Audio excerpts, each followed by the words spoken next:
the only important factor. But they'll say things like, well, so this is an argument you only get from them. They'll say, well, many Indian lives have been saved because of the advancements in medicine that Europeans have brought to the world, right? So people here may agree or disagree with that point, but this is an argument they would make that a European might not even think of. See. Let me see if I can find the group.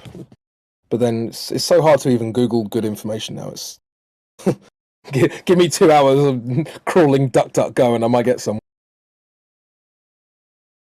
Yeah, it seems like they're like just promoting for other groups the rules that they promote for themselves. You know, they wouldn't want their people to kind of, you know, mix and go extinct and stuff like that. So they're just basically saying like, do what we do. But mixing is so rare anyway, it's really not a concern. Like, even in a society like London, where there's huge amounts of different people, the vast majority of couples are the same race. There'll be a black couple, there'll be a white couple, there'll be a Chinese couple, there'll be whatever, and there might be one couple in 20 or 30 or 40 that's kind of mixed, but most people don't. They're just, I don't even think people are doing it out of hate. I think people likes like. Seems to be a rule in. And convenience is probably a large part too. Yeah, probably. But for me, it's like I don't want to go around telling people who they should be getting with. Like that's really their choice. That's not my choice. But it just seems to be the case that most people don't race mix anyway.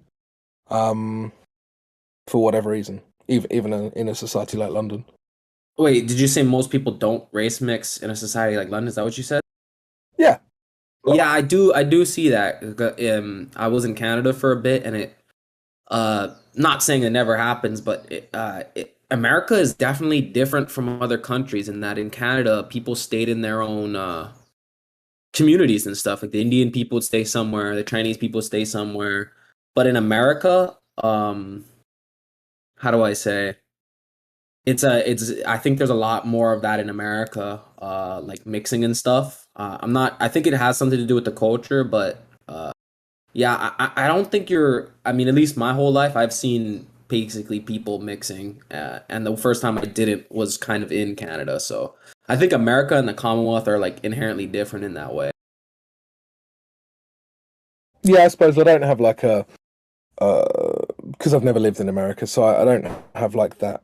And also, America is an enormous place. Like if you were to go to LA, then that's everyone's mixing, and then you go to, I don't know, Wisconsin, and it just doesn't happen. Like I don't know, like you probably would have to analyze the states as kind of separate countries for this, or maybe you could break the US up into like 5 chunks, then analyze it in that way. I don't know, but it's certainly something that is interesting to me because. Again, this is like I was just interfacing with reality. I knew a black guy at school when I was younger, and he always had black girlfriends. And I was like, well, why does it? The first thought was like, why doesn't he have a white girlfriend? Because there's so many white girls, and there's one black girl that he's found from 6 miles up the road or whatever, right? And it's because he's a black guy, so he likes black girls, right? But I don't know, and that was like my first thought about it at all was when I was about 11 or 12 when I first went to senior school, and people just don't do it generally, and there's probably multiple reasons for that.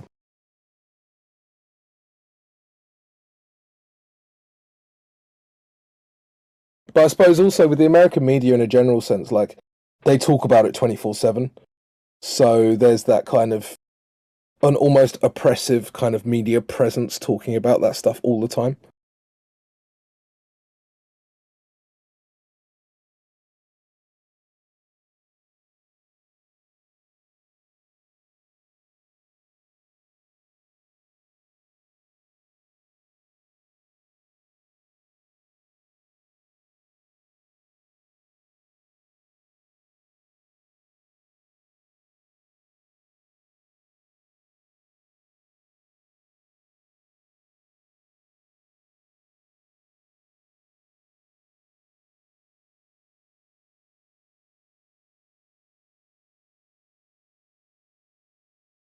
I noticed that Gold Scalpel has snuck his way out the back door while we were talking.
Seeing as the chat's gone dead, I might skip out. But if anyone wants to continue this chat or now or at another time, please just give me a shout.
Why so serious?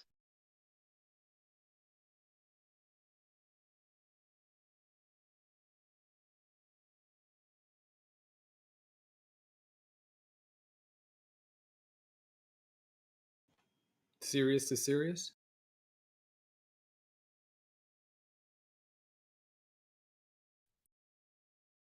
Anything?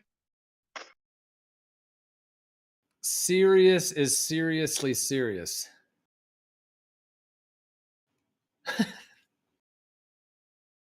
Like the star Sirius. Serious is serious.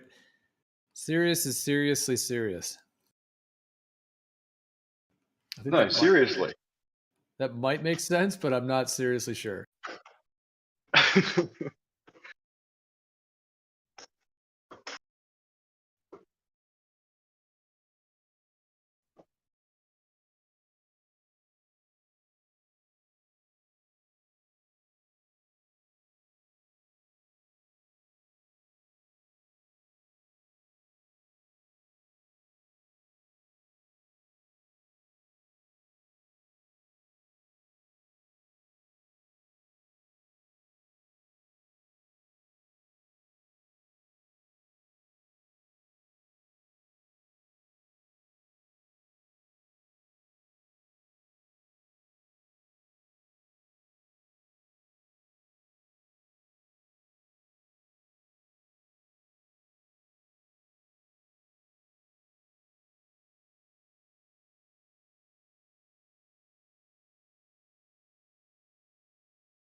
I'm gonna have to make a video, Geo, about this fucking mucormycosis shit. I've been studying this shit all fucking night. While hanging upside down here in Australia, so fucking that's pretty good. Yeah. Well, that'd be cool. But yeah, I mean, all the blood's rushing to your brains down there, so you guys are extra smart. Seems that way. All the blood flow, your blood's pumping. Oxygen deprived, yet smart at the same time. I'm not sure how that happens, but it does.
Listen, does anyone in here know about EQ mounts?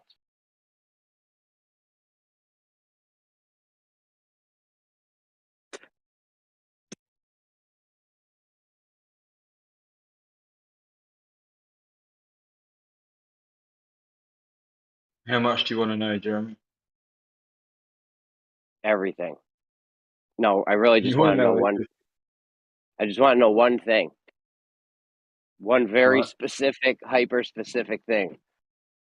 If I set an EQ mount up at the equator, and then I go to track a star that's north or south of the equator, does the EQ mount have to rotate in one or two axes of rotation?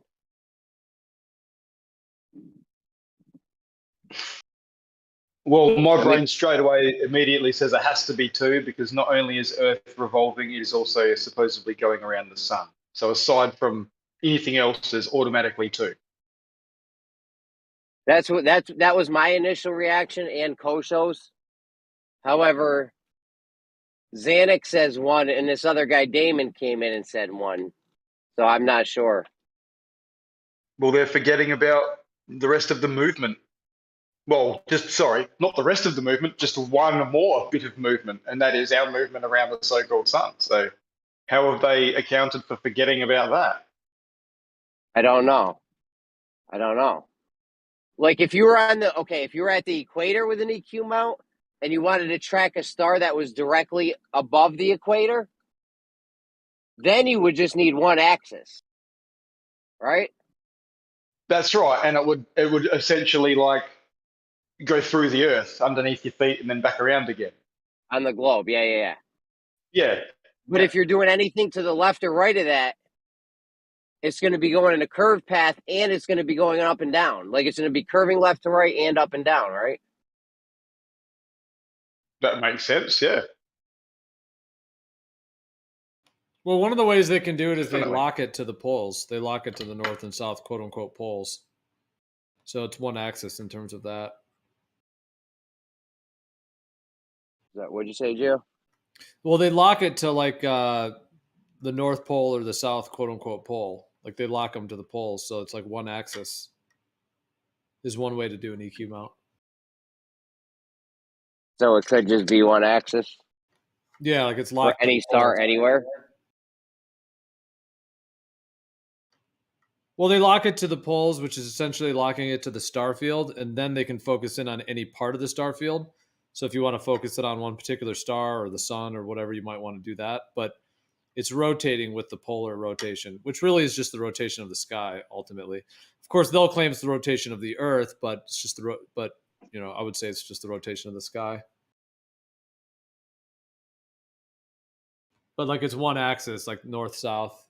Depends on what area they're in. If they're only in the north, then they would lock it to the north, and then if you're in the south or if you're in the middle, you can connect them. The bit that pisses me off with those things is that as soon as the star goes out of sight, they just assume it's following a linear path the rest of the way around. Right. And therefore through the Earth and under your feet and back around again. Whereas if it was doing what we are supposing, circuits above us, the bit that we see and track would still be what we see and track. It's just that after that bit where you don't see the star, the device would have to do something very different, which is, I don't know why they justify it going through the Earth. They reckon they can pick up the sun through the Earth, which I think is laughable. But anyway. Yeah, when it's nighttime, if you drill the hole through the entire Earth, you're going to see the sun, I guess. Well, they reckon they've got devices that pick up, the stuff that goes through the Earth from the sun, and they can still pick it up coming through the ground, from the other side. Nice story, bro. Was that Witzer that says that? Or is that Witzer that says that? Or is that someone else that says, nice story, bro? Who is that? I think it's Witzer. You mean the cool story, bro? Yeah, cool story, bro. That's it, yeah. I try and put the accent on it. couple poorly people named say out. that. David Weiss says that as well, pretty frequently. He'll do when he's doing his David Weiss is doing his things. He'll say cool story, bro, and then he turns on these it's whatever it's called, like one of those layers where you can make it look like something, you know. So it's like these sunglasses, you know, those like cool story kind of memeing sunglasses. I don't even know what they're called, but you've probably seen them. Yeah.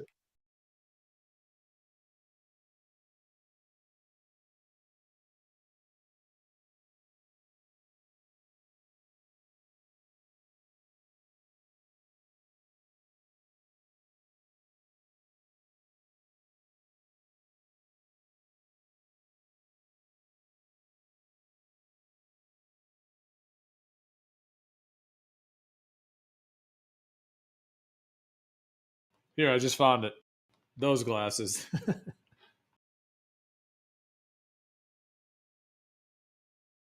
Yeah, yeah.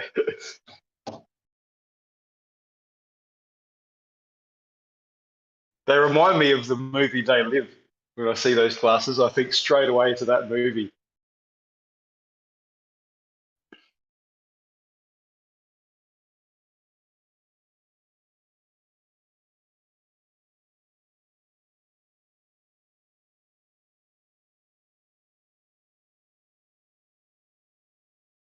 Which is probably more of a documentary, really, when you think about it.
Just like glyphosate, mate, all the rhetoric online with regards to chitin and its effects on humans is all, you know, it's safe for consumption, blah, blah, blah.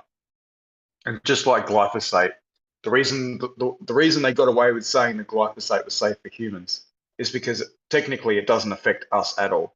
It just fucks with our microbiome. Bacteria can't handle it. It kills all the bacteria off, and that's what fucks us up.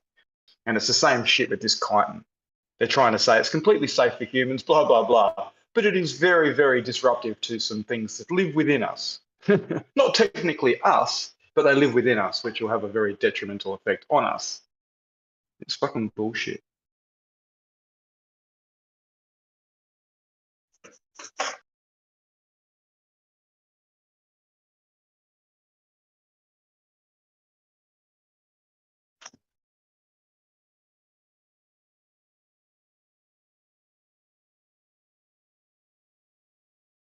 Our fucking regulatory body here, environmental place, still approves glyphosate based on that bullshit. It's safe for humans. Humans could drink it.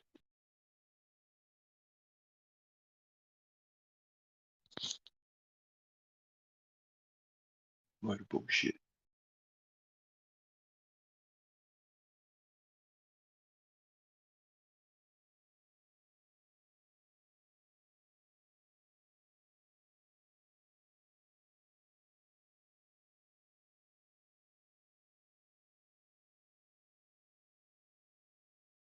Not only is it safe for humans, this chitin stuff gets the label of green, sustainable, biodegradable, biocompatible.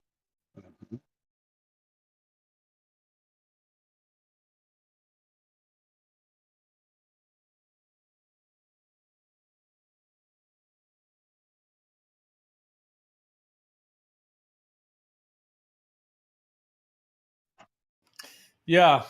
Well, definitely the gut biome is pretty key and important to all of these factors. And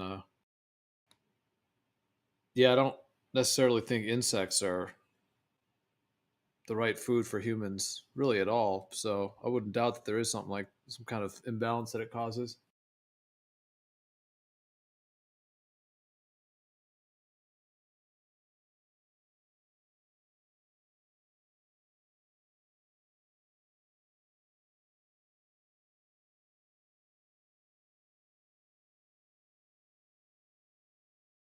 This particular imbalance takes something that is barely visible within the blood to something which is 10 to 50 times the size of a red blood cell.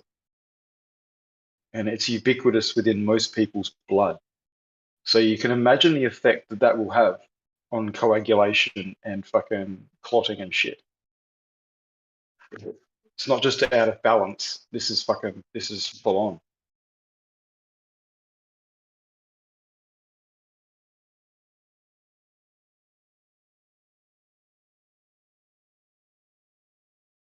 It'll go from a yeast form to a full hyphae form, like, like vegetative. Fucking full on.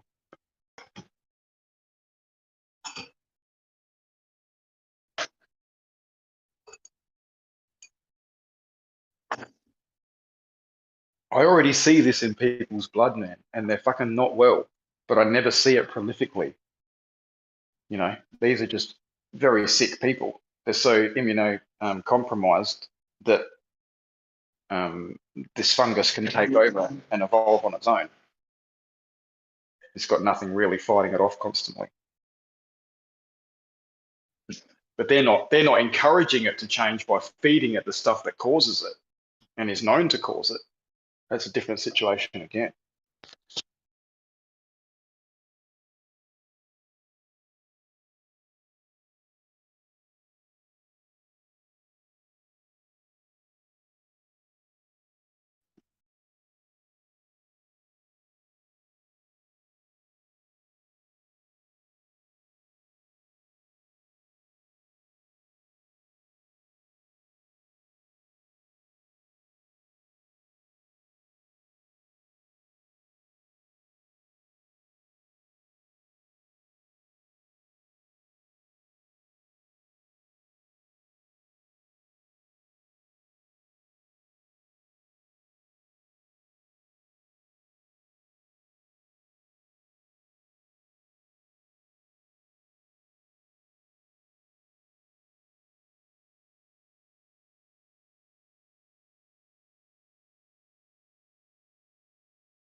Absolutely pouring with rain here. It's fantastic.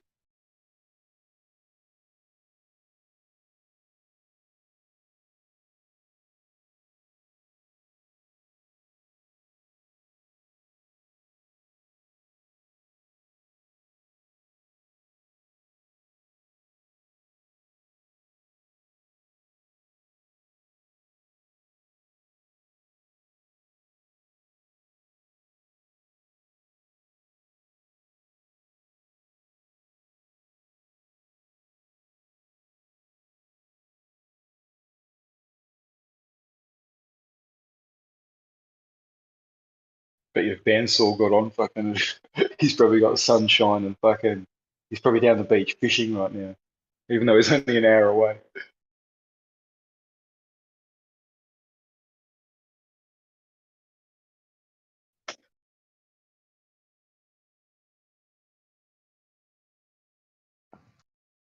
It's about noon over there, isn't it? 10:30 in the morning. 10, 8, 9, 10. Ah, dang, I can't keep up with y'all. I was thinking it was like, I was thinking like 16 hours ahead, but that's only 14 and a It half. depends who you're talking to. If you're talking to someone in Queensland or somewhere else, it can change. We've got fucking different time zones.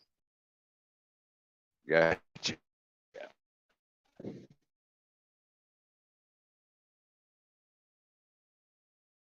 So you're probably on the money for eggshells. Maybe at lunchtime for eggshells, I'd imagine.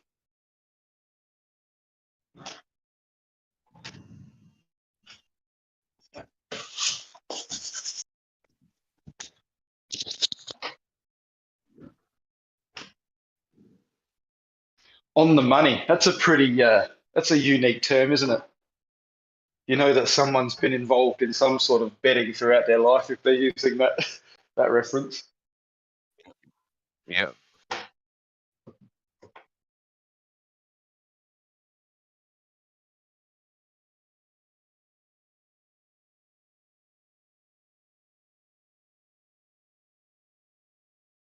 Be universal too. I've heard my granddad use that term. Right on the money.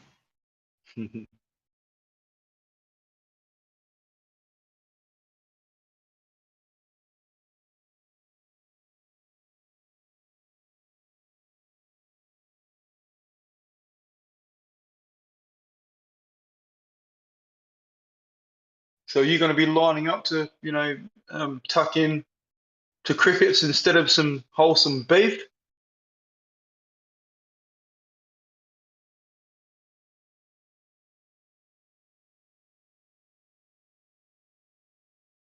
Or is that so far left field for you that you don't know how to answer?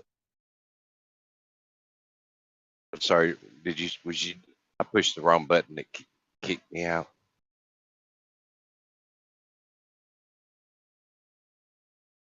Yeah, don't press that button if you're trying to talk. Yeah, where that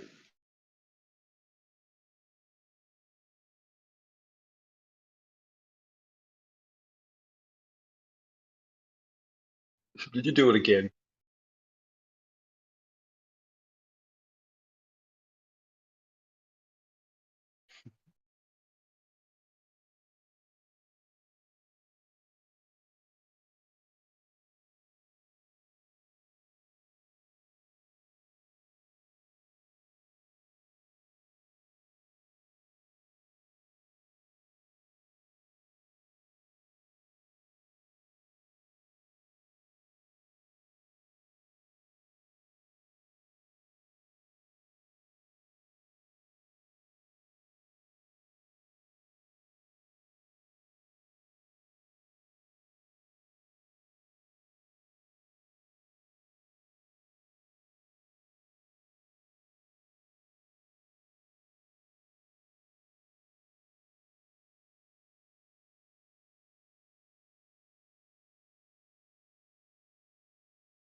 I'm just an ordinary cup. Dun, dun, dun, dun.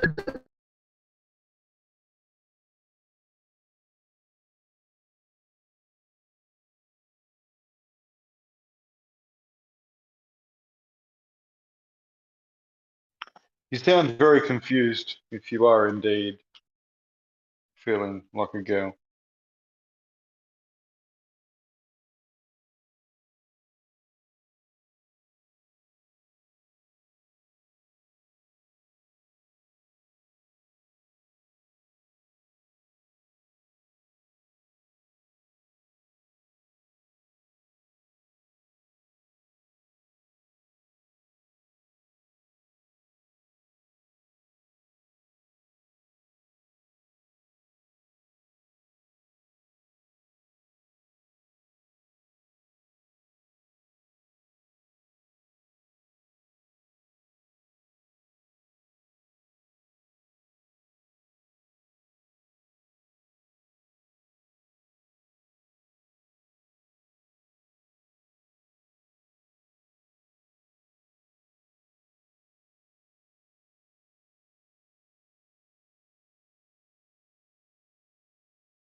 What's going on, Eggshell?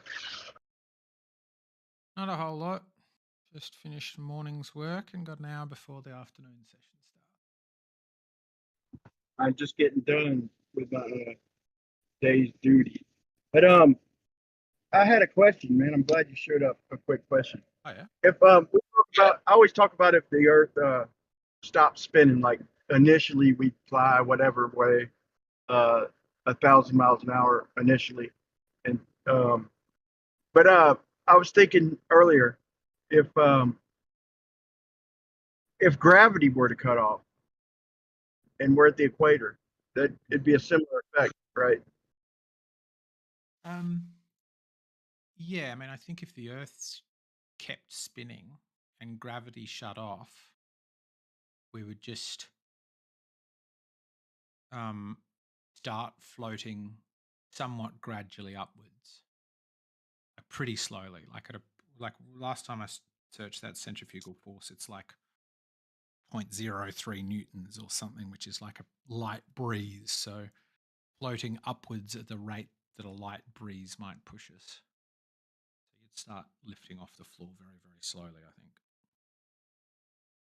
think. Okay, so what if we had something spinning with 1,000 miles an hour edge velocity, and it was magnetized, and it was an electromagnet, and we had some metal shit on the outside, on the edge, and we turned the electromagnet off.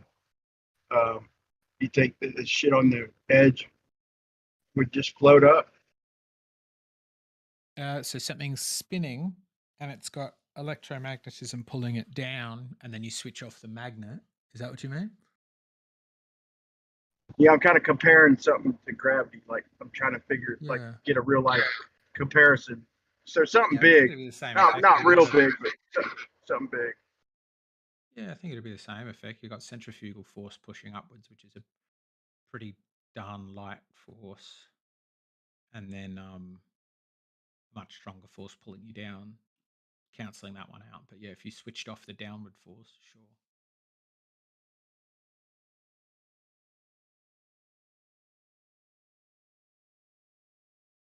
So you imagine the same thing, or you imagine a similar thing would happen as to what you just described with the yeah, gravity. I think so. I've heard, I don't know, I can't pinpoint it, but I feel like I've heard people say that we'd go flying off, you know, at the, we'd maintain the momentum and go flying off at that speed, basically.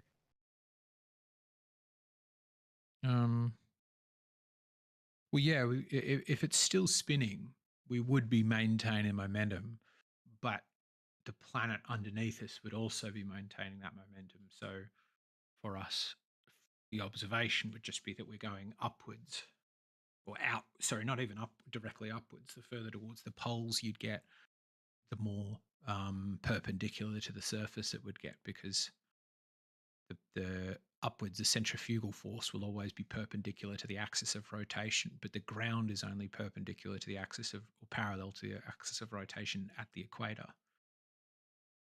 So like if you're standing at the poles and gravity switched off, I think you would stay roughly where you are, because there's zero upwards force. There's no centrifugal force.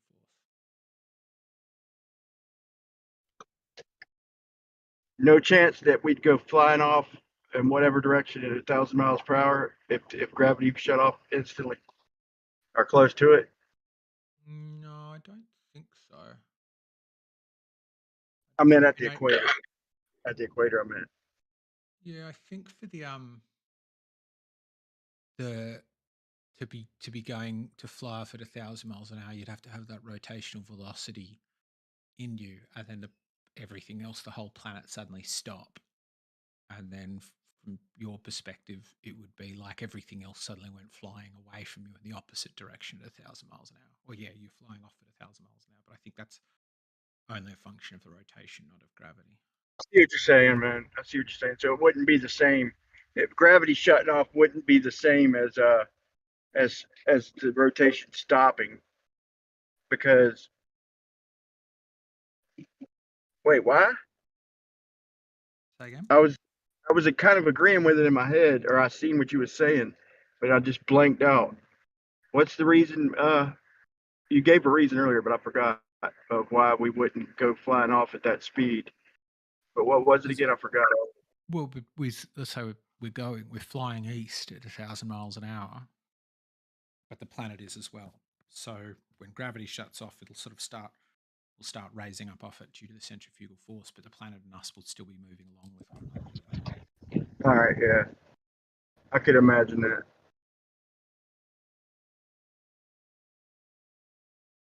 What's hard for me to imagine is a balloon like floating at, let's say, 100,000 feet or some, up above the atmosphere where it's just barely anything left. You know, it starts to settle down, and really that's when you get some good footage for the balloons that make it up high enough and don't pop. But it's hard for me to imagine us slamming on the planet slamming on brakes and that balloon going flying whatever direction at 1,000 miles an hour. Being that it's pretty much outside of any atmosphere to speak of anyway. Pressures are down super low. But that's what I get when I ask all the Glovers. They say that it's gonna fly up just the same as if you were on the ground. What say you? Do you imagine it the same way? Yeah, I don't know. Some of it's confusing because, like you say, there is atmosphere, but you've subtracted most of it by the time you're up at 100,000 feet. I mean, I wouldn't take much that any Glober says about it because it's just all that I think you'll be getting is lay people musing about what might happen.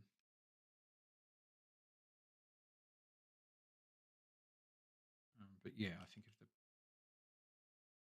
planet suddenly stopped, I think the air would keep going and the balloon along with it. And because it already has that rotational velocity. So my guess is, yeah, it keeps spinning around.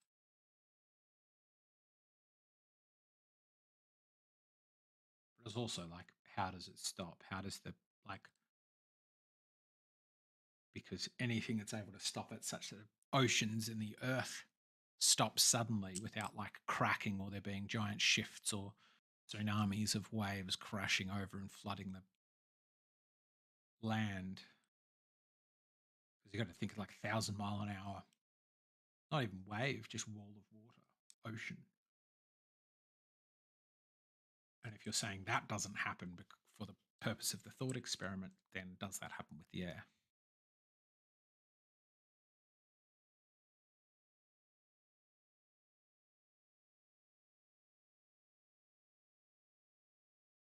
Are you? I think you might be talking, Brian, but you're very far from the mic.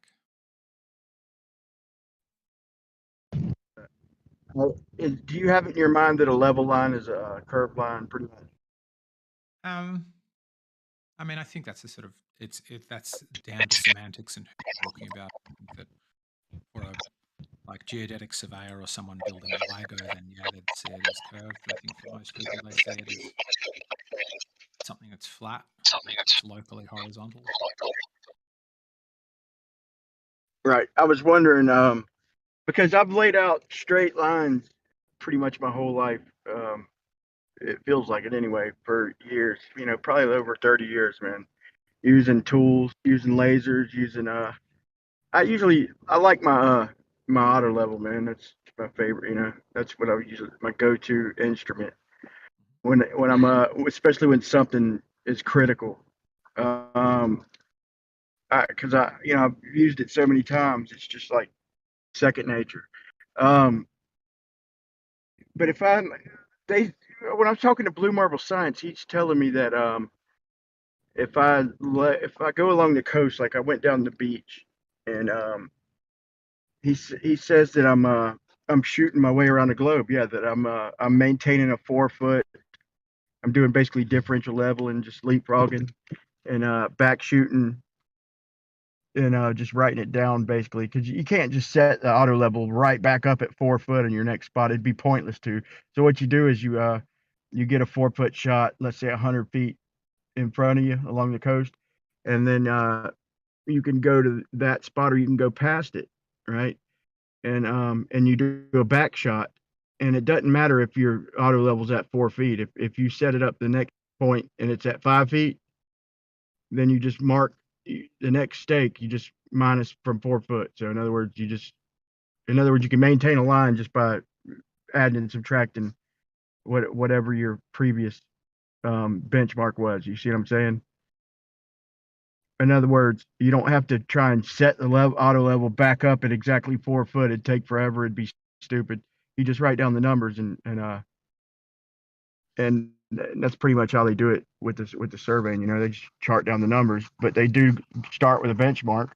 But he says that yeah, no, I'm getting the water holding steady at 4 feet off past a mile. And you know, hypothetically speaking, I didn't go over 2 miles or nothing, but you know, had I kept on going, it would hold level at 4 feet, because I'm shooting my way around the ball. And I'm changing angles just ever so slightly each time. So every time I back shoot the previous every time I get a shot on the story pole, then the one counter, you know, opposite to it is basically so me being in the middle is the middle mark.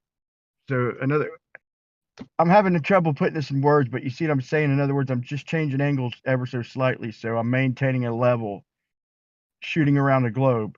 But in my mind, I'm laying out a straight line. And I always have figured it that way. You know, I'm laying out a straight line basically.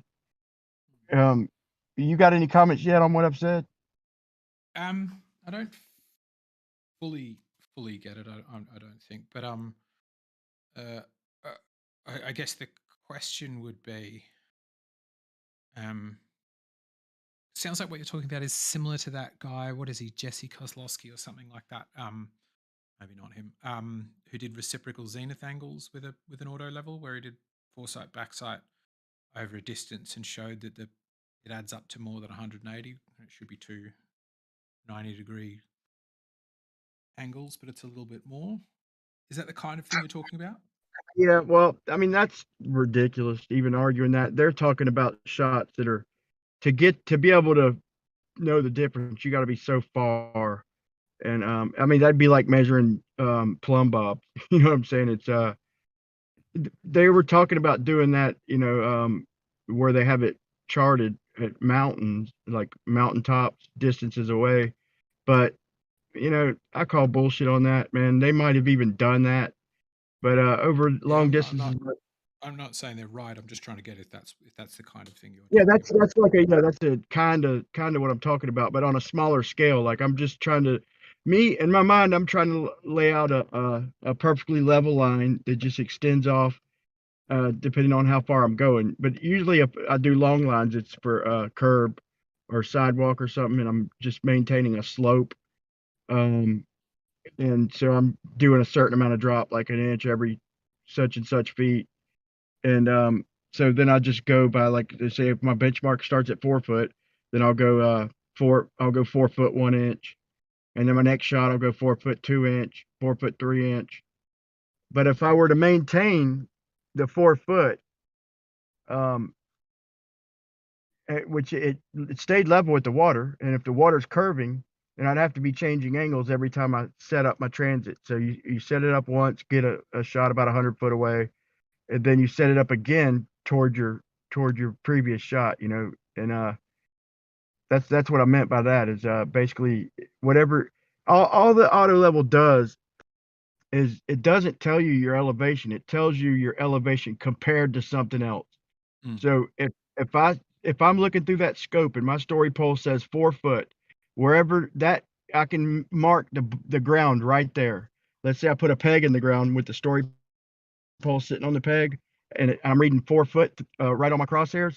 That means everywhere I turn that auto level, wherever it says 4 foot, it's level with that peg. If it says 5 foot, it's a foot underneath that peg. And if it says 3 foot, then it's a foot higher than that peg. See what I'm saying? So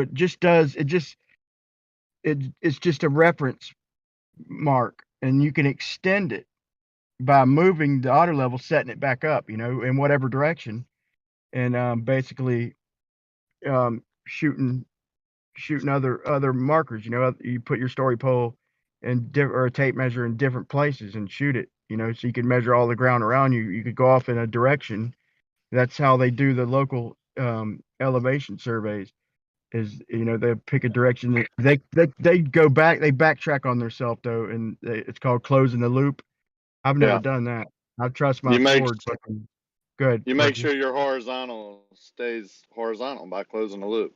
If you close a loop and you get something wrong, your horizontal plane isn't right. That's the whole point of the tool, is to create a horizontal, not a curved line. So when they say you can't move your tool, no, that's not right.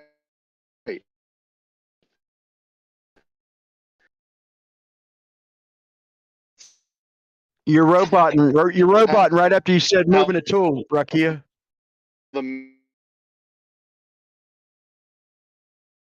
Fuck, he dropped, man. I wanted to hear what he said, but he brought up a good point. Hopefully there he rejoined. He was roboting real bad, Rakia. But I lost you right when you said moving the tool.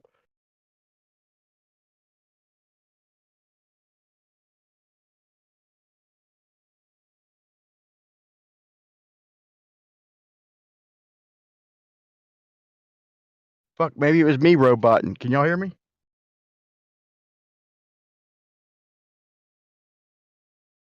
Yeah, I hear you.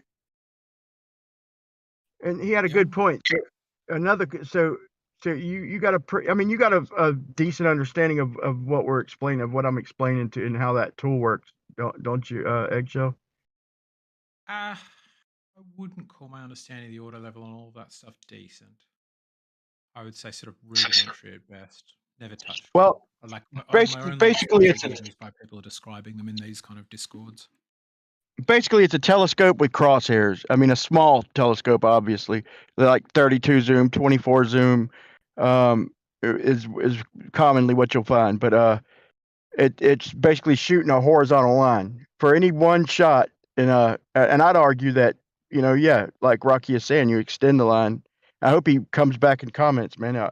We lost him pretty quick, but to my understanding, I'm extending the horizontal plane, and my argument would be that if I'm changing angles every time I shot, and I change distance, I'd have to shoot the same exact distance each time to get accurate, to be able to chart accurate heights in between my instrument and my shot. I'd get different readings if I'm closing my loop.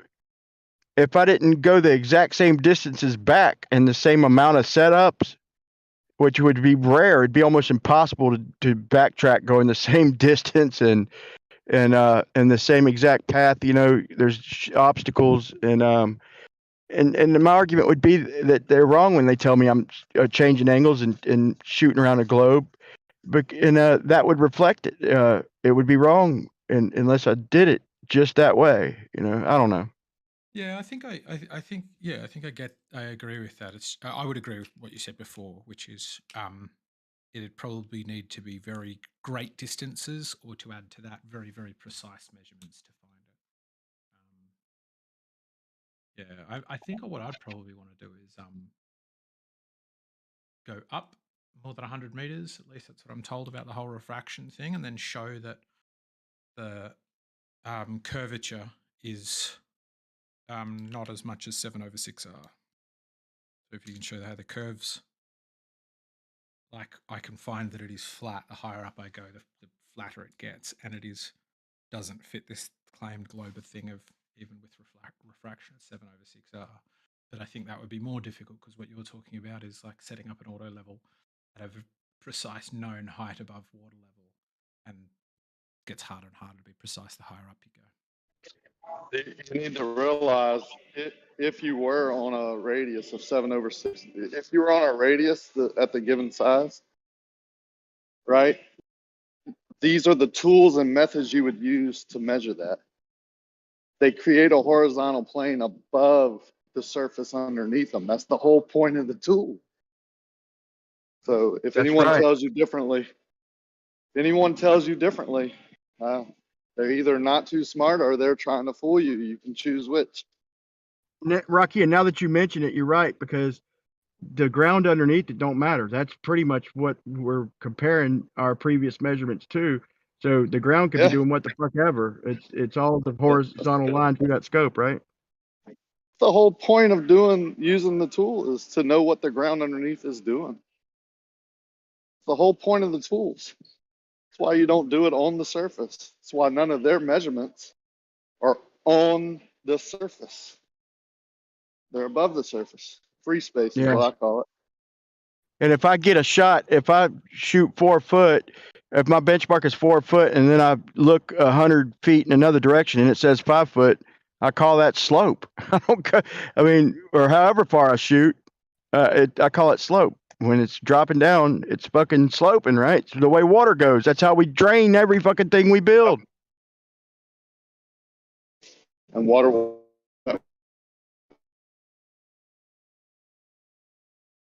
Yes, I think though the important bit is slope still exists on a globe, right? Like that's the sort of Archimedes principle of that all bodies of water conform to a radius of the height that it is from the center. Yeah, but if there's supposed to be a few millimeters of curvature in let's say 100 meters, then and I mark.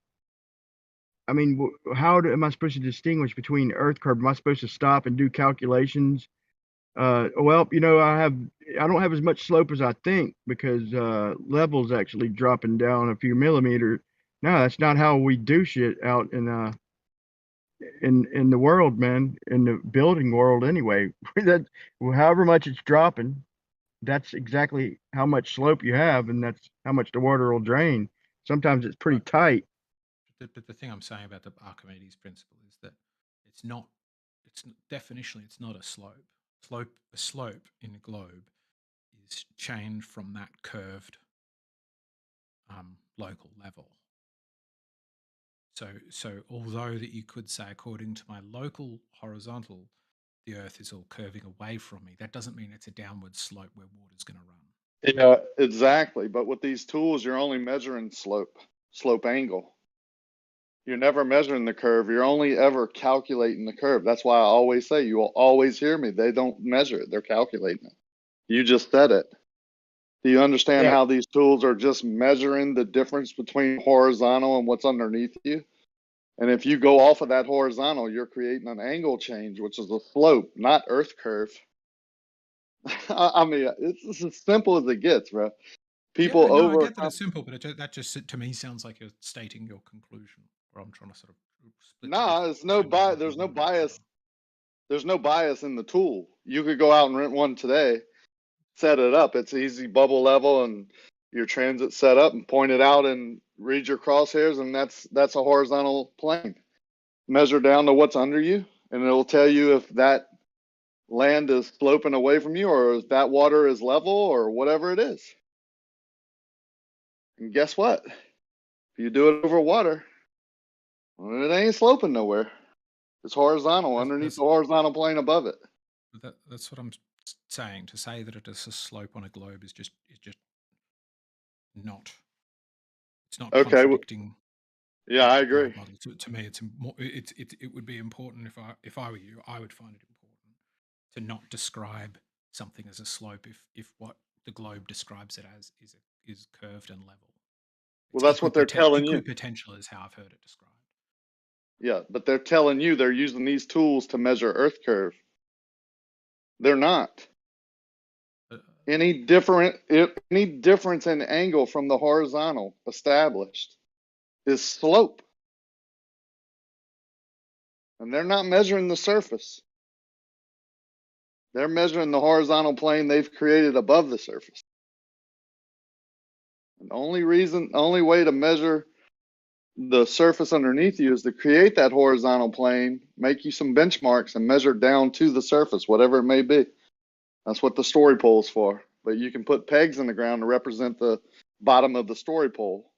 The top of the peg is the bottom of the story pole. So if you make all those measurements the same, then all the tops of those pegs are the same.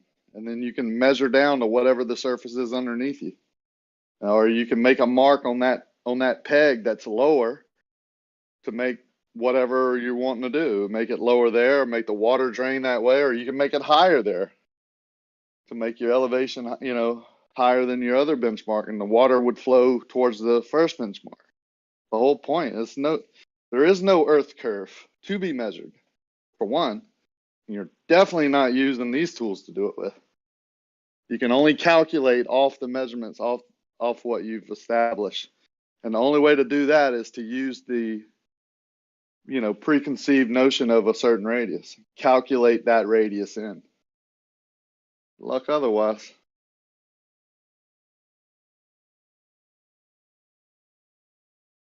I hate it when they tell me that you're measuring curve. Or I can measure curve with all of it. I'm like, dude, there's no way. You have to assume that I'm changing angles. So you have to add in that angle, which is, if you don't add in an angle, you assume I'm making every time I set up, then the water's going to be exactly flat. So if they want to make an assumption, that's a correction to my measurement that I chart. And yeah, so that's how we do this. Actually, that's how we create the slope is lower than the horizontal. That was my whole point.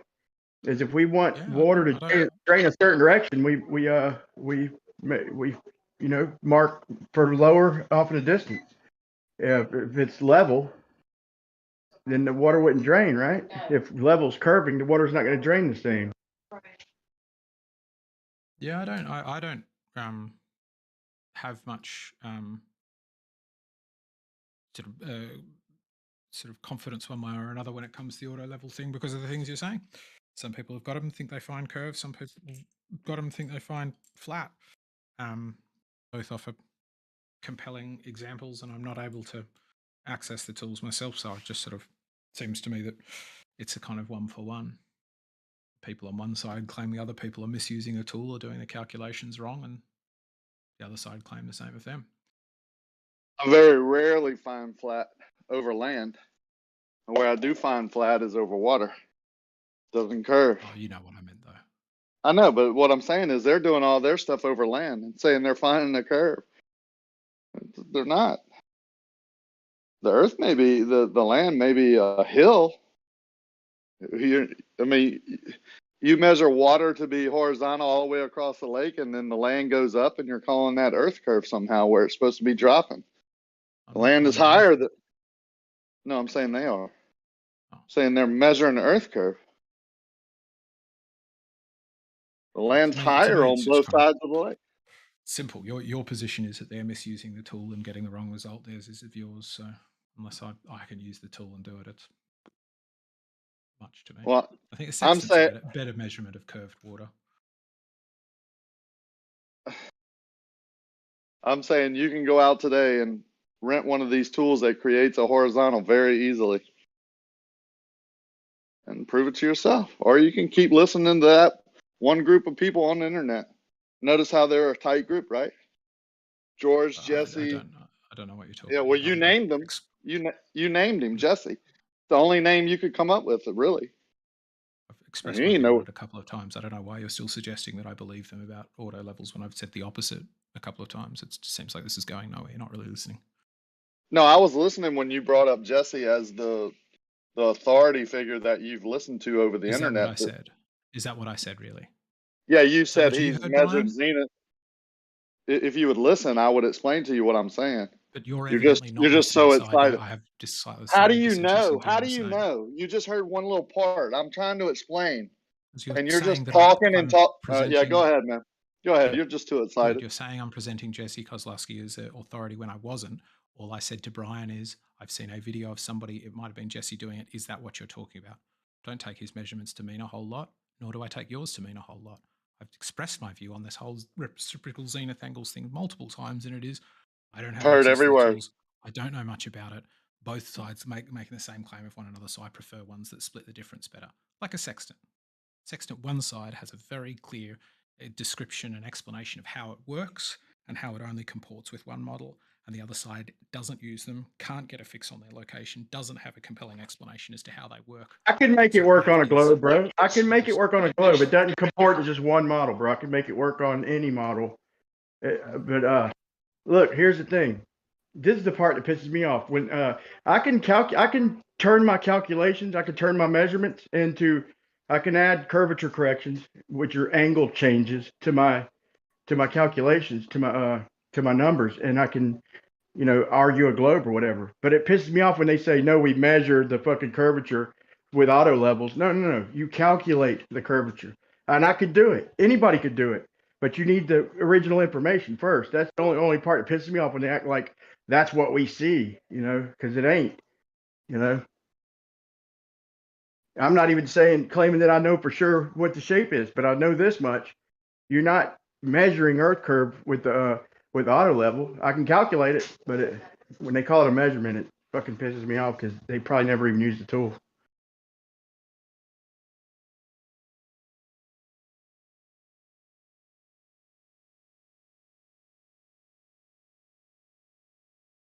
That was a good point Rakia made too. I've never seen them out there shooting over water. It's possible they have, but I've never seen it.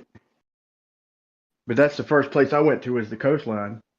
You know, I wasn't going to shoot over water. I didn't have the means to do that, but you know, I'm shooting right next to the water as far as I could bear. And I just got so far and I was like, dude, if it's not curving now, if I'm getting nothing, you know, how can the next mile start curving when the previous mile didn't curve? It doesn't make sense, you know, like I'm wasting my time. This is stupid. So but then I, you know, I had the conversation.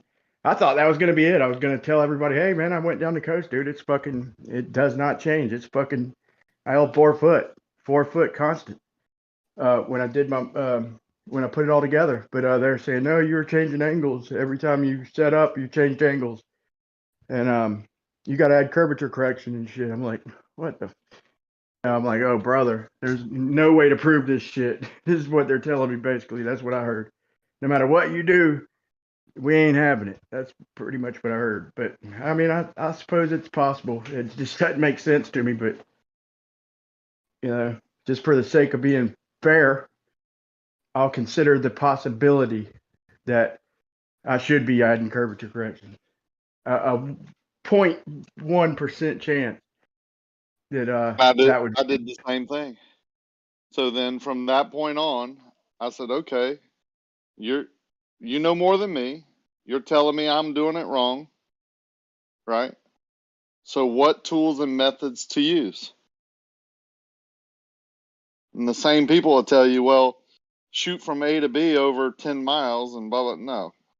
I mean, come on, man. You can disregard that right off the bat. Shoot 10 miles and get what you get, take the refraction out of it, calculate in the Earth curve, and there's your drop. Come on, man. Oh, and sometimes you're going to get the horizon above your crosshairs. Just rule out that day. That's a heavy refraction day. Thanks, George. That's when you know who you're dealing with.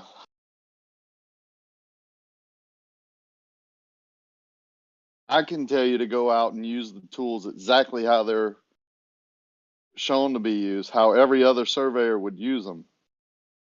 Use the methods used every day. And you could create a horizontal plane over your local lake, measure down to the water, and it's going to be within human error.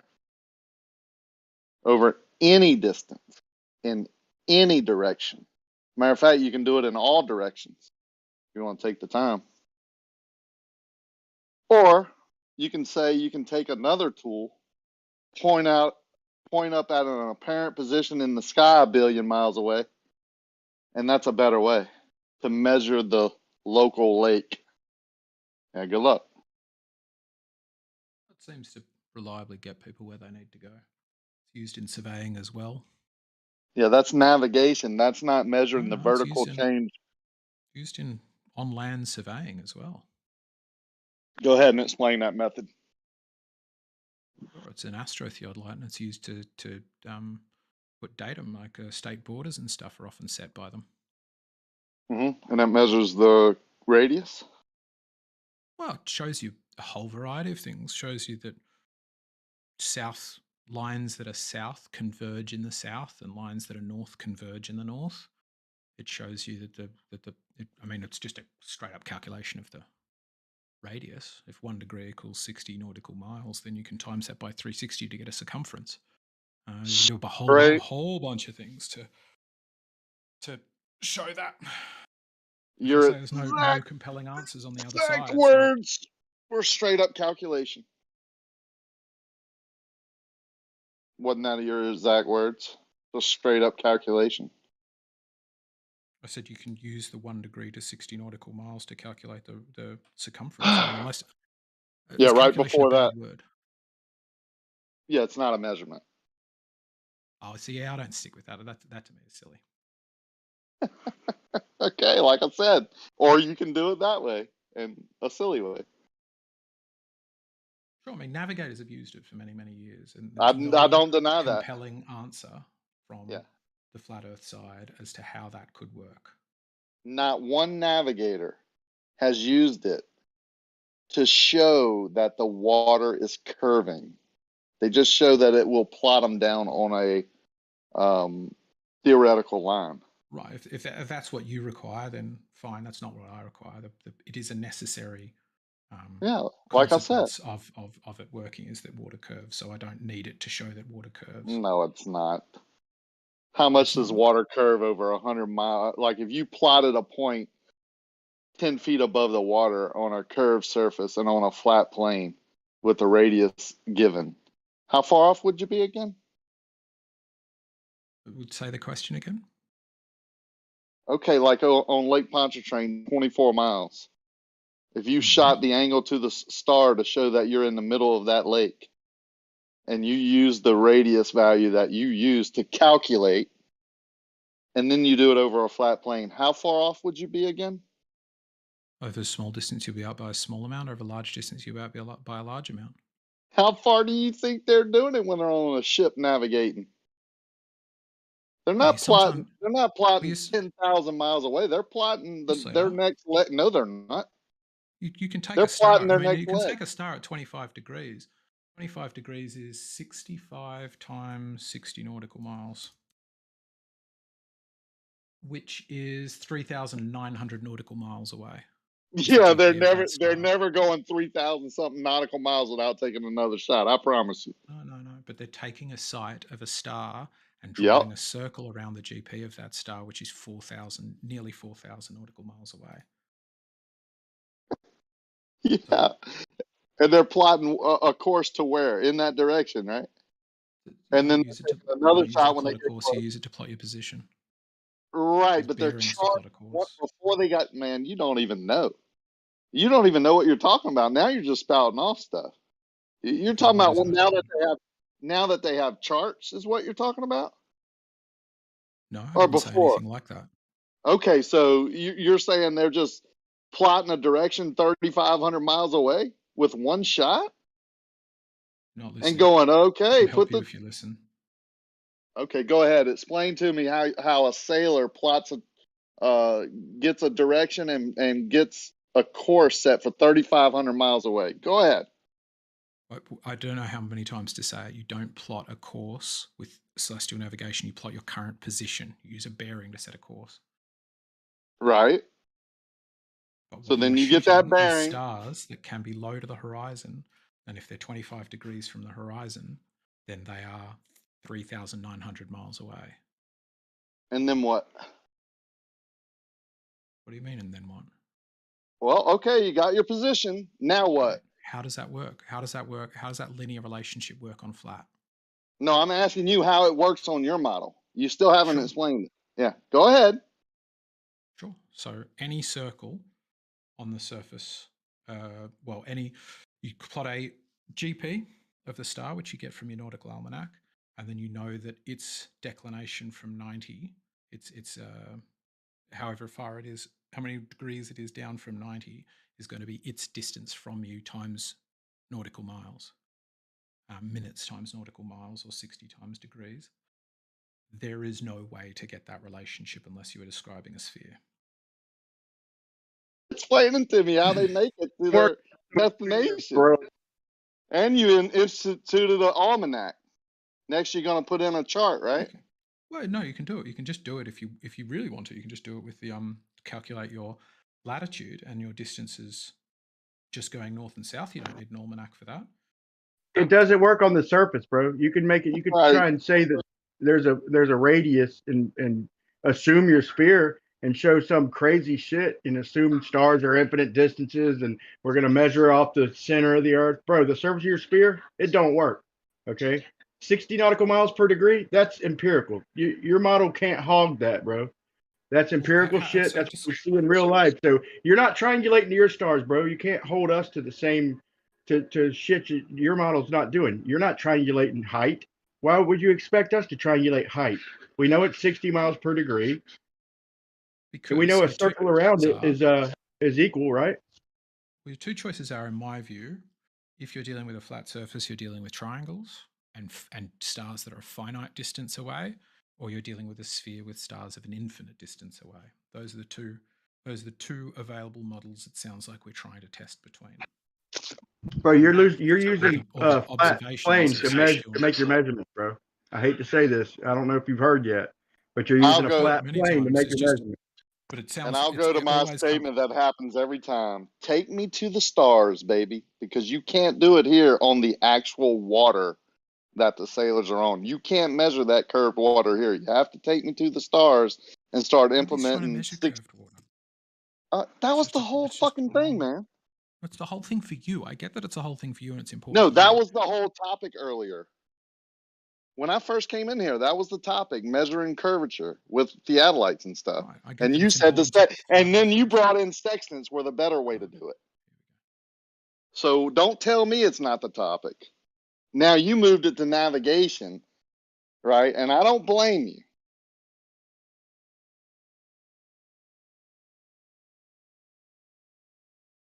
Like I said, you can sit here on the internet, argue all day long that you have a better way to measure water curving, which you said was the sextant. You can do so many things with it, and now you're on the navigation, which isn't measuring curved water. Is it or is it not a necessity? If what you're on has a circumference, does that not necessitate curved water? I've navigated all over the place. I've never used any calculation of curved water. How about that? Okay, so you don't want to answer questions. All right, I'll go. No, I just answered you. I've done it. No, you I didn't. navigate. No, I'm a we're all captain. here. Yes, I did. I've never used a sextant in my life. Does something having a circumference necessitate it being curved? Something have a circumference. I don't even know what you're talking about. We're talking about sextants. You're talking about 360 degrees. I believe it. I believe in the compass. Pointless.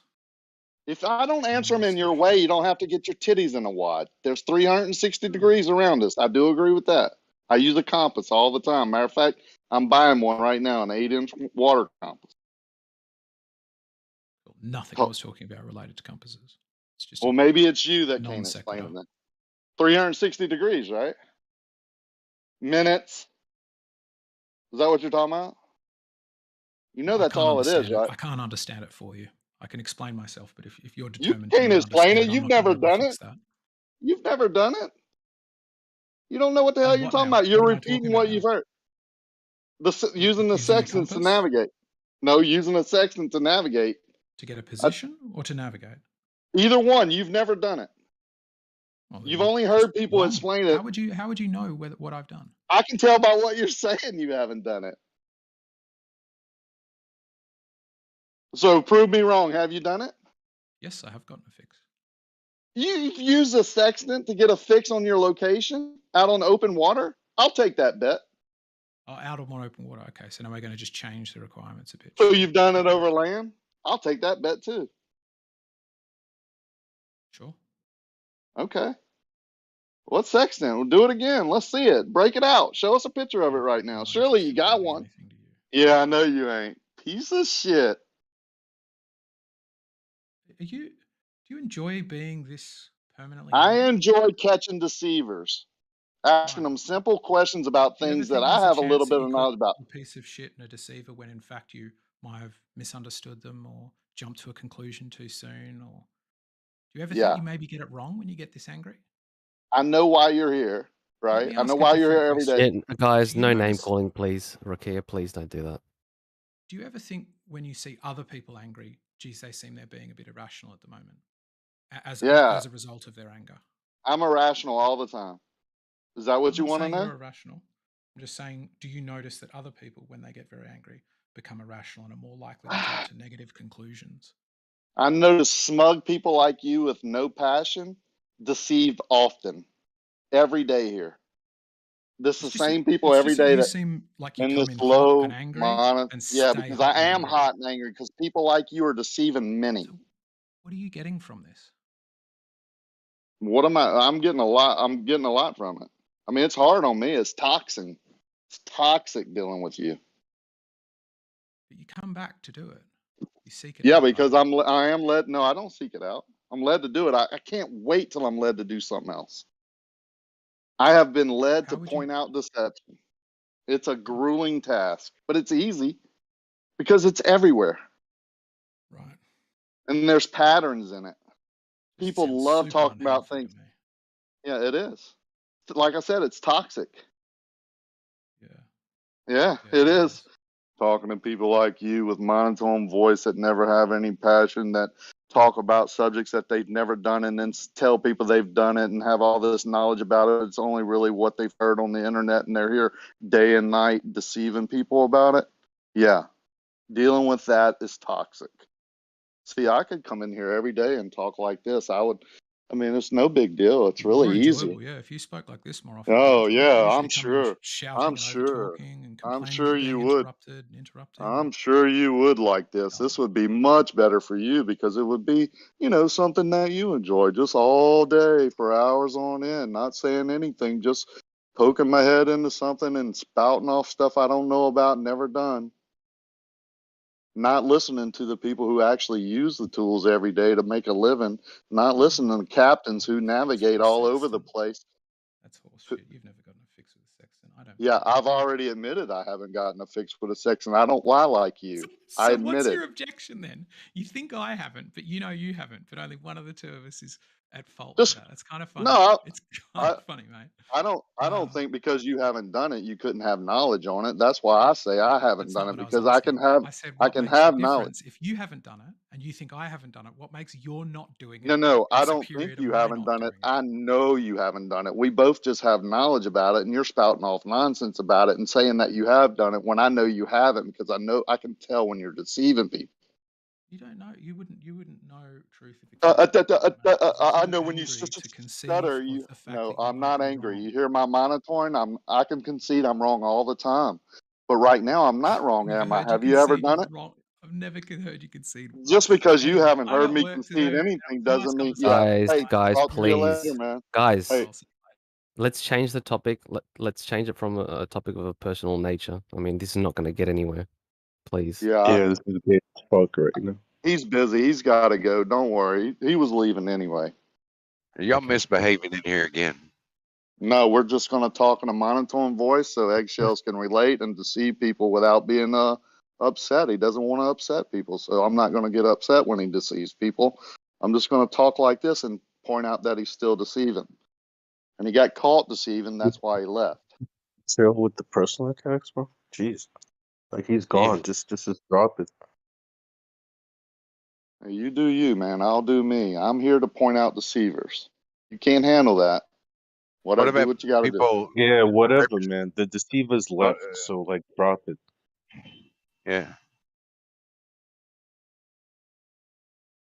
How you doing, Howard? I'm good. Hey, you brother. Yeah, how you doing, Howard? Fill up any I'm good, frozen Coke Rocky. cans? Filling up I'm any just, frozen Coke cans lately? I'm going to hopefully get to fly tomorrow. It's Let's terrible see. here.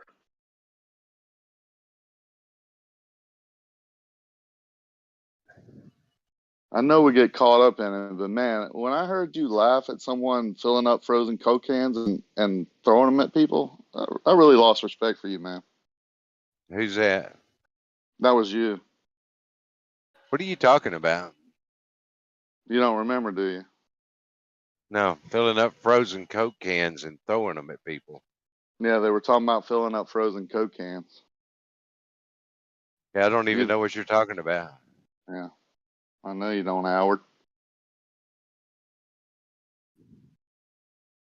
Filling up frozen Coke cans and throwing them at people. Where was that at? I think it was at Blues. You did that, Howard? What? Yeah, He didn't. I'm He. like, I know. I I know. have Let me get no this straight idea. now. I never said that Howard filled up a frozen Coke can and threw it at somebody. Don't turn that around on. Okay. Okay.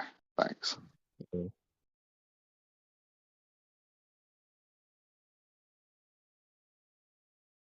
How far along are you in your training? How many more hours you got? Oh hell, I got a bunch of hours. I've only got like 4.2 hours in the last 3 months. What they require now? 15 or 20? No, well, like 40.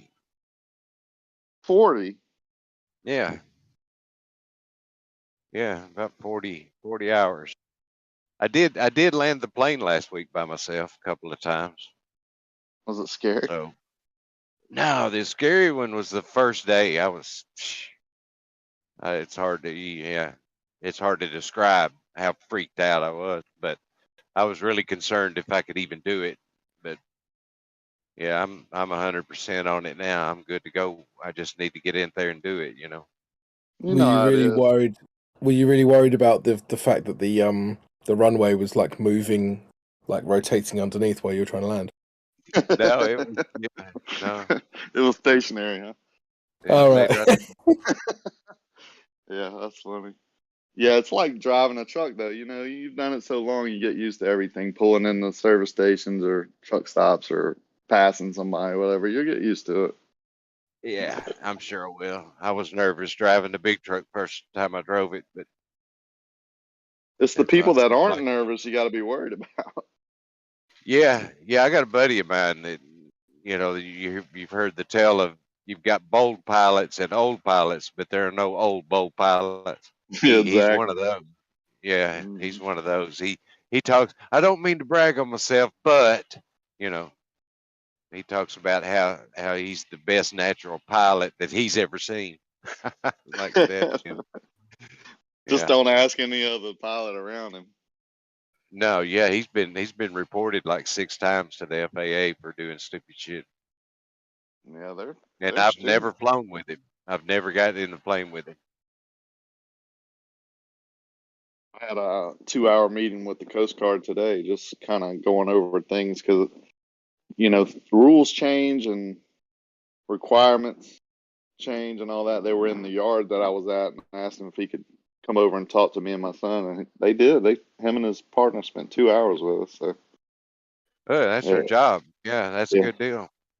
it'll humble you, man. Flying is, I think boating is a little more forgiving, but flying will humble you quick.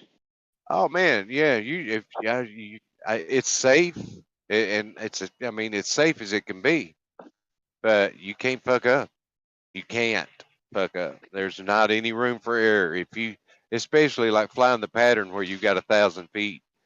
If you screw up, you'll just kill yourself. That's all. You know.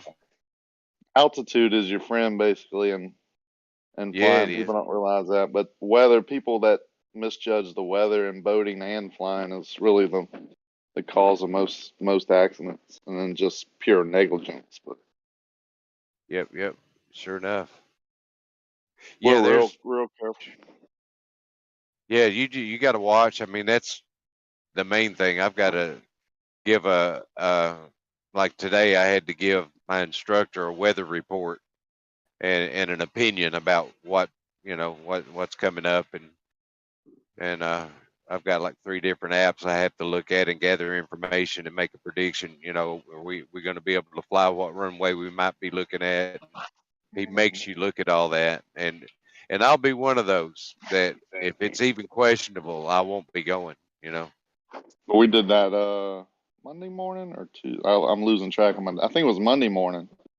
We flew out of Florida, and it was one of those things where we both needed to get home for business, and I was like, man, this, you know, he, you know, we kind of get to each other. You know, what do you think? I'm like, I'm 60% at best, bro. Like I just don't. I'd rather just stay. And he goes, yeah, me too. And we gave it an hour, you know, and then we decided to go, but we went on the notion of keeping track of every airport near us, right? And we're lucky from Florida to Louisiana, there's 500 airports, you know. Yeah, yeah. Might be exaggerating, but there's one within, you know, glide path of all of them. So if you get in a bad weather situation, you can land pretty quick.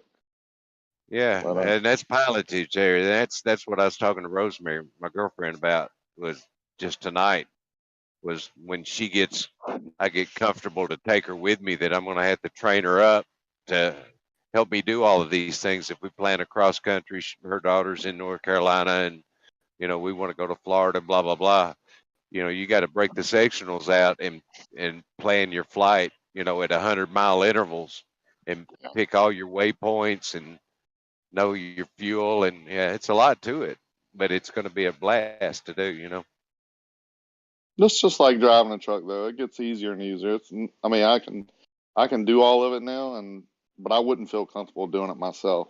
Like, you know, like my brother said, he wouldn't have flown by himself. You know, having that backup is a key. Like you said, your girlfriend will help you out. Y'all do it together, and she knows all the, you know, what to look for, helps you spot other planes and stuff like that. Yeah, man. Is Yeah, I'm definitely a looking big for help.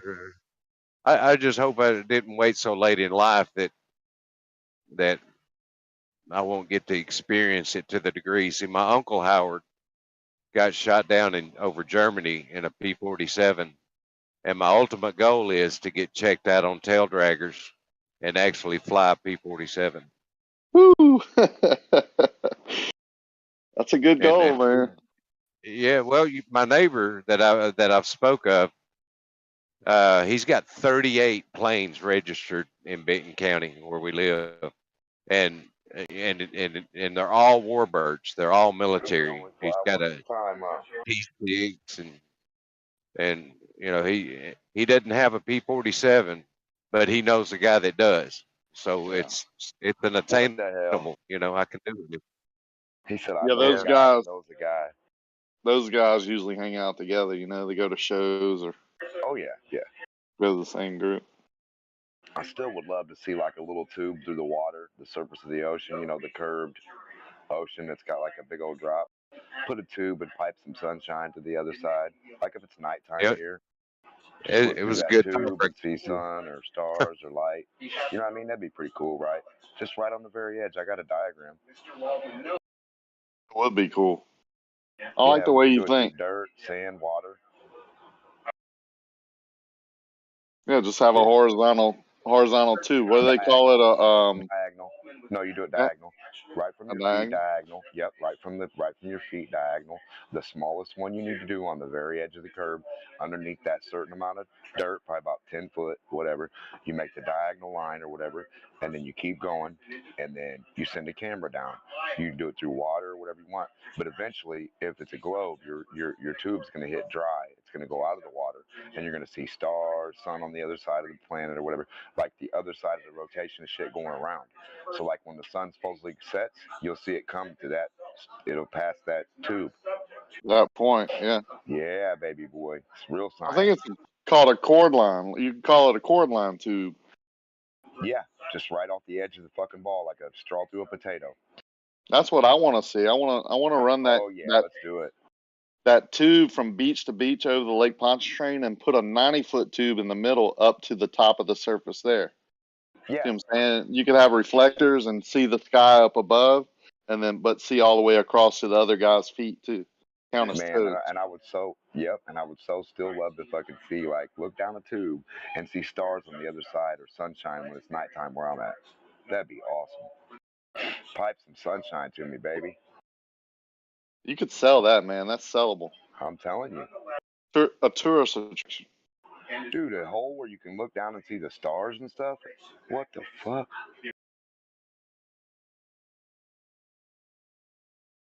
Imagine the solar panel abilities of a ball. 360 solar panels spinning. Just spinning. Like a big earth. I've noticed they don't like this free thinking you have, man. They've been shutting you down pretty hard. I've been taking up for you lately. Thank you. I appreciate it. I like the free thinkers. Whether I like the person or not is different, man. But these guys trying to shut you down, I don't understand it at all. Yeah, they kept telling me, why am I going to dig? I said, dude, water. To stick the tube through water like a straw in water, how could that be hard? We have an ocean surrounding the whole edge of the world, right? And they're like really scared of that idea. Just stick it right in the water diagonally. It's supposed to come out the other side, right? Of a globe. Just put a straw next to a little ball if you don't believe me. Get a ball that's smaller than a straw, line them up. Put it on the very edge of that ball. And then now have the very edge of the ball go above the straw. There's your tube. Put that straw through a styrofoam ball. Yeah. Or styrofoam, yep. Smallest little pin straw you can get, buddy. Like a toothpick, basically. Right through the edge. You know what'll happen? It'll pop out the other side. I know what'll happen. Yeah, we need this. I'd pay money for this. Pipe me some sunshine. Yep. It could be cloudy in your area, and you could just say, "Man, I'm gonna look. Let's see where sunshiny on pipe A." Ooh, get a mirror and have you a solar panel all the time. You might even could reflect that light back to you and get you a suntan. Yeah. Yep. It's sunny every day where I'm at. I'm using pipe A or pipe C or pipe F. Yep, that's right. Never dark. They'll never let you do it. Too many permits. To stick a tube through the top layer, a certain amount diagonally, that'd be crazy. I still can't figure out how they got their water above their feet in an optical view when it's supposed to be curving away from their feet, like downward. Who knows? Water's mysterious. Yeah. I know on a flat little board you can get it to do a lot of things with temperature. It'll climb and fall, and yeah, it can do a lot of stuff. But not on a ball.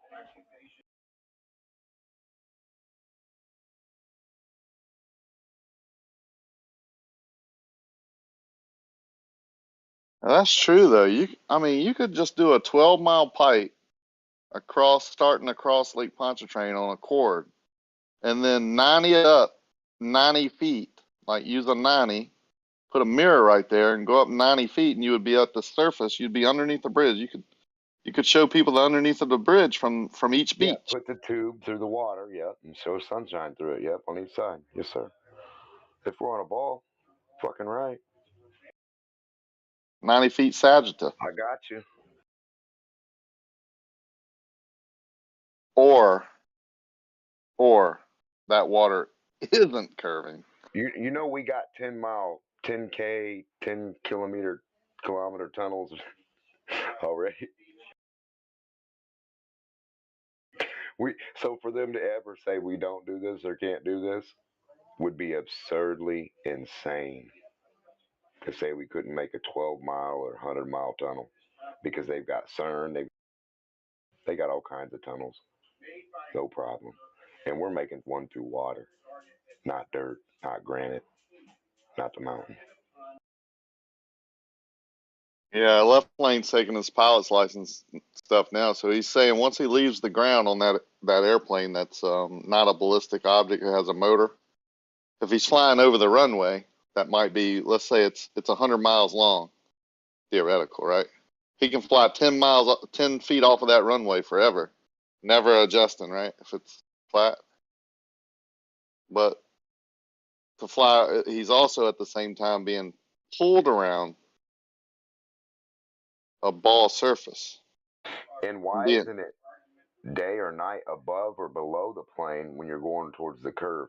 Why wouldn't it be like daylight above you and like nighttime at nighttime and daylight? Like, you know what I mean? Like a differential there. Wouldn't you be able to see that? I didn't get that one. The daytime, like if the sun's going down below the horizon and they fly straight at it, right? Like, Right. wouldn't they be able to see the sun going down and not forward? Like, would they get farther or closer to the sun? If they get further away from the sun, you know, going away from it down, then they're on a ball. If they go towards it, then they're on flat Earth. I just don't like the fact that they say it's got a motor, so it's not a ballistic, so gravity doesn't pull it. But then yeah, they always what got that crazy. What pulls it is the pressure. Keeps them right 10 foot above that flat runway, but is also at the same time keeping him going around a sphere. I don't know, man.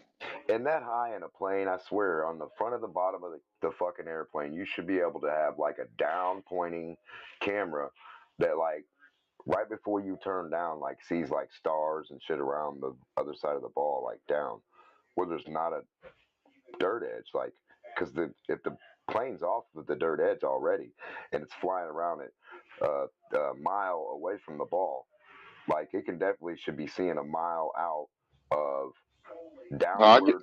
I get what you're saying there. It's weird, If you're 30,000 feet above the surface, you could fly 30,000 feet horizontally away from the surface. Yes, and see the outward. stars. You should see no on. Yeah, exactly. No, I got you. I understand you on that one. And they have different. If they set different angles of different cameras. If they do it right, and they set them up. If the plane supposedly locks its ass around the curve, then it's got to see this certain thing on the bottom camera compared to the top, compared to the back, compared to the front, compared to the wing outside. Everything you want to do, and if it don't, it's a damn lie. Which we know it is, but yeah. They're saying let's say they're 1,000 feet off the surface. If they get to any point and start gaining altitude, which their belly would show the sky, then they're saying that is, they're going up and away from the surface. Right, and if they had a angled camera on the bottom facing facing the horizon underneath them, down like at an angle to where exactly where they say the horizon's at with their math, then you should be able to see stars down straight ahead of you down that camera. Yeah, I'm trying to help them out, man. I'm trying to help them prove their globe really easy, but they won't let me. I do like the straw idea though. Tunnel. Yeah, definitely. That's guaranteed. Yeah. See, I'm trying to come up with one they can't refute. They keep trying to refute them, but they're not going to get away from it.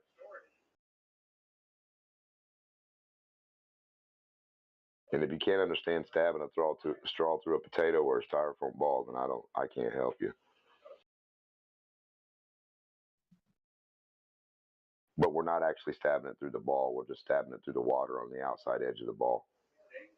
Okay. Lake Pontchartrain, the cord would be underneath the land, actually, not just underneath the water, because the water isn't 90 feet deep. But you could still put a pipe there and be underneath the bridge. Yeah. Everywhere's the curve of the earth, right? Everywhere I'm standing. So anywhere I take a certain degree by their math of angle and start putting this tube from the edge through the water, dirt, sand, wherever I'm at, grass, doesn't matter, right? It should hit the other side of this ball. I don't know any physics, any art, any cart, any diagram you could show me where this wouldn't happen. Not one.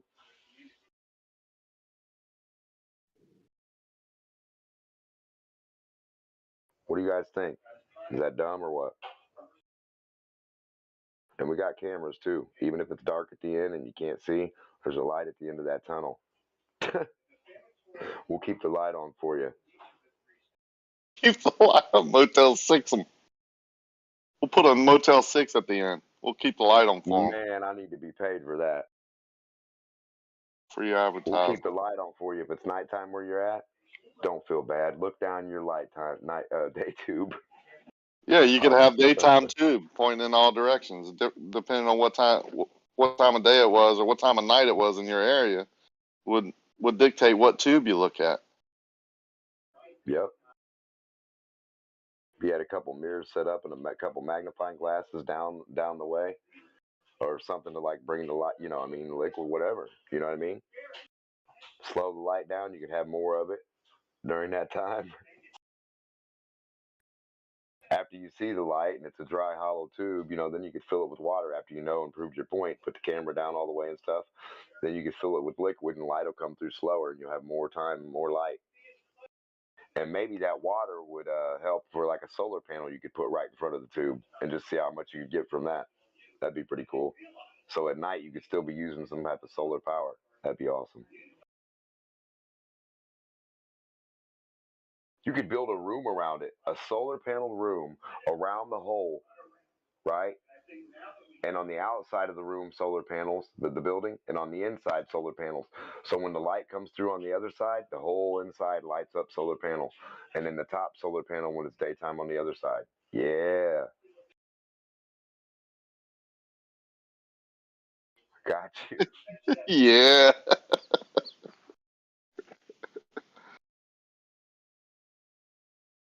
Where's my globe killing money? I just shot the globe. But I didn't shoot the deputy.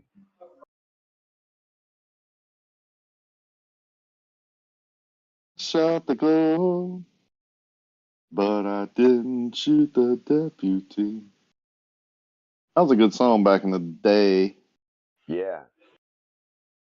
I swore it was in self-defense.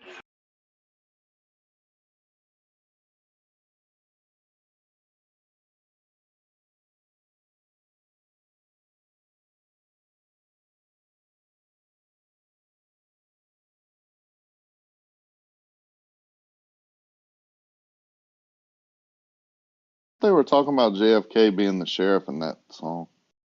Because then he shot a deputy after that. Or maybe he didn't shoot the deputy. Or maybe he shot the deputy and not the sheriff. Mm-hmm.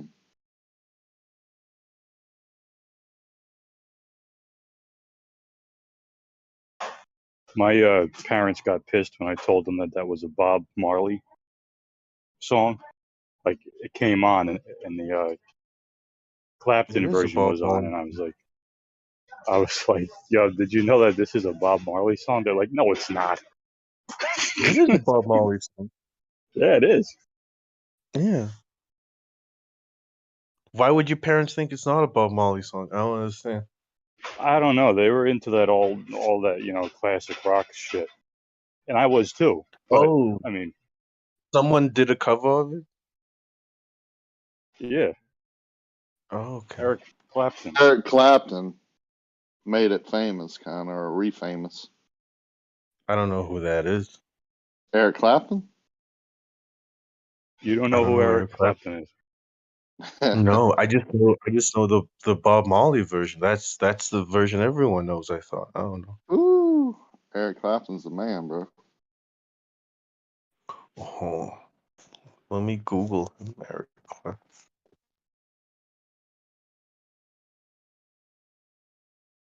So Eric Clapton stole the song. Okay. English rock guitar. Well, he covered it. He covered it, alright. But yeah, I mean, Eric Clapton is one of the greatest guitar players to ever live. Cocaine. He wrote I was Cocaine. I think he was the writer of Cocaine. He had a lot of good, like, current songs or hits in his time, but I don't think they're hits Layla, now. bro. Yeah, Layla. Layla. Jesus, bro. That's when he was with Cream, right, Layla? No, that was right after he got out of That's right after. Yeah, he was on his own. That was Derek and the Derek and the Dominoes. Dominoes. Okay. Yep. Yeah. Sorry.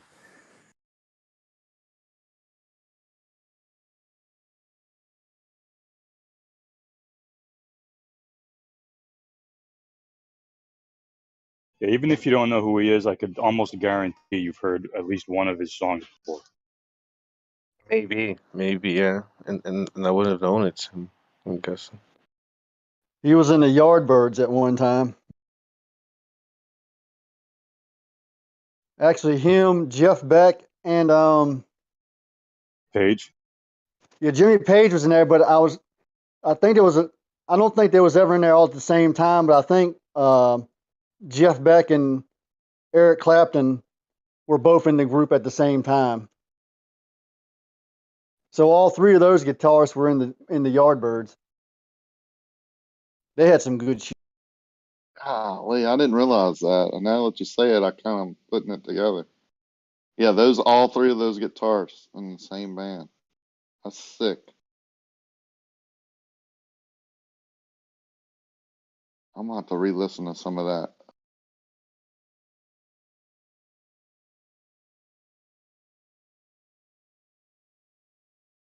And when that band broke up, Jimmy Page he kind of wanted to continue what they were doing, which was kind of like their music was kind of like a rock and blues kind of mix. And he wanted to keep doing that. And before Led Zeppelin became Led Zeppelin, they were calling themselves the New Yardbirds. And let's see, it was Keith Moon, who was the drummer of The Who, and it was John Entwistle, who was the bass player of The Who, were talking and was overheard saying, you know what, if we got our own band, we would probably call it Led Zeppelin because it would go over like a lead balloon. And that was overheard and got back to Jimmy Page, and that's how Led Zeppelin got their name. Yep. Well, Led Zeppelin only formed after the Yardbirds split up, right? I thought they used some of their band members to start Led Zeppelin. Holy shit, I just now got that Led Zeppelin. I know it was right after they split up. Led Zeppelin. Yeah, it was. Yeah, Jimmy Page wanted to continue that band because they all split up, but he found Robert Plant and John Bonham was in a band together called the Band of Joy. John Paul Jones, I can't remember what he was doing before that, but he got a hold of him, and then what was that? He was in a studio, like he was a studio guy. Oh, okay. Yeah, studio musician. And then they all got together, and Jimmy wanted to kind of continue what the Yardbirds were doing, and he wanted to continue he wanted to take blues music and kind of give it like a heavy rock type sound to it. So if you ever listen to their first album, that is apparent, where it's real bluesy, but it's like heavy at the same time. And a lot of their songs come from people like Willie Dixon. Help me out, Jerry, if you know. I'm not sure. Howlin' Wolf, all those old blues guys. Yeah, that pretty much that whole first album is just one big rip. Right. Like every song almost. And one of my favorite songs, well, every time I hear a Led Zeppelin song, oh, that's my favorite song. Oh, wait a minute, that one's my favorite. But one of my favorites is When the Levee Breaks. That's actually a Memphis Mini song from 1920, like 1921 or somewhere. I even like that version. I looked it up on YouTube and I was like, man, I like this. That was a woman that sung that.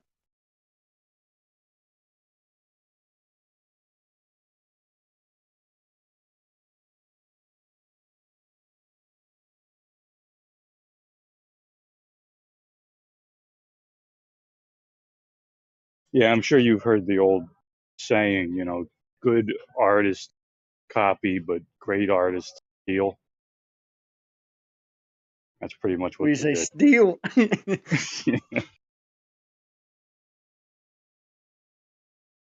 Yeah, well, I mean, I've heard people say, Led Zeppelin stole all their music, but I don't know if it came, y'all remember that box set that came out in the 90s and the commercial was so fucking awesome because it showed the Hindenburg coming down, and then that vocal in Whole Lotta Love where he's going and it's him. Yeah. Well, anyway, I think in that catalog, it's telling where Jimmy Page wanted to take all that blues music and make it into like heavy rock. So, I mean, it wasn't like he was hiding it. I mean, he announced that that's what he wanted to do.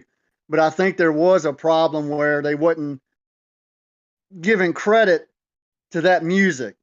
And it was like a lot of years went by, and then they started putting it in there. Yeah, I'm not saying, like, the thing about it is, like, the music that they did copy was too good not to copy. Right. Well, I mean, there's so many songs that you probably wouldn't think, man, this song is great. Well, you don't probably know that that was a cover of a cover that could have been a cover. You know, 'cause I've heard plenty of songs that I like and then stumble across what I didn't know was the original, and turns out I like the original better. Like we've all heard the Tainted Love by Soft Cell. You know, now I've got to get burnt, get away. Well, that's a song that came out in the 60s by damn, I can't remember her name. I actually like that version better. It's Gloria something, I think. Shit. Anyway. Well, a lot of the lyrics, if you listen to them, I think a lot of them people are talking about flat Earth. I swear, man.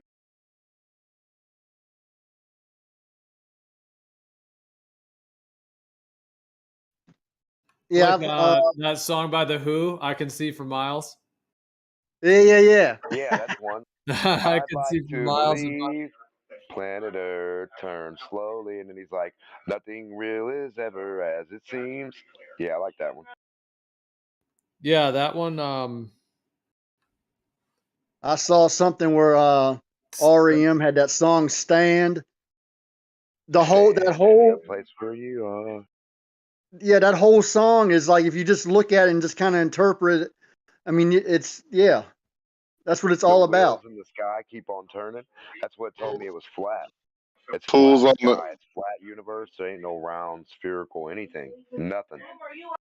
Fools on the That would be hill. an astrolabe, right? Isn't that like a series of wheels that it's got the planets Like the gears in the clock. on one, and then the sun and the moon and everything? Isn't that what an astrolabe is?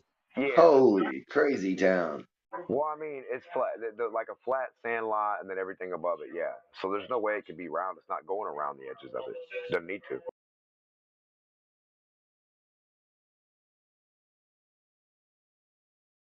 Now, if it had to, then okay, but I don't think it needs to at all.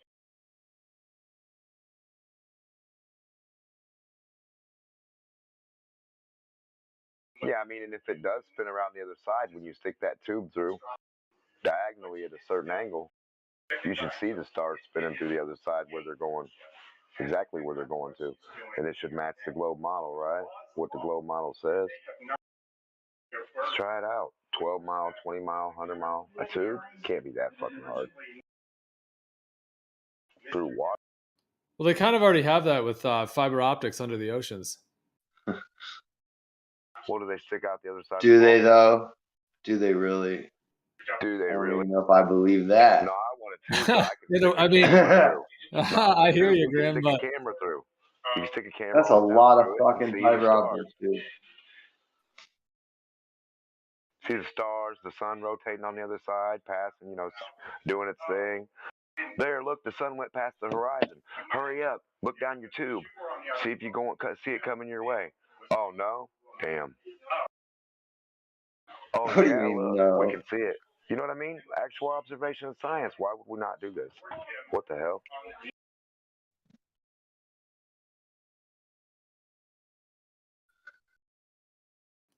yeah, Grim, don't you think it'd be possible to, if they have fiber optic cables on the base of the ocean, that just through timing software, you could actually measure the shape of the surface that the fiber optics are going over, whether it's curved or not? I mean, I think they could. They say that they could probably do that. I don't know. Well, I it would mean, come yeah, down to I would distance. say it seemed like they, like It would come down to the distance would have to be correct that they give. right. But I Like mean, someone laid you those have to cables, so count. they've got the right distance somewhere, right? That's what I was gonna say. Like, there's a counter when you pull the cable out of a cable. It's just like when you're at the hardware store, right? Yeah, but you're going up and down valleys and up like just not in a Yeah, but I perfect don't think straight that. path. No, I agree, but I mean, it would still know how much cable that they put out, at least. You know what I mean? Oh, they know their sphere size. Stick a little straw through there. It's right through the top of the water, man. Right everywhere we're standing is the curve. I mean, get a certain tilt, diagonal. If you don't ever see no sunlight at a certain distance, then it's not a ball.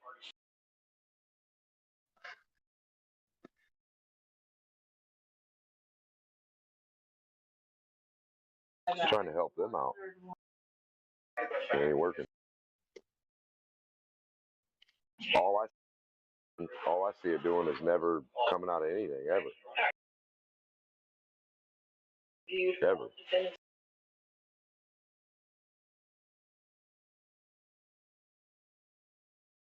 That's why they lie about how far they can drill. Because they already know anybody can just look at a circle on paper and put a line through the little bittiest part of the edge they can, on the outside edge as far as they can. Just a laser line right through the little edge, right past the curve. Just cut that mud with a tube. Have you guys heard that when people are up in the North Pole, like in the Arctic, that they literally feel like they're closer to the sun? And it kind of seems like you're like up on top of the world, like you're up at some kind of like higher altitude, that where the air is like much more clear, and the sun apparently seems like it's very close. I think that Yeah, would I've have heard that. I think that would have to do with like the less pollution and stuff. The sun would appear closer because it's just the air is different. So much more clear air. Yeah, that's what came to my mind when you said that. You know that little ionization zone when water freezes, like little seclusion zone where all the particulates are kind of pushed out and there's like a little clear area. Yeah. I imagine it might be something like that, electrically. Or like part of a vortex that clears out at Yeah. a certain range. Right, it would clear out all the unionized or materials or whatever, and kind of. Yeah, so you've got kind of like the superhighway of the sun, like the path that the sun takes, and then north and south of that, you've got all that space. So yeah, this in case of this would be in the north. Well, I was thinking about this because Jeranism, he did an interview today with David Avocado Wolf, and so yeah, I was listening to some of that, and David Wolf was talking about because he spent a lot of time like up in Greenland, and they were actually talking about a long distance observation. It was like one of them was 350 miles, which from like Greenland to Iceland, and that's like 74,000 feet of curvature. And the mountain that you can see is only like 4,000 feet tall. So there's like 70,000 feet of missing curvature. And maybe because the air is so clear up there, it allows like, cause 350, like that's, on the ground, that's far. I mean, that could outdo the Guinness Book of World Records for potentially. That's my litmus test for people that I think that are deceiving on purpose when they say that they think you should be able to see forever, or they can't understand how when the more dense atmosphere, like in the south, even the difference between looking 10 foot above the surface in the south and looking 10 foot above the surface in the north with the crisp cool air versus the humid thick air would be different. That's my litmus test of how either smart they are or how they're willing to say anything to deceive. Because, I mean, anybody that ever does any observations knows that it makes a difference, even day by day. But the area would definitely you know, the humidity is just a huge part in the South. Talk about how thick the air is. You know, there's a reason they say that. Oh It's yeah, funny for how the sure. Globers don't check their. Sorry, I was just saying it's funny how the Globers don't check their globe pictures for refraction. But what were you saying? Well, that one that I just mentioned, 70,000 feet of missing curvature, that is one hell of a refraction. If it can bend that over 70,000 feet and make it appear right at the horizon, horizontal level. Well, a sphere is a much more specific claim. Ideally, you'd have some geometry where the hump is more or less right where you think it should be. You shouldn't have to write in a bunch of blank checks with refraction or whatever to explain why we see too far over this hump of Earth curvature. I mean, if you're going to make a more specific claim like that, what are you going to use to back it up consistently? Yeah, I guess they just tend to go with bendy light. Bendy water and bendy light. It makes the actual Earth into a temporary fabricated model idea. Well, does the path of light, as an image, coming to our eye, appear to deviate? Sure, but saying that light bends is a little fallacious. For something to bend, it has to have shape. So if you're going to say the path or the light itself has shape, well, then what's the shape that it should bend? The only time you see light bending that way is with some sort of demonstration of a laser bending, but that's light that's shaped so that it can bend.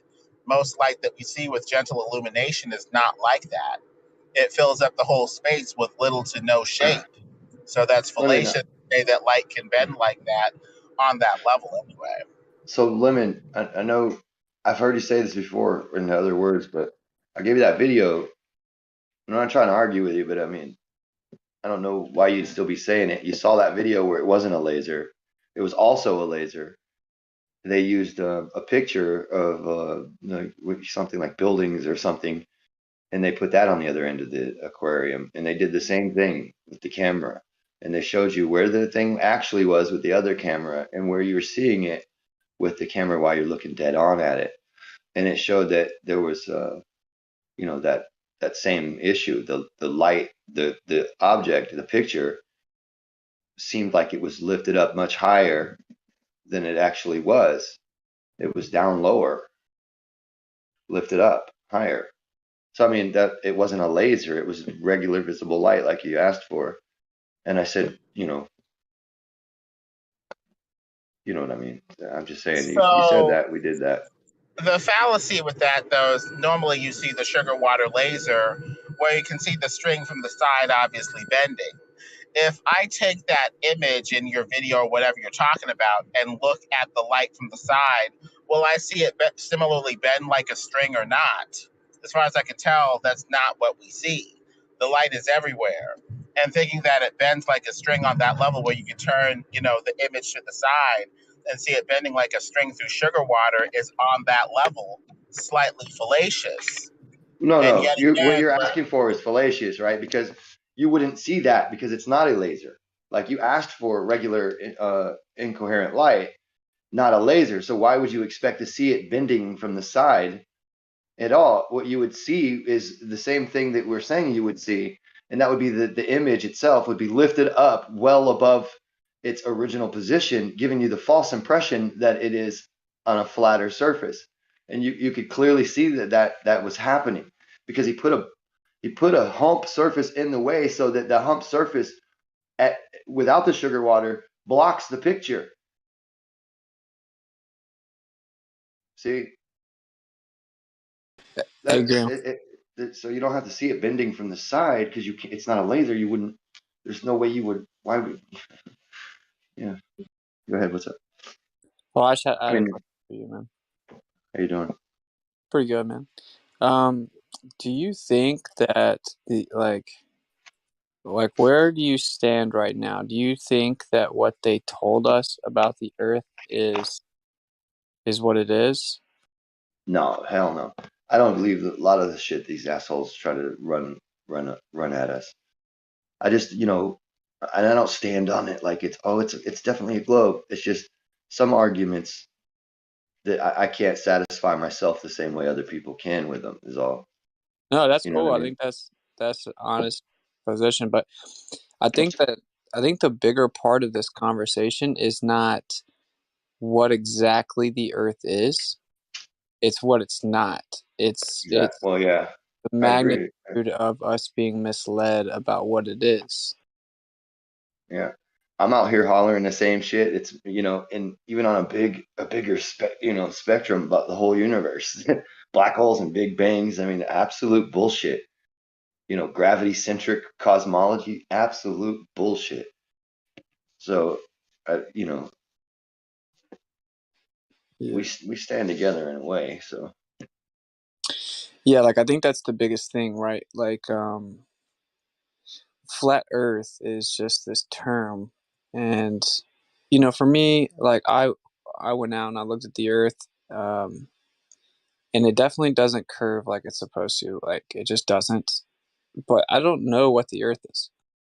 I think though that like the fact that we were told we know exactly what it is, and then it was packaged with all these lies that are falsifiable, and a lot of them are actually unfalsifiable nonsense. But I right. think, Yeah. You can't even test them to see if they're wrong. yeah, like I think that's the biggest part, right? Like flat Earth is not okay. It's like 9/11 inside job, or whatever you want to call it. It's like, okay, cool, flat Earth. It's not that the truth. It's like that the Earth is a plane is not really the thing. It's just that they lied about the Earth, and if the Earth is the center of everything, like that has huge implications. I think we need to make a major shift collectively over to that. And I think a big hiccup for people is trying to, like, the people that claim they know exactly what the Earth is, so that they can't depart from one without the replacement. I don't think that that's what matters. I think it's just that they lied to us about the Earth. It's not even that we need to all arm ourselves and go find out what's in Antarctica. It's that we need to just understand the implications, like the implication of the lie. Right. I mean, if these are the type of people that can spread something big enough like that, then obviously there's a lot of things in our history we can revisit, like our very recent little thing that just happened and some other stuff, you know what I mean? And continue figuring out, like, why is it exactly that we are so susceptible to these grandiose type, illusionary realities that they keep feeding us? Yeah, like What is it about that is so attractive to the human? it's attractive in the sense that no one wants to be lied to. Like no one wants Sandy Hook to be sketchy. You know what I'm saying? Like no one wants to be lied to. It's uncomfortable. But I think that Oh, I see what you're saying. Like, to protect their own psyche, they won't look at it in the first place. that's Like, right. to protect them from having to deal with the fact that they've had, been duped. Like, I don't think I've been duped, so therefore, and I can't handle it if I had been. Therefore, I'm not going to look into that shit at all. The ostrich in the sand thing, yeah. Yeah, that's the part that's so detrimental. It's like I can't handle the idea of there being some concerted effort to lie to me about such big things, because that makes the world like a scary place in their mind, and Yep. it's too much for them. And like that is, in my opinion, it's not an option, because especially as men, like we're supposed to defend the future generations. Mm-hmm. You know what I'm saying? So it's like, Oh, yeah. I know for a fact a lot of these people that frequent the server that are globe earthers, quote unquote, they know for a fact that there are holes and discrepancies in the story. Oh, It's yeah. like they can't bring themselves to admit it, and publicly is a totally different animal. Yeah. Well, I'm still in the camp that there's more land on Earth than, because that's where I was 10 years ago, before I ever even heard or anybody heard of flat Earth. you know, online or anything. It wasn't something that we were all talking about or anybody. I'd never heard of it. But I always thought that, you know, there was like hidden land and shit. I was all on that Admiral Byrd shit, you know. I never went for concave or flatness. And I did think that there was a good chance that we just had a lot more land here somewhere. And that they did some rewiring to the map, you know, because the continent sizes were all different and everything. And there's just, then the, you know, on their globes than they actually were. So in maps and shit. So I just, you know. Yeah, like I would be very curious to know, like, the truth, like some of the people in here, and I don't want to put anyone on the spot necessarily, but like Left Lane's in here, Drank the Kool-Aid's in here. There's a few people, but I think that you guys know there is something to what the flat earthers are talking about. You may disagree with a lot of it. I personally disagree with a lot of things that certain flat earthers say when they say very definitive claims, but you know deep down that there's something here, or you wouldn't be here every day. Actually, I think most people here are here to gawk. It's Well, funny. I mean, Go ahead. but every once in a while, you guys, you hear a little bit of something that's like, oh, that's interesting, or something. You know what I mean? You pull away with it. As mad as you might be about the whole entire situation when you're, you know, arguing with somebody, every once in a while, because I mean, it happens with me all the time. I hear something very interesting from a flat earther. I don't have them. You know what I mean? Yeah, and I guess I don't have a fucking dog in the fight to where I'm not like. It's easy for me to say something like that because I'm not giving up any of my stance. You know. Yeah, and I think both sides suffer from that. Like I've learned the occasional thing from Glovers as well. But Red Tape, would you want to expand on what you're saying? I just think that most people who come here, honestly, most people who come here to troll. Honestly, right? Like you have to admit that. Right? So for hours every day, they come here to just troll. Yeah, basically. I mean, that says more about them than it does about the people No. who Discord, troll, right? I just think most people are here to gawk. Like I go to like politics servers all the time. Like, and every now and then I just check up in here because it's entertaining. Do you go to lizard people servers? No. Right, because it's ridiculous. Well, no, lizard people servers are like I don't really think exist. Yeah, there are people they that do, dude. reptilians 100% run the whole world, and there are shape-shifting reptilians in all power positions. Yeah. Like an extreme. They do have those. Yeah, like, but you would never go to their server all day, every day. Maybe that sounds really entertaining. Like I can imagine the schizoids that are in there. So basically, it's like this. It's this version of self-validation. Is that what you're saying? Basically, like yeah, they're here to gawk. Like you gotta admit, some of the people in here act like total schizoids. Well, do a lot of the globe earthers act crazy? Oh yeah, but someone like you gotta admit, I think Glowy is kind of funny because he's like a total schizoid. Okay, so basically, this Funny. is It's here to gawk. This is very. Most of the time, I'm here to talk about communism.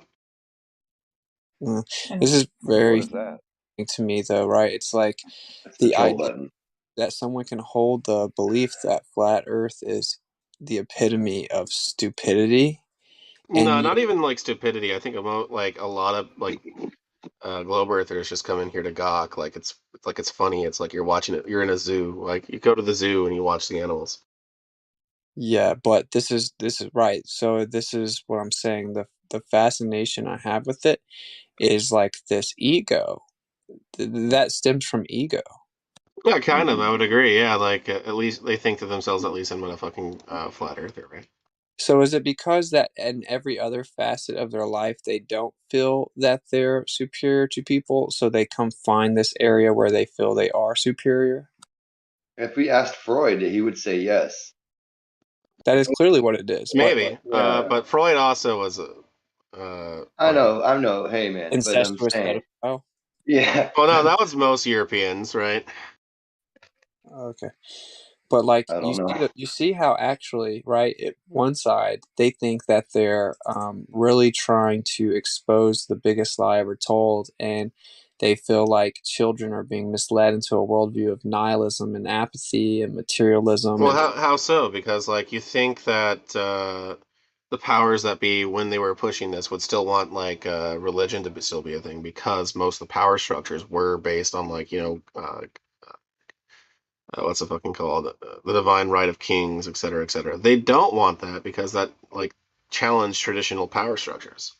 well, I do agree with you that they love religion, but they want you on one extreme side of the spectrum.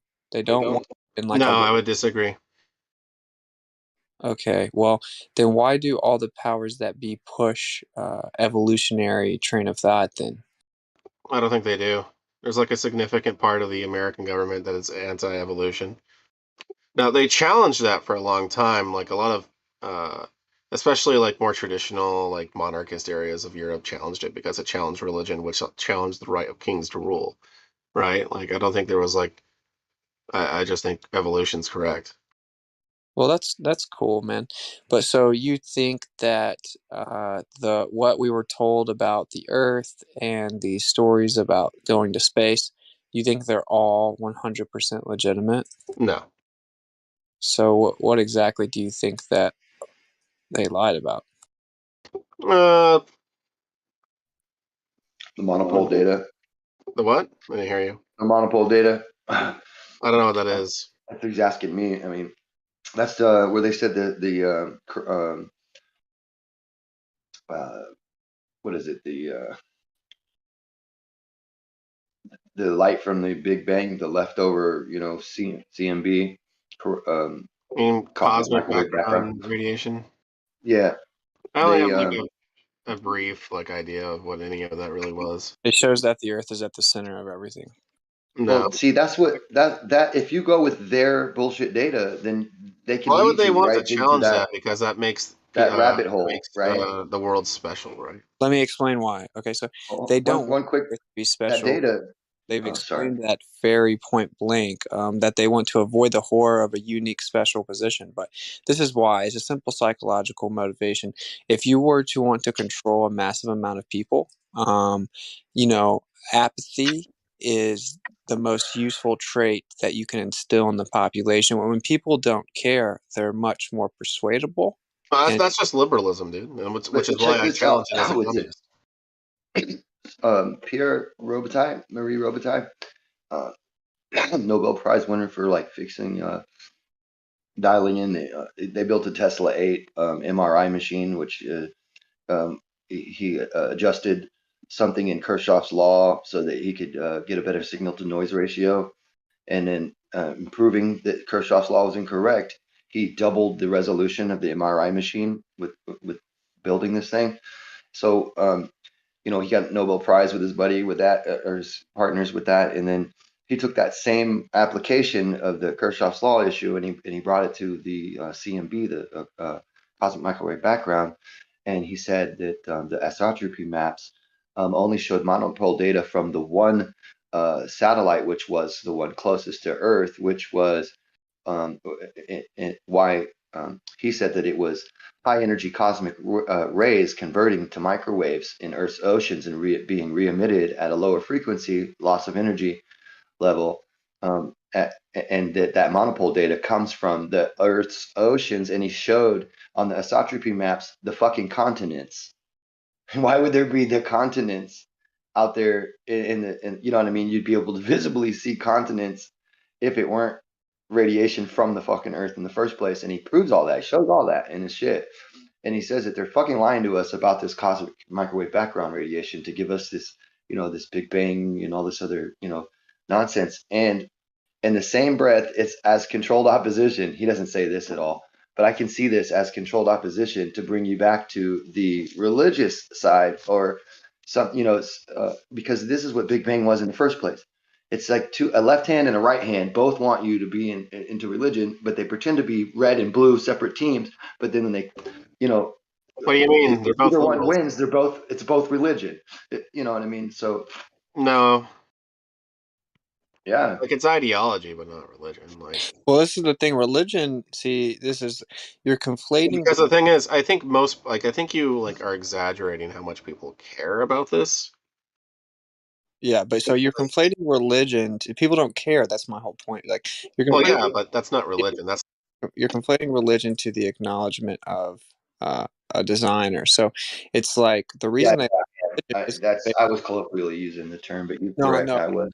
I'm explaining that they love religion because they wrote the script. What that means is that they control your viewpoint of any type of spirituality, right? They know they'd never avoid anyone acknowledging the necessary antecedent to design. So dude. they I'm a Gnostic. script. I'm They've a written. spiritualist. What are you talking about? No, I'm just explaining. In general, he's talking about in general, not you, dude. Right. So they've created the spectrum. They push you over here to extreme religious zealotry, or they push you over here to extreme, materialistic apathy. They do not want you in Right. the middle where you have reason and logic, and where the next day you can admit, "Oh wow, I've come up with new information. Now I'm updating my viewpoint because I'm being honest." They want you on either spectrum, and they're both religions.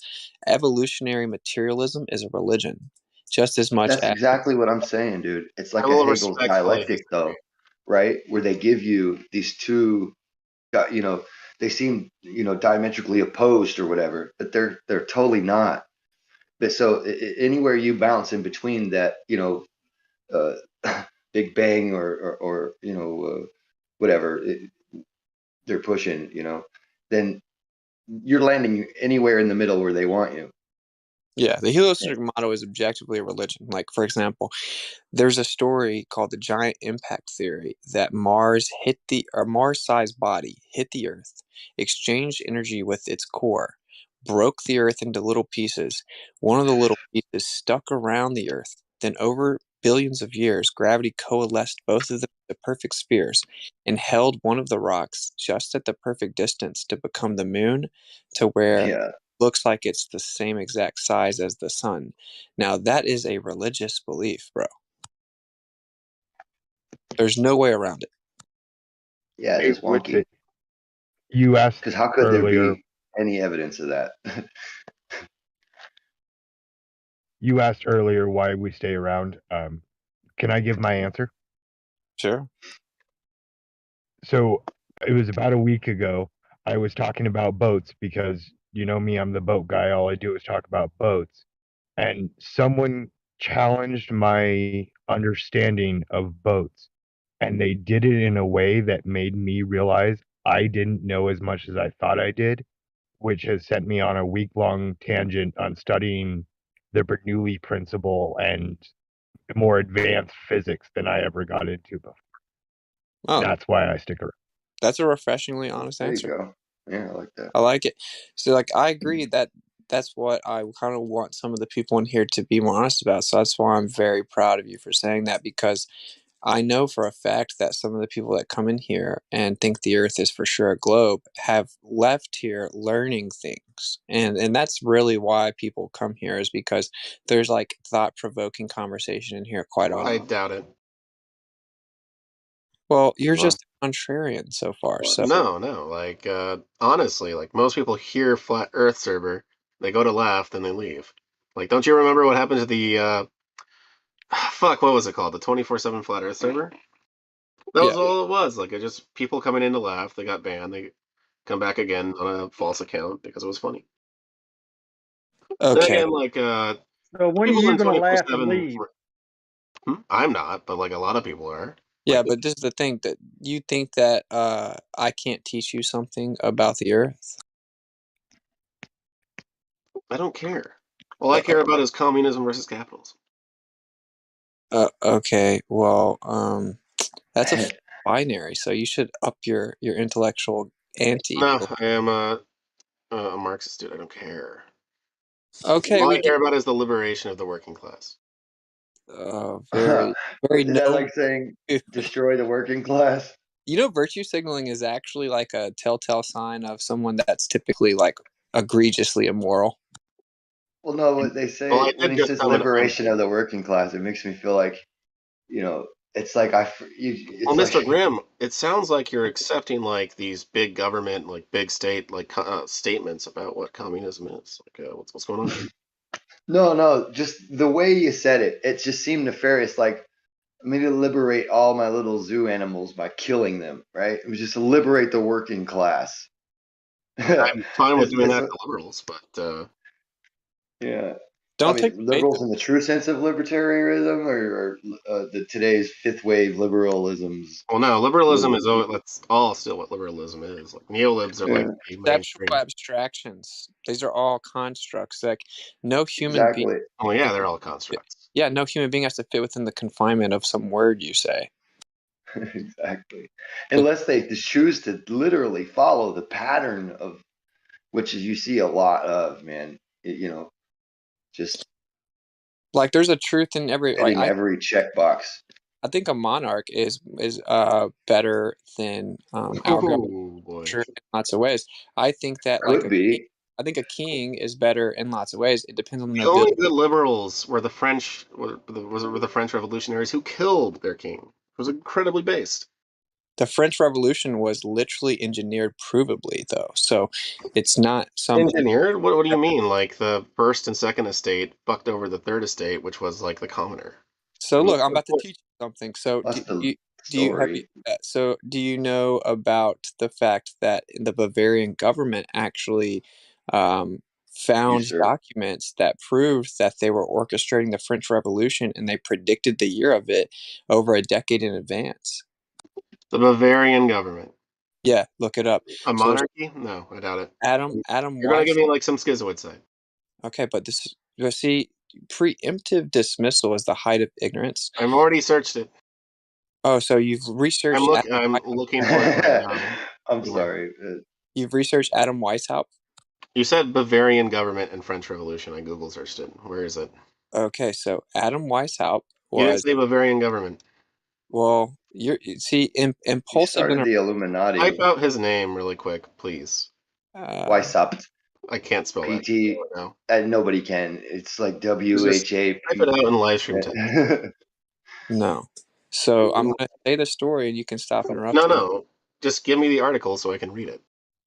So Adam Weishaupt was struck by lightning on a horse and died, and he died in Bavaria or whatever. So the Bavarian police then took his remains and they found a notebook where he had been in a meeting, and it was of the Illuminati. No, yeah, the Illuminati Lodge. They changed their name after this. They were actually banned from the country after this. And they had just had a meeting talking about how they wanted to orchestrate the French Revolution. They then went and warned France, who ignored the warning. And then the French Revolution happened on the exact year predicted. And this is still in a museum. Yeah, the Adam Weishaupt I'm not isn't reading. he the founder of the Illuminati in the Isn't first this place JS Store thing? in America? He wasn't a founder. The Illuminati wasn't really like Yeah, that. he absolutely was. Adam Weishaupt was a founder of the Illuminati also. Well, maybe a particular lodge, anyway, they changed their name from Illumina. It was banned after this, so they changed their name to you may have heard of it, Freemasonry. They changed their name because their cover was blown, as opposed to being some how do you say the word philanthropic? There you go, philanthropic, good do, community serving organization to some malevolent, ill-intended, subversive organization. So they had to change their name. So the French Revolution is not some organic grassroots freedom fighting movement. Well, what do you mean? I will disagree until I read all this. So, all right, I'll try to find is this the article like from jsstore.com? British conservatism, the Illuminati, and the conspiracy theory of the French Revolution. Maybe, I don't know. I mean, I do know that Google heavily censors everything now. I'm sure you're aware of that, right? Yeah, but that's also very convenient for you. Well, it's not convenient. It's actually very inconvenient. Inconvenient, right? I mean, you used to be able to shove it right in your face and rub your nose in it very easily. And I'm sure I can find it. Even if that were true, that's based because I think monarchs should be executed. Anyway, before I get into the weeds of your political false binaries, the point here is that there's Yeah, no so you're going to talk about a third wave, like a third option between communism and capitalism. Well, I mean, yeah, I guess technically anarcho-capitalism is still a shoot of capitalism. I don't know, because then you can try to talk about you could talk about like a democratic socialist society. Uh-oh. You know, a democratic socialist, we're already kind of, you know, with all the social programs and stuff. No, that's not what that is. Welfare With isn't all the socialism.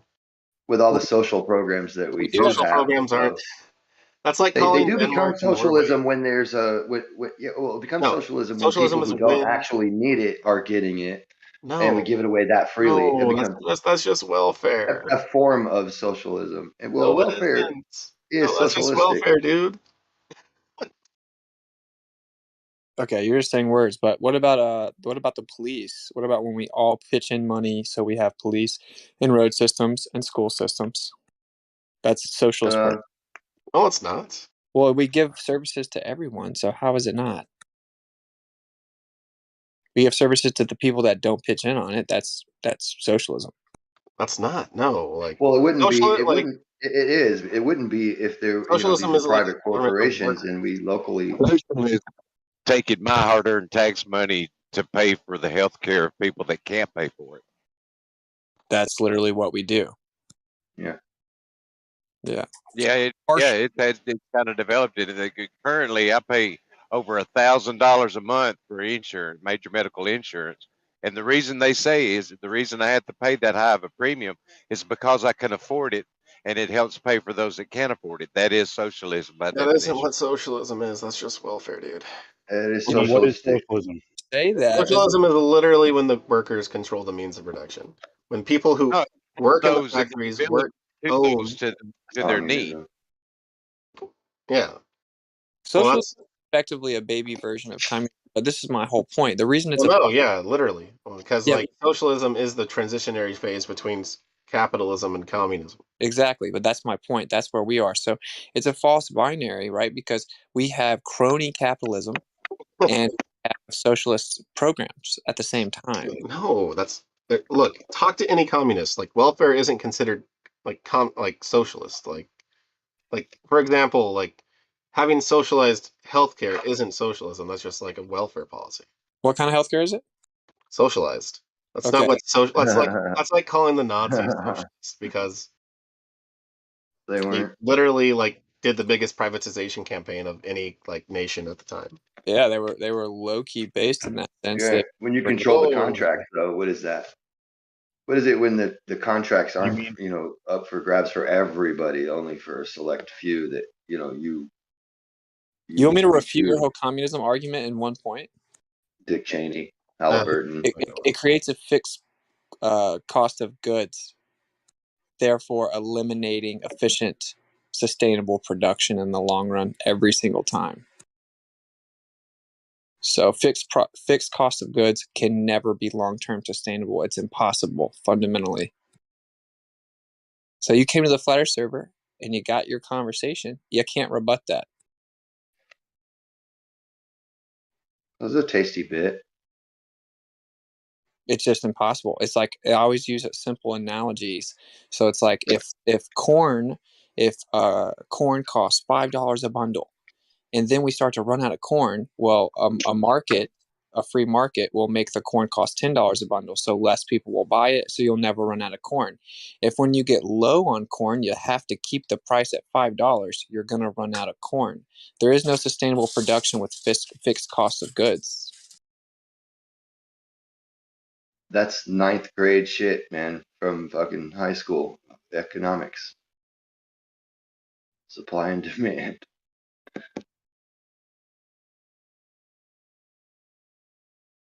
It's actually just it's usually the people that promote this ideology. It's actually just disguised virtue signaling. Oh yeah, I mean that's what a lot of conversationalists do, though. That's their whole thing. I jump in this conversation so I can shine. Oh, he left. Yeah, of course. Yeah, that's all you have to ever say to a communist. I've never got a rebuttal. Did he And laugh he just first? comes in to laugh at us, right? Well, he left without laughing. He's supposed to laugh and then leave. Right. Yeah. Forgot his own Okay, but little here what we he's here for. go. Like Left Lane, for example, bro, I bet that if we hung out in person and had a beer, like we would laugh and have like a decent time. And we've had very heated arguments. Like I even like kind of made a personal jab at you earlier, right? I did apologize. But my point Yeah, is he did. like, yeah, my bad, bro. But like I was just getting frustrated with the 5v1 interruption thing. But I'm just saying that, believe it or not, I bet that we could have a beer and have a good time, right? It's like we can disagree without being enemies. And in fact, that is a requirement for any type of intellectual productivity in any society. Word. Right? Like if you have groupthink, you're never going to progress. And I think that's why I definitely align with the quote unquote flat earth side so much more, because flat earthers don't agree on almost anything. They disagree on everything. Like go ask 10 flat earthers what's in the sky and make them answer. You're going to get 10 different answers. Go ask them go ask them about the map. You're going to get 10 different answers. Now, this is oftentimes used as ammunition against flat earth by the quote unquote globe earth side. But that's actually dishonest, right? Because the problem with the globe earth side is you guys don't have anything to think about. It's already been given to you. Your answers have been given to you. And so there are very, very smart globers. And I mean, even like what we call anti-flat earthers, right? Like really staunchly defending the globe. There are still really smart people within that group.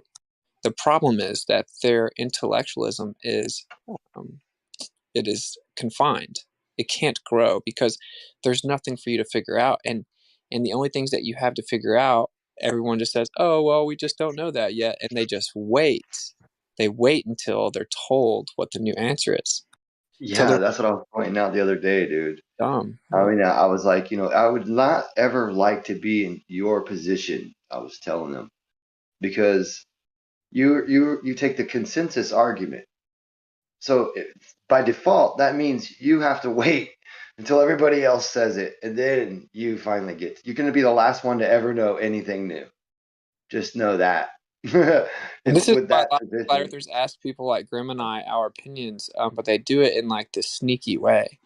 But like the same people that claim I'm stupid, they always want to know what would you say it is, Austin? What's your replacement on? right? It's because subconsciously they like the freedom I have. They like that I get to say, oh, well, I think the sky's a fluid like medium, and I think that the stars and the planets are effectively cymatic patterns. This is a good point. Yeah. No, because I get to sit here. I'm free. My mind is free, and they don't get to do that because they kind of have a script. It seems like there's like an admiration in a way, and then there's that But self isn't there that hatred towards you because of that admiration. isn't there something to be said for learning what is known and what is the best about it? I'm listening to you guys talk and I'm thinking about the example I just gave where I talk about boats all the goddamn time. You guys all wish I'd shut up about my goddamn boats. But I was able to delve more deeply into a specific niche that I didn't understand as well as I thought I did. Now I have a better understanding. Now I also realize there's a hell of a lot more I don't know. But yeah, Well, that's isn't good. there something to be said for that rather than We no have the offense thirst for making knowledge, shit man. The up? thust for what's new. Well, yeah, Some but people Kool-Aid. have it, and some people Sorry. want to be comfortable thinking that it's all figured out already. Kool-Aid, let me give you an example though of why that doesn't usually happen. Like your example is boats, but the conversation we're talking about is the Earth. So whenever I was talking to her earlier and I was explaining, well, you have dark matter and dark energy, so objectively the model is wrong right now. Now, I understand that that position is your side's position as well. That's what science is. And of course, we don't have everything figured out. And we're talking about the vastness of the universe. How would we ever have anything figured out? We're never going to fully know. And we're just in the pursuit of trying to figure it out. But no one ever thinks, I should think about what it is. What they say is, there are people way smarter than me that do this for a living. They don't know what it is. We don't know what it is yet. And I'm fine with that. So they've tapped out. You see what I'm saying? Yeah. But even That's in your what. example, I wouldn't say the model is broken. Just because there's a part that is not well understood by me, a layperson in the sciences, Yeah, it's 95%. I'm not. I'm not the actual the authority on this. But I you see, didn't go to school and study it. But I just predicted your What response, right? Right, but what I know is I know boats. I know, how to sail from point A to B, and Right, that but that's part not like your of the whole model. worldview, though. That's not like a big, a big No, but place in your. that is. You know what I Oh mean? yeah, it That's is. not. Yeah, No, but it's very eccentric to you, particularly in a small group of people, possibly. But what we're talking about is like, like the difference between being religious or not religious. These are like worldviews that hold a lot of, what do you call it? I mean, other people, you're going to run into other people all the time. They don't have any opinion about your boat stuff too. It's like, it's just, right. you didn't know much about boats, but this is more like, trying to say, I changed my worldview about my entire religion, the way I was raised, right? It's kind of more of a, I've the whole changed my entire shape of the religion. earth, everyone's been lied to. I've I mean, changed my no religion one's from been when I lied was to about this raised. boats thing. You just kind of, you know what I mean? Well, I think I'm not to be Minimalizing the other. disrespectful, but I think it's like a plague of the mind. Like Nikola Tesla, the reason he was so innovative is because he actually left the system and thought outside of it. It's like you don't have to. The biggest misnomer is that you have to have a piece of paper that says that you're approved to talk about something. It's like superconductivity at room temperatures is something that perplexes the Hold on. mind of everyone alive right now. And there's people that think there's a globe that could figure it out, but they've just kind of handed it over to these miraculous people that know everything. If they were so smart, they would have already figured it out, though. I disagree with the fact that you need a piece of paper to talk about it. What you need is the time and the dedication to have studied that. We exemplify and say that you have that by the piece of paper. The piece of paper in and of itself is meaningless.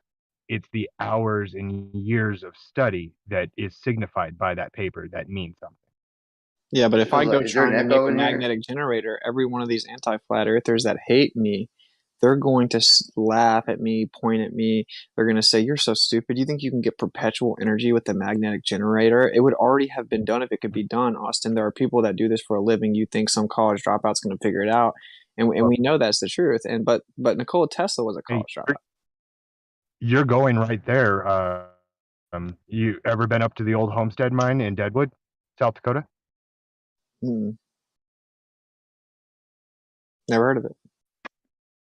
It's one of the largest underground observatories in the world, and it has all of the stuff that you're talking about. It's open for I think it was weekly tours back when I was in school there, but call ahead.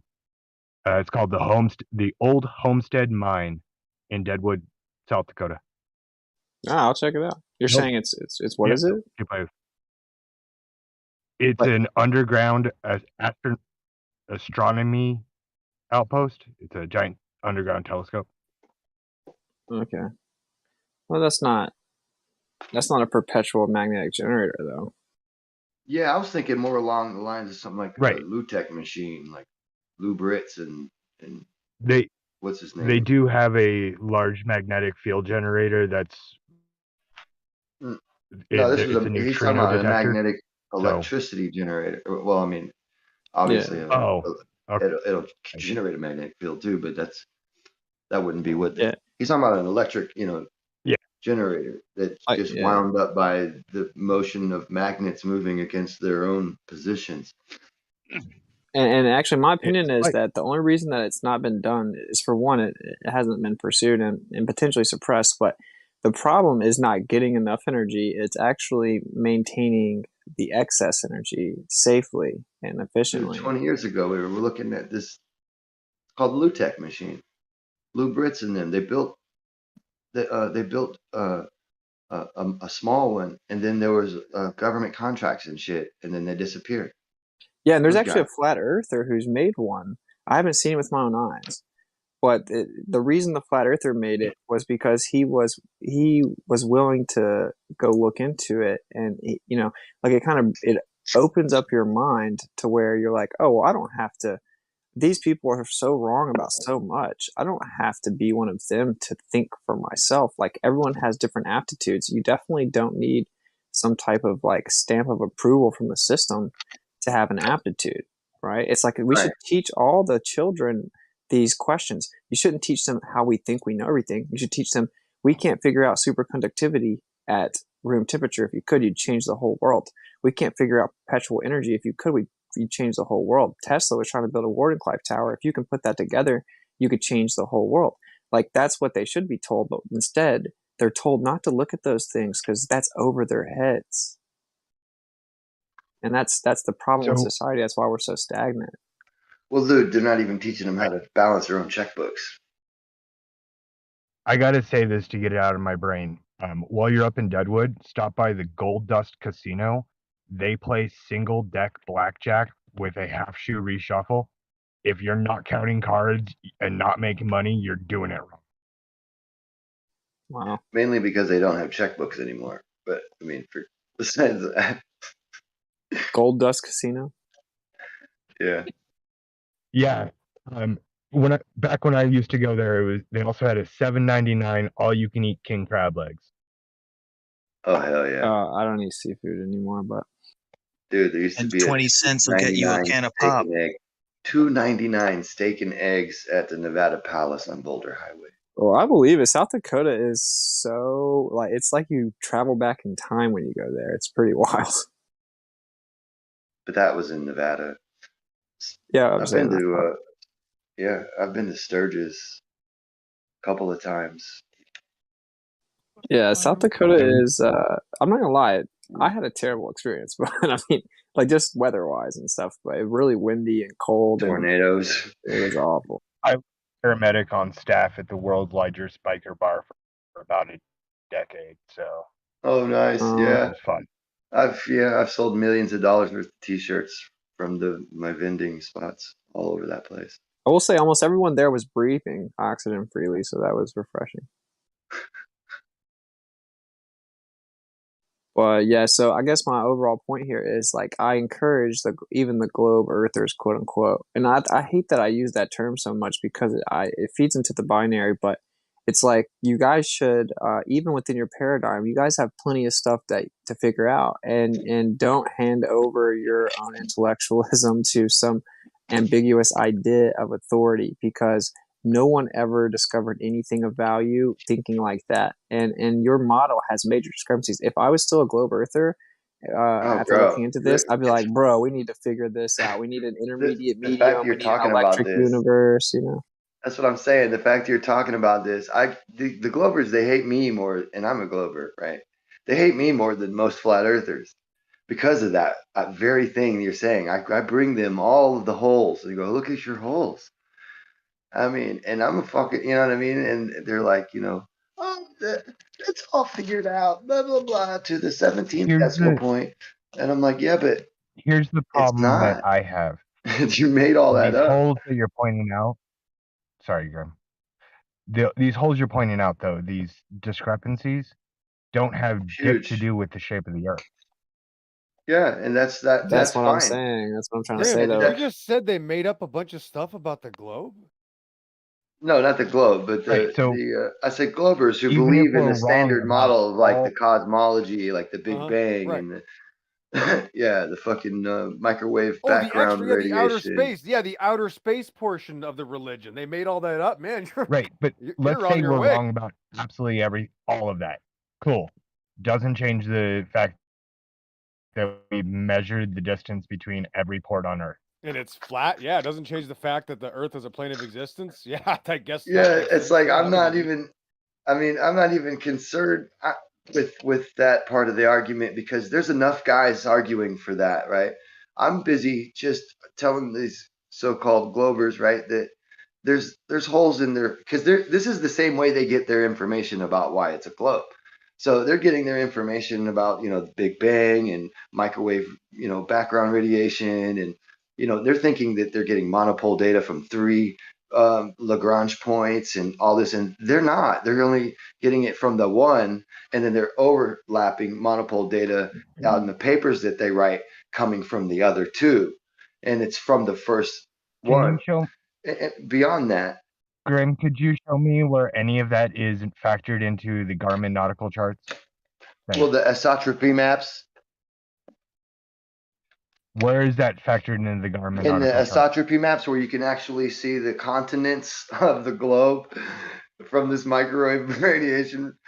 Yeah, that shows that Okay, how do I these get high from these cosmic rays, they're high energy right? rays, But how do I electrons and get from protons. They how do I get from my get absorbed into the oceans and then re-emitted as microwaves, monopole, and they come okay, out of the actual Grim? oceans, and that's why they don't show reflection or those zones that they're looking at fit the Cool. continent shapes so Grim, well. could you tell me how to find this map from the Garmin nautical chart? I've got it pulled up here. What do I I don't know do what to you're see? talking about. Right, it's not connected at all, is it? Well, I I don't mean, see dude, the. there's all kinds of problems, right? Like, and Mr. Graham, I'm also going to throw you this little bone to nibble on here. I don't know if you look at these questions with, if you entertain both ideas, like a plane, a stationary plane, and a spinning globe, and a stationary globe, whatever you do. But the Earth can't be a globe if it's not spinning. I don't know. So yeah, the Earth can't be a globe if it's not spinning because we know too much about what's going on now. So you should at least consider the dielectric plane within a magnetic field. And like, have you ever heard of the Thunderbolt project? I'm sure you have. Yeah, I've been since the first day they were on YouTube. I've been. Nice, yeah. So I think that they have some really smart people there coming up with, like, they're not scared of the holes. They want to answer them, and Oh, that's Wall what. Thornhill. Yeah. Yeah, but see, they're confined too. They're confined because they keep trying to wrap it around a spinning ball, and it takes their work and just consider a dielectric plane. It starts to Well, they make a don't lot even more. work. Yeah, they don't even need to work so much on the They don't work so much with the globe as they the other shapes, the other planets and stuff, and how they're incorporated, and then the other galaxies, and and how they're all incorporated, and the medium in between. So they're kind of talking about like mostly because they do talk about the Earth globe, sun connection and everything, but they have a really, really feasible model. I Yeah, mean, well, with a lot they've of helped. interesting data. Dude, their model is a million times more viable than the current mainstream model for sure. Like, Yeah, there's no doubt. But I mean, like, and I think we would be making leaps, and if we could just get people to, you know what I mean, like to focus on because it does a lot of things, man. It frees us up to that you know idea that there has to be dark matter or dark energy, and it also gives us more a reliable idea about how these cyclical motions are all so perfect because gravity can't do that.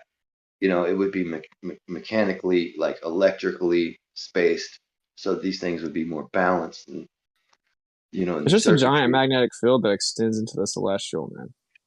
There's no other way. I mean, like, Yeah, and it's got to be a lot more complex than that, but it could because sure, they but that's are the base framework.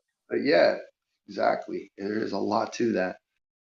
I It's mean, but their it's data that they'll give us, like they got the cosmic web, and that's where they can, they've got, looked as far as they can see into a particular wavelength, and they can see, like, I guess, this cosmic web. You know what I mean? You know what I'm trying to say?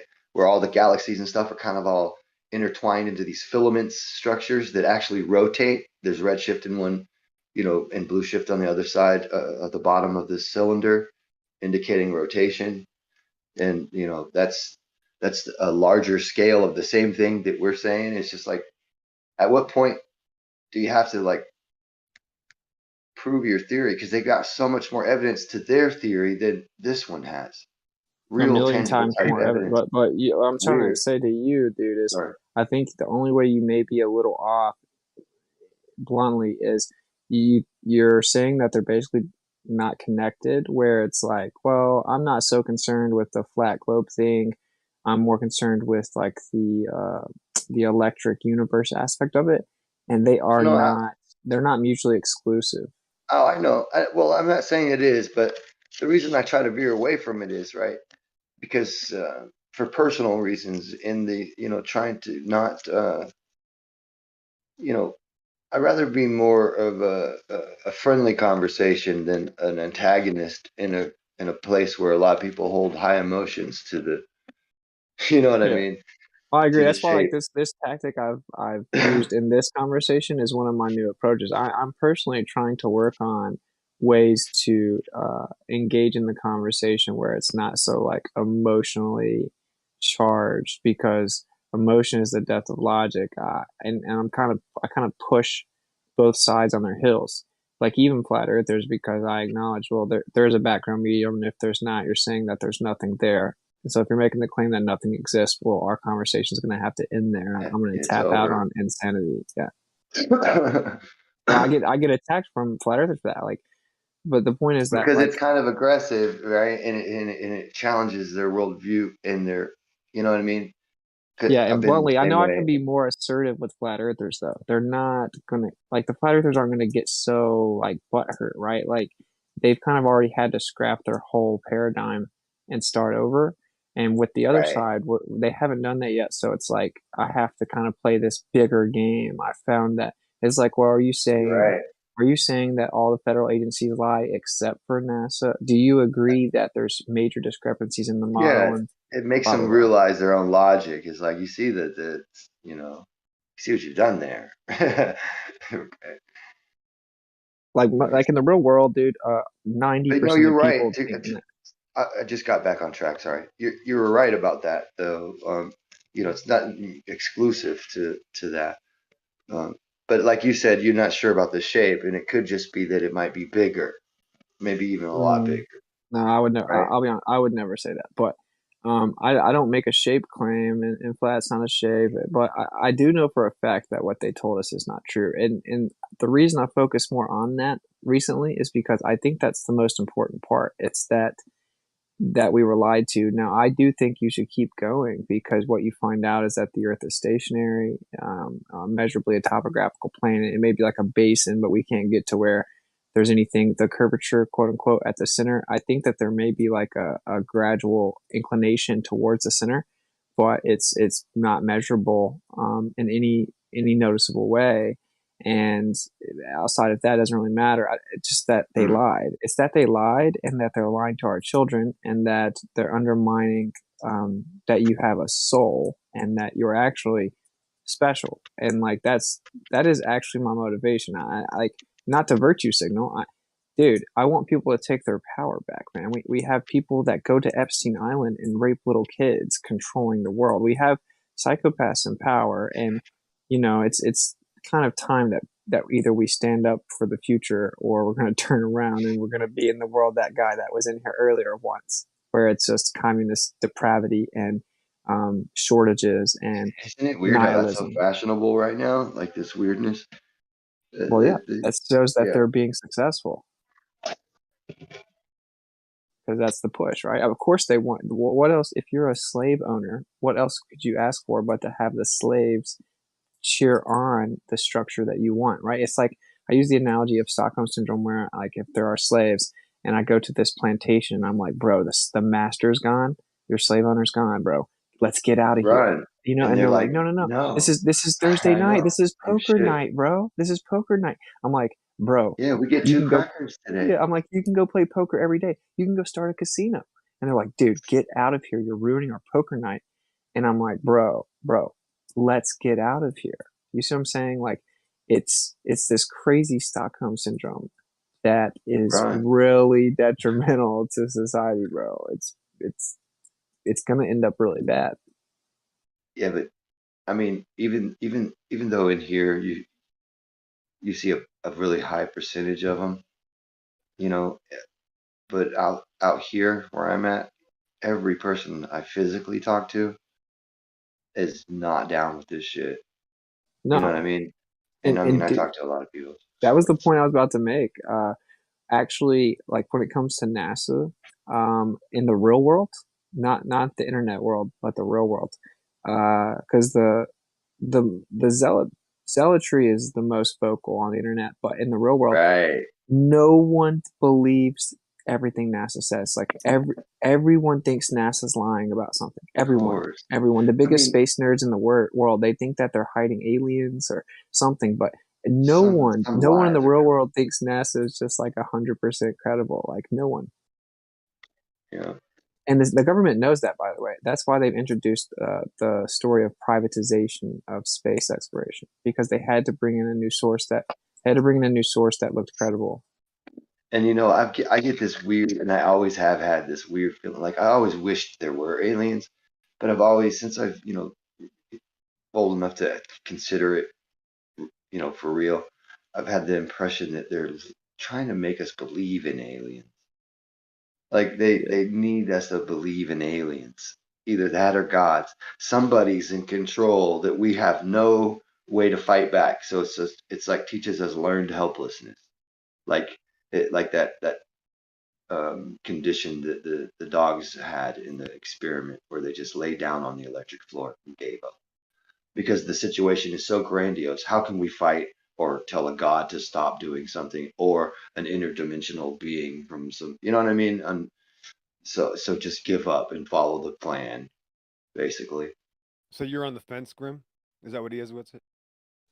Yeah. No, for me, there's no gods and aliens. I mean, like We're you're on the fucking fence when each it other comes to over here. this creation thing, Grim. You're kind of on the fence about like the whole thing right now, or what's your position? Oh no, I don't. See, that's the thing, man. I don't have a standard narrative position. Like I don't know. What do you mean my position? Well, I mean, I have a position. I have. I don't know if it's I mean, standard. considering what? No,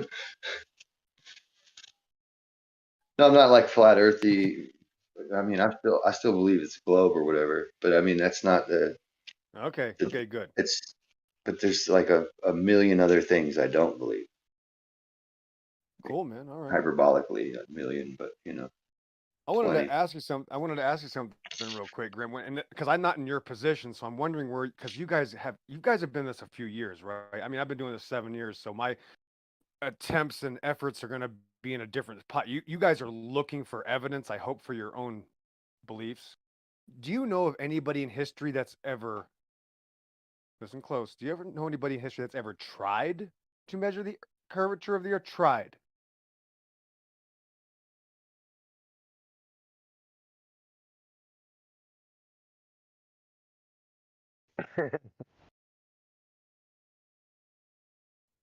If I had a crickets button for the soundboard. Well, something dawned on me the other day, and I was talking to somebody named Matthew Learns. I'm sure you've seen Wits that talk to this guy.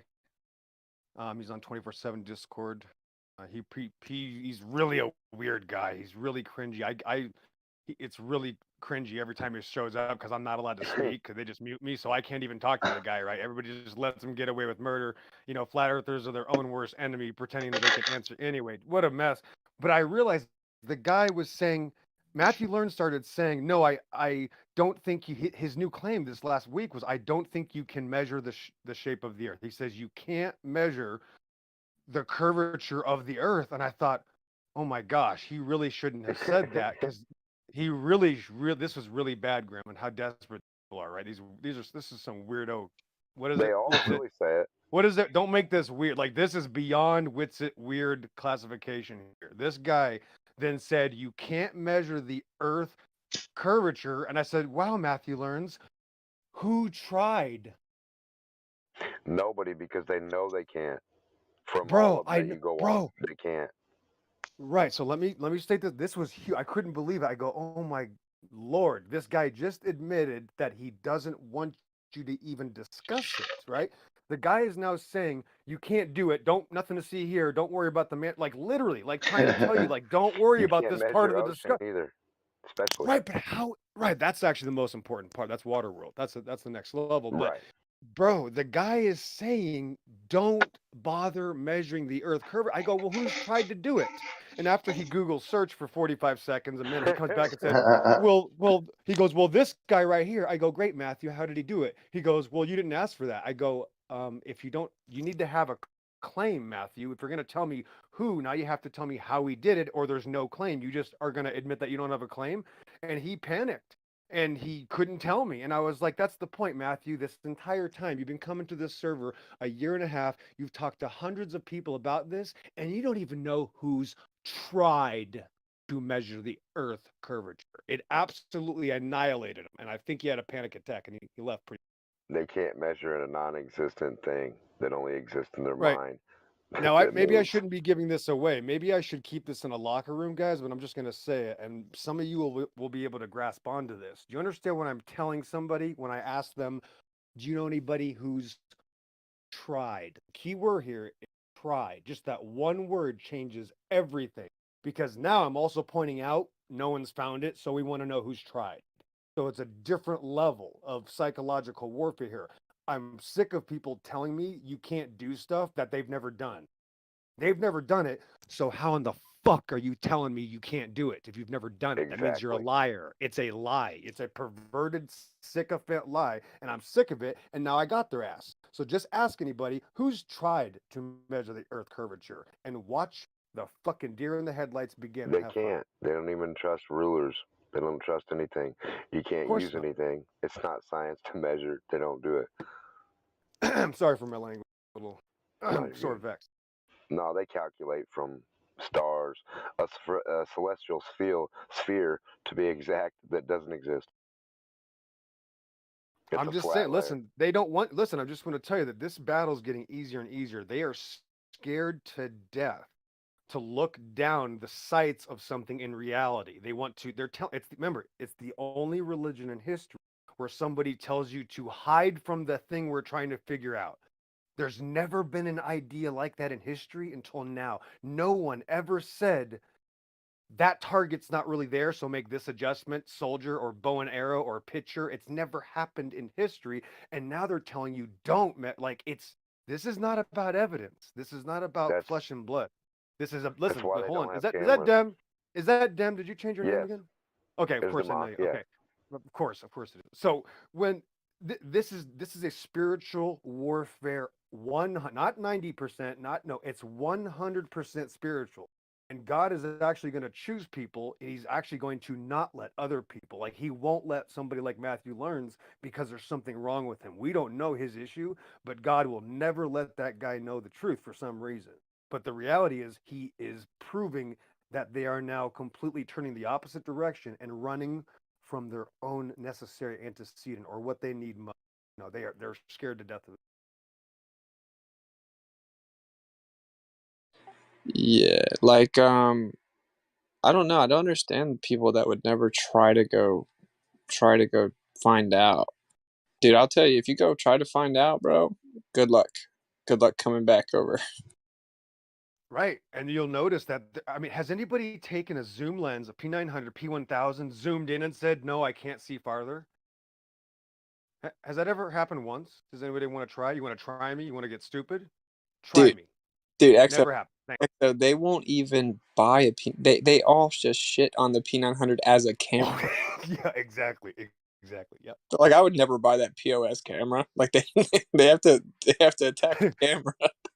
Yeah, we're looking 400 miles out flat. I can see. Yeah, I can tell why this one might be a problem, right? I mean, dude, the deal is they won't do anything. The whole point is you got guys like Matthew Learns who have never done anything saying, also you shouldn't do it now. That's literally like this. It's a weird thing. This is beyond weird. This is like Jim Jones Kool-Aid. Where you at? Kool-Aid level. Yeah, like I don't know. When I first came across flat Earth, dude, the first thing I was instantly like, dude, I have to get a P900. You know, like I don't know how you could come across the info and not be like, psh, but we'll find out. I'll test it myself. Weird. Have you seen the Empress Tiger? Wait, say again? Have you seen the Empress Tiger? It's something I share here and there. I'm surprised because I probably share. I'm only allowed on 24/7 Discord, you know, for about 30 minutes to an hour a month with it, and I'm banned in. So I'm not. I don't have a lot of opportunity to post it anyway. What chat should I post it in here if I want to put a link from YouTube? Invite me. Voice text, Livestream voice text. Let me go. So Livestream text. I can't. Is there any way I can get picture mods? Because I have 2 screenshots. Yes. Put with it to help. Is that possible? I mean, I don't have to have perms permanently, but maybe right now is that possible? So let me. Yeah. Have you ever been here? This place is super chill, dude. As long as. Yeah. Go ahead. Yeah. I don't actually know how to do it though. Is there another mod here? I'll figure it out. I'm gonna get the link real quick. I got it. I gave it to you. Yeah, you're all good. Oh, right on, man. Let me figure this out real quick and just get my ducks in a row. We just try to. The reason I really like this place is the idea is everyone's welcome. Just like be respectful, and you know if it gets carried away, people kind of get temporarily muted, and so just try to be respectful and calm is kind of the idea. Nice, thanks. Excuse me, yet one.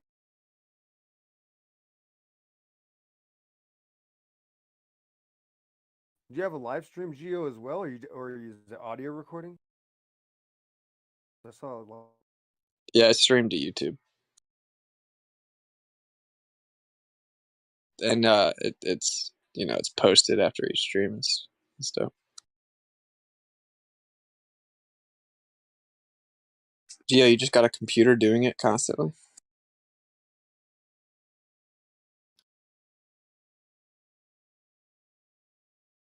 Well, obviously. All right, let's.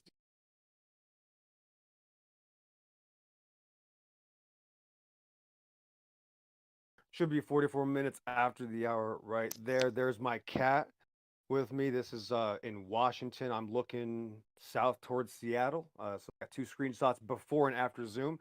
It's a digital zoom, not a physical, not a P900, not even a very good camera, but very clear day today. Over the Puget Sound, again, looking south. This is the Pacific Ocean. If you can see the 2 screenshots again above, there's the link.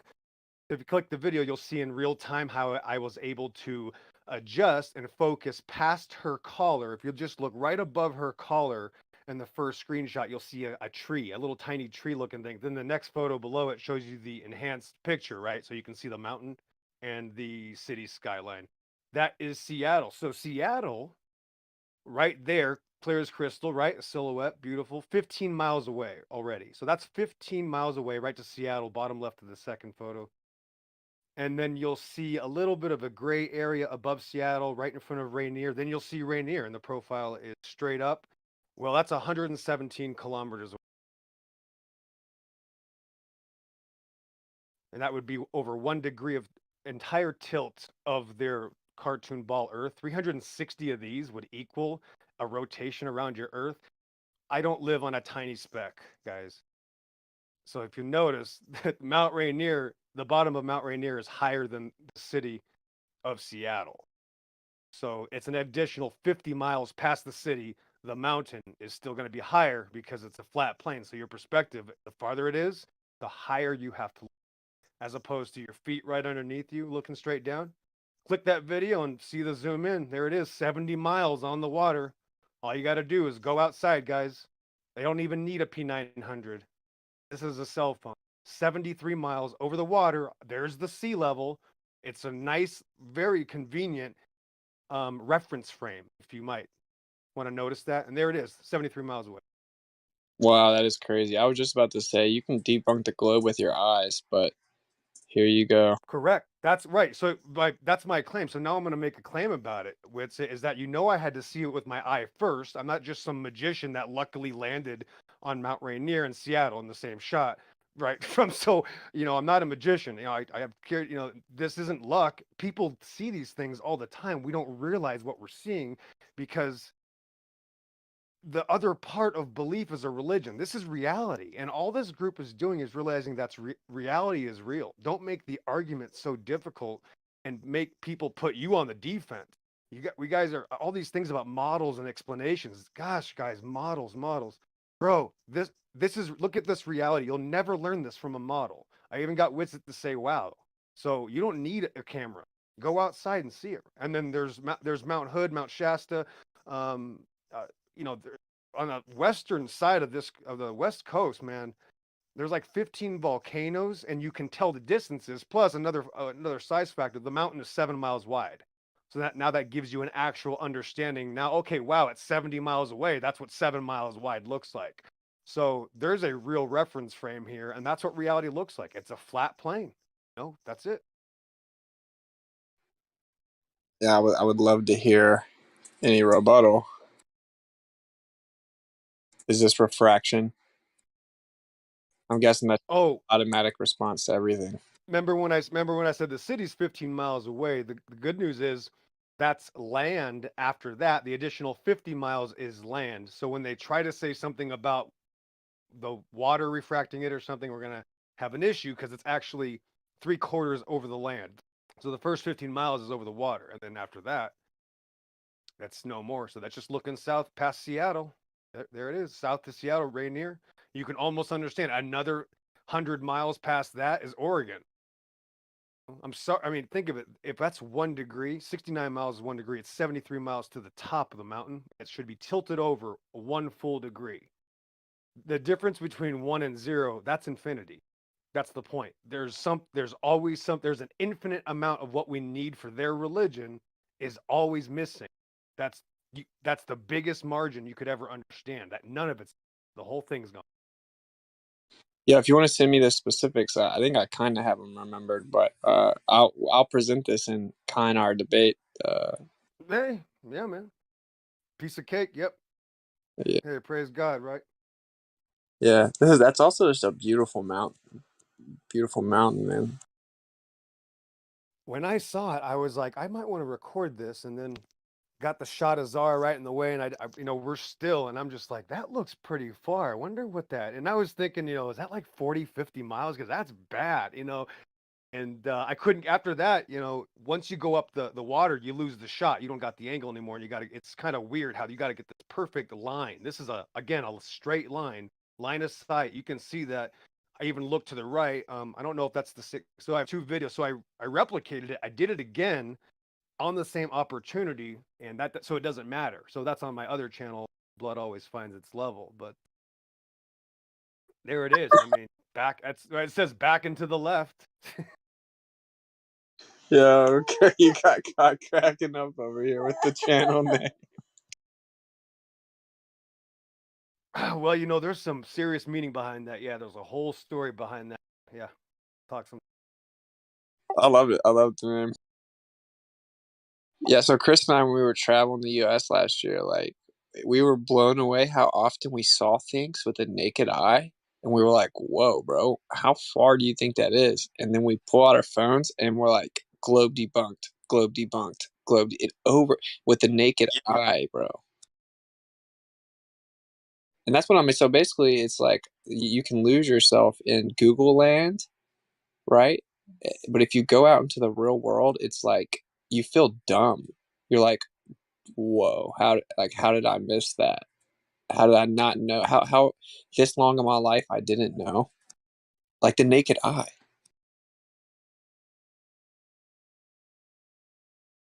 Very crazy. No. What about nautical charts, dude? Naked eye. It's really crazy.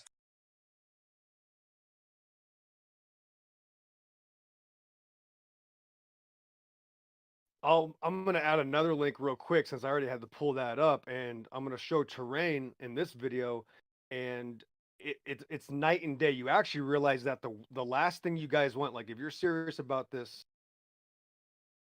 Mr. Grimm, did he already blow out? Grim might have left. Never mind. Maybe you, Always my time. So maybe you got to. it's okay. 1 second here. I'm just gonna go live stream voice text. I'll put my I'll put God's judgment. So this is terrain, and this is one of I have about 5 of these, 5 or 6 videos like this when I drove. So make sure your volume's down if if you guys are live or anything, because you'll get copyright strike if it's so. There it is. The map cannot show you that. When I was looking at the map to go there, Witsit, I had no idea I was going to enter the Heavens Canyons. I'll just put it that way. So the maps don't mean anything. Models don't matter. You have to get out there and see it yourself. I agree. What had happened was I caught the cloud level with me, actually lower than me driving. So I was able to drive by the canyon, and the clouds were in the canyon lower than me.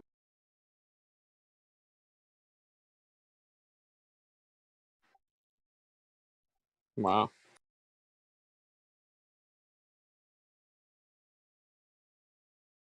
Yeah, that was a trip. And then I looked in the Bible. I said, what does the Bible say? The Bible says the truth is in the clouds. And I thought, yeah, every time you look up at the cloud, it looks like God takes a glass table and puts it underneath them and pushes up.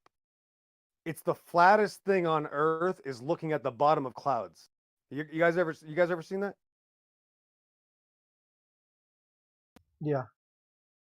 Yeah, it's interesting. Like there's they say a second sphere, like where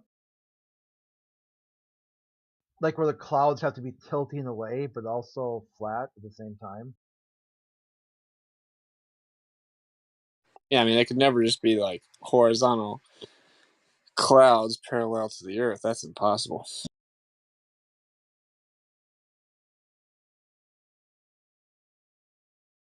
Yeah, but then they have to be up and I talked to a few globals about this, because like up in the air and then tilted away, but also flat. That's horizontal.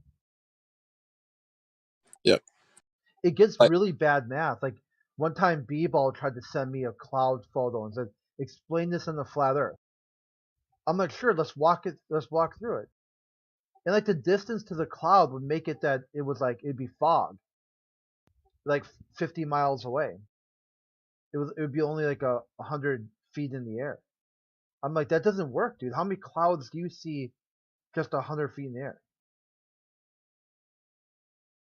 Yeah, that's such a trip, dude. Like, you would have to see, like, you wouldn't see clouds very far at all. You would see clouds getting obstructed at one point. Like they would. That's such a trip to think about.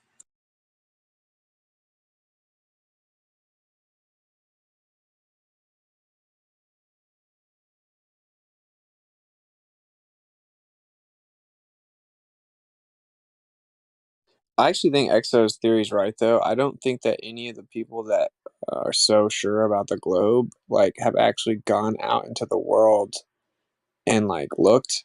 Or the thing I've been bringing up lately is how many people do you think have watched a sunrise thinking about the globe Earth model and how really you're just partaking in the most epic nosedive ever?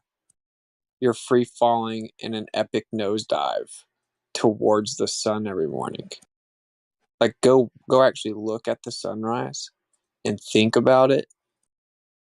0% of globe earthers have actually ever done that.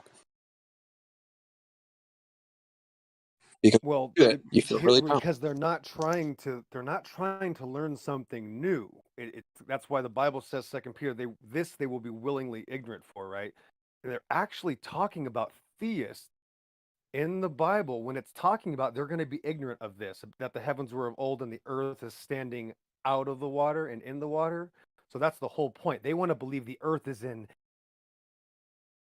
That's really right. Instead of the water, that's the whole point. They took away water and you got space, and they will be willingly ignorant of it. And that's Matthew Learns, who claims to be a Christian. So it really gets scary what it can do to people. Yeah, people don't go look for the answers to what they think they already know.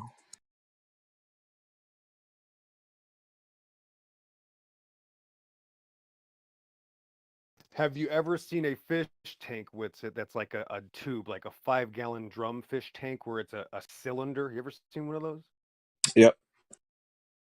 Have you ever? Now I have one right now. Excuse me. And when the Plecostomus, what a wonderful shark, when he goes to the other side of the fish tank, the sucker, instead of sucking on the nearest side, he goes to the back side. He looks bigger. He magnifies as he goes away, depending on the amount of water in between the fish. So it actually increased in apparent size by going away. So again, when the waters are above, they can easily, the sun and moon should not change angular size. I want guys to know this. There's no reason it should.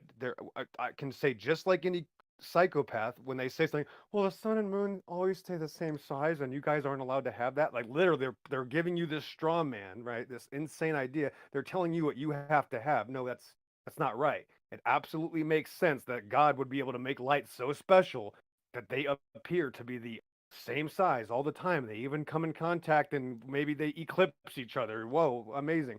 That's what it makes sense to me. So this idea about the sun shrinking and stuff, don't do that, because using lenses for a very long time, I know that it doesn't. I can't even get a good argument. There are some confusing videos online, but don't go down that road. You do not have to ever answer for why the sun clearly does what it does. But my point is, something in water appears to be larger as it goes away. I like your point, mate. Just a quick one. Like, if you go to the aquarium, you got convex lenses and you got concave lenses, like off the tank, and exactly the same thing I saw a few months back. You see some fish massive because of the curving of the glass, or the other way around. So yeah, definitely saw what you're talking about. But actually, the fish were near the fronts in both occasions. But in both occasions, the fish looked massive in one and looked extremely tiny in the other, or far away or closer. Thanks. Right. So the medium of being through water does things that are different. So we have, I mean, just as humans, let's be honest, no man has any right claiming he understands how the sun, moon, or stars work. That's the first problem, is that a man thinks he can understand that. That's the self-worship. That's the whole idea. They've already told you we can solve all these things. That's the first lie they tell you, is that we have it all figured out. You don't need to go anywhere. You're never going to go anywhere. Actually, you're going to become an accountant and die. So the whole take away every single opportunity you have, and you can't learn anything. That's the whole point. Now you have an understanding of creation. It's beyond your understanding was the point. That's why Jesus says, if I tell you of earthly things and you can't get it, how can I tell you of heavenly things? It's a heavenly thing. Even the etherical ideology going around is almost, if it's true, let's just give it to that, it would be a heavenly item, because it's not earth. It's above earth. So it'd be almost out of your play, so to speak, out of your understanding. Right? You can't grasp it yet. You might be able to go, hey, this is interesting.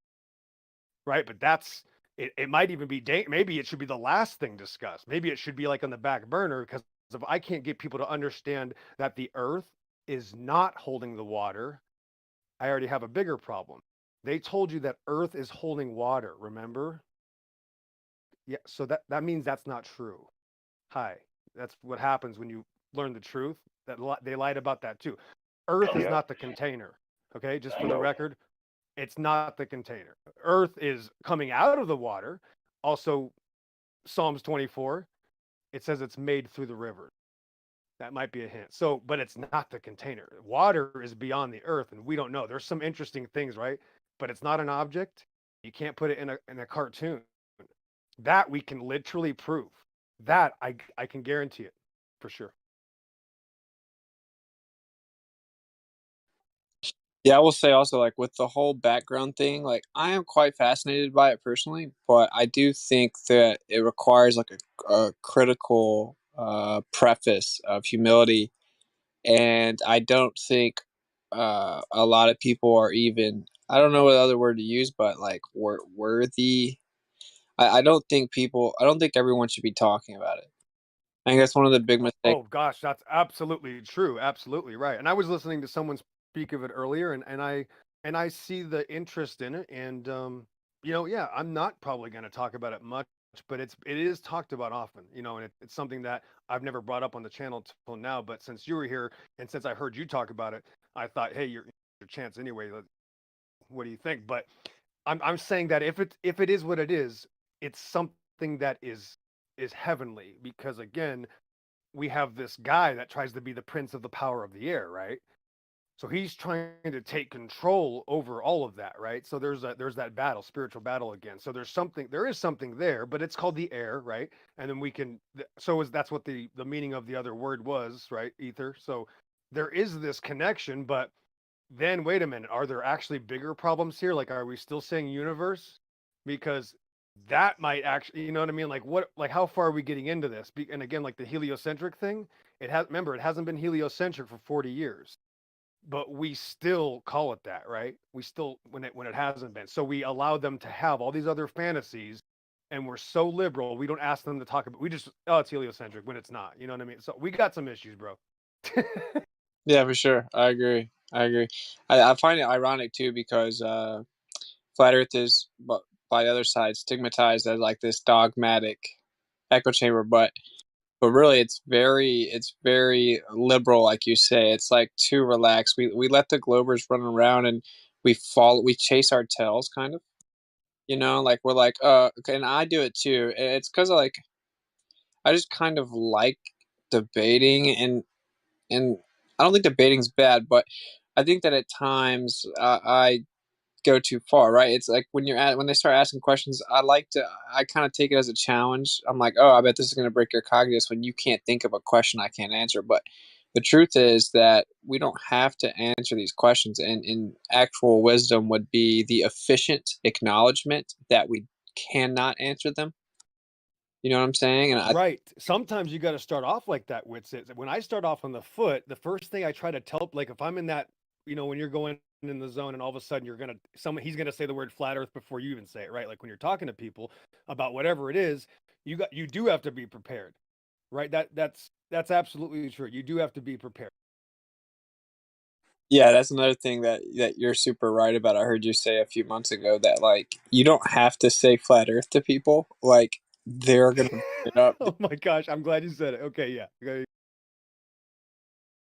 They're gonna bring it up like almost every time. They're gonna, Boom. have you heard of flat Earth? Or wait, are you Boom. one of those flat Earthers? Like you don't ever have to say. Got him. Right, bro. And then when you do it that way, I always look at them like, oh, really? What is that? Like, I want them. Then it's their burden, right? And they now have to explain it. They remember you have a green light now. So when they start accusing you of stuff, bro, you're the one that said flat Earth, and trust me, that pisses people off too. So if we want to get control of that argument, don't give your information away. That's why it's called warfare. You take all the information, you give nothing. Actually, they owe you. You don't owe them. Once they give you everything, you can give them an exchange, write them a check. Okay, that's how it works, guys. You don't owe them any explanation whatsoever. Literally, I told a lady that the moon landing was fake. She goes, "Well, I think the Earth is round," and oh my gosh, lady, I just said the moon landing was fake because it's called Apollo, and this is a Bible meeting. That's Apollyon, the Antichrist. You don't think that's suspicious? Well, I think that she said the Earth was round. I'll never forget it because the Earth is round. That's the next statement after. Can we talk about government projects that are shady first? And I'll really just slide in to this conversation. And no, just right away, they just have to say flat Earth because again, remember that's a fear tactic. They're using that as an excuse anyway. So why would I give something to somebody that they are going to use as an insult in the first place? No, if that word is going to be discussed, they are going to make them define it. It's their burden. Or else, guess what? I'm just a Christian, guys. I mean, that's the thing. People start getting upset, and it's like, bro, I'm just a Christian, and I teach the Bible, and this and whatever else I got to show them, or what's on my phone, And you just got to tell people I don't have a label, really. Geo made me pick 6 labels to get into this server. Yeah, but that's different. This is the internet. When in real life, that all goes away anyway. And you guys, remember, since it's strategic, you're making it so that they're going to have to do that explanation. And once that heliocentric word comes up next, then if you show them that that's not even what it is, now they're going to be so shocked that you just told them that they don't even understand what their religion is. So it's just the preemptive understanding that you can't be this stupid person right now because you just told them that they didn't even know what their religion's called. It's not called heliocentric. It's called the Great Attractor. And so they're not going to be able to say you're now. That's too late. They've already just lost it. So that's why you don't use that, because you want to be best friends with them and you want to seem smart. You use it to take command of the reality if you're ready to dish it out. So you understand what I'm saying with? I do. And I think that's such a good, but this is wise. I think it's so wise what you're saying, because dude, they're not ready for that. Like that lady doesn't know anything about the moon landing. She needs to have the conversation about the moon landing. You basically give them a cop out to skip over all this stuff that they're ignorant of and find some excuse to justify closing the conversation by using those two words, flat earth. Boom. Boom. So right. And watch this now with believers, right? There's a totally different arena. You got believers, that's like football, and atheists, that's basketball. So when they come over here to these believers, right, you start with the Bible. You say the Bible is what I'm talking, period. That's when the conversation is flipped. If you don't say the Bible 10 times, first 3 sentences, you want to meet this person, if you want to see what they're made of, make a point so that they will never forget it for the rest of your life. That's how you do that. And then you go right to something about water. Right to water, and then you go to the firmament, and then whatever happens next happens next. But when it comes to the Bible believers, they're going to be your most fun battles and the most astonishing. You're going to be like, I cannot believe this person's a Bible. Like those are the most epic conversations that are going to make you stronger anyway. And that's what happens. So guess what? A year goes by, Witz. I don't bother these people because I'm a little bit different probably than most of these Bible teachers. So I got to behave and be quiet and say sorry, and I don't want to upset anybody. And it's my wife's friends, right? And we do Torah observant stuff. And, I study those things too, because I study the Old Testament just like I study the New. And these people, of course, they actually dress up and they have a completely different lifestyle based on this, right? So I'm thinking, well, these people got to take the Bible seriously. I mean, they wear the clothes. So I'm thinking, like, eventually I'm going to be able to talk to them. So a year goes by and I'm behaving. I keep my mouth shut. I don't want anybody to get upset because they're going to get butthurt. They're not going to be able to handle it. Men have egos, right? You got to be gentle with men, because if you crush them, they'll never talk to you again. And my wife said something about species, so we don't talk about that, right?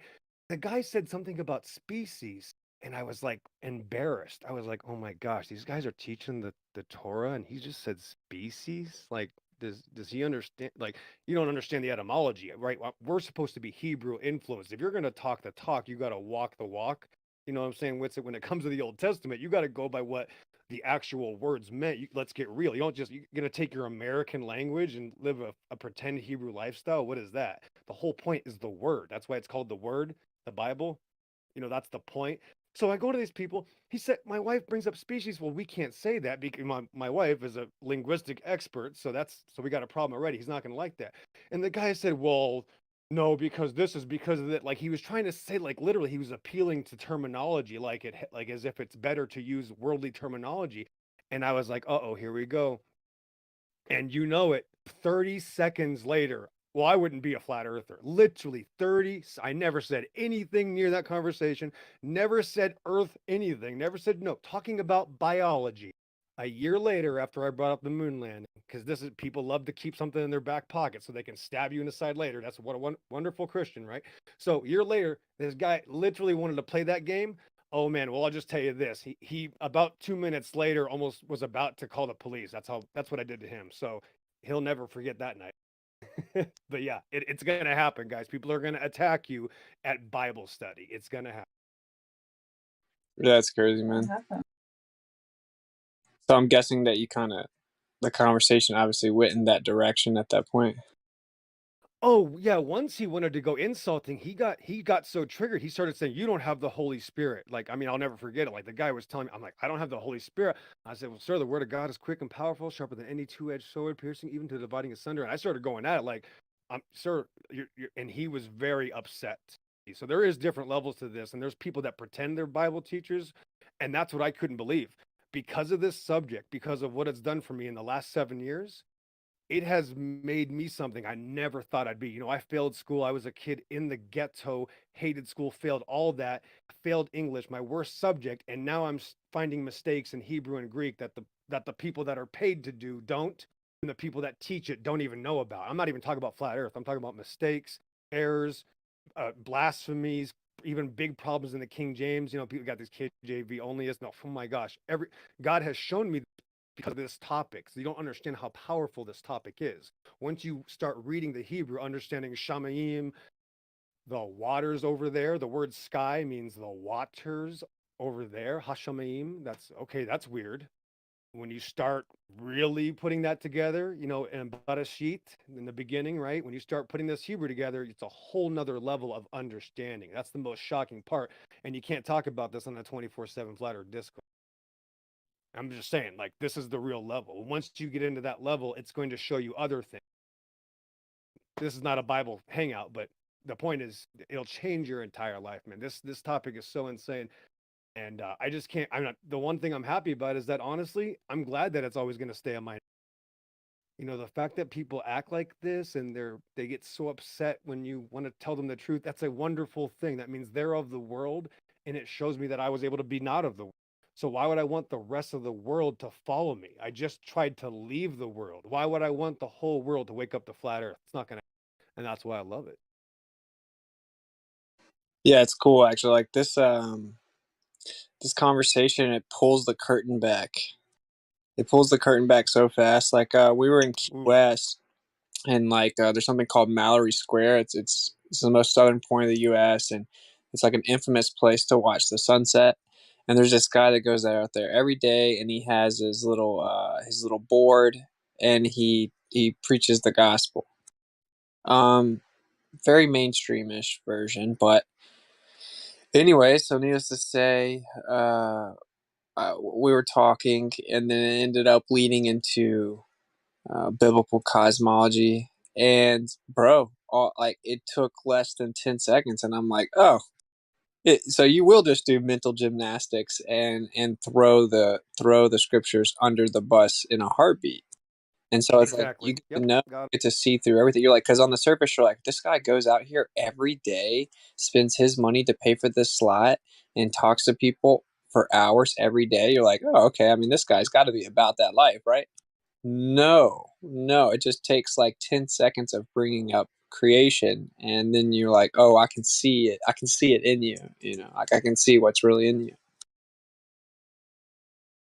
Yeah, bro. When I see people on the street, I literally this happened 2 years ago, and I drove back from Washington down to here to Arizona again, and there was a group of like 5 guys at the gas station. I didn't notice till I pulled up, and I was just pumped and amped. Obviously, you know, when you're driving across the country, that's what you do. And I remember one out of like 5 or 6 guys, I got one of them. That was it. But it was like real quick. I just went up to him and was like, "You guys are," but because they were asking for money, so I had a right to grill them. I went right for them. It was pretty epic, honestly. I really wish I would have recorded it, because if you're asking for money, bro, all bets are off, bro. So it was a good conversation, bro. It was like I felt like a bull in a china shop. And again, because the Bible gives you that power. The Bible, it's not even about the flat Earth, about the heavens above. So it's a different level, man. And that's the thing, is that we're not the only ones. There's a lot of people not on the internet, and there are others in other countries. There's a whole place in Australia. I couldn't believe the groups in Australia that they have going on. There's a group in Brazil that we all know about, but there's Bible teachers out there, you know, sorry to divert again. There's that just are slaughtering demons, I put it lightly. What it is. When you get in this topic, when you're able to put it all together now, and now you understand that book, nothing else matters. It's too powerful. It really is. And dude, don't you agree that like it seems like oftentimes the people closer to that path that like I think the creator puts in all of our spirit to like long for truth, and oftentimes in today's world, the people that are closer to that path are not currently Bible believing people. Like the people that think that they are Christians and they've been in church for however many years, or they've been teaching or preaching for however many years, they're sometimes way, way harder to have an honest conversation with. Like we live in a very crazy time where it's like, dude, it's like, it's just not what it seems on the surface, I guess is what I'm saying. Like, like none of us really know, like you said, how the creator will start to show you all kinds of problems, even within the KJV, which is like touted. And Mm-hmm. it's just this moment of awakening where each individual person is going to be shown things, shown bits of truth, proportionate to their humility, it seems. And it's like we kind of live in a great time where it's really easy. Either you can admit you don't have all the answers, or you're lying. And I don't know, like there are people in here that wouldn't say that they believe in the Bible, but I would say that they're closer to the Creator bringing them into these like very deep, resonating truths than the mainstream Christians across the board. I mean, it's the second biggest religion in the world, and well, Catholicism, and that gets under that umbrella, and then it's still considered the primary religion of the U.S. and um, a very small percentage of those people actually take the book seriously from the beginning.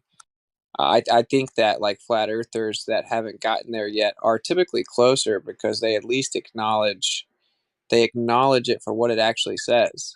I have more respect for an atheist that thinks the Earth's a globe and they're like, or an agnostic, right? Like, atheism is just diluted, but like an agnostic person that's kind of like, oh, I don't really know, but they acknowledge, they say they think there's a globe. They're like, oh well, the Bible can't be true because it says the Earth is a stationary plane with the firmament.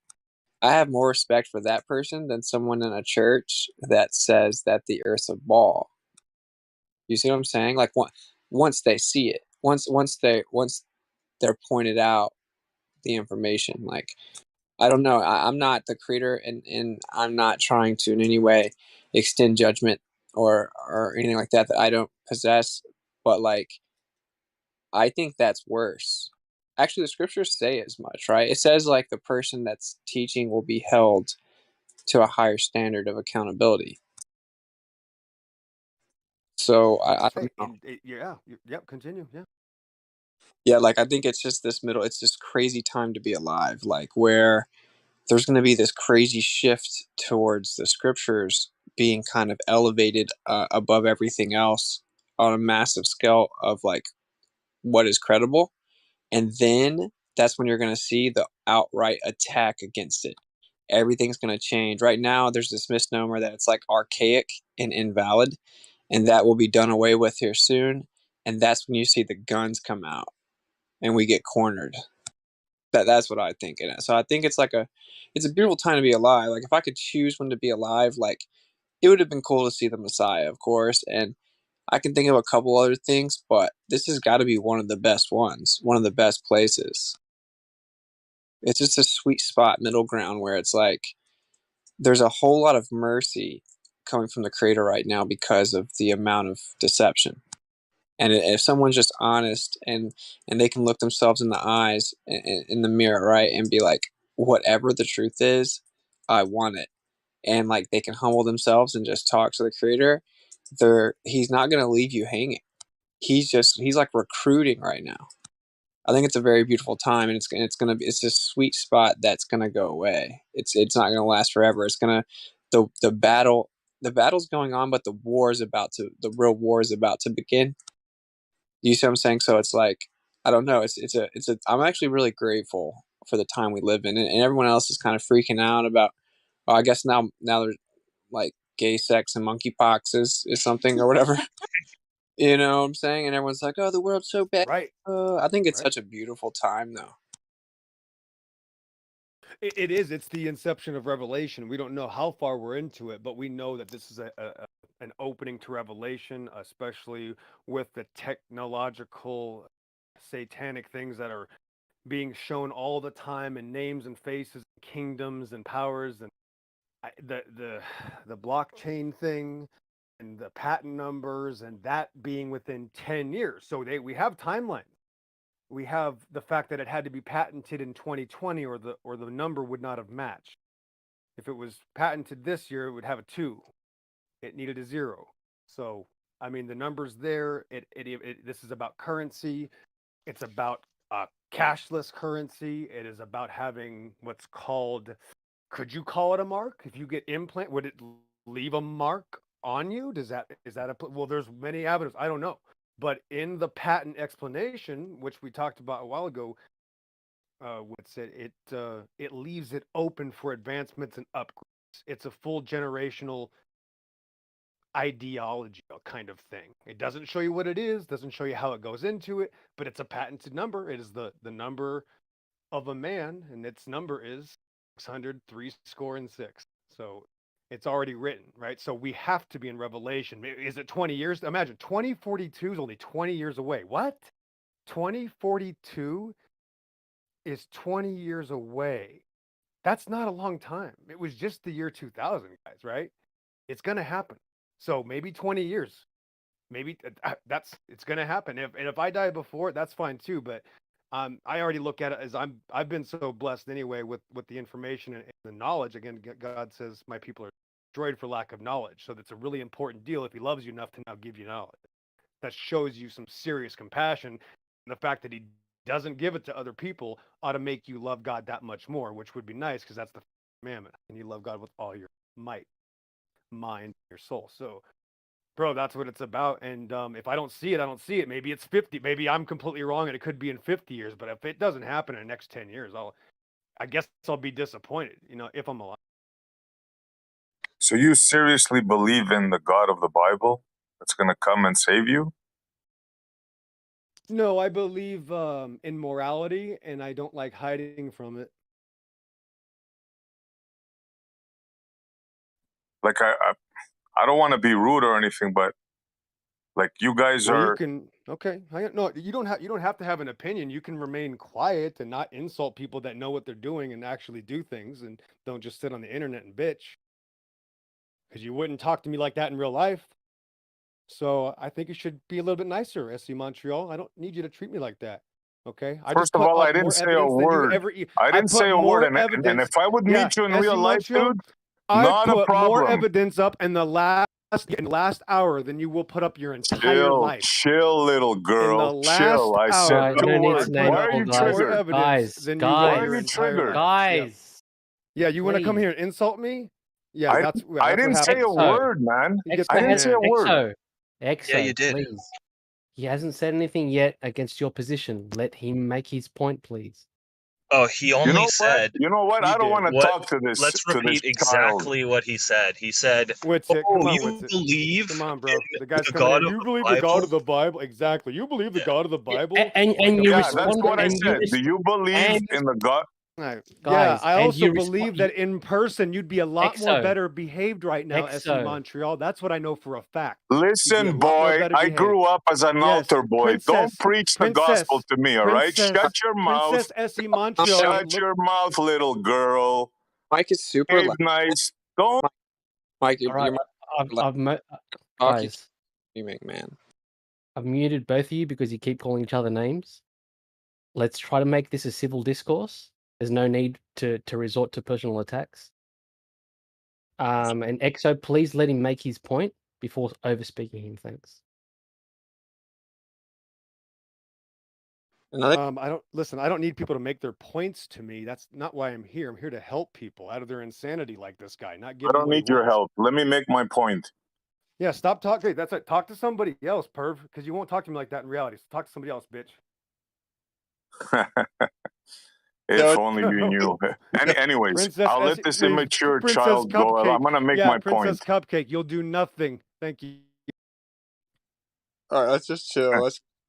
That's what I thought. Little girl, I grew up in the streets of Montreal. Oh, you're so tough. It's SC Montreal. He's 6'7", 300 pounds. I can't wait to get it on video. Oh, my goodness, SC Montreal. I was born in for you to do Montreal. something with your life. Please stop calling each other names. Make a video. Please. Congratulations. Yeah, we all got to calm down because we don't like to do the insult thing. So, SC, don't get off the mic right now and just go right back with the preface of an insult. Okay, I won't. I will be the adult here. No, backhanded. That was backhanded. You my channel's blood always finds its level, and you can compare my evidence. Just remember who drew first blood. Anybody that knows me knows I'm a calm guy. You've attacked me until you times. mess with me now. Now listen, what I'm gonna say. I'm gonna say something that you're not gonna like. Please, Princess. And you can go ahead and insult. He's not gonna let me talk. All right, SC, I just want to say again, your mic is really loud. So if you're going to raise your voice, you need to turn your mic down. Go ahead, say your point. Everyone, please stop insulting just because it's going to just escalate. And that's kind of the thing that this room was created to avoid. Essie, do not make it personal. I know you guys have a history, and so if you can try to both just kind of chill. Essie, you did kind of come in with to be fair, a pretty derogatory tone, but go ahead. Point. Okay, I'll try to keep calm. Keep in mind, I grew up in the streets, so when I'm antagonized, my first reaction is to attack. That's the way I grew up, So it's in my nature. But if you're nice with me, I can walk the little old lady across the street. I'm the nicest guy. On past. Do you have a point? Yeah, my point is this. I was just gonna ask you guys, because this is fascinating. When I came into this, I was shocked at how the ballers reacted to logic and reason. But what I found equally as amazed was the amount of people that were Christians, believed in the Bible, truly believed in the Bible, old school style. Because here where I'm from, there's not too many people like that. So I was shocked to meet. And every time I would ask them a question, they would react like this guy here, flip out. It's shocking. I can't believe how a rational human being cannot have a conversation about that. Yeah. Yeah, most of us Christians are Globers. Okay, just to be fair, actually, you didn't make a point. So, I think Exo may have actually kind of been accurate with his inclination there. You didn't make a point. Do you have a point? Yeah. How can a logical person like you believe in the God of the Bible? All right, that's my point. All right, I didn't want to say it straight out because I know it triggers people, Mr. XO there. Sure. Okay. So the answer is, I happen to know that the Bible's super messed with, and a lot of the books were taken out, and the original languages show a totally different story. It's the most historically and anthropologically supported compilation of texts that exist, but hyper-specific. It's anecdotal evidence, which is not going to probably satisfy you, but I have said prayers to the Creator and gotten direct answers that cannot be statistically justified. So my answer to everyone is that you're going to have to go figure it out yourself. I said a prayer and asked for confirmation that we were, in fact, in the end. This is before I even believed in the Bible. And I got a direct answer the next day. Once I opened the scriptures directly up to Ezekiel 38, which is the end time war. That started my journey. And then, for example, I'm sitting right here beside my beautiful wife, and I went into the woods and said a prayer and for the first time ever asked for a wife in specific detail. And then I opened the scriptures up directly to Hosea, and it says, the Lord said unto Hosea, go and take a wife. That's the very first thing I read. That's one of 5 different situations, at least, where something like that happened. And in addition to that, as I began to apply it to my life and have a relationship with him, my life has drastically changed, where I don't ever have to worry about any type of money or being provided for or being jumped by 20 different psychopathic leftists in Portland, Oregon, because, I know the Creator's with me. So that's my answer. And I'm not saying that he's not with anyone else. I'm explaining that I have had a crazy spiritual journey founded upon the scriptures. And in fact, the Creator showed me that we have no perfect version of them, and they've all been messed with. And so that's my answer. Okay, and I respect you, and I respect your faith. Now, I'm going to ask you another question. Do you not see that religion is one of the most harmful things that has ever happened on earth? Like this religion right now is really harmful. Yeah, your Antichrist religion, it's organized. Yeah. No, I'm a Christian. Organized. I'm a Christian, born a Christian, grew up in a church. I was an altar boy. Right, and now you attack people? Yeah, you're so tough and confident. You go on the internet to attack people to make yourself feel better. I'm not attacking anybody. I'm having a conversation because I think you guys are brainwashed. You came in hot. I think you're brainwashed, right to bro. attacking the God of the Bible. You go right. That's your you see first it? thing. You see, there you go. You're a God zealot. of the Bible. Am I wrong? But Essie, you got to be fair. We were having a pretty chill conversation, and then we actually do things in reality. Yeah, progress. Hey, if you guys want me out, I'm out. I won't say another word. Sorry. That here all the time. It would have been nice. Yeah, it would have been nice just acting like a mature adult in the first place instead of like an internet hero. Yeah, it's pretty gay, man. What internet hero, dude? Why are you so triggered, man? You're an effeminate douchebag, bro. I mean, it's hard to say. I don't know what to tell you. You're a bitch. You see what I mean? Wait, That's SC, just- SC, You do you have came in any? here attacking me, bro. You would never do that to my Bro, face, keep bro. it up. Show just me You're like- a how typical much of a bully, good and I'm a Christian you bully are. killer. Keep it up, I sir. smash bullies, bro. I love bullies. They're my favorite. Bro, I would love them. smash your I love you. face. I love Bro, you. I I can love teach you. you I 3 love you. years You're my martial baby. arts, okay? If You're you're my little not baby, bro. trained, I love you. if you're not a I'm gonna trained pat you fighter, on the I would head. wreck you, bro. You're I wreck my your little ass. poo-poo Hey, face. guys. You're my Who you little think sweet you're poo-poo talking to, face, man? Ashley Montreal. This You this is go not going Top crazy. anywhere. internet bully. Can we Yep. have Yep. SC Montreal? You just specifically address, like, I guess, what it is about the biblical God that really bothers you, and if you could just like name verses or something specific for people to address. It doesn't bother me. I grew up, listen to me, I grew up as a Christian. I was an altar boy. Doesn't Yeah, bother me we at can all all. tell it doesn't bother you. Yeah. What amazes me is when I came into this this arena, shall we call it, I didn't know that there was so many religious people, like young, smart adults like EXO and Witsit. Insult. That's the best insult word in all of flat Earth. Yep. Do I sound insulting? Like if you, I'll stop. No, yeah, Exo, just kind of let him finish, man. But just try to keep it concise. Like you voiced contention with the God of the Bible. If you want to say something specific, it's open for everyone to voice their opinion. Just try to be respectful. Yeah, I'll be very specific. I think you're brainwashed. How's that? Okay, so how so, man? Because was that specific enough? no, it was literally the opposite of specific. Wait, so say Montreal, or Okay, you have a problem with... I'll get right down to it. I'll get right down to it. You believe in a God that was created by Jewish people 2,500 years ago to leave slavery from Egypt. He's just so okay? smart. These bullies Okay, are so Essie, let me smart. pause you right there. Let just me so you continue. know. Let me continue. I'm not finished. Now, Okay. now, what's happening now before your very eyes, the Jewish lobby is controlling the American government. Yeah, just the same, just the normal conspiracy now, theorist. how do they're nothing, doing sits this? on his They're ass, using you critiques the guys, people that do guys stuff like in you, reality, Witsit and typical EXO. atheism. She's not going to let me do it. I mean, this is just You can't handle the truth. You're being a parlor right now. I'm giving it to you raw. More Exo, he should be. You gotta make. He's got to be allowed to also say his thing. So you got to be concise. It's just coming in here to attack people. That's what I'm saying. That's all. Exo, No, what man? You gotta let him. guys You gotta can't let him handle talk. it. I'm going to go Bro, quiet. You can't handle it. He's saying, let him explain. Let him explain his position. Yeah. Go ahead. I already have a problem with what you said, though. I mean, let me address that. Go ahead. Witsit, I'll stop. I'll pause. Go ahead. We'll have me and you, because I think me and you could have a proper conversation. Yeah, so you said Jew. Well, Jew actually comes from Judah.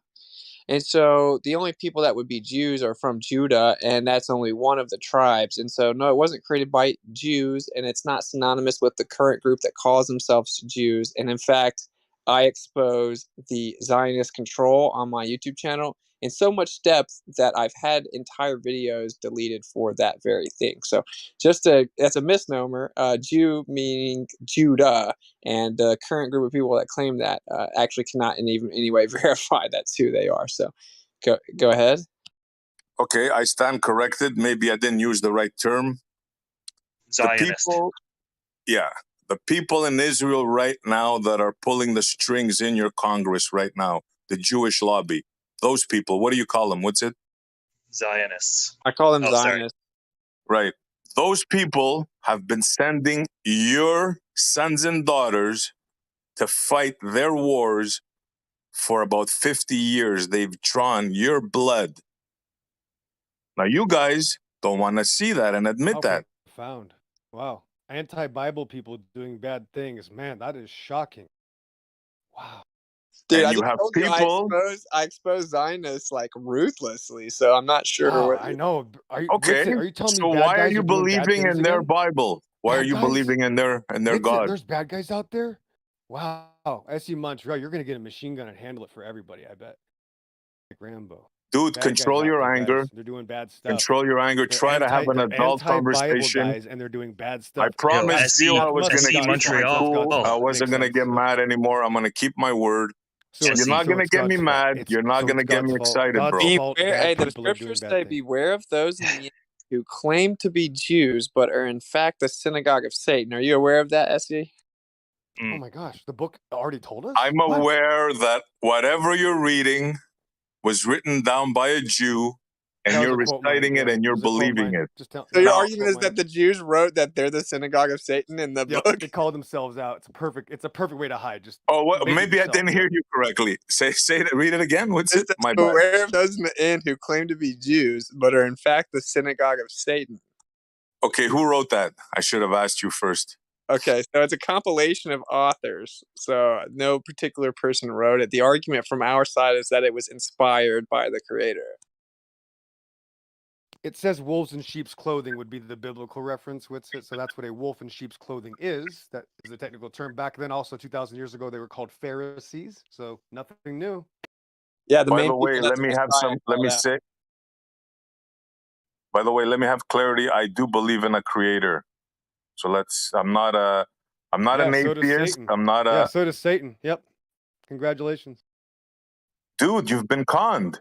Don't you understand? I'm sorry. Yeah, that's why you have have nothing been to show for, conned, and bro. I'm the one advocating for literally Yes, hundreds you're of one of thousands of those flat earthers people with the evidence, and you Jewish have nothing. lobby uses to send your So the people guy to who die has in nothing wars. to show for, Yes. you have no SE, you're credentials, gonna you have have to no be evidence, you have They no count on photography, you have people like nothing that you, even bro. shows any EXO. evidence of all, no research. And the Versus way my you channel, see, he's Blood Always preaching Finds right now. Asylum. He's Anybody wants trying to to go to my drown out channel my and voice. challenge it by the Okay, well, entire I atheist think flat it You is earth hear that? fair movement combined He's preaching. versus me, I'll be glad differentiate. to take the This is Oscar. audio chaos, Thanks. guys. This is audio chaos. Please stop it.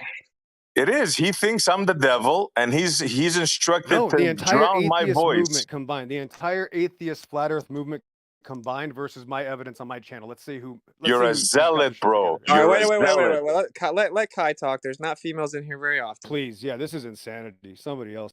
Okay, I Please do think give it us some is fair to sanity. point out that the modern Zionist is very different than the people of the early scripture time. And also, I'm pretty sure, correct me if I'm wrong, but Jesus came and went against the Pharisees and against the Talmud, which is of the Jewish faith. So they're not really the people. I understand why you're mad at the modern Zionist for sure. No, But I'm I not would mad at them. I'm mad at you guys for falling for their trap. I love it. I love it. But what I actually what if they're admire them different than the because they're people who freaking wrote? smart. I love it. Okay, I but what love if they're Satanists. They're the different? best. The people that you're referring to now, what if they're different than the people who wrote the scriptures? It doesn't matter. The people that are in power now are using the scriptures because they know that you people are good people down in the Bible Belt. But and they they're don't. It's not manipulating because you. of that. It's not because we're good people. It's because we know the truth. Well, also though, I mean, I would say the modern Christian is pretty lost, and the well, this will probably maybe open up debates, but a Bible that you would find in a hotel drawer isn't this original one, you know? Close enough, though. Well, I mean, Look, it you gotta depends if you understand, think I'm that there not were books. anti-Christian. Depends if But you think there were books Rakia is taken one of out. my favorite people. Rakia is one of my favorite people. And he's like the most Christian that I've ever seen. Like, if everybody was a Christian like Rakia, I'd become a Christian again all over. But that's not the case. That's sad. At all. That's sad, dude. Poisoning the well. You don't need anybody else to become a Christian.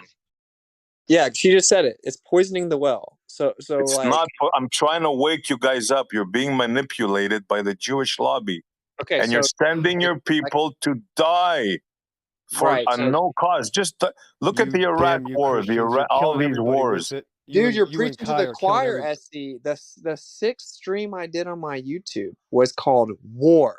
And it was all about exposing the Zionists that set up every major war in modern history. So when you pretend that I'm doing their bidding, maybe you can enlighten me how that is when I actually am on the front lines exposing them. I just told you that the scriptures themselves say, beware of those in the end who claim to be Jews. She just told you that the Messiah himself rebuked the religious Jews, the Pharisees and the Sadducees, and consistently rebuked the Talmud and the oral teachings and traditions of men and the religious hold that they had on society. So when you try to lump it all together and act like I'm some brainwashed goyim that follows the Zionists, that's not true because I exposed them. All right, you have my respect. I mean, like I said, I didn't want to start this because I knew where this was leading, you know? Well, I've offered substantive specificity, though, and you're just kind of touting victory. Look, I was going to ask different questions, but Exo leashed out on me, and it turned out to your this. Like, I bravery don't behind the computer disrespect more than anybody. deserved it. I'll put my life on the line any day versus someone like you, bro, to tell the truth and make sure children aren't abused with such disgusting nonsense and perverts like you. Thanks. Okay, well now that You he see? knows the You see that?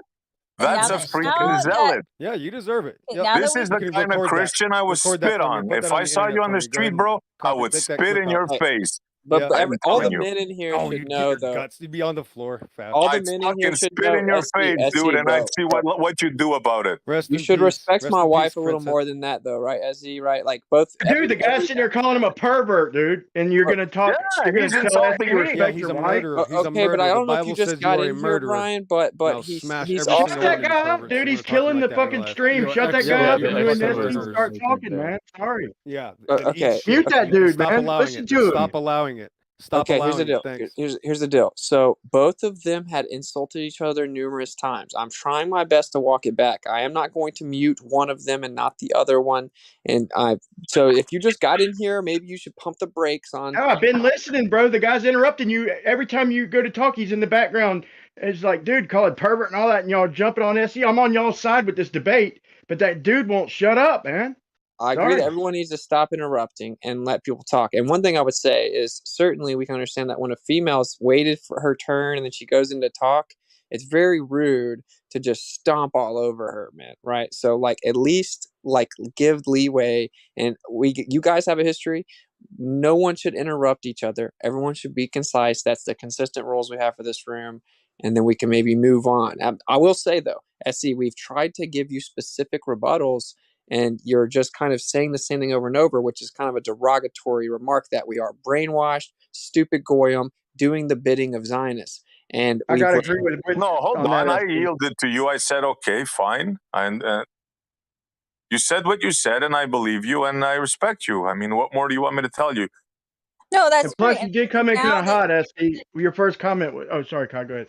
No, it's okay. I was just gonna say, well, now you can see there's a difference between the people who wrote the scriptures originally and the modern day Zionists. Do you have anything else specifically, like a specific story in the scriptures or a historic timeline? Anything else that you could address that you disagree with? Okay, I think you misunderstood me. It's not that I have a problem with the scriptures or that I have a problem with the Bible or I have a problem with anybody believing in the Bible. My problem is with the Zionists that are controlling America, sending people to die and using good people like you in the Bible Belt to get their ways through their lobbies. That's all I want to bring out. Well, we're all in agreement on that, brother. Like we're all in agreement. And modern Christians, they do just say, those who bless Israel will be blessed, and those that curse Israel will be cursed. And they don't realize that Israel is a spiritual house and has nothing to do with some claimed Jews of the modern time. And yes, people that have surface level religious zealotry that people call Christians nowadays, a lot of them are in fact going to fall under that very label that you're describing. But we're expressing to you that we're in agreement with that. Okay, but that does not, you can't throw the baby out with the bathwater. You also can't poison the well. There are many things that flat earthers say I think are ridiculous. I do not say all flat earthers are crazy, new age, misguided, right? You can't, it's not like a holistic thing, bro. I'm careful when people label me Christian because the New Age definition of that is not what I am. I'm a Christ follower, and I think that's what the Word of God is. Like it teaches you how to be more like Christ, not to be a Christian, which in today's definition is a religion. Rakia, if I lived in Louisiana, I'd come to your church, bro. I swear to you. Nicely put, Rakia. Nicely put. You know, my church is more of a Bible believing church than a religion believing church. I mean, we don't We don't really believe in religion. We believe in God's word, which is Christ's follower. Well, and I think a lot of modern Christians aren't even following the scriptures. Like the modern day Christian is very different. Like in the scriptures, it says, don't cut down a tree and bring it in your house and decorate it with silver and gold. And there are Christians that will, have a Christmas tree, which is a pagan thing. And Is that in they'll- the New or the Old Who Testament? was that instruction? Who was that instruction given to though? And Yeah, for what is that reason? New I don't know. If you just What was the search context? though, I can't. What was the context of the instruction? I don't And remember. was that in the New or the Old Testament? I don't know. It sounds very Old That Testament. stuff's really important. In the Old Testament. Whenever you're looking at scripture, you've got to assess who is the audience, what specifically is being addressed, and what's the context of what's being said. It's not just a coverall blanket that gets thrown over every aspect of every minute of your life, sort of thing. Like some things are very specific in what they were addressing. Yeah, it's a sun worshipping holiday built upon Nimrod's birthday. So I'm quite positive that we have something called the Mohadim, which is the appointment. And that's what we're actually supposed to do. So if you claim to be a Christian and you don't adhere to any of the Moadim, the actual appointments based on the sky clock, but you adhere to all the major pagan holidays of Nimrod and Istar, Easter in English, where it's the pagan goddess of fertility, and you act like it's about the Bible, then he says that's the number one thing he hates. Actually, he said he rebukes a prophet in the scriptures for claiming that, well, this holiday is now for Yahuwah. Trying to take the pagan holiday and say it's for the creator is a major offense in his sight. So her point still remains. What's wrong with co-opting secular holidays? I think that's a good. Well, there you go. I mean, I just told you. It said the creator was so infuriated with that he almost cut the dude Who off. was he infuriated with? Who was he mad at? I don't remember. When was it? Are you saying this didn't happen? You're saying that I don't remember the exact dude's name. Hey. But this is Old Testament or New Testament? It doesn't matter. Are they somehow different? I think he was mad at them for being pagans. Whoa. So you guys should follow the Old Testament, right? I think that Follow the Quran. my opinion is that the creator doesn't change, and that you're not supposed to commit adultery and you should be stoned. I know that people think that that's extreme, but the point is very simple, that something like this happened. So it's not like we have to debate about it. The scriptures explain it. There's a guy who says, okay, look, they're having a bell worship holiday. Let's say this is now for the creator, and it infuriated the creator. He gave us Moadim. No one in here that defends the modern holidays even practiced the Moadim. So you're gonna act like the creator wouldn't care about you not following his it's called appointments, meaning that he's set them aside to meet with us on certain times of the year. Yet we don't follow those, but we follow the modern church of Catholicism's holidays regarding Nimrod. There's no way to justify or walk your way out of this. Do you the celebrate 25th solstice? Do you celebrate these Moadim days? Yes, like Shabbat. And I'm still learning. I'm still learning about them, by the way. I'm not saying that like I do everything perfect. I'm still learning, and actually, there's a whole debate about the calendar and when they are. But yeah, I try to adhere to the Moadim, respect them, because I know that we live under a sky clock that are made for signs and wonders to tell us when to meet with the creator. And no one knows how to read the sky clock or what the Moadim are, and they've been covered with other holidays that have nothing to do with the creator. And he said that if you try to take the worldly holidays and say it's for me, I will not recognize it. In fact, it infuriates me. So we're supposed to follow a certain schedule about when to worship God, but you don't even know what days those are? First of all, it's not when to worship God. It's called a Moadim, right? Which is an appointment set aside for the creator. It's not that you don't worship the creator outside of those days. Is that a Jewish term? The Mohadim? It's called a Jewish term. There's It's such thing as Jewish a holiday. Jewish term. It's a language. It's It's the called Jewish Hebrew. holiday. No, it's not the Jewish holiday. It's called It is. The Moadim are the special days that the Jews reserve to praise God, such as Shabbat. It's all of the Jewish holidays on the Jewish calendar. I Winston, live let me ask around you a Jews. question. I have A a serious, kid with I a love Winston, can that I Jew. ask you a quick atheist I'm question? people very trying to teach immersed you about the into Bible. It's Jewish very culture. enlightening. And It's very enlightening when Mohadim the in atheist teach you Hebrew about the means scriptures. It's very, holiday. very It means profound. Winston, holiday I've got a quick question, in man. Hebrew. Very profound Just atheist. quickly, so if I'm an Aztec Indian living in the Andes Mountains in the year 55 AD, how would I know about these times to meet with God? Did I ever say that like salvation was exclusive to meeting with the Creator or anything like that? Or are we just gonna stack No. strong? I'm just saying, like, if this instruction. No, I'm not even going to go at you, man. It's just a conversation. So I'm saying I'm that guy, 55 AD, living in the Andes Mountains, and these instructions, like the sky clock is there for signs and seasons. I agree with you on all that. I'm not arguing, but I'm curious. That guy, God loves him just the same as He loves you and me. How is he going to know? What instruction has he got that we're drawing on today from our scripture? How is that poor guy to find his place with God? Okay. Yeah, there actually were these scriptures existed in 55 AD, so I'm not sure what you're saying, but if he never got to see them, that In South America, bro, in the Andes Mountains yeah, in yeah, South America. so the year means nothing because in 55 AD these scriptures already existed. But I understand your point. Basically, does someone live where they never hear about it? Well, the scriptures actually specifically touch on that subject.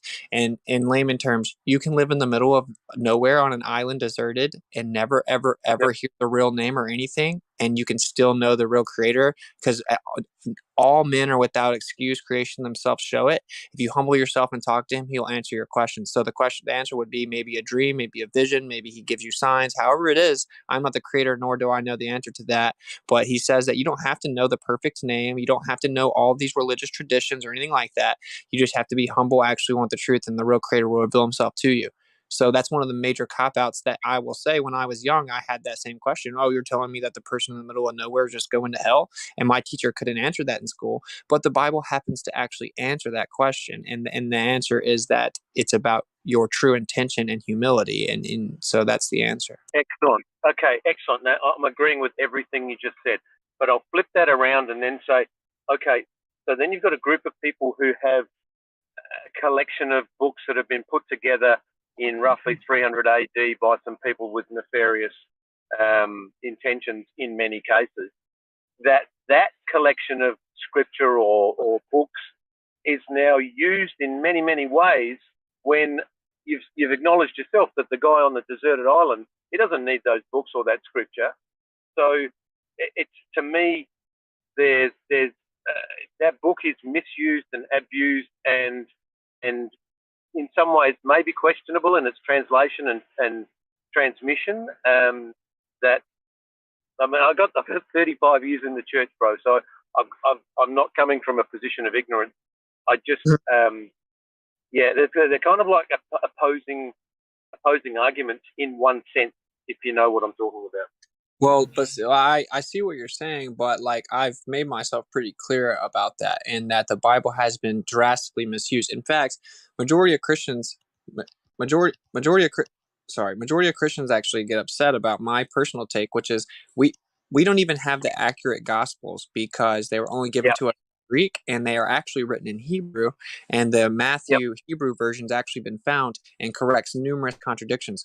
So it's not that you need the scriptures, but there's a difference in being willfully ignorant and just being ignorant. And there is forgiveness in ignorance, but there is not forgiveness in willful ignorance. And there is that text is very readily available to people now. And so if you throw the baby out with the bathwater, it's a little different when you have Google than whenever you're in the middle of the woods your whole life, right? And so like there's a nuance here where it's not a binary.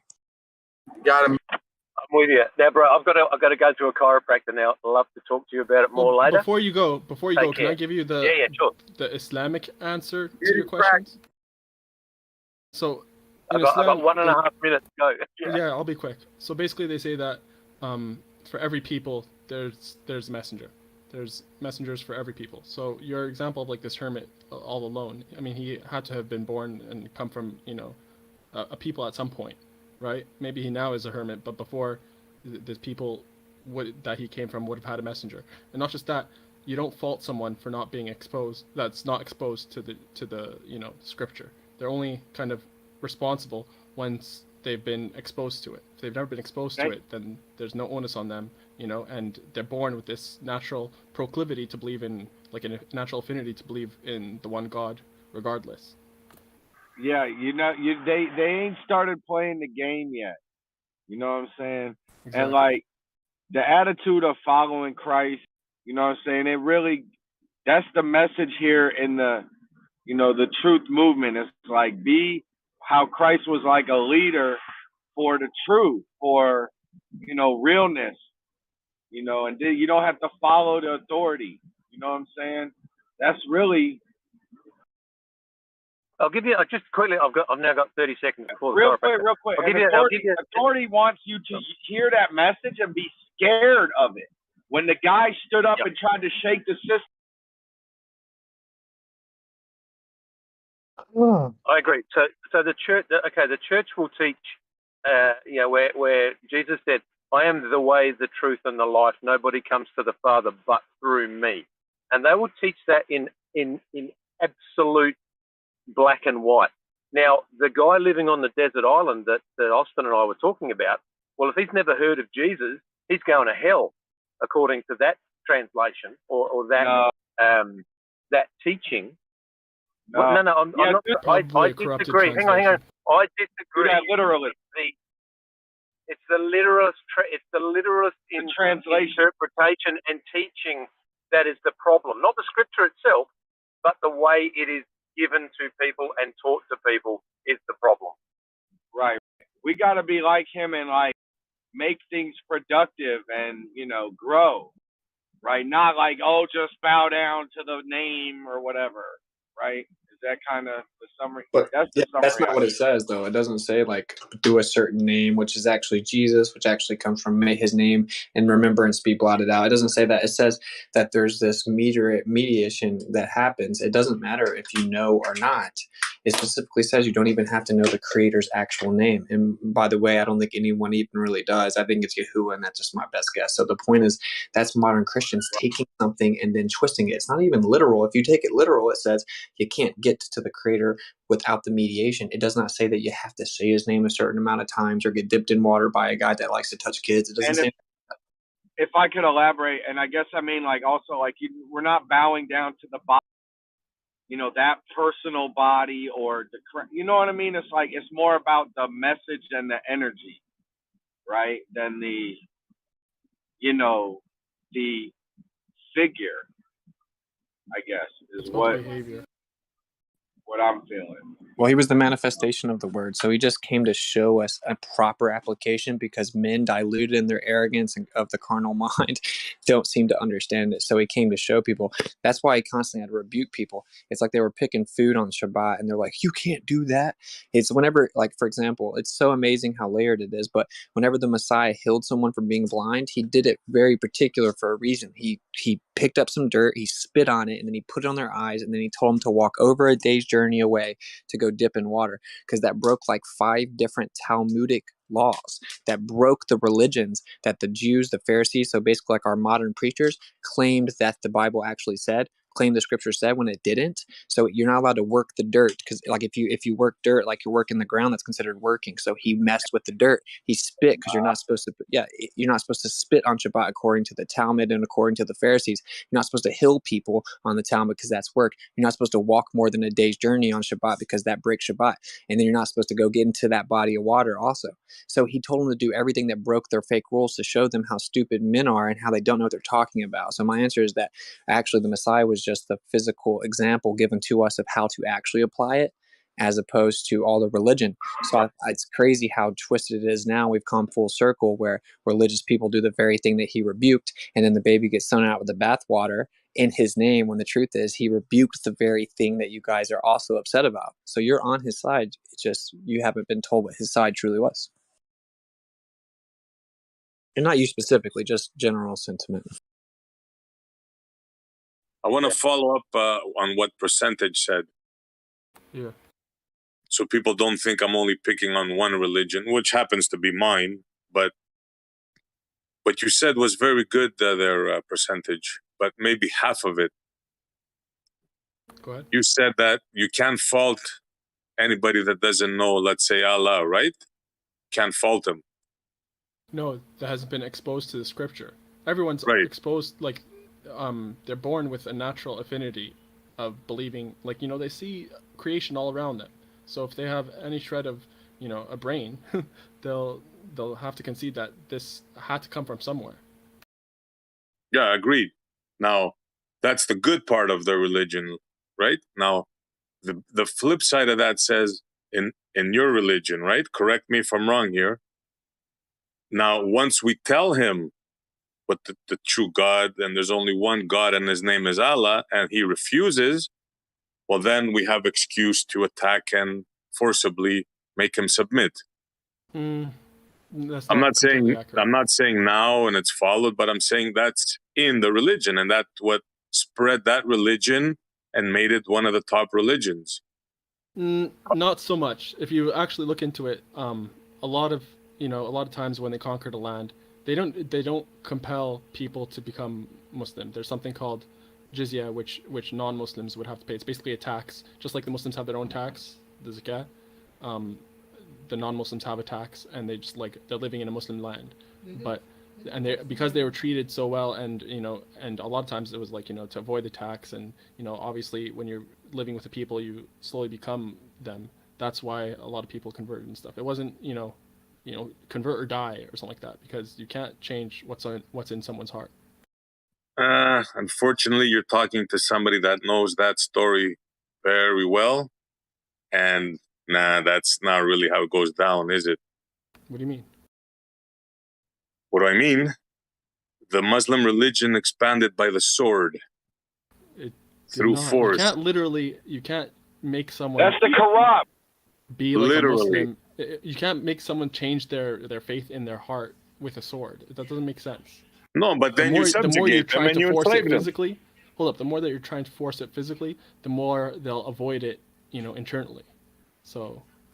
Yeah, tell that to the caliphs that ruled some of Europe under rule forcibly for hundreds of years and enslaved the people. Tell that no to the question. Christians that were enslaved. Hold up. Okay, so there's no question that they did kind of like conquer lands, right? The question is, did they force the people to become Muslim? And that's not the case. What they did do, Well, of course they did. Yes. Hold up. The answer is yes. So the people that were but we're talking about innocent people versus the soldiers. Yes, innocent people that people that warred were not against them. allowed to Obviously, they speak. took. Montreal, let me finish, please. So people that warred against them, obviously, they took prisoners of war, and they had slavery and all that jazz, right? But they didn't forcibly make people convert to Islam, because you can't possibly do that. And they recognize that you can't change what's in someone's heart. You can't compel that. And that's why there's something called jizya to begin with. They wouldn't have this like, allowance for having people of different faiths in your land, and have this entire like doctrine of jizya and taxation for people that aren't Muslim, if their entire premise is that you're just going to forcibly make them Muslim. It doesn't make sense. Yeah, but you're watering down what I'm trying to say. Agreed. Maybe there was that. And of course, they knew that some people, there's no way you're going to force them, right? But what they did was they enslaved them. They forbade them their language. They forbade them to practice their religion. You can't deny that. I think they did that for the people that, were warring against them, but not necessarily the citizens. The citizenry, they did not do that. No, there's no such thing as citizenry. There's slavery. When they take over your land under the caliph, you either submit to Islam or you're a slave. There's no two ways about it. Maybe it was. I'm not sure if it was actually done, but if it was done, it's not part of Islam. And you'll see if you like study like Andalusia when they expanded into Spain and stuff like that. That they. No, you're talking about the Moors now. Same with Salahuddin when he conquered Jerusalem and stuff like that. They did not convert the people forcibly. They they just had to pay the tax, and they even let them like eat the pork and do all their different things that they do. They just had to pay their tax, just like the Muslims pay their own tax. I don't think you know your history, the well. bro. You can't poison the well, though. Essie, you kind of poison the well. Like you can't say, oh, you were like if everyone was like Rakia, I'd be a Christian. But then there's people like XO, like that's poisoning the well. Some Muslims do this, Well, some that's how Muslims I don't feel. do I that. don't That's care what just, it is. no, I know. I'm just Yeah, explaining that's a you have to fallacy. understand that Islam is one thing, Muslims are another. You could be like, practicing a good, bad Muslim or whatever. You could be that. Those are people. They sin. I'm not talking right? about the individuals percentage. Well, I'm I'm talking about talking the about faith. The faith has a the specific Muslim doctrine. religion and its power, the caliphs, how they ruled, how they took over lands, how they slaughtered millions of people forcibly, I don't know about that. had the women under their yoke and their harams. I know the story too well, bro. You can't tell me anything different. I don't know come if you from a do. part of the world All right. where I can tell you stories that'll blow your mind. Real fast though, Percent, I have a question for you because I What's up? respect. So, this is a question I've always had. So, like, if Islam says that Yahusha, or people call him Jesus, was a prophet, right? Meaning that he was conveying the words of Allah, and they can't lie, or they're no longer a prophet. It's what and it says reveal the people the good book, and that's what the Torah says, right? So, like, anyway, if he's a prophet and he said that he was the Messiah, but Islam holds that he's not the Messiah, wouldn't that Yes. eliminate him from being a prophet? Okay, your premise is faulty because Islam believes he is the Messiah and he will come in the end times to battle the Antichrist. That Jesus is. Yes. Okay, beautiful. I didn't know that. I've never heard. I mean, I've never heard that. I guess there's different shoots of it, but Yeah, all that's Islam all says is Islam. that he's not the son of God. That's all. He was born oh well, I actually normal agree with. the way other men were born. It's just he will come back with the Mahdi at the end of times. Well, I agree that the The Trinity Mahdi. is nonsense. And what was he praying to himself if he is God? And if you say he's the Son of God, I mean, Yo, I if don't that's know. the case, then you're Basically, Islam is basically follow Islam or something. that it's not. Yeah, I want to see one of you Y'all guys gotta go to catch Saudi me up. Arabia, Do you pick out a broke up? Bible, stand in the corner and start preaching. Every Which is single faith has go their to own Saudi prophets. Arabia, stand in a Percent was corner and start preaching. Percent was So talking. He which just kind of one? broke up. So I would just like to hear what he was Oh, saying. I'm sorry, I didn't hear him. Yeah, he broke up. It's all good. Try again. I was basically okay. So when someone becomes Muslim, they make a testification of faith, basically, where they say that they believe in God, like no God but God, just the one God, and with no partners, alone with no partners, basically, and then that they believe in the Prophet Muhammad sallallahu alaihi wasallam and the other prophets as well, because the Prophet Muhammad, he says basically that I think it's in the Hadith that there's like 124,000 prophets that have been, that have been sent to different lands, different people, and stuff like that. So if you believe in in Revelation, basically like that these men could be prophets and believe that there's only one God, you're basically Muslim. That's how it is.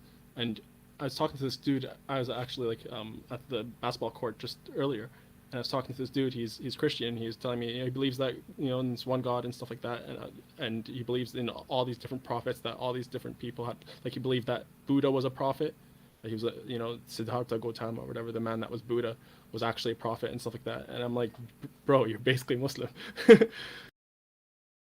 Yeah, that's very interesting. I'll say the differences are very, very small. Like between. Yeah, I agree. I was going to say it's crazy.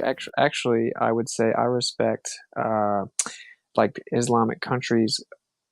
Like, okay, not entire countries, but I respect Muslims a lot more than modern Christians for the most part, because they actually take it seriously. They don't eat pork. The women have to dress modestly. Like, they obviously. I do as well. Yeah, they rebuke sodomy and stuff like that. And so, like, I think it's so much more. When people insult their like prophet or. Which one is Muhammad?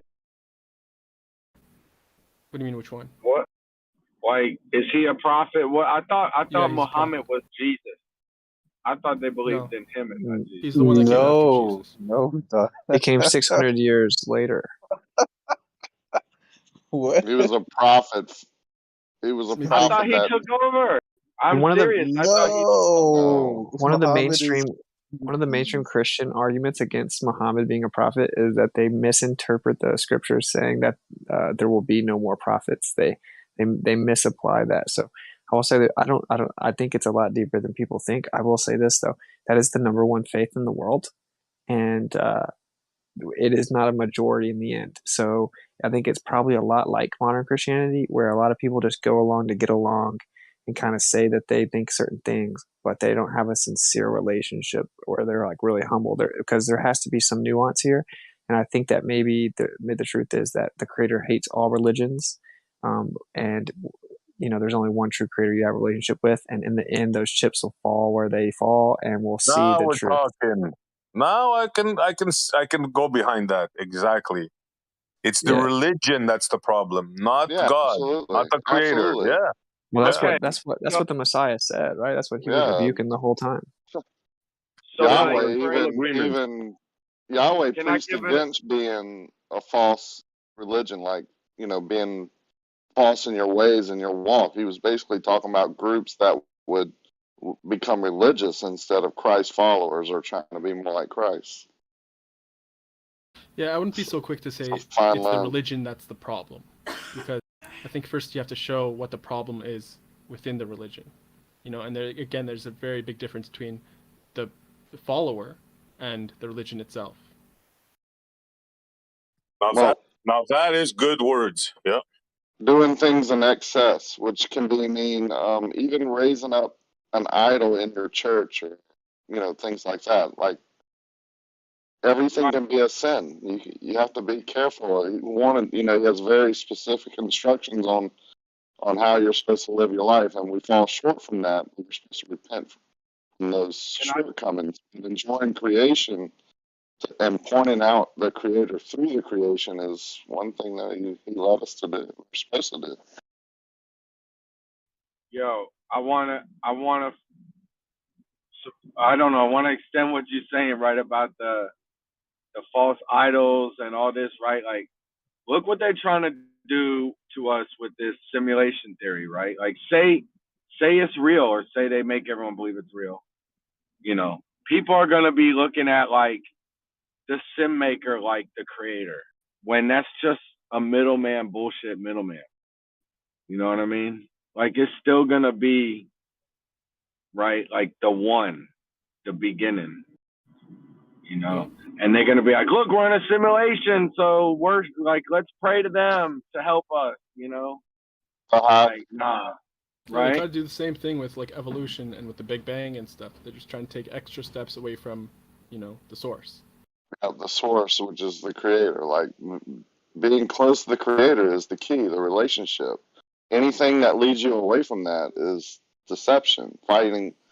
Exposing that deception and fighting against it is one of the main things that we're also supposed to do. Right, and the huge overarching truth is that they're both monotheistic. But I will say one of the things, like where it says everyone's worshiping the same God, like I don't agree with that. Like I think that there are spiritual entities that you can worship that are not the Creator, right? Like I don't think it's just this blanket statement where everyone's good to go. I think it's much more about like, being there's some people humble and like honest. satanic and stuff. You know how many deities India has? Yeah, the polytheism gods? is Just one. intrinsically contradictory. Yeah, See, that's I what the would say Muslim would just say, one, right? but ask them that. I think they have like thousands of them. Yeah, but they all boil down to Brahma, which is the Creator, like the original kind of God. All Just comes like in- down to the original Creator, just whether like you in- call it whatever. That's Greek why I mythology, think you different. have Zeus, and Yeah. in Norse mythology, you have Odin. That's what I they all- exactly. That's why I always say, why you believe in a Jewish God when everybody else had their god, Zeus and Thor, and you know what I'm saying? That's one of my beefs. Yeah. Again, though, dude, they're not even different the names, Jewish different renditions people. for the same God. Like the Jew means from Judah. Okay, that's why it's called Jew. That's why it's called Jew, and that's one of the main reasons that I think the Creator's name is Yahuwah, because if you say Judah in Hebrew, it's Yahudah, and so Calling him Jesus Christ sometimes like diminishes his true name. I agree with that. It's just Exactly, and you can prove scientifically there's power in vibration, and it says there's power in the name. And the Jews, the modern Jews, say it's against the rules to even utter the name. And what they do is they take their little, like, the people that are coming up to be the next rabbi, they take them out into a river with running water, and they whisper the name to them so that it can keep going down, but no one else can hear it. Now that is obviously not in any way what the Creator would want. He would want his real name known, and so. And again, this goes back to the Messiah rebuked these people, dude. Like, rebuked them, dude. Like, that's the reason he died. The Romans killed him, but it's because he was turned over by these Pharisees. So it's a huge misnomer. The crowd demanded that the person who was committing heinous crimes like raping and pillaging and robbing, they demanded that he be released instead of Christ, because Yahweh, because it just proved that, you know, the crowd was fallen. They were human. That's just another way of proving that we're fallen, and he had to die for that reason. That's why he was put to death. But Right, he and there's rose again. He's the only risen God. And I will say that one thing is, I think that Islam says that basically Allah took him off the cross and replaced him, basically basically tricking everyone. I don't. Yeah, and like I'm kind of like I don't. Islam believes that it wasn't him that was put on the cross in the first place. Basically, right. One of his disciples was like volunteered to take his place, and I heard even a lookalike. I think it was Angel Gabriel came and basically made that person, like, made people perceive that person as Jesus, and then he took Jesus' soul and.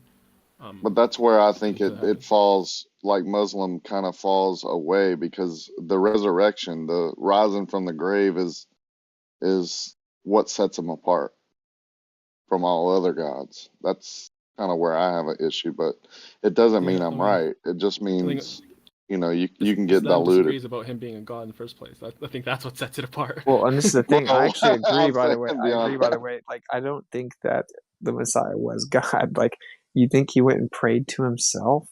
And the Trinity is an idea pushed by Catholicism, and it has infiltrated the modern church, and it is not real. And that's why I'm saying there's much more nuance to this. And I think basically the real believers are being brought up, and one of the main ways they're being brought up together is this unifying acknowledgement of what the earth actually is.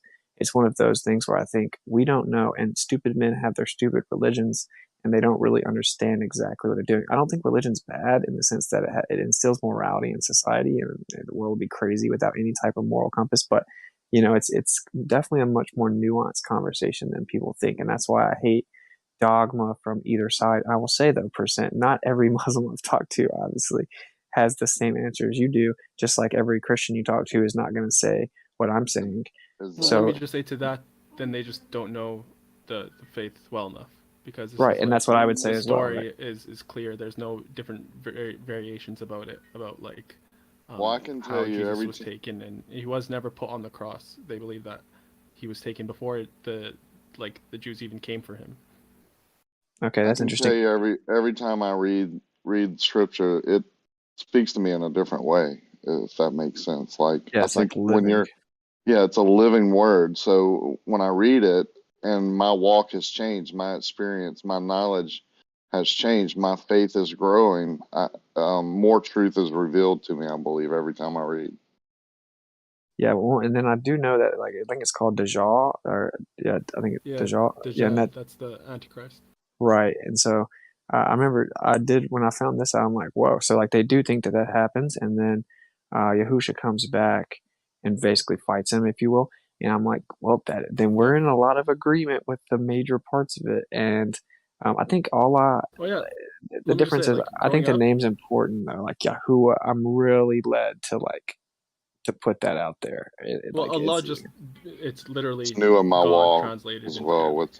Like even Christians say Allah too. You know, like Christian right? Yeah, Arabs, it just means like in Lebanon and Egypt, Coptic Christians and stuff like that. They say hello, and they're hello is like their Christian God. Well, wait. So what's the take though? Like do the Creator have a name though? Like, because I know that Islam says revere the people of the good book, right? And that's referencing the Torah. And so it's like, you know, I don't know. The name seems like Islam, they have like, you know, they name God by his attributes. So like the Most High, Al-Ali, you know, or Adonai. Rahman, which is like the most benevolent, and Rahim, The the most gracious merciful. and stuff like that, most merciful. So yeah, Abdurrahman, sorry, Rahman is the most merciful, correct?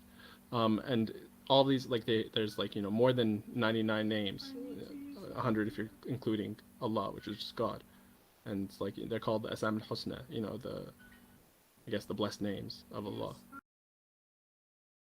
I hate how every paragraph starts with "in the name of Allah, the most merciful, the most gracious," and every paragraph of the Quran.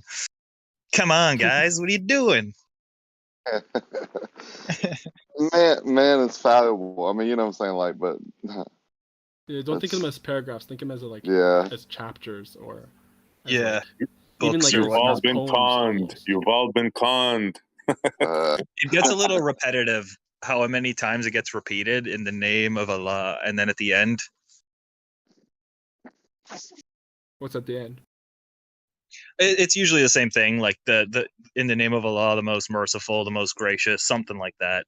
Mm-hmm. And then it'll go on to the next chapter or page or whatnot. No, there's you're nothing at the end. exaggerating a little bit, right? Like, There's nothing at the end. But yeah. it is Oh, no? that it's recommended No. to say something, but when you're finished reading, like reciting completely, you know, Oh. it's not about the chapters. Then, and before you start reciting, it's recommended to say something, but you know, it's not necessary. I see.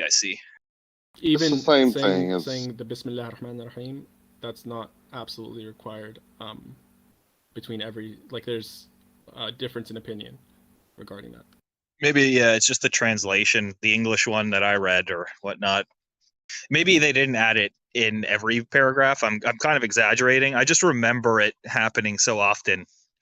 yeah, It's that great. stuck It's really with good, you. though. Short chapters, you know, that ones that are like 3 or 4 lines or whatever, and so it's more noticeable. But there's some really long chapters, and trust me, you'll like hearing it, because it'll mean like that chapter's finally over. What's funny is we fight against the Catholics more than we do like what y'all are talking about, like as Christians or raised in the Baptist religion here in the South, but we've kind of moved away from that and learned in our walk. But the Catholics are really fought against here, although they're prevalent. The Muslims are revered almost. Well, that's in what's their so faith. crazy, dude. Okay, we have to admit that if we're going to pick a country that would be like the B system headquarters, it seems to be the U.S. And what countries do they always attack? And then what countries was Yahusha actually in? And then where's all the actual scriptural history at? And then what countries actually still adhere to the Torah and still implement the Torah's rules? Like, Now it's you're talking. I Well, I almost know. think they're still trying to find like the Ark of the Covenant and you know, like fighting, going into those countries where Jesus was said to walk to, you know, find religious artifacts. They and say it's stuff. in Ethiopia, Rakia. That's what they say, yeah. And then the Ethiopian canon is very interesting. But I will say, if anyone's ever heard the song Patience by Damian Marley, it's a song with Damian Marley, which is Bob Marley's son, and Nas. And in that song, Junior they actually shout out flat Earth in that song, right? Like, the Earth was flat. If you went too far, you would fall off. Now the Earth is round. If the shape change again, everybody will start to laugh. But also in that song, and I encourage everyone to read the lyrics. It's incredible. It's like it's talking about how the media depicts the East to the West, and so the West are scared. And he's like, so the people in the West will never move east. But what are they going to do when the beast is fully grown? Because then now they can't go to where they'll actually get refuge, which is in the East. And so I think that us in this Western world, we've really been duped, right? And like when Fox News is always talking about how bad Islam is, when the modern church is always talking about how bad Islam is, we should take a step back and kind of be like, okay, obviously there's something more to what's really going on. And that's why I tip my hat to Islam, because they actually believe in what they say they believe in. And because faith is the proof of faith is action.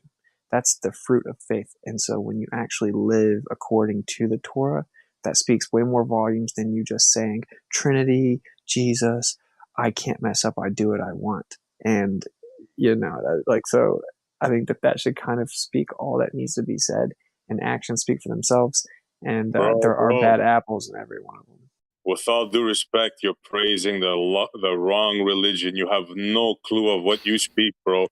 They would not show you any mercy. They would not show you the same respect, I assure you, if they had the capability. Don't Every Muslim I've ever met has been that's on super, them. super. Every Muslim I've ever met has been super nice and respectful to Yeah, me. Where me have you too. met them? Where have you met them?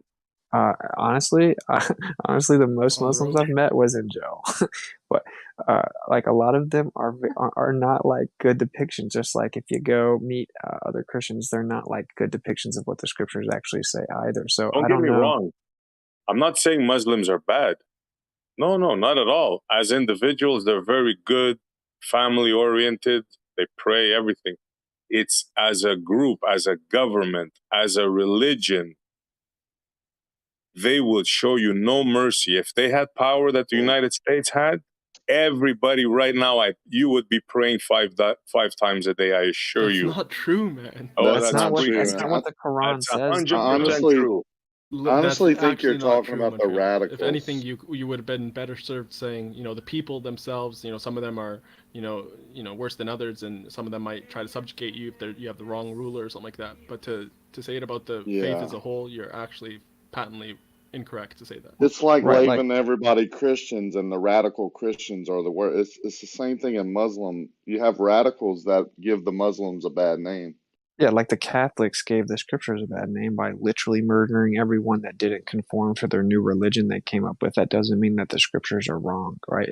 Like the historicity of the scriptures don't go out the window because crazy pedophiles that worship stones changed all the dates and then started killing people. It's like religion is man-made doctrine used to control people. A relationship with the creator is independent of that. And then, creator-breathed scriptures are also independent of that. And so I think that it's the arrogance and the pride and the ignorance of men to kind of throw the baby out with the bathwater. You really like that idiom. You said it like 4 times now. He likes his baby He hates the bathwater. bathwater, man. He really wants to get rid of it. Because SC is just It's throwing biblical, babies out too. left and right now, dude. Look, we come from different parts of the world, bro. That's all I can tell you. On this subject, Witsit, you have no clue of what you speak, brother.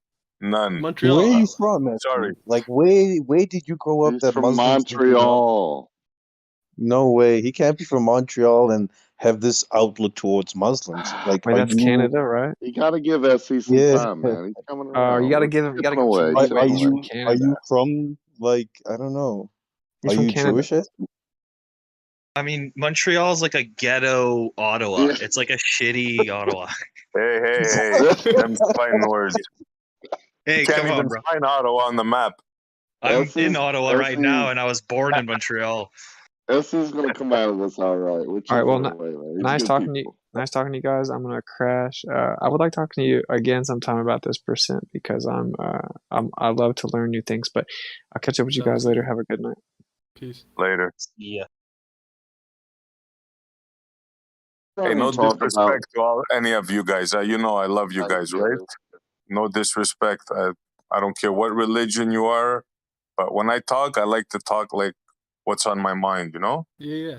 Standing by what you believe in, bro, is respectable. Just be aware that, we all have been deceived about many things. So you can Absolutely. teach us and we can teach you. Just, let it flow through. But, we call that logos, whether that's why we're all here. There's a reason. There's no coincidence that I woke up and this conversation was going on, right? Absolutely, brother. Yeah. So anyway, I but was telling him, you are one of the people that, if everybody was like you, I'd have like my Christian faith. You know what I'm saying? But yeah. Just be careful with even that because just a man, right? Just a man like you. I have many faults. I probably have more faults than you. But it doesn't make me not wanting to be more like Christ. That's the thing, right? My walk is an individual walk. I fall short daily, but my desire is to be more Christ-like.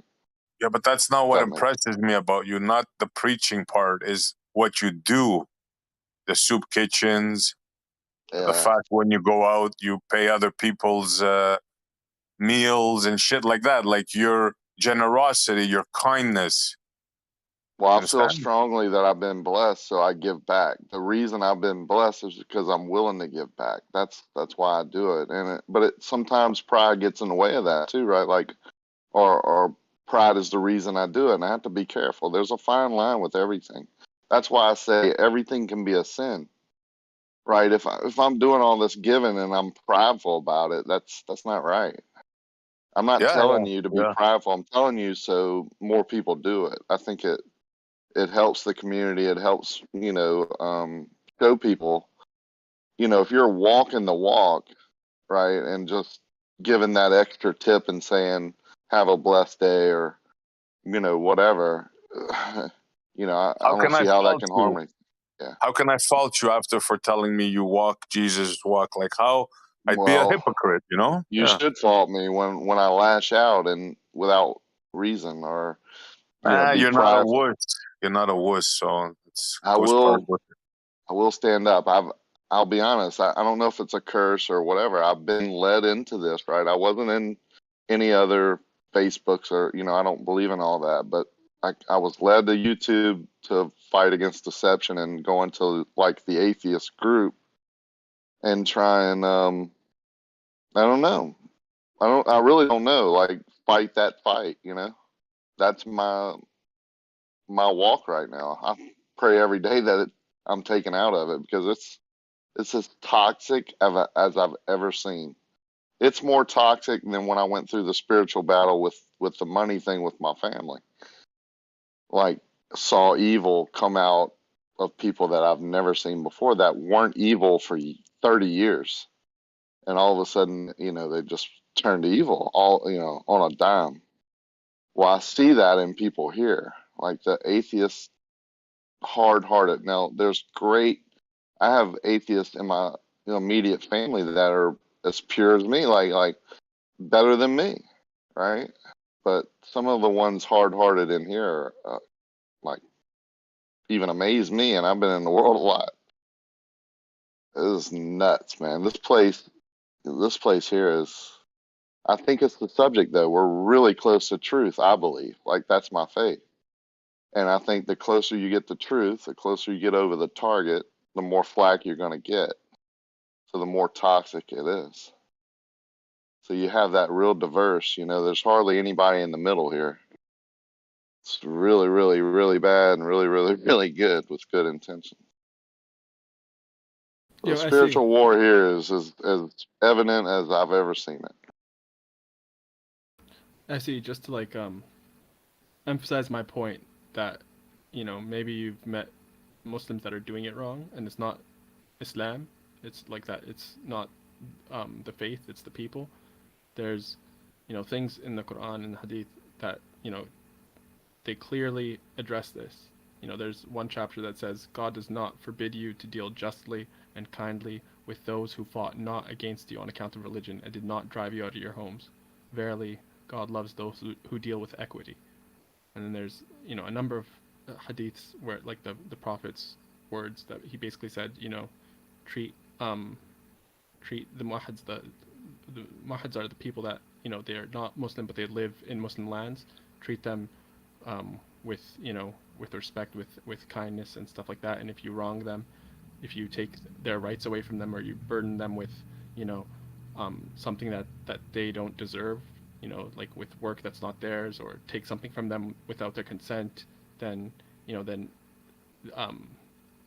Prophet will kind of like supplicate on their behalf against you, like on the day of resurrection.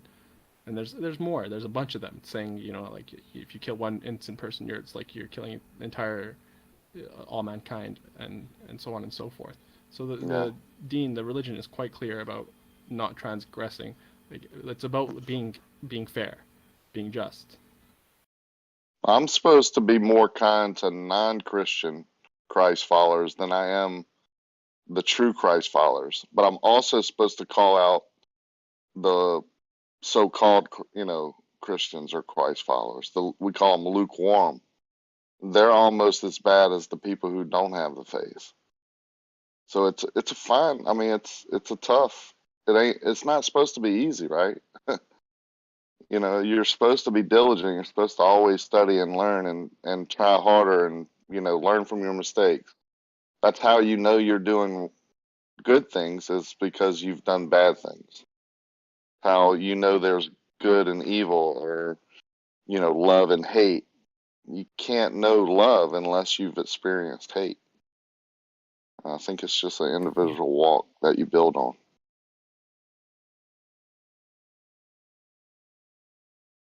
Yeah, I don't know, this religion thing, I've been looking at it for many, many years, and the harm that it has caused throughout the years, like, and both sides are, don't think I'm just picking on the Muslims, right?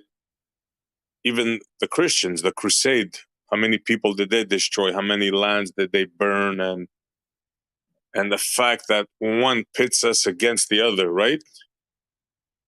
You have the Muslims on one side, you have the Christians on the other, and you have the Jews in the middle, just tossing around, stirring around the stuff, you know? Like, I'm sorry, but I'm saying it like it is. That's how it's been for the past 100 years at least. Yo, you're fully. I'd like to add to a point that this guy just made. It says in like the FBI training manual or something that all wars for the past 2,000 years, none of them are political and all of them are religiously motivated. So it says in the FBI manual.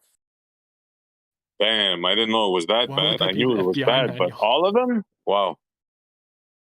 It's bullshit. I don't know if I could believe that one, but I'm sure a lot of them, if they weren't motivated, let's put it this way, religion was used as a tool, you know? Oh, it's the Christians. Oh, it's the Muslims. Oh, it's the Jews, right? Like a group, Even like there's they a lot of identify us, like flat earthers, right? Okay, we can attack them. We can leash on them, you know? Makes it more excusable. there's a lot of inter-Christian wars, right? Like inquisitions and shit. A lot of It's the same thing about atheists and every other religion. Like, what, we only live on Earth. There's only a certain amount of history we have. It's only been 2,000 years, so that's our history. A bloody one. Yeah.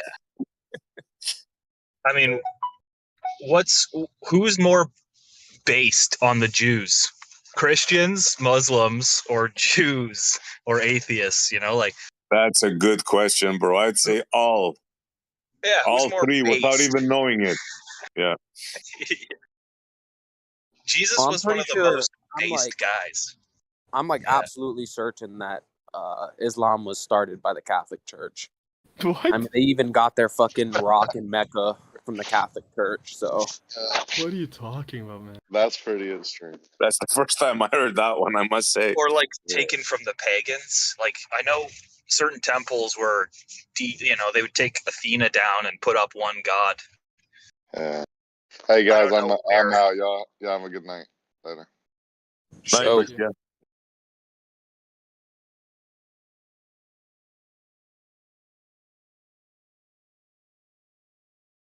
Like, when you said we're being tricked by the Jews there, SC Montreal, we're being tricked by the Jews, yet our prophet is the guy who is most based.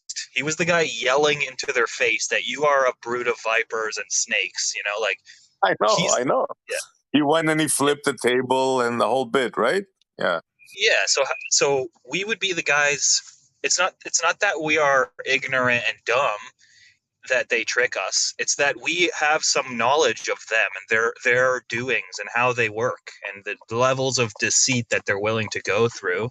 So we are misled and misguided. The Catholic Church is infiltrated and corrupted. Yeah.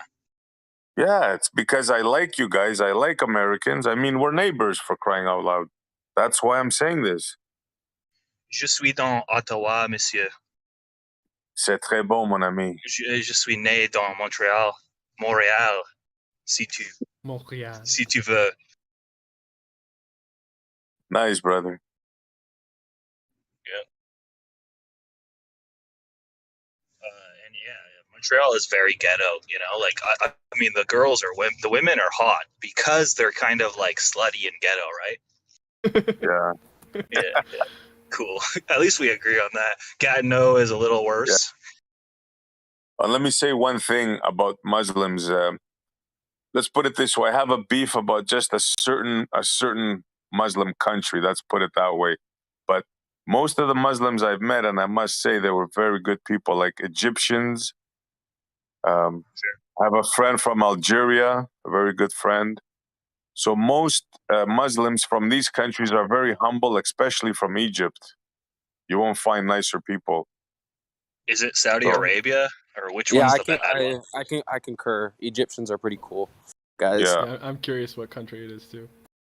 Saudi Arabia is pretty bad, dude. They have their own form of Muslim where like the guy is like you have to praise him by or is it or no, Syria, that's the one. Not Saudi Arabia. Syria is pretty bad. They have this guy where like if you don't proclaim he's God, they'll like come and rape your family and shit. Like it's Yeah. pretty bad. I They're don't also know about like that, but SC, can we ask you destroying. respectively to disclose that information? What country it is that you have a beef with?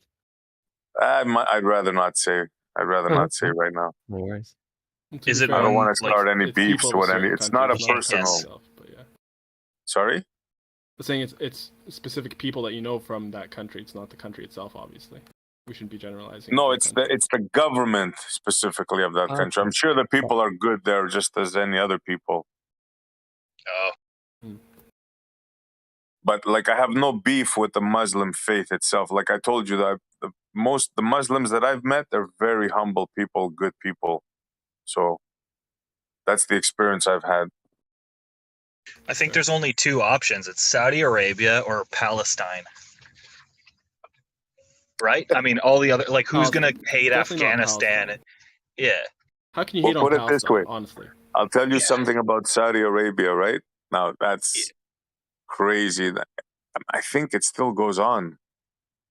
Is it Yemen? The Yemen massacre The stuff? stoning, no, the stoning. You can stone, like, if your daughter was caught with a man out of wedlock, like, you can stone your daughter. Yeah, that's the Let's capital see, punishment. It doesn't happen. What often is your because background It's ethnically? If you don't mind me asking this. What is my background? Well, I was born in Ethnically, Greece. yeah, just your ethnical background. Oh, I was born in Greece. okay, cool. I was just curious. Sorry. He's probably a Macedonian. Macedonian. Alexander the Great Warrior. I wish. Yeah.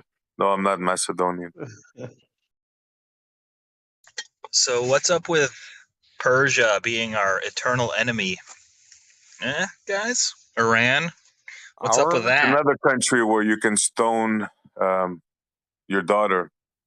Yeah, so on that subject, there's very specific criteria that you would need for evidence, for them to be found guilty of that, and it's something that doesn't happen, like it happens very, very rarely in a Muslim country that's actually living by the Sharia and applying the laws.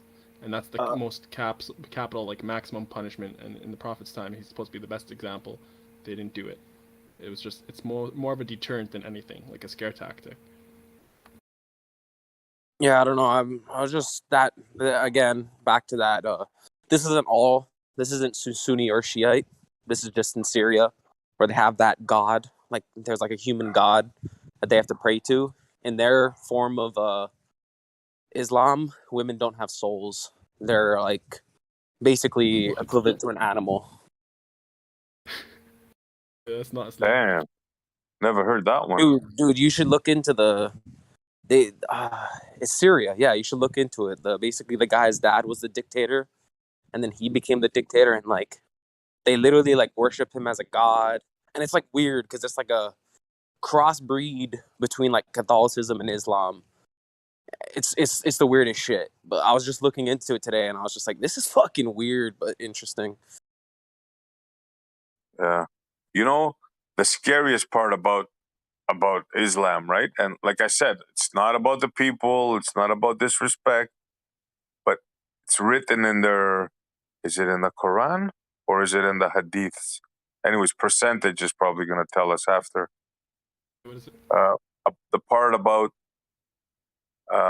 spread the religion until everybody's Muslim. Now, I'm sure this is like 16th century shit, right? But that's part of their, it's part of the text. I don't know if it is. If I'm wrong, you can correct me, but I can't remember where I've seen or read or heard that. Yeah, what's with the whole jihad, holy war concept? It's a very loaded topic, jihad. There's different types and so on and so forth. But in terms of the line that you mentioned, Montreal, I don't think that's. I haven't come across it in the Quran or any hadith that you spread it until everyone. In fact, actually, they believe that in the end times, Islam's going to be almost wiped out, but not completely. And then the Mahdi will come and everyone will become Muslim and stuff like that. The Messiah will come and battle the Antichrist and so on and so forth. But I don't think there's any sort of doctrine that you spread it until everyone. I think they believe that everyone is born with the affinity of believing in the one God. But I haven't seen anything where you actually, because the whole point of the whole basis on becoming Muslim is having this testification of faith, and you're supposed to do that with sincerity. It doesn't mean anything if it's forced or if it's not sincere. There's some this whole kind of doctrine of, it's called ikhlas, which is sincerity in Islam, right? So you literally cannot spread it by force, because it doesn't count unless it's said with intention, with sincere intention. And so that, for that reason, I don't think what you're mentioning is in any scripture. Yeah, you could say that, right? But and maybe it's not there, but the part of the conquering and the by force part, I mean, that's, you can't argue against that, because that has happened in history for hundreds of years. I mean, they reached, even the Mongols became Muslim, and they conquered, I don't know how many. They had I think one of the largest land empires. I mean, Genghis Khan was one of the richest men ever in history. Well, Genghis Khan wasn't Muslim, but his son, or was it grandson, Hulagu Khan. Was it his son? Yeah? Okay. Genghis Khan didn't really do much, to be honest. It was his other son that conquered Baghdad when it was in all its glory and stuff like that. Was it his grandson? Okay, I stand corrected then. But I know one of the Khans spread the Muslim faith far and wide. Yeah, Hulagu Khan became Muslim and he fought against his own people, basically, to defend Islam. Yeah, so that's my beefs against religions. All this stuff that we're talking about now, all in the name of religion. So, put it this way: again, I hate all religions equally, so we can be clear.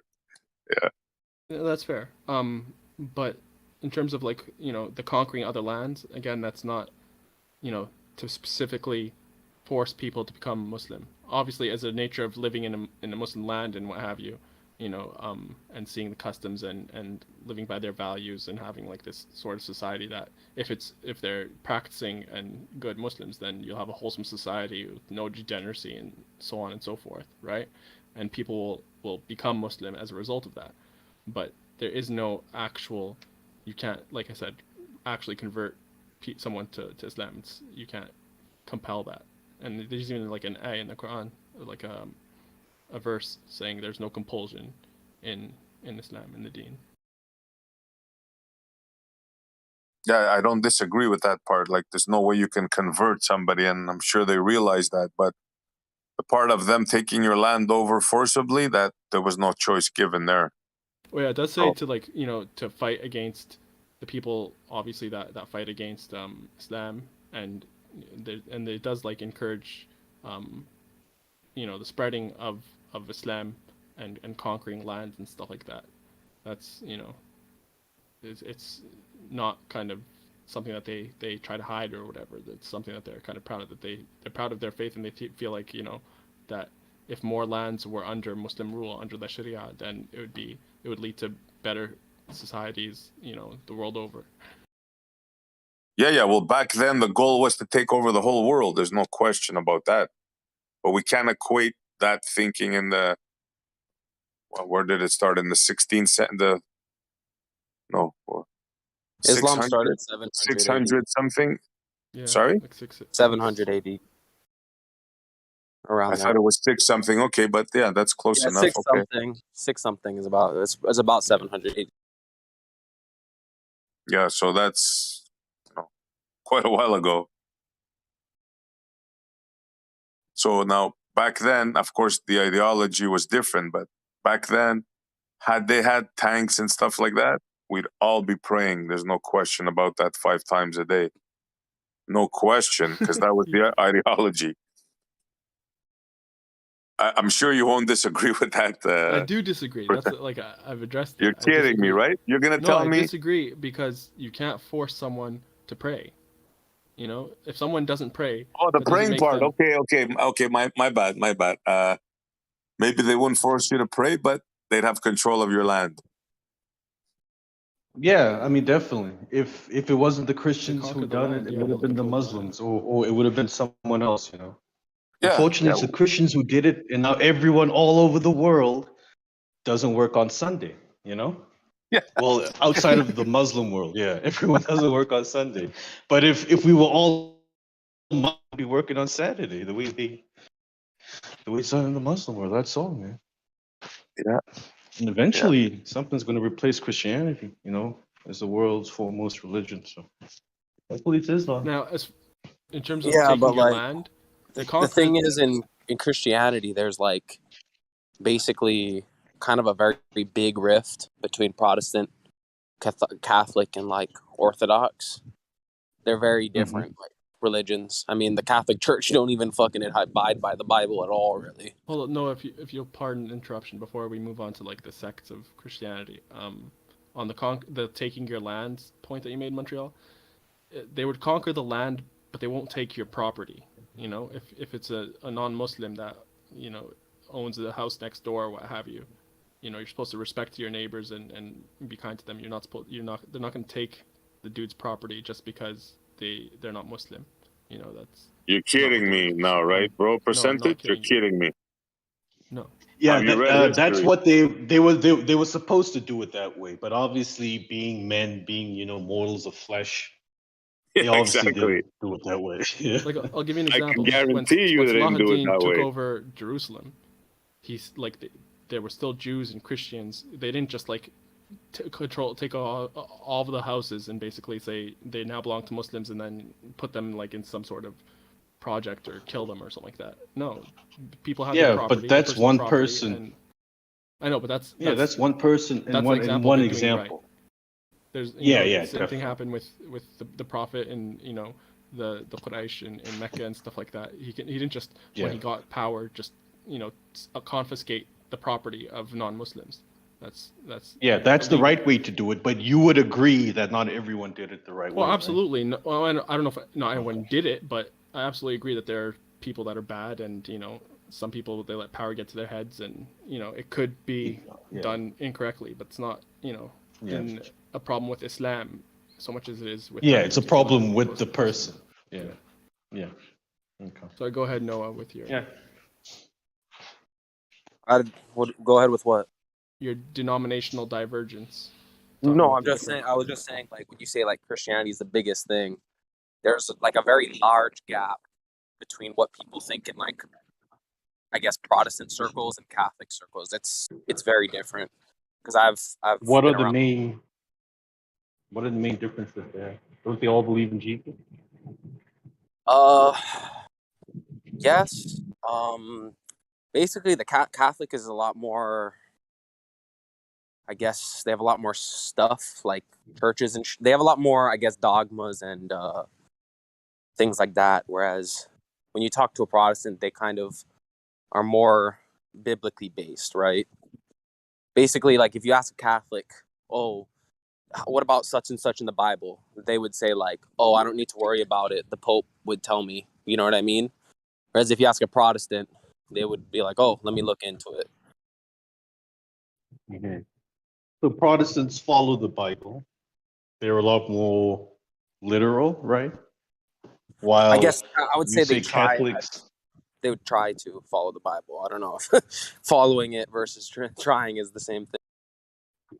Okay. But then Catholics, they give a lot more authority to the Pope. Like the Pope can make a decree that doesn't necessarily agree with something within the Bible, right? I mean, the whole history of Catholicism since its inception is quite like an antithesis to the Bible. There's so much things. I mean, just from the very beginning, from the foundations in like 400 AD, everything they've done has not really been biblical, and that's like kind of the reason for the Protestant Reformation. Yeah, growing up, I kind of like, I moved away from Protestant and Catholicism and stuff like that, and I identified more and more with Unitarianism. What? Were you raised a Christian percentage? Honestly, Unitarian is. Whoa, hold the then fuck up. When I got like when I was an adult, that's when I found Islam really. So you were raised a Christian percentage. Where the fuck are you from? Not really. I wouldn't say I was raised a Christian, but I was exposed to it, and I gravitated away from the main sects and identified with Unitarianism more. What is your family? Like, do you come from a Christian family? I'd rather not say. Yeah, okay. If you don't answer, it's fine. It's my mind is kind of blown. But I understand. We'll talk about it another day.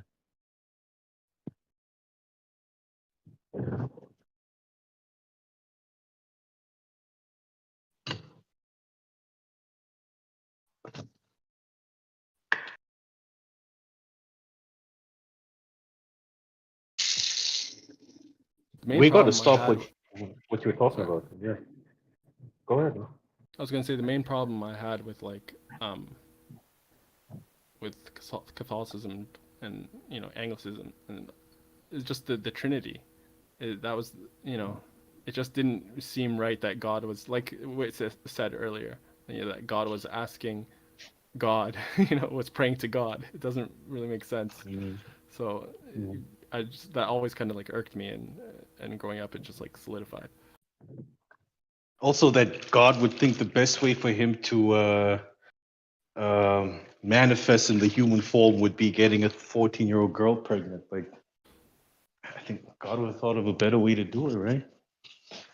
Yeah, but that's something that you would only consider immoral because you live in this modern society.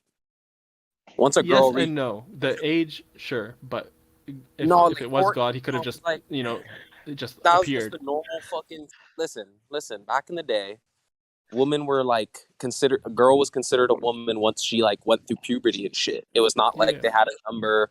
Like they did not have these like laws and shit with the U.S. government saying. Yeah, that's what I'm agreeing with. I'm saying he's applying that like the modern lens to the age thing, but his point that there would have been a better way for God to just come into existence rather than just being born, not necessarily to like that specific age woman, but you think that this the person that he says be and it is, right? You think he would just materialize like that, in whatever form he wants to, that he wouldn't have to go through the natural process of being born and whatnot. That's the whole point of the story though, is that God puts on a flesh body.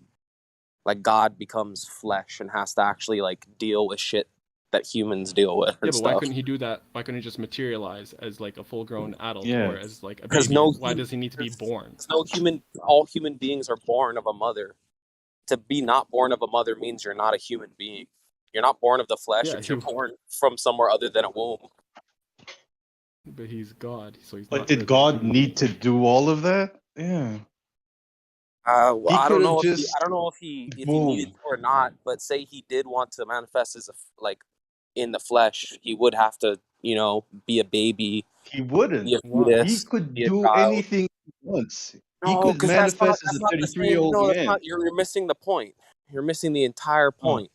Because if you're going to go into the human condition, being a fetus, being a baby and being a kid is part of the human condition.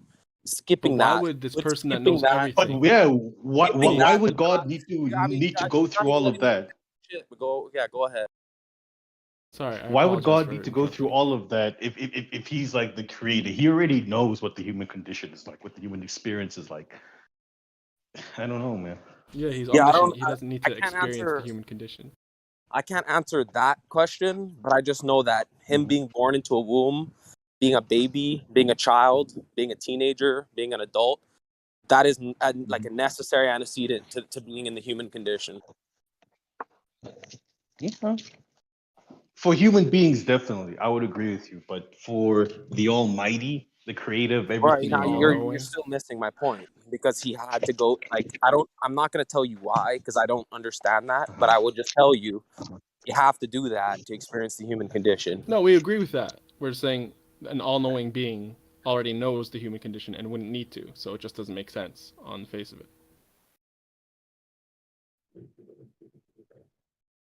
Yeah, if the argument is that God didn't have to come in the flesh, No, he could have come in the I flesh. don't know enough. Without experiencing the human condition from birth to adulthood. You know, he could have just come in the flesh because he already knows the human condition. He's experienced it. There's like indirectly a through all the information that he has. Right, but there's like a whole bunch of how do I say, prophecies and stuff from the Old Testament that he's supposed to come in and fulfill, and then in his lifetime he lives a perfect lifetime and fulfills all of them as like a human being. There's no human being that got here just by manifesting. If you can bring to me someone who just manifested, I mean, you can prove me wrong, but there's no human being that didn't have to go through the growth and stages of development to be a human. I know, but you're equating regular human beings to the God human being. It's God with us, God in a human form. So he has to come in if he's gonna come in a human form, he has to come in a human form. He can't. Yeah, but it would be God as a human being. It wouldn't be just a regular human being. And God as a human being could just materialize as, in the human form. He's still God though, right? So. Right, but he could do that, but that defeats the whole purpose of coming as a human being instead of coming as some guy who just manifests out of left field. So yeah, and I mean that's where you're saying the purpose is to experience the human condition, and that's where we disagree. You're basically saying that he should be like that fucking blue dude from Watchmen or something, whereas like the whole point is for him to come in. Right, okay. Strawman or not, I'm just gonna continue and then you can tell me after. But basically the point is that he has to come in as a human, do all these things as a human, and live perfectly as a human. If he just manifested out of nowhere at, say, 30 years old, no other human does that. No human condition begins with you just manifesting at 30. All of us, we're kids, and then we're teenagers, and now we're adults. It's pretty universal. What do you think the purpose was for him to come in human form? I think it has. I don't know. I honestly don't know enough about theology to answer that directly, but I'll just say that he basically had to live by the law of the Torah perfectly, and so I mean the law is applied to humans, right? I would say his purpose, if he did come in human form as a god or whatever, would be to set an example for the people through his actions, and to perform his miracles so that people will believe in him, and then to as they believe that he died on the cross for their sins. All these things, right? None of them require being born and experiencing life as a human being until you're an adult. He could have, because he has all that information, all those experiences on board due to his omnisciency. So he could have just materialized as the adult person and did these things and performed his purpose, right? And then died and returned to himself. Part of his purpose was that he had to live to 30 before he started his ministry. So that's part of that's just part of there's a set of prophecies that he's said to fulfill when he lives his life and lives his perfect life. There's another one where he rides on some donkey with some palms or some shit. There's a bunch of them. All right, Okay, I can't pull them all out. one of the no, let me finish. One of the definite prophecies is that he starts his ministry at the age of 30. Now, if he just magically manifests, 30 years is like how long you were on Earth and the sun went over your head 365 times 30, right? So if he wasn't there growing up with the sun going over 365 and 30, couldn't even fulfill that prophecy. And that's just one of the prophecies. There's like a bunch of them. And you said oh, this is his purpose, this is his purpose. I don't disagree with any of the purposes that you laid out. I don't really have any reason to, but that's an incomplete version, Sure. right? Let me address your prophecy thing. Go ahead. So these prophecies, real quick, where did they come from? Who made them? The Old Testament, the Torah and the prophets and all that. So like the prophets from before. Okay. The prophets and the Torah, yeah. All right. Now, is it possible that they only made these prophecies, that these, were included in Scripture, so as to justify their claim that this man was God? Are you like inferring that basically they made a fake Jesus and he was just a guy who did a bunch of magic tricks or something? Like I'm saying basically like God could have just come without these prophecies. He could have just come in, his grown like adult form and fulfilled his purpose, right? Right, but the purpose because the these purpose prophecies is exist, prophecies. it necessitates him being born and living to this age, and basically like a regular person would. So for me, it's like the obvious thing would be like Occam's razor would be like he's a regular person, and then they just only put these prophecies to justify, him not being born as you would expect a god would be born. Yeah, I don't know. That's like the whole problem that he goes to the Pharisees. They had the exact same complaint. Like, why aren't you some all-powerful, mighty king that basically comes and has Jerusalem conquer the world and stuff? Like, this is one of the reasons they thought he wasn't the Messiah. And when you say like, oh, he came to fulfill his purpose, I mean, his purpose was to fulfill those prophecies. So if he didn't fulfill them, then he wouldn't fully have fulfilled his purpose. Every time you keep invoking like, oh, why didn't he just come as a 30-year-old and fulfill his purpose or whatever? Well, part of his purpose was to live as a kid and live till 30 before he started his ministry. So I'm with you. I'm saying that prophecy, like these prophecies that necessitate him being born and living up until a certain age or whatever, when otherwise it would be completely unnecessary. There's more than that too. Like the day. That's why how the 3 wise kings knew that he would be there on the day was that there was a prophecy that that's the day he would come. That's how the 3 wise men knew where to go and when. Yeah, I think the most logical thing, for me, the simplest and most obvious answer is that he's not God. He's a man that, sure, he's fulfilling prophecies and he's, experiencing the human condition and, starting his ministry and doing this and that, but he's just not God. He's a prophet. He's spreading the message, the word. He's just not God. That would be the specific reason you're a Muslim. That's like one of the specific things that is different between Muslim and Christianity. And all non-Trinitarian sects.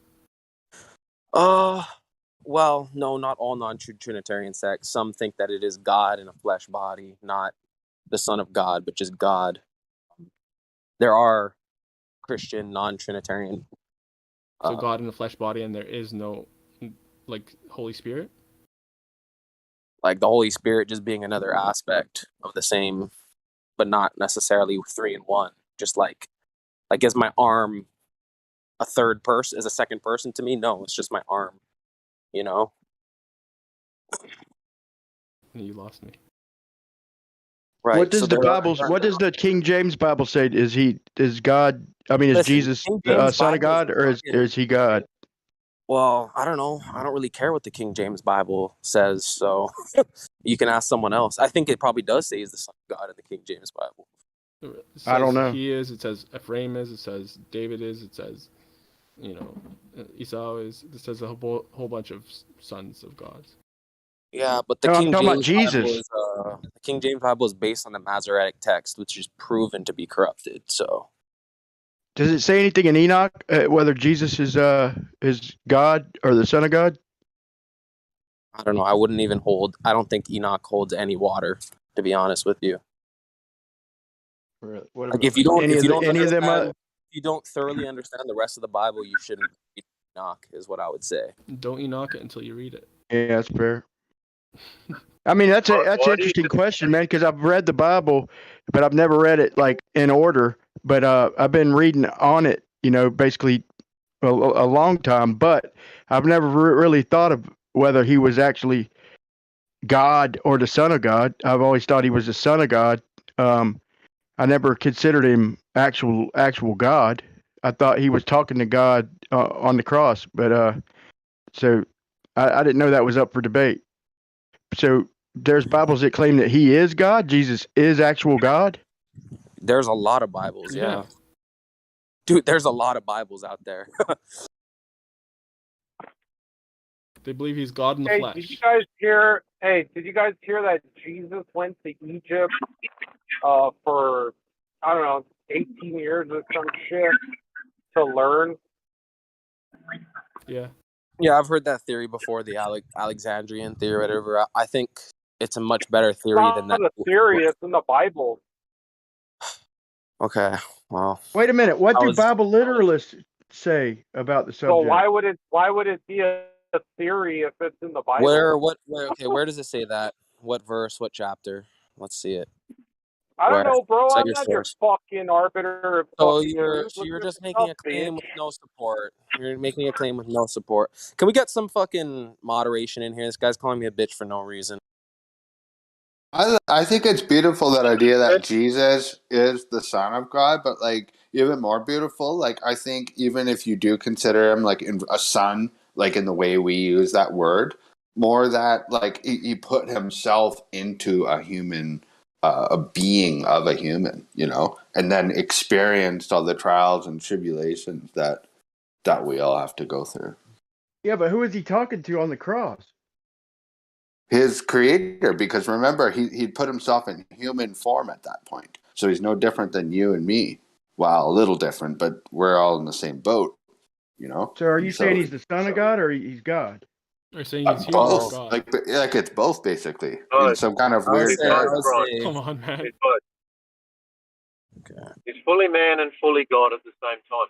You guys know how in Scripture it says that the Jews referred to him as Rabbi. Okay, you've read that, you've seen that. They referred to him as Rabbi. Not really. They do. Okay. Hey, do we have any proof that this could happen, like on like a repeatable scale? Like Jesus can or God can turn himself into flesh multiple times, or is this just like a one-time deal? No, that is I don't have definitely no problem with that. I'm just wondering who. definitely not.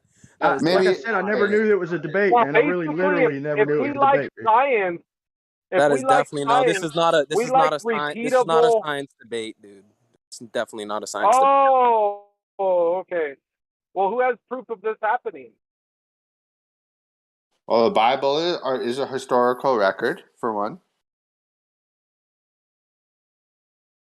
Yeah, but what do Bible literalists say? Like I ain't asking questions to piss anybody off.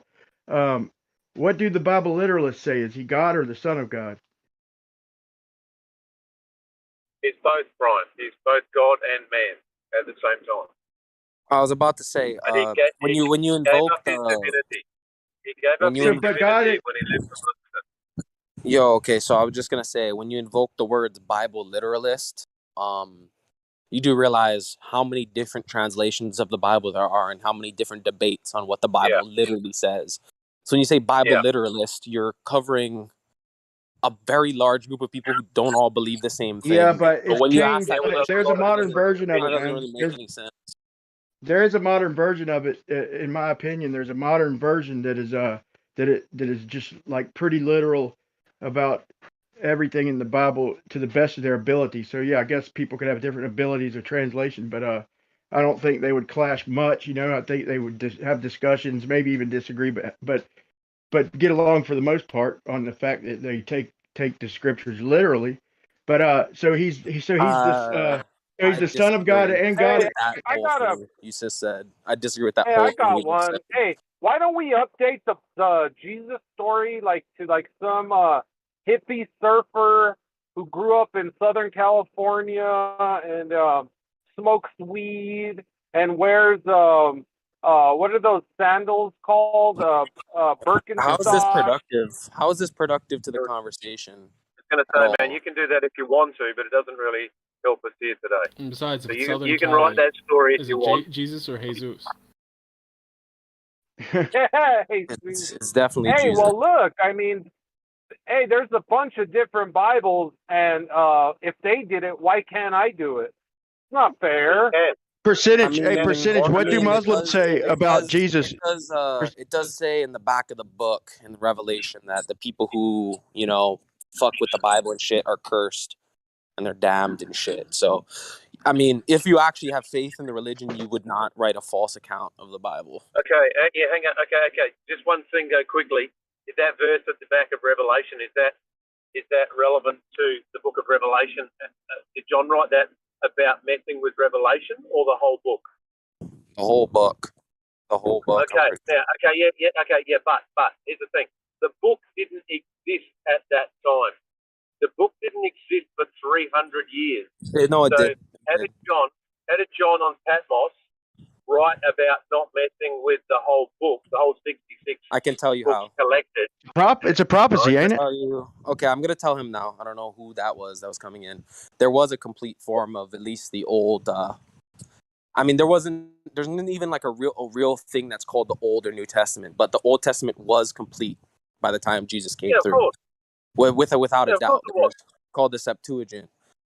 So, Yeah, I know. That's not what we're talking about. and when We're talking he about talks the Bible. about, and I think in the New Testament, I'm not sure if Acts and all that other shit, but the Revelation of John, the Gospels, and the Old Testament are definitely being referenced. I'll pull up the fucking thing because actually that's a pretty good point you're making right now. I have to look into it. Hey, Noah.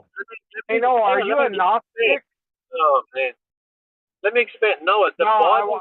I wanted to ask Noah if he's a Gnostic and if There he you go. believes like the other books that they exclude, or is it just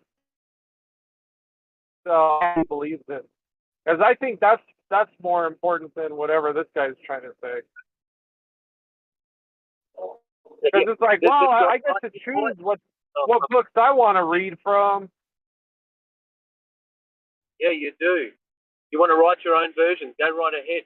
My point, Noah, what I'm trying to say to you, bro, is at the time that John was on Patmos in exile and he wrote Revelation, roughly 80 years after Christ, right? Roughly.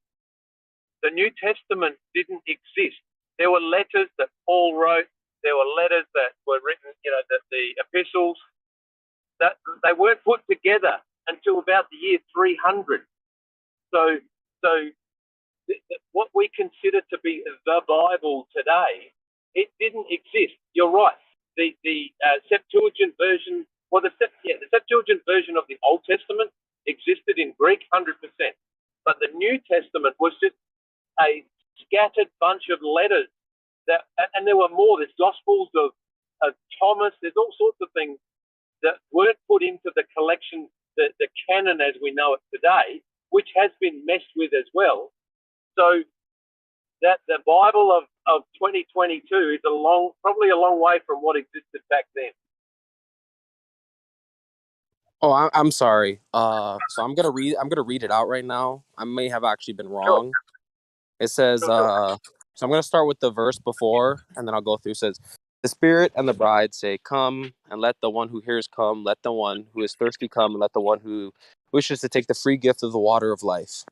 I warn everyone who hears the words of the prophecy of this scroll.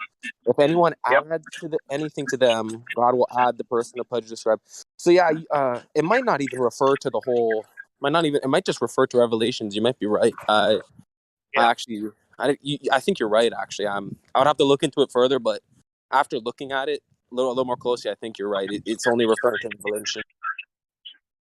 Yeah, Hey, that's my understanding of it. Hey, do you guys know that book Revelation pretty good? Are you guys pretty steeped in the knowledge of it? Yeah, reasonably. Wait, what? Sorry. Hey, so what? where are we at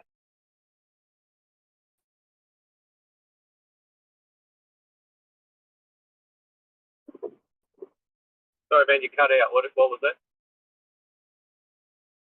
Where are we at in terms of the tribulation, trials and tribulations? Where are we at? Well, knows? there's another Nobody debate knows. on that because there's like different perspectives on it. Some people think it happened already back when like Jerusalem was sacked in 70 AD, and there's people believe it's going to unfold in the future. That's futurism. And then there's like another belief that it's in the process, I guess, of occurring. So I mean, there's wide debate on that as well. I mean, I read Revelation before. I can't fucking make sense of it really. I think you'd have to study pretty hard to understand what it's fucking saying. Yeah. So it doesn't reference 9/11 and then like COVID. You know how like pestilence, the four horsemen, death, war, and what's the other one? Conquest. Pretty much everything going on right now, right? Right, but those are also things that have been going on for a while, right? For centuries. Make the same. That's right. I can make the exact same case and actually even have more evidence if I made it 100 years ago today. Like, I would actually be more like fair for me to say that the world's getting 100 years ago today, because you have like Hitler coming to power, all of Russia's communists and about to invade Europe. I mean, like, it's the Hitler 1912. And if you look at, if you study the time that Revelation was written under the Roman Empire, that was a one world government. It had one world currency, awful persecution of Israel. But you could argue that was written by John. I'll just say this, what Noah said about Hitler, because we can't talk about Hitler right now, you know that he didn't do anything wrong. That's how you know, bro. It's like you can't. I'm gonna have to disagree with you. Talk about no, I'm gonna have to disagree with you. The other word, vacuum.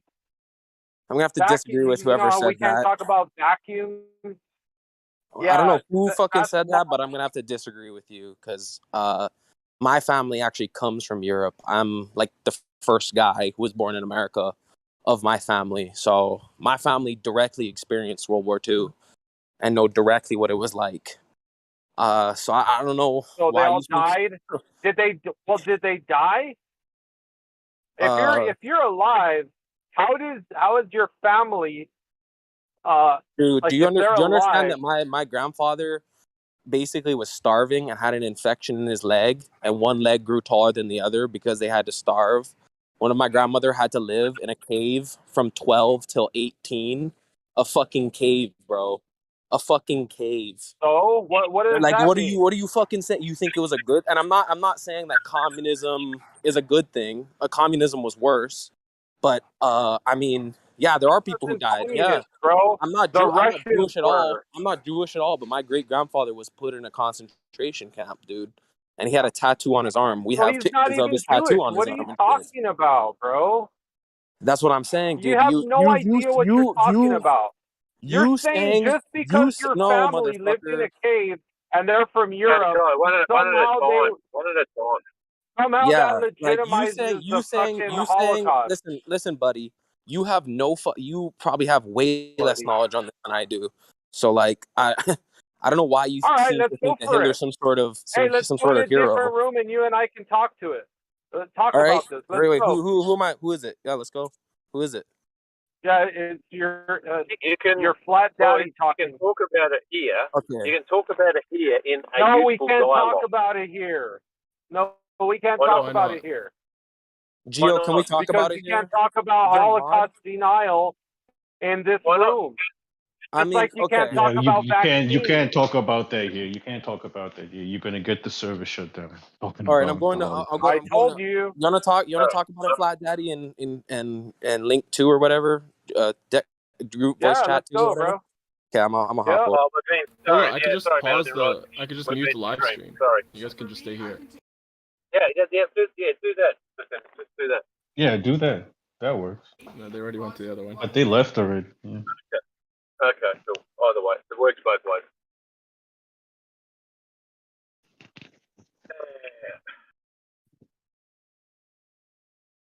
Well, that killed the conversation.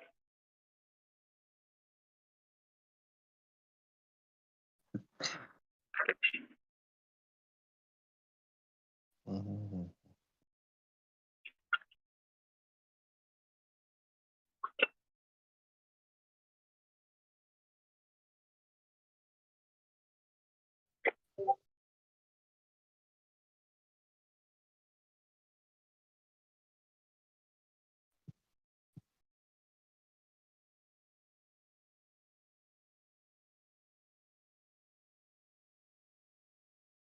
I find it really interesting when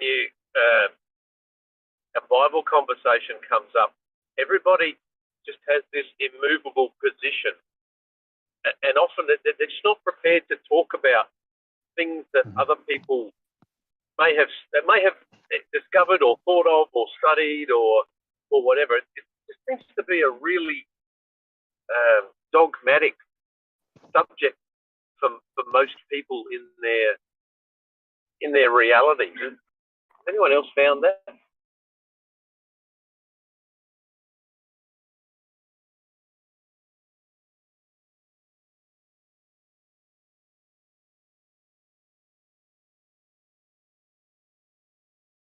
So sorry. Could you say that again?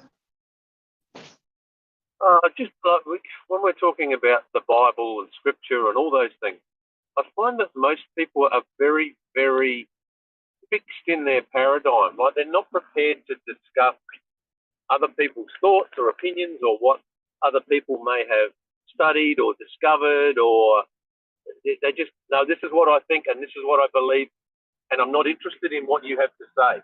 That's, people are very closed-minded. That's what I find. Yeah, I mean, if you were raised in a certain part of the world and you're only exposed to certain facts about the world, and that's what you build your whole reality on, those are the pillars that your whole reality, your belief system, your knowledge base is built on. When you hear something that's totally different and new that goes against these foundations, your knowledge base becomes rocky and shaky, and people don't like that. It's a very weird feeling. That's kind of what I'm Yeah. saying. That's what I'm saying. I've been in the church for 35 years, and I held that position for maybe the first 30. But 5 years ago, I just started viewing different information, and I now have a broader or a more open interpretation of things. Not that the core of my faith has changed, but I'm just less set in just the one version of doctrine or theology, whatever you want to call it, as though that's absolutely correct. You've got to be open to, I mean, I'll talk to you about something and you might say something that resonates and I think, man, I've never heard that before. I'm going to have a look at it. But a lot of people aren't open, their mind isn't open to have those discussions. Yeah. I totally agree with you. Yeah, a lot of people aren't open to. Yeah, they aren't open to changing their belief system when faced with new evidence. They tend to want to be dogmatic. If this is how it was told to me, this is how it should be forever. Forever, yeah. Even though the guy yeah. you're talking to may actually enhance your belief system and make it richer and more wonderful for you, but people won't even listen, because I'm happy with where I'm at and I'm just going to stay here. Exactly. Yeah. I'm with you 100%. And this is in all facets of life, religion, all sorts of ideologies. Yeah. It never hurts anyone to listen to the other guy. Just listen, see what he's got to say. Yeah. You ain't got to believe them, but listen to what they say, and if what they say sounds interesting, you look into it. You do some research on it. Yeah, and 90% of it you might throw away, but there might be 10% that benefits you somehow. Exactly. I'm with you 100%. Okay. Or at least 90%. Yeah, at least 90%. Yeah, it is interesting though. Why, like, I don't know if you would be able to relate to what I'm about to say because this is a very what's the word I'm looking for? It's very introspective. It's a very personal experience. But you know, growing up, I think most people had that period in life where you know you get exposed to certain documentaries, or you know you're in college and you watch stuff that tell you the world isn't what you thought it was, and this is this weird feeling you have, you know, Yes, like this weird I feeling of do. dread. I do Yeah, know what did you're that talking happen? about. Yeah, yeah, Mm. yeah.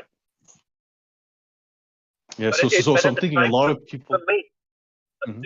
at the same time, it was kind of liberating as well. You know, but unsettling, Yeah, but also liberating. yeah, yeah. At the same, exactly, yeah. It was very unsettling, but once you push through it to the end and you fully understood what's going on, it did feel like the wool was removed from your eyes. You know, you could see a bit behind the veil now. Yeah, That's right. Yeah, yeah. yeah. That's for me, like particularly this is to do with religion, Christianity, whatever you want to call it. I feel like it became much bigger to me and much richer and more interesting and alive than just the box that I feel I've been in for the last 30 years. You know, and just I had to jump through more mental hoops in the box than I now have to. More makes sense to me now than it ever did. Mm. I hear you. But when I talk to people who are still in the box, it's almost hostile, even though we're theoretically on the same side of the line. There's internal hostility on that side of the line. It's a weird thing. It is. Yeah, and I think it's due to conditioning. You know, it's you've had this conditioning put on you your whole life, and now it's being removed. And I think psychologically that has a big effect on you. When all these things you've been conditioned to believe without questioning, you now start to question them. You know, that changes your psychology. Yeah. Mm. I'll be right back, from. Yeah, bro.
Can I get a mic check?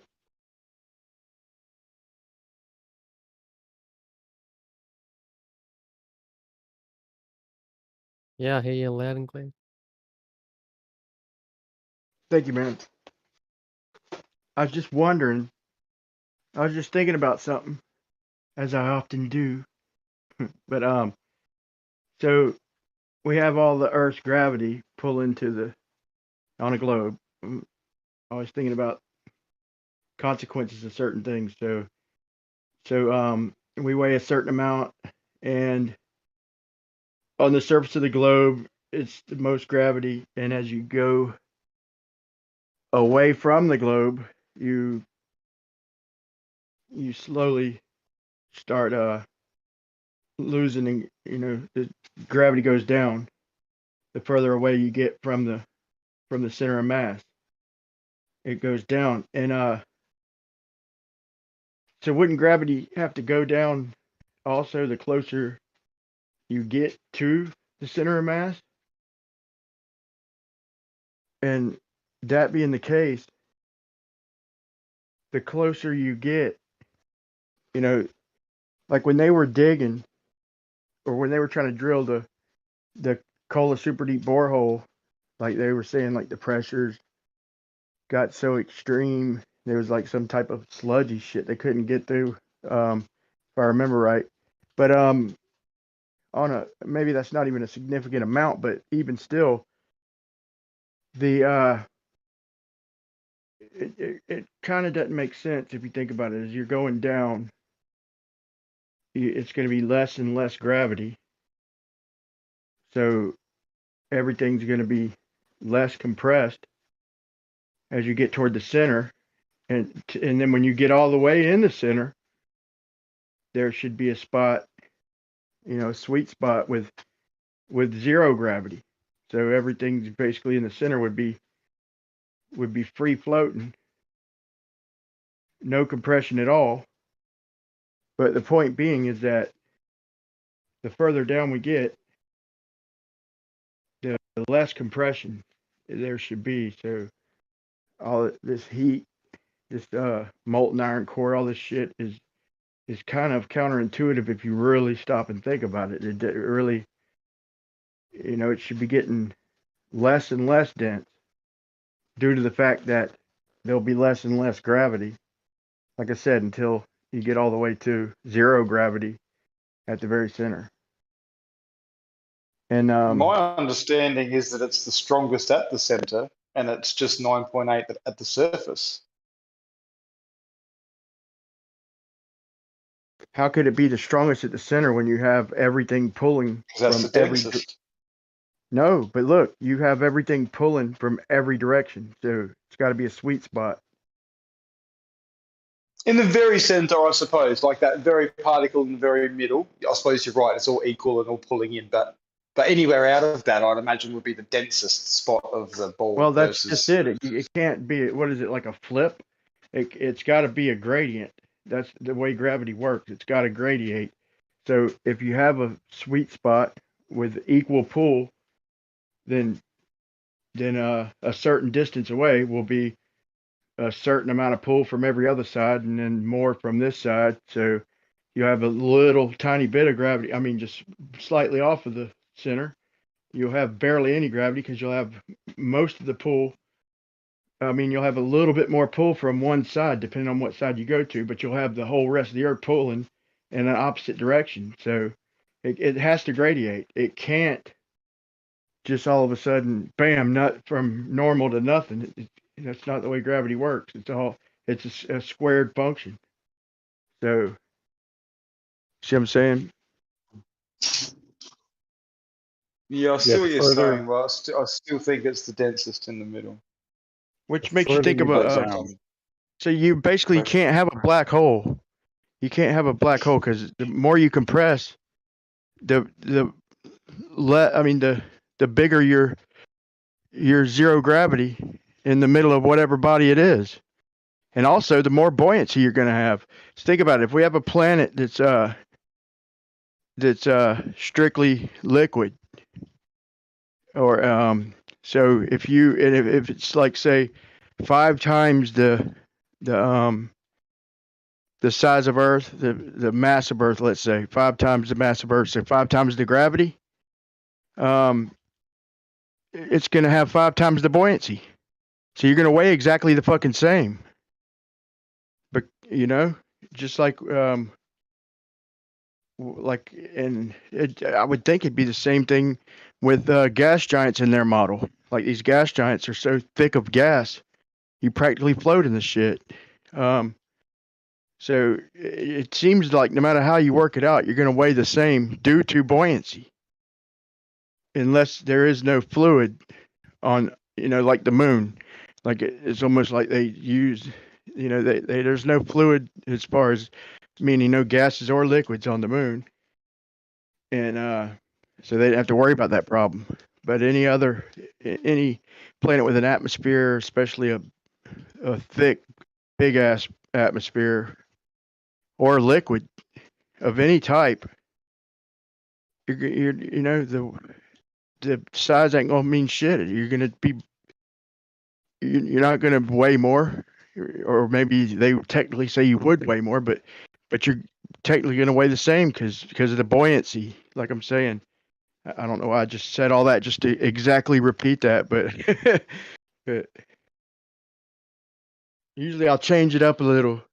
Got stuck in a fucking conundrum.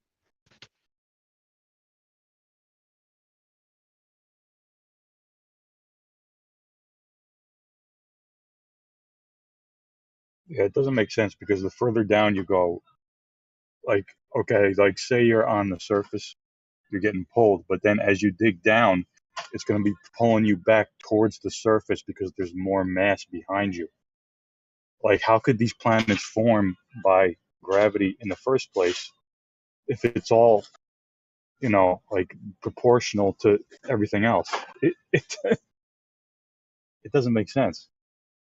Yeah, and you can't have a black hole. It's not even possible if you think about it, because, like I said, the bigger your fucking body, the bigger the zero gravity in the middle. It's gonna have to equalize. It'd have to grow, or a big, which in turn means a bigger spot of very little gravity, which means a bigger spot of the gravity can only refer to a shell, basically. The strongest gravity refers to a basic shell around whatever sphere it is. Yeah, how could it form in the first place? That's a good question.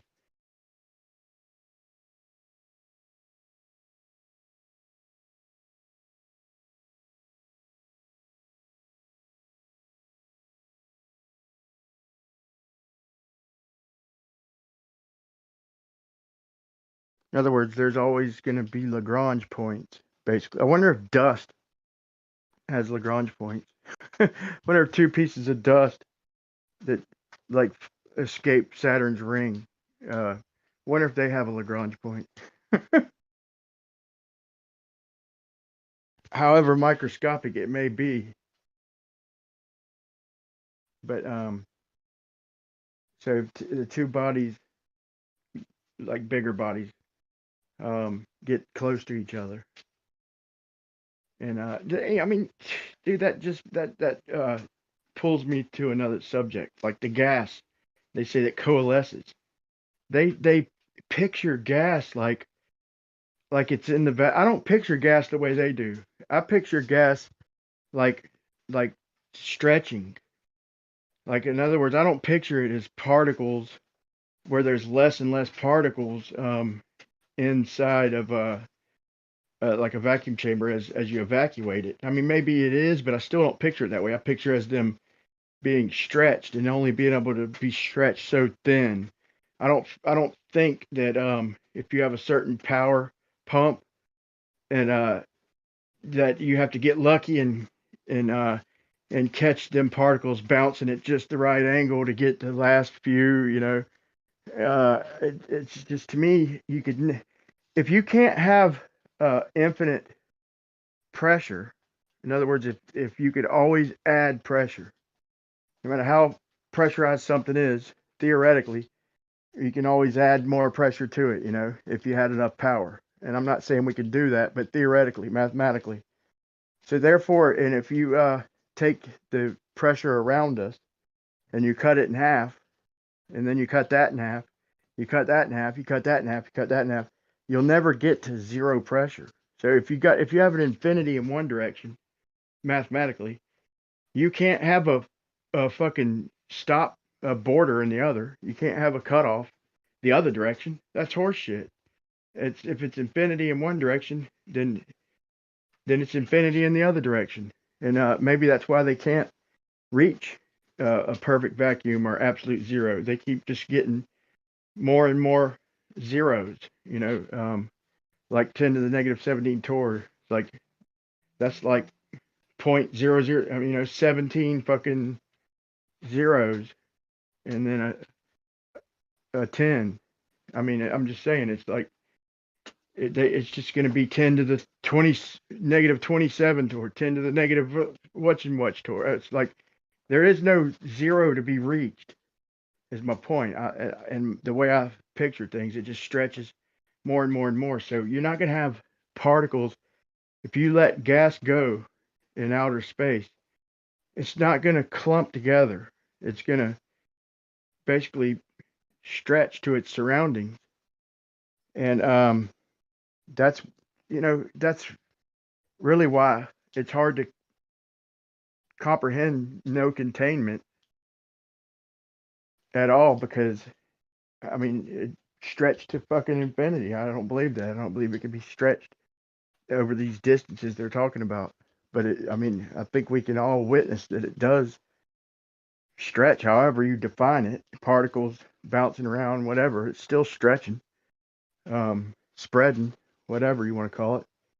It's getting thinner, and it's a mind fuck if you start thinking about a infinite vacuum, or near infinite, however big they want to call the fucking universe, or even the galaxy, even the solar system, whatever. It's if you have a jar of helium, or a jar of any kind of gas, and you go up in their model, you go up away from the moon, like in between the moon and Mars or some shit, and you open the jar. I mean, what's it going to just be a little clump of air floating around, waiting to meet up with other clumps of air to coalesce? No, that's crazy. It's going to fill the space. So it's going to stretch it's going to stretch like crazy and fill the space around it. And I don't have no problem. I was able to demonstrate a small gradient inside of containment with just temperature alone. So if we do have a ceiling up there, and we have extreme cold temperatures up there, then that explains how my little setup worked in my pipes. I had it contained on both sides with balloons, and I had a slight gradient. I had a little bit of pressure in the one balloon. It was blowing up, and none on the other. The other balloon was completely limp. And when I squeezed the hot side, the side that I heated with boiling water, the side of the pipe, the air rushed to the cold side, and it made the other balloon bounce, the limp balloon. And then I let go, and the air filled back in the hot side.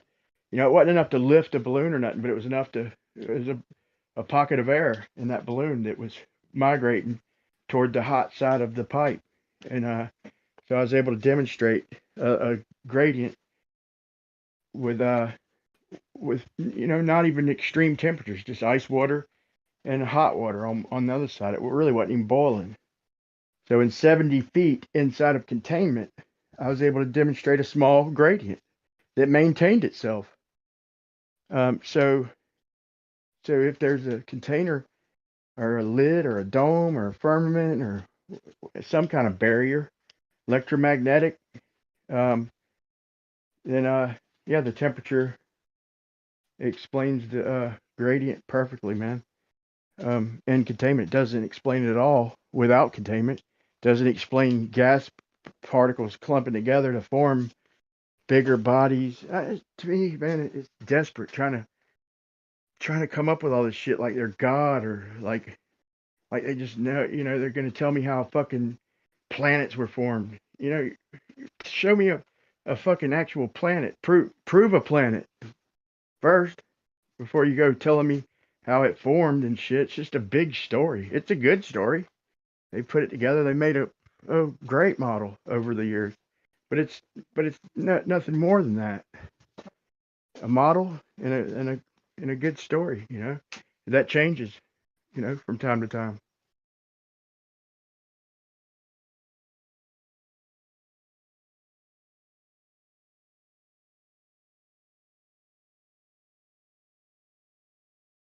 You have been listening to Brian's song, Inside the Head of Brian. Next. No, it's kidding.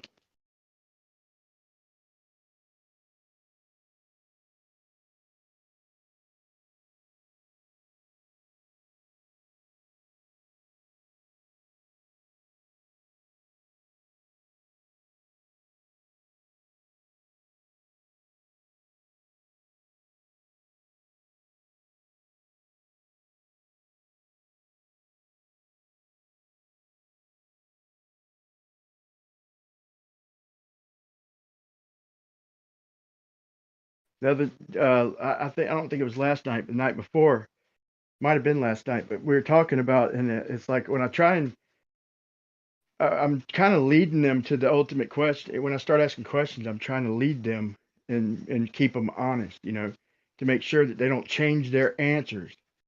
So when I'm sitting there asking them that if there's a man on the equator, and if me and whoever standing shoulder to shoulder at the equator, looking due east, shining a laser out of our eyes, looking due east, would them lasers be parallel from way up above, God view, basically? They say yes, reluctantly. It's like, fuck, can I get a fucking yes? That two guys standing at the equator, shoulder to shoulder, looking in exactly the same direction east, that it's going to be parallel? But yeah, I get a yes finally. And then I'm like, okay, so if we move up to 10 degrees latitude north and one man moves to 10 latitude south, we just move along a line of longitude. And so I finally get a yes. Yes, the laser coming out their eyes would still be parallel, just like the latitude lines. The latitude lines are parallel. And so you move up to 30 degrees north, same thing. Our laser beams will be parallel, okay? And to go to Google Earth and draw a line east, and it's going to match your latitude at first, for a while. Then it's going to start deviating. So that was my whole argument with the fact that the sun's rays can't be parallel. They can't be. I think I proved it in like 3 different ways, but this is a way that people are just overlooking. Like the sun's rays can't be parallel if I draw a line east from the North Pole representing an equinox, just this one day, this one time, sunrise from 30 degrees north and 30 degrees south latitude, at the same time around 80 longitude. Our lines of sight are going to converge right around Africa, right before Africa, on the coast at the equator. So if we're both looking at the same sun, and I show on Google Earth pretty much, and it just so happens that's the GP or whatever, but the point is before we even get past Earth, our lasers coming out of our eyes are already converging, much less going 93 million miles without converging. They're converging before we even get past Earth. And they just had really no response to it. Just started talking about some other shit. It's crazy. Simple concept, man. And so I did a little video. Went to Google Earth and showed east and drew a line from 30 north, east line from 30 south. So if we're both looking at that sun then we're looking at a sun that's converging about 6,000 miles away, or I think it was 4,200 or 6,200. I think it might have been 4,200 miles away. So that doesn't equate to parallel sun rays, and their model dictates that to a certain degree, to almost a certain degree.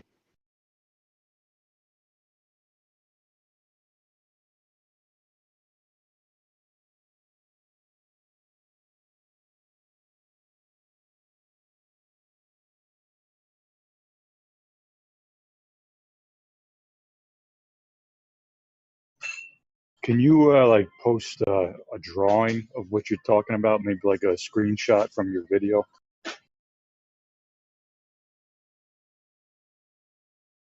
Yeah, I can do that.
Okay, now could you tell me what the issue is?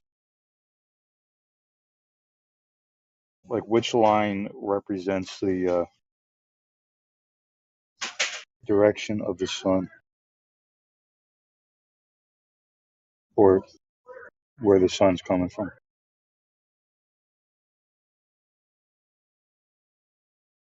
Okay. I could only give you one picture, but I did them separate. Okay. So I did one from the northern hemisphere, and then I did a identical line from the same longitude and the same latitude, just south latitude, same longitude though. From the southern hemisphere, it was it was like right by South America is where it lined up with. But I did the same point and drew the same line. Started off due east. So just now after that, I posted another picture of that line up close to show you that it's due east. It's exactly east to start with. Okay, so that's the direction you're looking. You're looking along that line of longitude, and due east is always a great circle, basically. And so the point is them lines converge.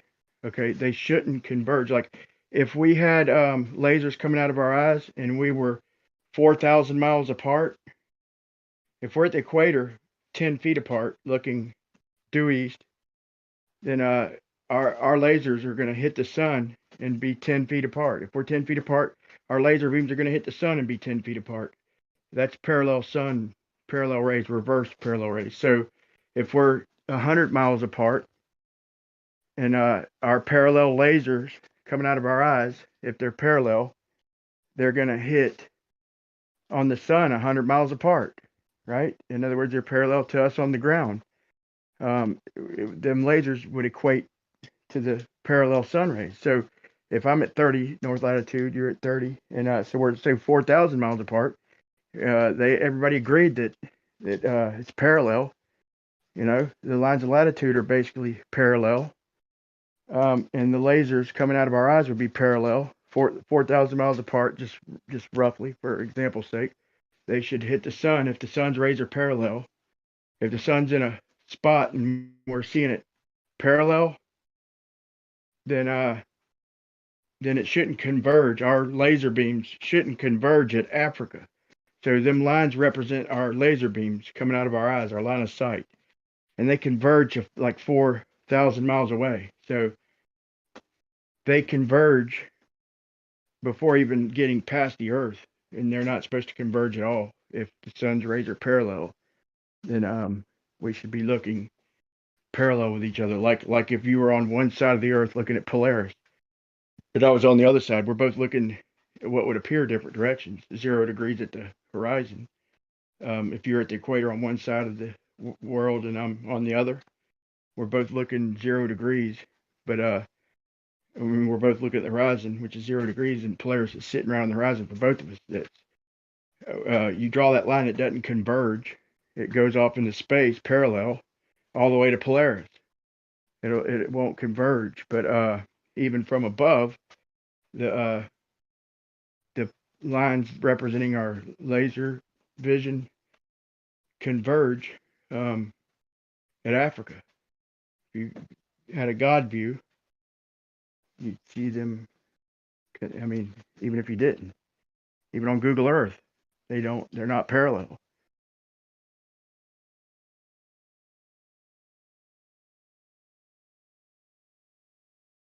I see what you're saying. So wouldn't the answer then just be that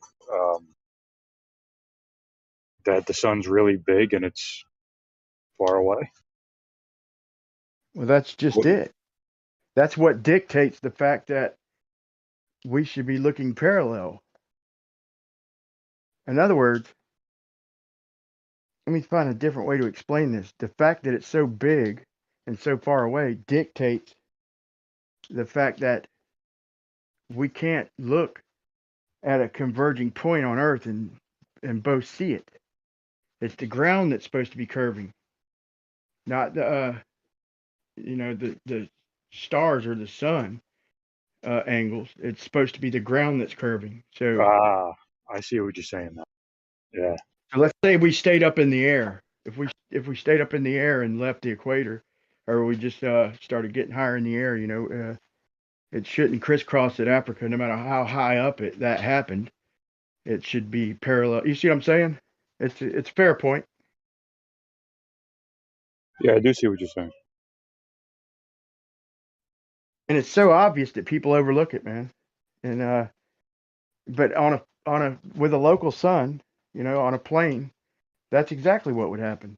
And all that converges. You see how fast that the Dewey's converges to begin with? I mean, it converges before Africa from 30 degrees north and 30 degrees south. That's a long way away, man. That's over 4,000 miles, like freaking. Yeah, that's well over 4,000 miles. And our lines, our east lines are converging before Africa. That's what we would expect on a plane with our lines of latitude circling. I mean, I guess they're circling on the globe too, but you know what I'm saying. For our lines of sight to converge that's where we're seeing the sun, literally, over Africa. I mean, that would be my argument. That's why our lines of sight converge at Africa or by the coast of Africa, because that's where the fucking sun is. Now That'd be you're saying that they converge because that's where the sun is at that time, because it's like noon or something. Yeah, that would be my argument. And I think it's like actually 6,200 miles away or 6,000 miles away or something like that. It's in the video. You know what? I might as well post the video in case somebody wants to watch it. It's not that long of a video, but it goes into a little bit of detail. It shows the line from the south. It shows it up close, the fact that it is due east. And at the beginning of the video, I show this is the very first thing I did, dude. I say sometimes that I did this right, but the actual very first test I did before I even made my channel is during an eclipse. I mean, an eclipse. During the equinox, I went out to the beach and I pulled the string lines and pulled a fucking. I got a compass heading and the 90 heading, and I pulled a string line dead in between them, due east, and waited for the sun to come up. And so I had on the ground, I had right by my face. Let's say I'm laying on the beach looking toward the water. Had one pin pegged into the ground with a string line going in like a diverging out toward the water, just about 5 or 6 feet away from me in either direction. I mean, like triangling out away from me, about 6 inches off the ground. So I pulled a string line right in between the two lines diverging away from me out toward the water. But the point is it's in the video, and the sun split that center string line dead in half, exactly how they show. So that bitch come up exactly due east, just like they show. For everybody. I just wanted to see, does the sun really come up exactly fucking east for everybody? And so I can attest it. Yeah, where I'm at, yeah, on that equinox, it sure as hell did. It split my string line in half. That's the very first test I did. Never made a video out of it for a long time, and I just happened to find it. Look for it because I was like, man, this is a good time to show it, So this is my east, and then I showed a motherfucker from 30 south. It showed their east, and they converge. And they're not supposed to, because sunrise at the equinox represents the sun at one point in one point in time. So they try and, when I'm debating this, they try and confuse it so nobody understands. Then they try to talk about different times and all this shit and different things. And I'm like, no, I'm only talking about one moment in time, and that's right there at sunrise on equinox. And that's where their shit breaks down. It's kind of some of the shit's so obvious, like the diverging stars. Their fucking model does not predict that, dude. It can't. They can't fucking measure away from each other. Not possible. then they'd have to claim perspective, and they can't claim perspective because then celestial navigation would break down completely. So they're fucked if you think about it. Unless you're one of them, then I say y'all are fucked. But maybe they'll come up with an explanation, or maybe I'm missing something, man, that nobody's explained to me yet. But I try to keep an open mind. Been wrong before, but pretty tough one here. Yeah, it looks pretty good to me. I'm just waiting to see what someone like Kosho would say, or Gummy Bear, or whoever.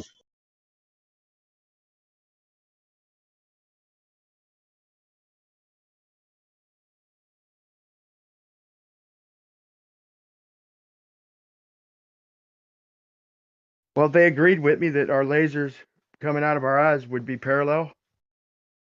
And then when I told them, then they should hit the sun, whatever distance we are away, then that's what distance they should converge. They agreed with that. And then when I told them on the equinox that me at 30 north and somebody at 30 south are seeing a sun that our lines of sight converge over Africa, they just started talking about something else, like I never even said it. But I did get a response. Peyton S. Shield said I don't understand 3 dimensions. I'm like trying to describe it to him in 3 dimensions, so he would understand what I was even saying. And he had no response. That I just don't understand. He couldn't show me how they were parallel. Stingray drew a diagram and showed, and then he just turned the Earth. He showed it one way, and then showed it the other, trying to flim me. I'm like, that's exactly what I'm saying, bro. You can't draw them the 2 planes. He'd draw them parallel and turn the fucking Earth sideways, and then try and turn it right side up and show it curving with the latitude. I'm like, dude. I mean, it was baffling that he even did that. Like you don't understand what I'm even saying. Like you can't draw accurate representation of what I'm even saying. You got to try and flim your own people, I guess. Because to do that, he had to understand it, what I was saying. But I don't know.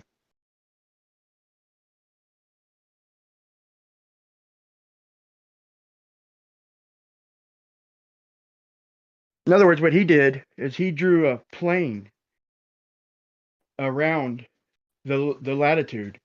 Like he's like, here it is in 3D. He draws a plane, like in other words, like picture the rings of Saturn, but touching all the way to the planet, to the ball. He drew basically a ring around 30 degrees north and then a ring around 30 degrees south, right? Showing that they're parallel.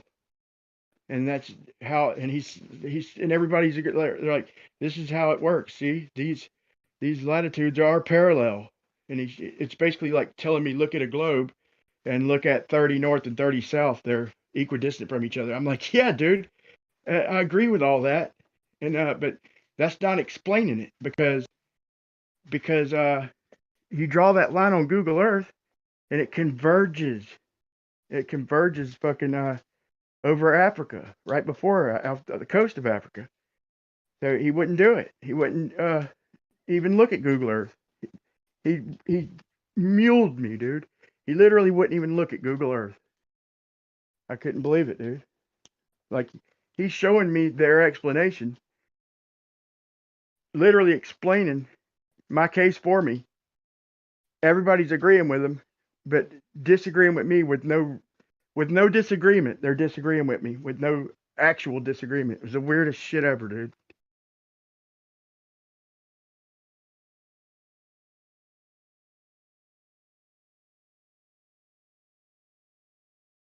Like if you draw a line of sight on Google Earth from 30 north, right on the coast of Florida, and you angle it to the equator at Africa, right at the beginning of Africa, on the coastline, right where it hits the coast. And then you you zero in on it, you zoom in on it, you're going to see that that line of sight is, if you go into Africa a little bit, it literally goes above the line of latitude just a tiny bit. But if you do it at the right distance, due east, it's exactly on that line of latitude for a little ways. You know, you have to zoom out to see it starting to diverge. Up close, it literally follows the line of latitude, and that was the argument he was trying to make. Like, dude, that's what my whole point, dude. My entire point is that the latitude lines are freaking parallel. Our lines of sight to the sun should be parallel. If it's 93 million miles away, our lines of sight shouldn't converge at Africa, period.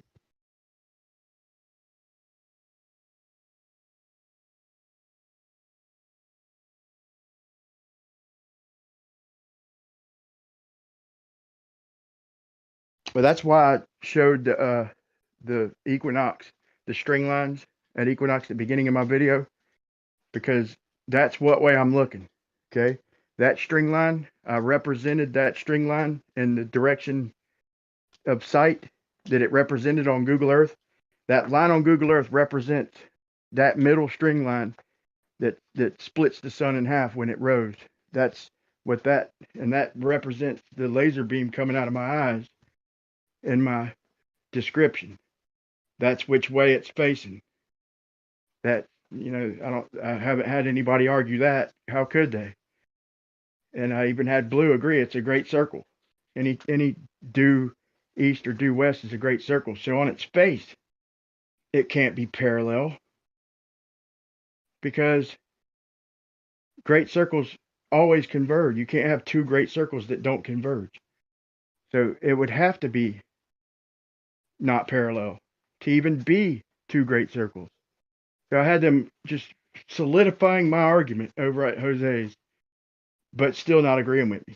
Like, everything they said, they were agreeing with me, but still not agreeing. It was, like I said, it was the weirdest shit ever.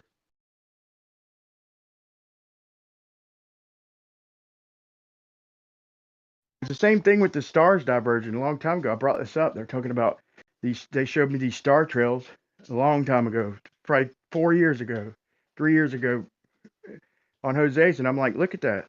You know, look at, you know, I was like, can you tell me what's happening with them stars off to the right and off to the left at the horizon? You know, they're like, yeah, one's going around the northern hemisphere and the southern hemisphere. I'm like, yeah, but look, as the night goes on, what are they doing? They just go stupid.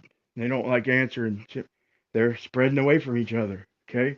So how many directions am I falling backwards? Do the stars know I'm on a globe? Do the stars know that that they're supposed to curve to the northern and southern hemisphere, depending on what side of me that they're on? Or, you know, or I asked, you know, y'all want to claim perspective? Like, no, there's no perspective with the stars. You know, they try to say fisheye lens. I'm like, no, you know, describe the arc and anarch. You know, that's the same thing that the moon does.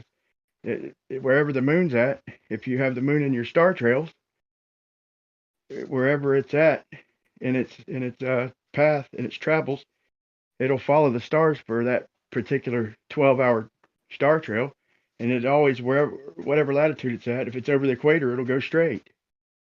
If it's at its northerly peak by Cancer, it does a smiley face. And if it's at the southerly peak, Capricorn, it does a frown. You see it, you know, and you could go to sun calc and see the sun do the same thing. If it's over the equator, it goes straight. If it's south, it frowns, and north, it smiles. So it's not perspective.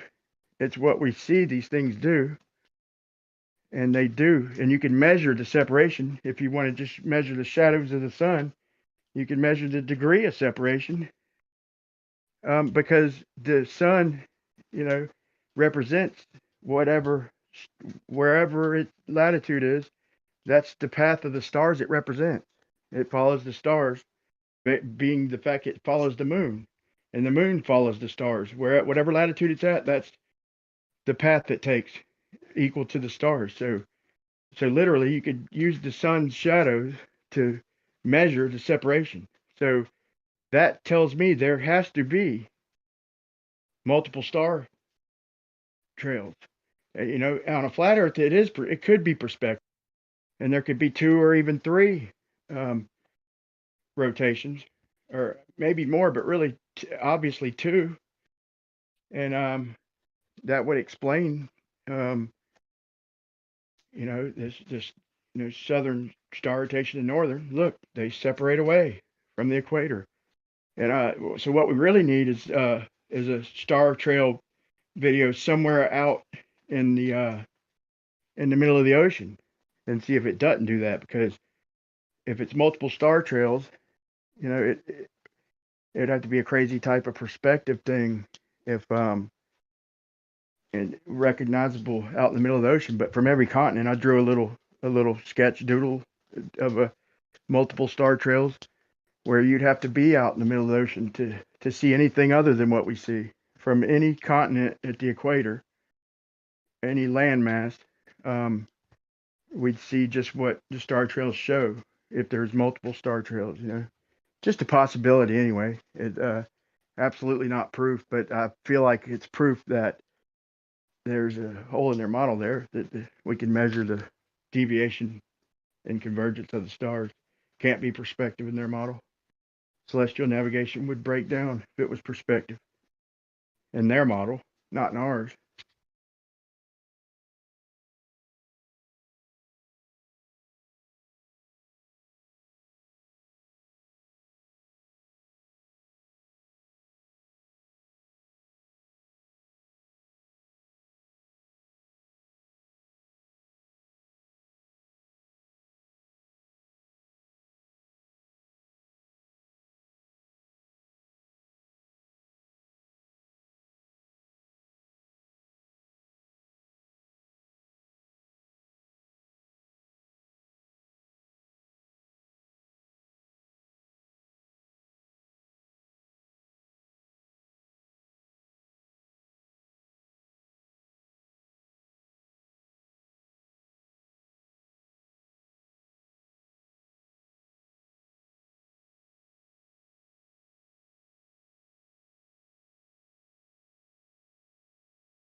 Yeah, they can't even say that. Well, they're not perfectly parallel.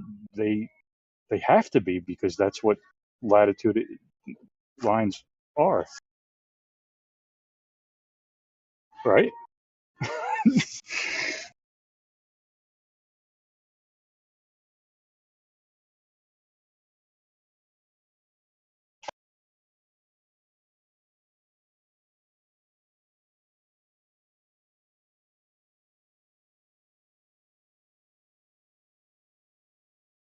And yeah, that's what they say about the Eratosthenes thing. Is that, you know, the shadow angles aren't coming in perfectly parallel.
Yo, Jerry, Hey, what happened? yeah, I'm afraid that Brian broke your model, man. How did he break our mall?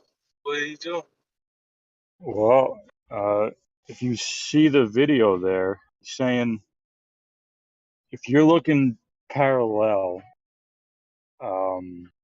like one person is in the northern hemisphere looking straight at the sun on the equinox.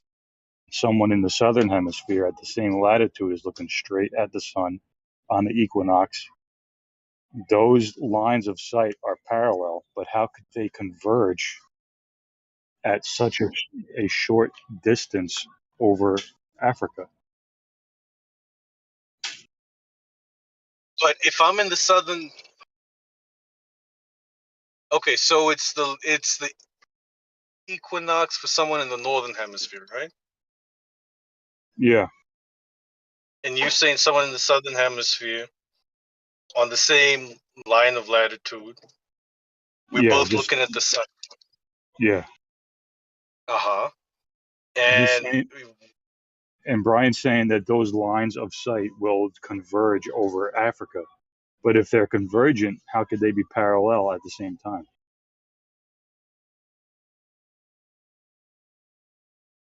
so when you mean converge over Africa, he means the sun would be right over Africa. It would be in the middle between Yeah, us. Yeah, obviously we know that all of the sun rays come from a singular source. The thing is, though, over 93 million miles, by the time those light rays hit us, they are parallel. But obviously, over that 93 million mile distance, eventually, when they reach the sun 93 million miles away, they will converge. But along that distance traveled, they become parallel by the time they reach us within our atmosphere. Let's just say from the moment they enter our atmosphere till the moment they hit the Earth's surface, they're parallel along that journey. Also, if the person in the northern hemisphere looking at the sun had to have a stick in the ground, and I had to have a stick in the ground, and I was in the southern hemisphere on the same line of latitude, the angle of the shadows cast by the sun shining on them would be the same for both of us. So that also tells us that these rays from the sun are parallel. But obviously, because they both come from a central source, at their source they are not parallel. They converge. so it's a matter I of perspective. wouldn't say it's a matter of perspective. It's a matter of, because the sun is so far away, and by the time the light rays reach us, they are parallel. You can treat them as parallel. Right. But we know that they come from a central source, so they do converge at a central source. If we were right in front of the sun, the light rays wouldn't be parallel. Definitely. So but that's if you believe our model. If you don't believe the sun is 93 million miles away, then you would have a strong argument to say that we shouldn't treat them as parallel. But then you would need to prove it's much closer, number one. And number two, you would need to explain why we shouldn't treat it as parallel, even though shadows from sticks in the ground have the same angles. You know, like Because they appear parallel on the ground, but since the sun would be close, they would slowly start to curve towards that source. if the sun is close, then they shouldn't be parallel at all. They wouldn't have traveled a far enough distance for them to be parallel. They're so close by, unless you want to say, let me think.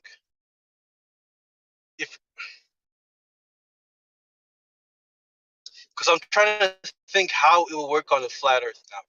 You might need to guide me Well, here, look, let me say Jerry. this real quick, so to put you on my level real quick. That's what that line on Google Earth represents. It represents the shadow. And why I use sunrise is so you don't try and think of a sun way up above. It's 0 degrees to where we're at. And so at the beginning of the video, I show where I pulled my string lines at the beach on the equinox, and pulled a compass north and a 90-degree north, and it's the sun split the fucking string lines right where my pole was. It split that pole dead in half, so it rose due east. So to represent the shadow, I go to Google Earth, and to represent the shadow, I could have drew it both ways to show you the great circle that the shadow would represent. But the fact of the matter is if the left string line, I'm gonna post a video of the string line. If the sun had rose on the left string line, the compass, the compass north, it would be parallel, but it didn't. It fucking rose past that, and so if my line represents, I say a laser beam coming out of my eyes, going, just basically, going to the horizon, 0 degrees, a laser beam. Y'all agreed the other night that if we were at the equator shoulder to shoulder, that our laser beams, if we were 10 feet apart, and we had laser beams coming out of our eyes, we're shoulder to shoulder next to each other, looking at the sun, that our laser beams would hit the sun 10 feet apart. If we were 10 feet apart, our laser beams would hit the sun 10 feet apart. That works good on Google Earth. But if we go up to 10 degrees, you go south and I go north up the same longitude, y'all said, yeah, y'all agreed that it would still be parallel. And yeah, I agree too. And then we go up to 30, which is where I did my example, because that's pretty close to where I'm at. So 30 degrees north, and 30 degrees south, due east is a great circle, basically, for both of us. Any 90 degree from the North Pole is a great circle, and they converge before they even get past the Earth. Before they even get past, so if I'm standing at the No, equator, that's not true. Not any 90 degrees. Almost done. Okay. Almost done. Almost done, really. Okay, so if I'm standing at the equator, and then there's 3 of us now, and there's me, you, and Jerry, okay, and we're 10 feet apart, looking east. Even on Google Earth, it's going to show pretty much parallel laser beams or shadows, whatever you want to call it. But now, if we spread out, I stay at the equator, okay, and looking due east, you go up to 30 north, Jerry goes to 30 south, okay. You draw that on Google Earth, and it's going to converge right there at coastal Africa at the equator, where all 3 of our lines of sight are going to converge before they even get past the Earth.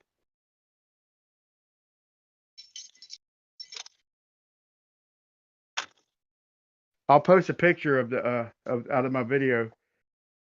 In fact, I posted the video already, but I'll post just a picture of I could do one of the north or the south. I can't do them both at the same time, but it doesn't matter. I don't got to post it. They do the same thing. And when you first look at them, when you zoom in, when you're zoomed in, it's exactly following the line of latitude, our shadow or our line of sight, whichever you want to call it. The same, it represents the same thing. It's going dead east, and it follows the latitude perfectly, which upon first glance is parallel. Look at a globe, you see the latitude lines are parallel, but you zoom out and you see that parallel line, that due east, is not parallel. It's converging at the equator. All 3 of our lines converge at the same spot. Yeah. So, yeah, what you were saying sounds very different from what Jerry explained to me. So I would actually need to watch your video. I'll look at it. It's just I'm driving right now. But any line 90 degrees from the equator, it'll only be a line of. It'll only be a great circle at the equator. Any From the other pole. line From the pole. from the pole, yes, only the Either equator pole would be a is great, a great circle. Yeah. The Well, let's equator, try it. yeah. Try it. Yeah, but I'm just trying to explain to you what a great circle is. All lines of Oh, longitude are great circles, but the only line of latitude that's a great circle is the equator. Right. That's because they don't follow the latitudes; they converge. That's my whole point. A 90 degree from either pole, and I learned this from Blue Marble Science, just so you know. And I tried it on my globe, and that's why it makes triangles and shit. Why 90s make triangles, okay? Because they're great circles, okay? Any 90 you pull from either pole is a great circle. It'll start off on the latitude, but it diverges pretty quick. But any 90-degree line drawn from the poles at the equator, right? Or are you saying No. Anywhere. If you start 1 mile from the from North the Pole, equator? it's going to draw a big From ass the North straight Pole. circle. Yeah, it's going to converge. That's not a great circle. Think about it. Take one step off the North Pole, or let's say go 10 feet, and pull a 90. It's going to be a great circle. There's no, dude. This is basic geometry. Come on, man. That's not a great circle, Brian. It would only be a great circle at the equator if it's 90 degrees orientated from What if a I went line 1 inch? What if I had a ruler and I pulled 1 inch off the North Pole? Okay, so remember now, all lines of latitude are 90 degrees from the North Pole and the South Pole, but only one They're of them not is a great right circle. angles, bro. Right angles converge. They make triangles, bro. You're not thinking.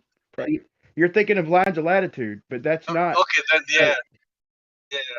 I'm not understanding what you're saying. I need to watch your Well, video. just try it.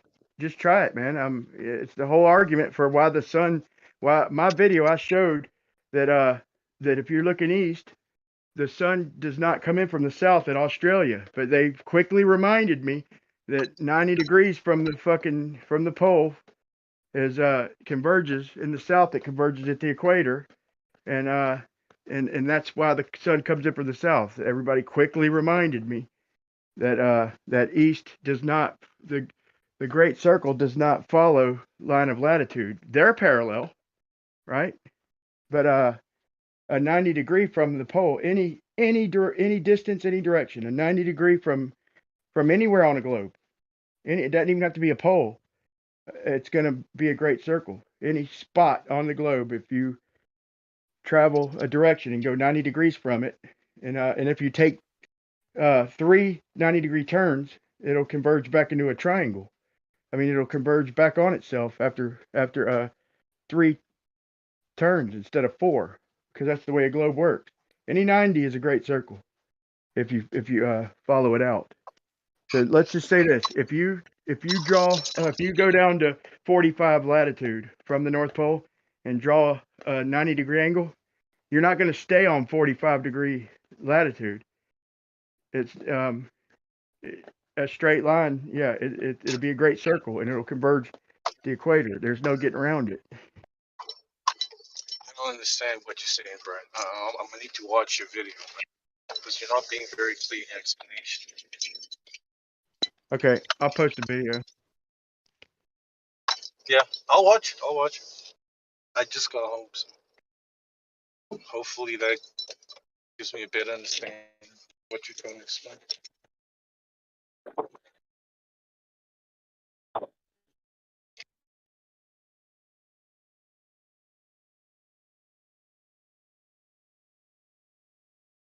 Oh shit.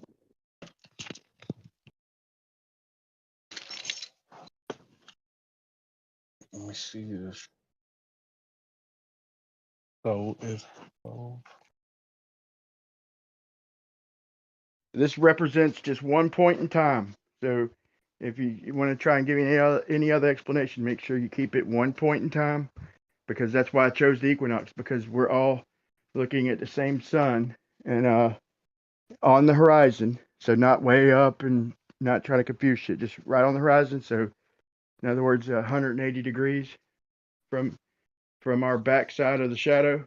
So if it's a shadow, it basically makes the longitude line in our local area. But as you keep traveling, that shadow is gonna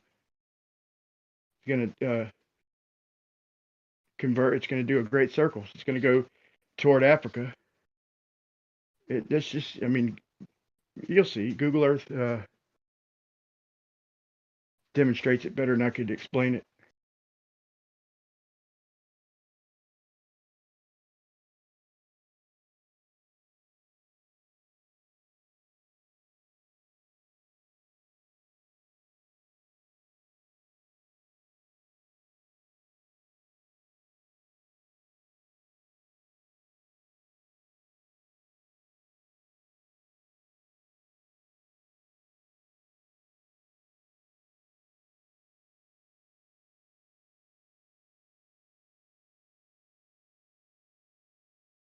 What do you think, Vance? Oh, you think he's gonna watch it and come back in tears? And Uh, oh my God, you figured it out.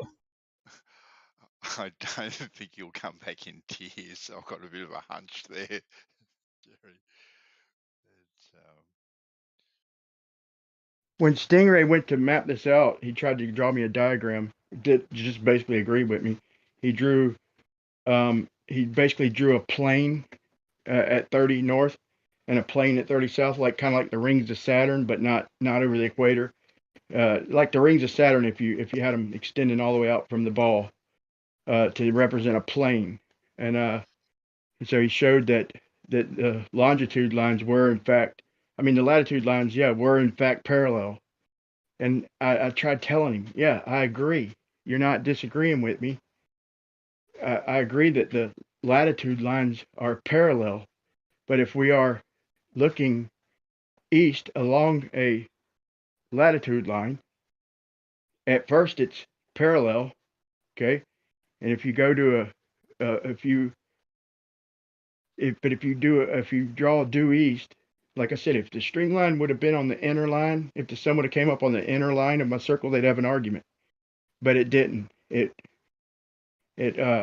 came up due east, which is a great circle, and great circles they follow the latitude for quite a while, probably about 500-600 miles. But then you zoom out and you see that line of sight is converging at the coastline of Africa, at the equator. And if you're at the equator, you're looking at the coastline of Africa. If you're at 30 south or 30 north, or even further north, further south, that further north you go, the quicker it converges. But everywhere along 80 longitude converges right there at the equator of the coast of Africa. So they're not parallel. why would light travel in straight lines anywhere? Well, I just was representing our line of sight or a shadow, if you wanted to call it a shadow. Like so Eratosthenes on the equinox would have a shadow that's that looks like it's that initially look all parallel. But if you extended them shadows, they would all converge 6,200 miles away.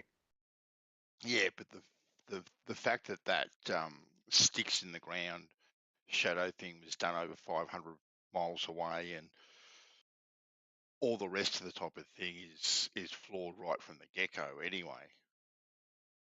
Yeah. That's what we would expect with a local sun, though.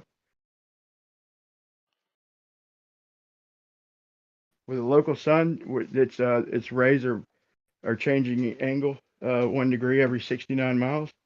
That's pretty much what we would expect. So they're trying to mimic reality, but like I said, the devil's always in the detail. Almost every proof they try to give me, if you really look into it, it's exactly the opposite. Almost. Star trails, globe killer. Fucking sticks and shadows, fucking on the equinox, globe killer. Fucking gyroscope, globe killer. Fucking all this shit, globe killer. I must say I'm quite fond of Democ's potato straw idea. You heard that one, Jerry? The potato straw? I haven't. Well, basically, he No, wants what is to. that? Well, basically, he was talking about well, how he described it. Just get a straw and poke it through a potato, I create a chord line on Earth, right? So you dig through the surface of the Earth at point A, right? And you go through at whatever angle, and then with the curvature and all that sort of stuff, most of that pipe's going to be underground, but then all of a sudden it's going to pop out the surface at the other end. So basically, like a straw going through a potato. And I actually said to him, "Man, you don't even have to even dig a tunnel at all. That's too much like hard work having to hire 10 million little Chinamen with shovels to dig yourself a tunnel." I said, "Just get yourself a pipe, right? In a lake, get a pipe that's 3 or 4 kilometers long, right? Lay it in the water. The 2 ends should stick out of the pipe. You should be able to look straight through it. Boom, happy days. There you go." Yeah, or get a pipe that floats on the water, and if we can't see the end, the light at the end of the tunnel, then it's man, we've come up with that, but we described it different. That was one of our ideas, but we all agreed that we wouldn't. I don't know what the fuck did we all. I think at Brandon's we agreed that it'd be hard to keep that bitch straight and to see a light. It'd have to be a pretty big pipe, but I don't know. I mean, on its face, it sounds good to me, really. The engineering will be near on impossible, Brian, as you know, to actually do it. But if you want something definitive, I suppose these are the sort of things you've got to come up with, some sort of direct measurement. I think relying on light and all these bits and pieces, it's just like a dog chasing its tail, really. Yeah, Except we were talking about earlier, Ben. So look, we were talking about or I brought up that kind of debunk black holes, but the surface of the Earth is the place of the most gravity. Okay, so where they're talking about, they got all this pressure in the center to have a molten iron core. There'd be no gravity at the center, and it would the way gravity is pretty much a squared function. It would there anywhere near the center would be hardly any gravity at all. So how could there be all that pressure in the middle when there's no gravity? You'd float, and the further up toward the surface you got, the heavier shit would get, but it would gradiate out. So I mean, there'd be I don't know.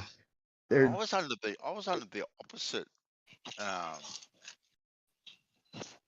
idea, actually. I thought it was greatest towards the center, the gravity. Well, actually, not necessarily greatest towards the center. Like if you were to dig a tunnel straight down towards the center, you get down about a third of the way before the gravity should nullify itself. So it should be zero because you've got just as much mass on the top of you as you do on the bottom of them. So about a third of the way down, that's where it should be nullified, right at that. Like, there'd be a Lagrange point. Like, the sweet spot right there, about a third of the way. But hey, but the point, what you call it, mate? I think Jerry made this point. It might have been that how would this shit coalesce to begin with if if there's no damn, it just doesn't make sense on its face, man. And like I was saying, the gas itself out in space, the gas stretches, man. It pretty much fills its space. So they picture going out in deep space with a jar of oxygen or whatever, and opening the jar like it's gonna just float around and coalesce with other jar-sized fucking clumps of oxygen. No, it's gonna spread to fill its space. That's why I picture some type of containment, even if it's electromagnetic or a firmament or dome or fucking whatever, man. There's got to be some type of containment to or shit. I don't know, man. But either way, it doesn't. Black holes fall apart in my mind anyway, and planets coalescing fall apart in my mind. Notion of gravity is just absolutely ludicrous anyway. They've got the best minds on it. People like Nate and whatnot, the best minds working on it. They've got no idea what it is, where it came from. Says you. Absolutely no idea. Absolutely none. They got a good story. What do you mean where it came from? I mean, it's like asking where did electromagnetism come from? The chicken or the egg? Which I came say it comes first? from disequilibrium, man. Or The I mass say, or the Electromagnetism. gravity? Which came first? What do you mean the mass of the gravity? Yeah, The which no, came gravity is just the interaction between mass and space-time. It Uh-huh. doesn't. Yeah, we can't have one without the other. So they were born instantaneously together. Yeah, gravity started when the universe started. Apparently, I know that's the story. I Yeah. I like the story of relativity much better because at least you got this visual, right? You got a big condom stretched over a big barrel. You got balls rolling around it, right? Like it's far more impressive. Far more impressive, I think. Jesus. Why wouldn't the gravity keep the singularity pulled together? Like, how could it expand? What? because Because gravity, when you are looking at it from that perspective, from the Big Bang perspective and the Einstein lambda model perspective, gravity isn't a force and it's not mass attracting mass. It's the curvature of space-time. So when the Big Bang started, there was no matter in the universe. There was just space-time and energy. And all of this was being flung out. We don't know where this initial energy came from that caused this bang, but this energy flew everything outwards. And So until we really had big pieces of matter like suns and stuff, there was no real curving of space-time happening. It was just ultra expanding. forces. So if all you had was time there's no gravity. and energy, well, that's all you had. There was nothing else. There was just time in a box, right? That's basically what it was, right? With some energy. So where's the mass in there?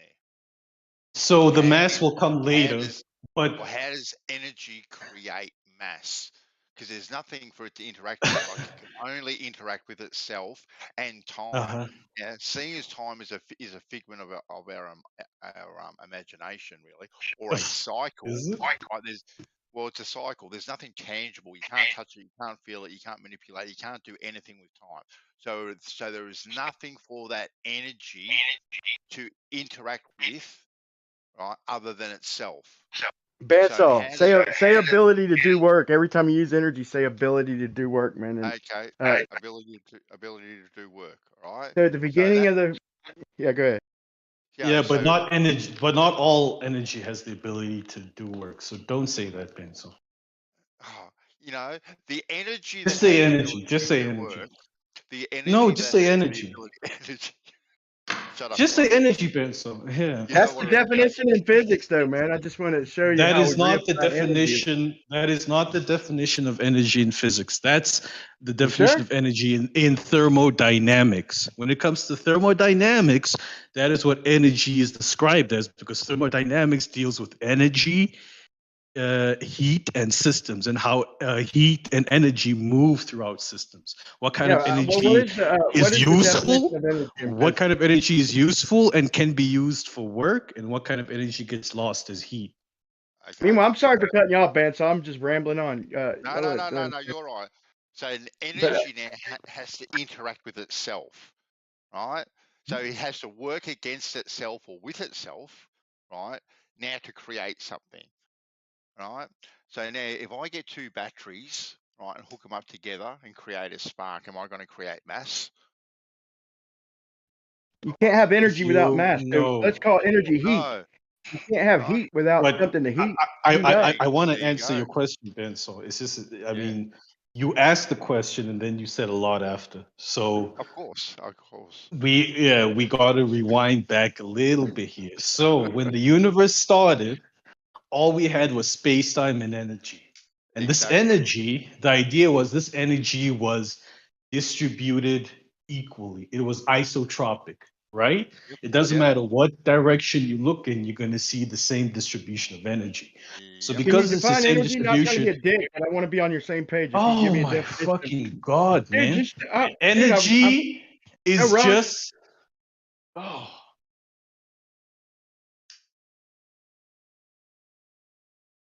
I just want to be Jesus on your Christ. page, man. I want to be on the same page as you. I'm just wanting to see how. I thought physics defined it as ability to do work. I didn't know that was wrong. I swear to God, I didn't. It is a definition within thermodynamics, which is a part of physics. But you're not going to use that same definition if you're talking about, a different field of physics. But Right, I think right. a That's why I definition asked we what could all definition. be happy with is energy is just a property that we attach a number to it. So it's a quantitative property that shows how can I word this, man? So this quantitative property is what we transfer between bodies, right? So without this transfer of this property between bodies, bodies won't have the ability to do work or emit light or heat, radiate, Are you fine with that definition of energy? Well, if there's two bodies and they have no energy, I can still, I can give them energy by rubbing them together, right? And exactly. So what you have done is you have transferred this quantitative property between the bodies. You've transferred energy between them so that they now have the ability to do work or to radiate heat and light. So we're there's on got the to be same mass page, then, right? right? Something's There got to have doesn't the need to energy. be. Okay. I see what you're saying. I see what you're saying. Energy is the quantitative property that is transferred between bodies. That transfer. Okay, so basically, the energy was in limbo in your story. It. In your story, the energy was just kind of in limbo. And when Well, you said I haven't even told my story. That's the problem. I'm trying to, and then I would have understood it if you hadn't just defined it. I would not have understood it at all. Okay, but now I've defined it. Are you happy? Can I continue with answering Vanso's question? Yeah, Are you happy with that definition of energy as a quantitative property transferred between bodies? And it makes sense in your story. bodies, Yeah. This allows bodies to perform work or radiate heat and light. Cool. So at the start of the Big Bang, all we had was energy and space-time, right? Now, as space-time, so remember now, at the start, the universe wasn't as big as it is now. But the idea is everything we have now was there at the start of the universe, but in a very smaller area of space-time. So all of this energy that's in the universe today was covering an area of space-time smaller than your hand, Picture that. Just go with me. This is really what happened, but just go along with me. So you have all of this energy in a really small space. Everything is really hot. And because everything is really hot, you don't really have conditions where matter and forces can come into existence. So the idea is all we had was energy, and all of the four fundamental forces were all wrapped around together in one little thing because it's too hot for them to separate. Now, as the universe expands, the energy has more space to move into, more volume, less density, temperatures go down. Everything starts to cool. And as things start to cool, this energy, its distribution becomes uneven. And where you have these uneven pockets of distribution, you have extreme falls in temperature, and this energy is able to coalesce and start forming the building blocks of matter, which we call there you go. All right, stopping point. gluons. That's a good stopping point. Okay. When you say energy, I think of heat. That's a very common energy. Any of it can be. You can think of heat. That's one way or fine. another. So that's where another question comes to my head. Like, so you had all this heat. We'll call it heat, and then the heat was uneven in different parts of the. But what was hot? What was hot? What do you mean? The heat itself. You can't have heat without. I don't think you can anyway. Can you have heat, without heat of what? Can you? Without matter.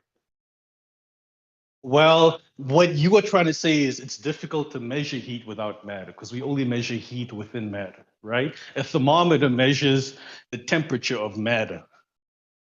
Just It hard to doesn't just comprehend. measure. I mean, hard to picture, I want to Yeah. say. Remember, heat is kind of an apparent property, right? A one atom on its own, you wouldn't say it has heat or a temperature. But when you put a bunch of atoms together and they vibrate around each other, they create an apparent property of temperature. It's the same way one drop of water on its own is just a drop of water. But when you put a billion drops of water together, you have a wave of water. It's an apparent property. That's why you can't measure the temperature of one proton. You know, you need to put them together, and then you have a medium, and you measure the temperature of that medium. Am I making sense? So, do you think if we had enough energy, we could make matter out of just energy? Like men, can It's men? not. It's not about having enough energy. It's about being able to. The idea is you would have to cool that down or slow down that energy to the point where it turns into matter, and we don't know how to do that. But if They you ain't take done that. matter and you quote unquote accelerate it to the speed of light and beyond, it should become energy. The only way we know how to turn energy into matter is when we how to turn. Okay, so matter into energy. You could collide two particles together, and they will release energy. So that's So how you would be able. does energy travel faster than the speed of light? No, it travels at the speed of light. So Okay, but electromagnetism, just said, gravity, all these things. yeah. But you just said to create matter, we have to propel something at No, the you speed of have to light slow and down beyond. energy. No, Benson, you didn't hear me. Okay, I If you want to, misheard. if you want to create matter out of energy, you need to slow down energy or cool it down to the point where it becomes matter, and we don't know how to do that. But if you want to turn matter into energy, then you need to accelerate matter at the speed of light or faster. And that's what we do in particle accelerators, right? We take heavy ions, for example, matter, and we collide them at such fast speeds that they release energy. So that's turning matter into energy. But the other way around, I've never seen that done. I've never seen energy turn into matter. Interesting. Yeah. So can we go on now? So we understand now how energy turned into the building blocks of matter by being cooled down, right? Due to these unequal fluctuations of energy in space-time, due to space expanding, energy has more space to expand into, and on small scales, it loses this isotropic nature. The universe is still isotropic on a grand scale. You know, if you took a step back and you took a picture of the whole entire universe, it would look the same everywhere. But when you magnify in and go into a small scale setting like a galaxy, you would see that the distribution of matter and energy is not isotropic. It's not even everywhere. Right? So within these small spaces is where the first building blocks of matter was created, quarks and gluons. And these quarks and gluons, they would combine through the strong nuclear force. So now that it's cooled down, the strong nuclear force can come into existence. So we have gravity, it's separated. The strong nuclear force now separates, it comes into existence, and it pulls these quarks and gluons together to form protons and neutrons. And now, as things cool down even more, you have the electroweak force, right? So this is the weak nuclear force and electromagnetism separating due to a breakdown in Higgs symmetry. So the Higgs boson comes into existence. It creates a breakdown in the electroweak symmetry, and the electromagnetic force separates from the weak nuclear force, and electrons, through the Higgs mechanism, gain mass. And because electrons gain mass, they now have the ability to attach themselves to protons and neutrons. So basically, electrons start attaching to a nucleus.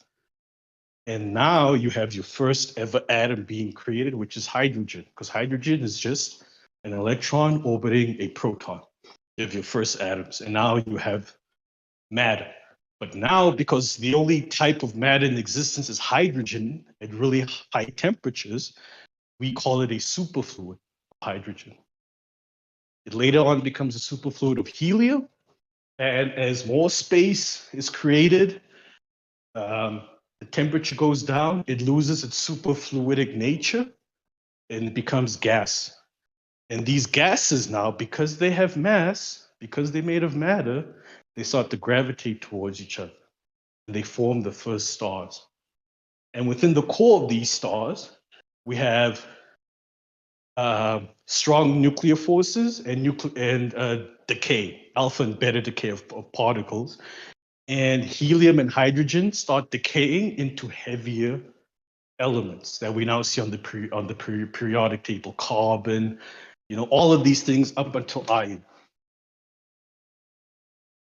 And that's how all of the elements we have came into existence. They're all made in the core stars. And once these stars die, they explode and throw all of these elements in their core out into space. And these elements go and start creating planets. So that's the general idea.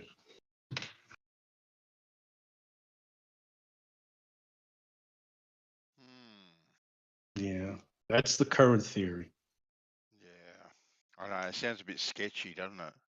It is sketchy because, we have strong evidence that tells us this is what happened. The problem is, this is the picture we've painted with the. Recorded. I'm glad this is recorded. Someone's got to clip that. Yeah. Now saying it's sketchy. Yeah, but this is important. What I'm about to say, Ben. So the reason I say it's sketchy is because this is the image we've painted with the jigsaw puzzles we have, right? So let's say you're building a jigsaw, we've completed 40% of it, and this 40% tells us this jigsaw puzzle looks like, when it's completed, it should be The Little Mermaid.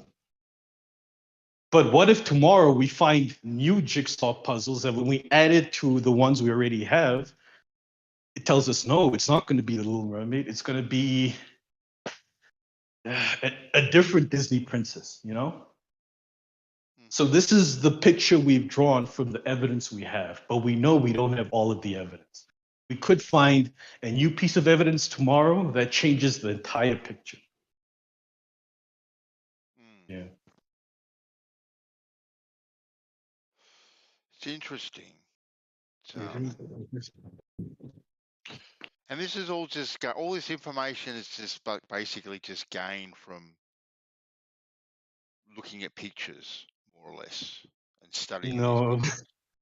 No, it's gained from looking out into space, man. And looking back in time. Looking at pictures, exactly. Okay, that's what you mean. All right, yeah.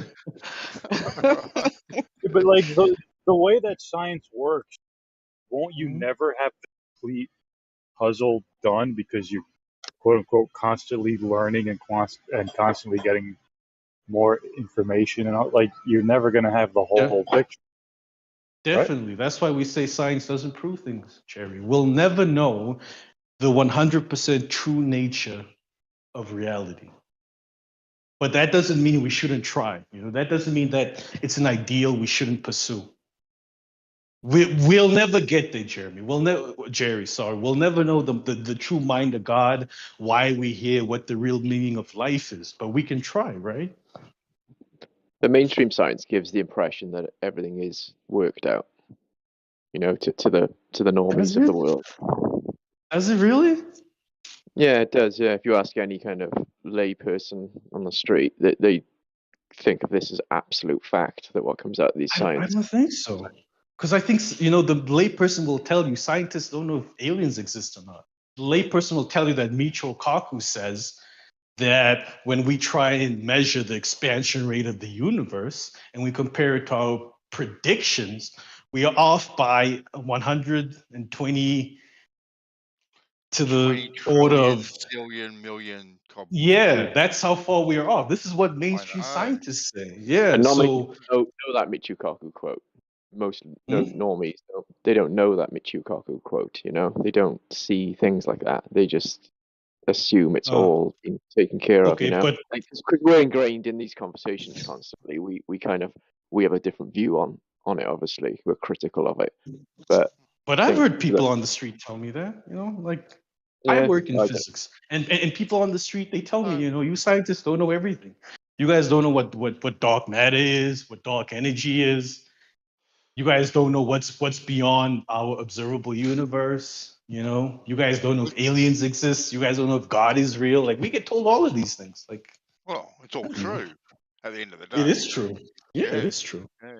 So I don't think most people think that scientists have everything all figured out. Yeah, well, look, we've got to determine where we are first, I think. That's the first big question, right? Mm. Instead of putting these pie in the sky ideas about people that there are black holes, all right, we've got to worry about here, the now. Yeah, but I think to most people we know where we are. We know where the Earth is, what the Well, Earth is. to most people, we're told, right? And there really is absolutely, well, I'll use this term loosely, right? There is science, right, for quote unquote outer space, but it's not science. Like there's nothing to back it up. Like it's just an What do you idea mean? and a couple of Polaroids, really, at the end of the day.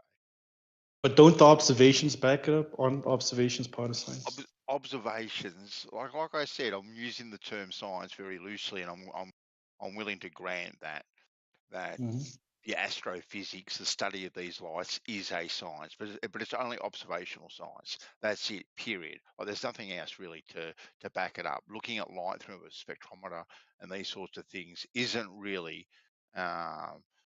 testing or manipulating anything to any sort of real. What's the word? It's not definitive at all, right? And you'd have to agree with that. How would Right. I can't agree because to some degree. Like I don't want you to completely put both holes in the both feet in the well and just sink yourself, right? Because it is being recorded, so we can't have that coming back on you. yeah, no. Listen, I am willing to agree, but we first need to sort some things out with regards to what you just said. So, how would it be definitive science? Like, what is your expectation when you say definitive science? Like, what do you expect to see? To me, definitive science is stuff that's done here. Like what? Give me an example. At ground level. At ground level. Like? Right? Right, when we can actually, right, do experiments on things, right, using the scientific method, right, which is tried and tested and does produce results, right? That's why. But give me. Yeah, but Ben, so give me an example of a definitive science experiment that's been performed on the ground. Or a definitive. Or like a real experiment. Don't say boiling water, all right? No, like a real experiment. No, I'm not gonna say boiling water. No. But because there are many factors when it comes to boiling water too. Look, off the top of my head, right? One singular I can't, but that doesn't mean that I won't come up with one. So give me some time and I will come up with one. Take your time. I can give you one. But you know what I mean when I say, okay, Globus, jump in, all right, because here comes the cavalry to back me up. A simple cause and effect relationship would be the deprivation of vitamin C from a type 1 diabetic patient will result in DKA. All right, go into give us, your dependent variable, independent variable, your hypothesis, like run us through it. So the independent variable is vitamin C. So if you deprive a human body from vitamin C, it will result in the lack of insulin production. So that's your hypothesis. Yeah, which will result in diabetic ketoacidosis. Okay, so the hypothesis is if a body doesn't have enough vitamin Vitamin C. C, it will lead to diabetes. Okay, so our dependent variable is vitamin C. Our independent variable is Diabetic ketoacidosis. okay. That's What's the the effect. experiment? No, So that's the out. But what yeah, is the so independent variable? What are yeah, you going to be changing? the vitamin C, just like you stated. Okay, so vitamin C is the independent variable, not the dependent variable. Yep, that's what I said when you asked for Okay, it. so vitamin. Okay, sorry. So vitamin C is our independent variable. We're going to be changing vitamin C levels, and then the dependent variable will be that Diabetic word. ketoacidosis. Diabetes. All right. Our dependent variable No, is going to be the level. not diabetes. No. This is something that only happens with type 1 diabetes patients. Where Okay. What is the short form of it? DKA. Diabetic DKA. Okay. So if I change the levels of vitamin C, it's going to affect whether or Insulin not I get production. DKA. It's going to affect insulin. Okay, so insulin production is our independent variable. Well, which results in diabetic ketoacidosis. That's essentially the overall effect that you get. Yeah. Okay, but we want to prove that if I change my vitamin C levels, it's going to affect insulin production. Yep. Which will obviously lead to DKA. Cool. So in type 1 diabetes patients. Okay, so what is the experiment? What are we So, doing? well, you manipulate the independent variable. So you deprive a type 1 diabetes patient of vitamin C.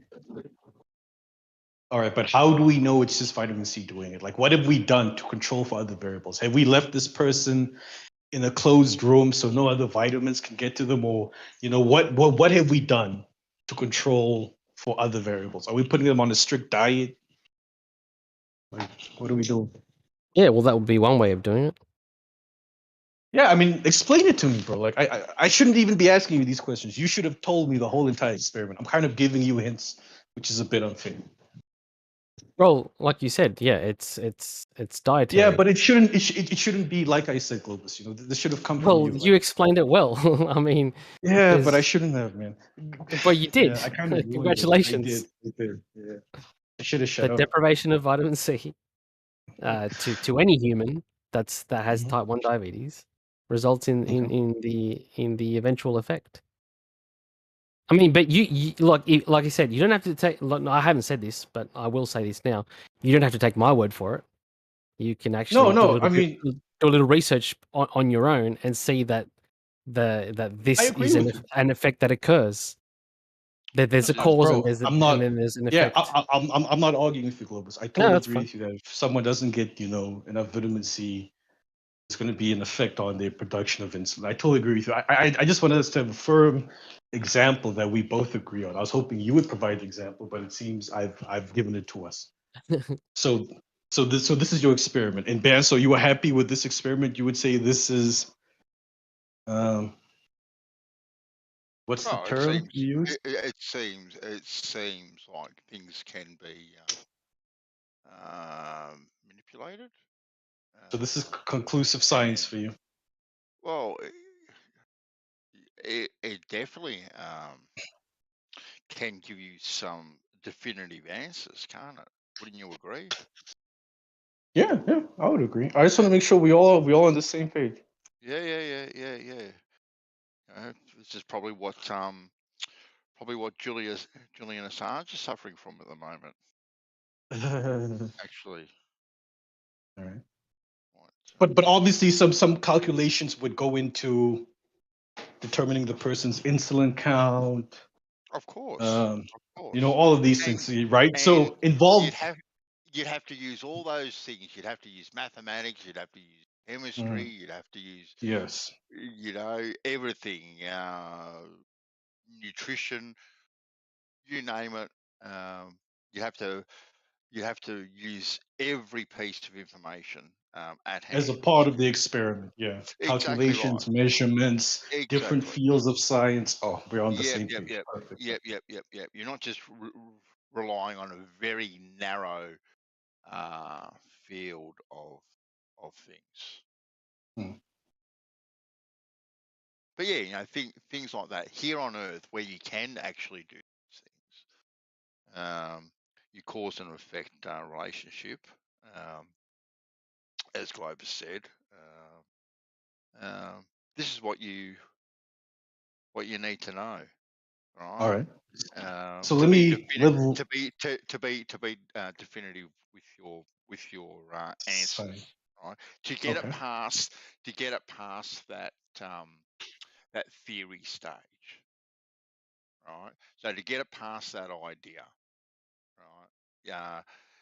You need something to really back it up, other than just a couple of happy Polaroids, so to speak, and which is pretty much what we're working with when it comes to this,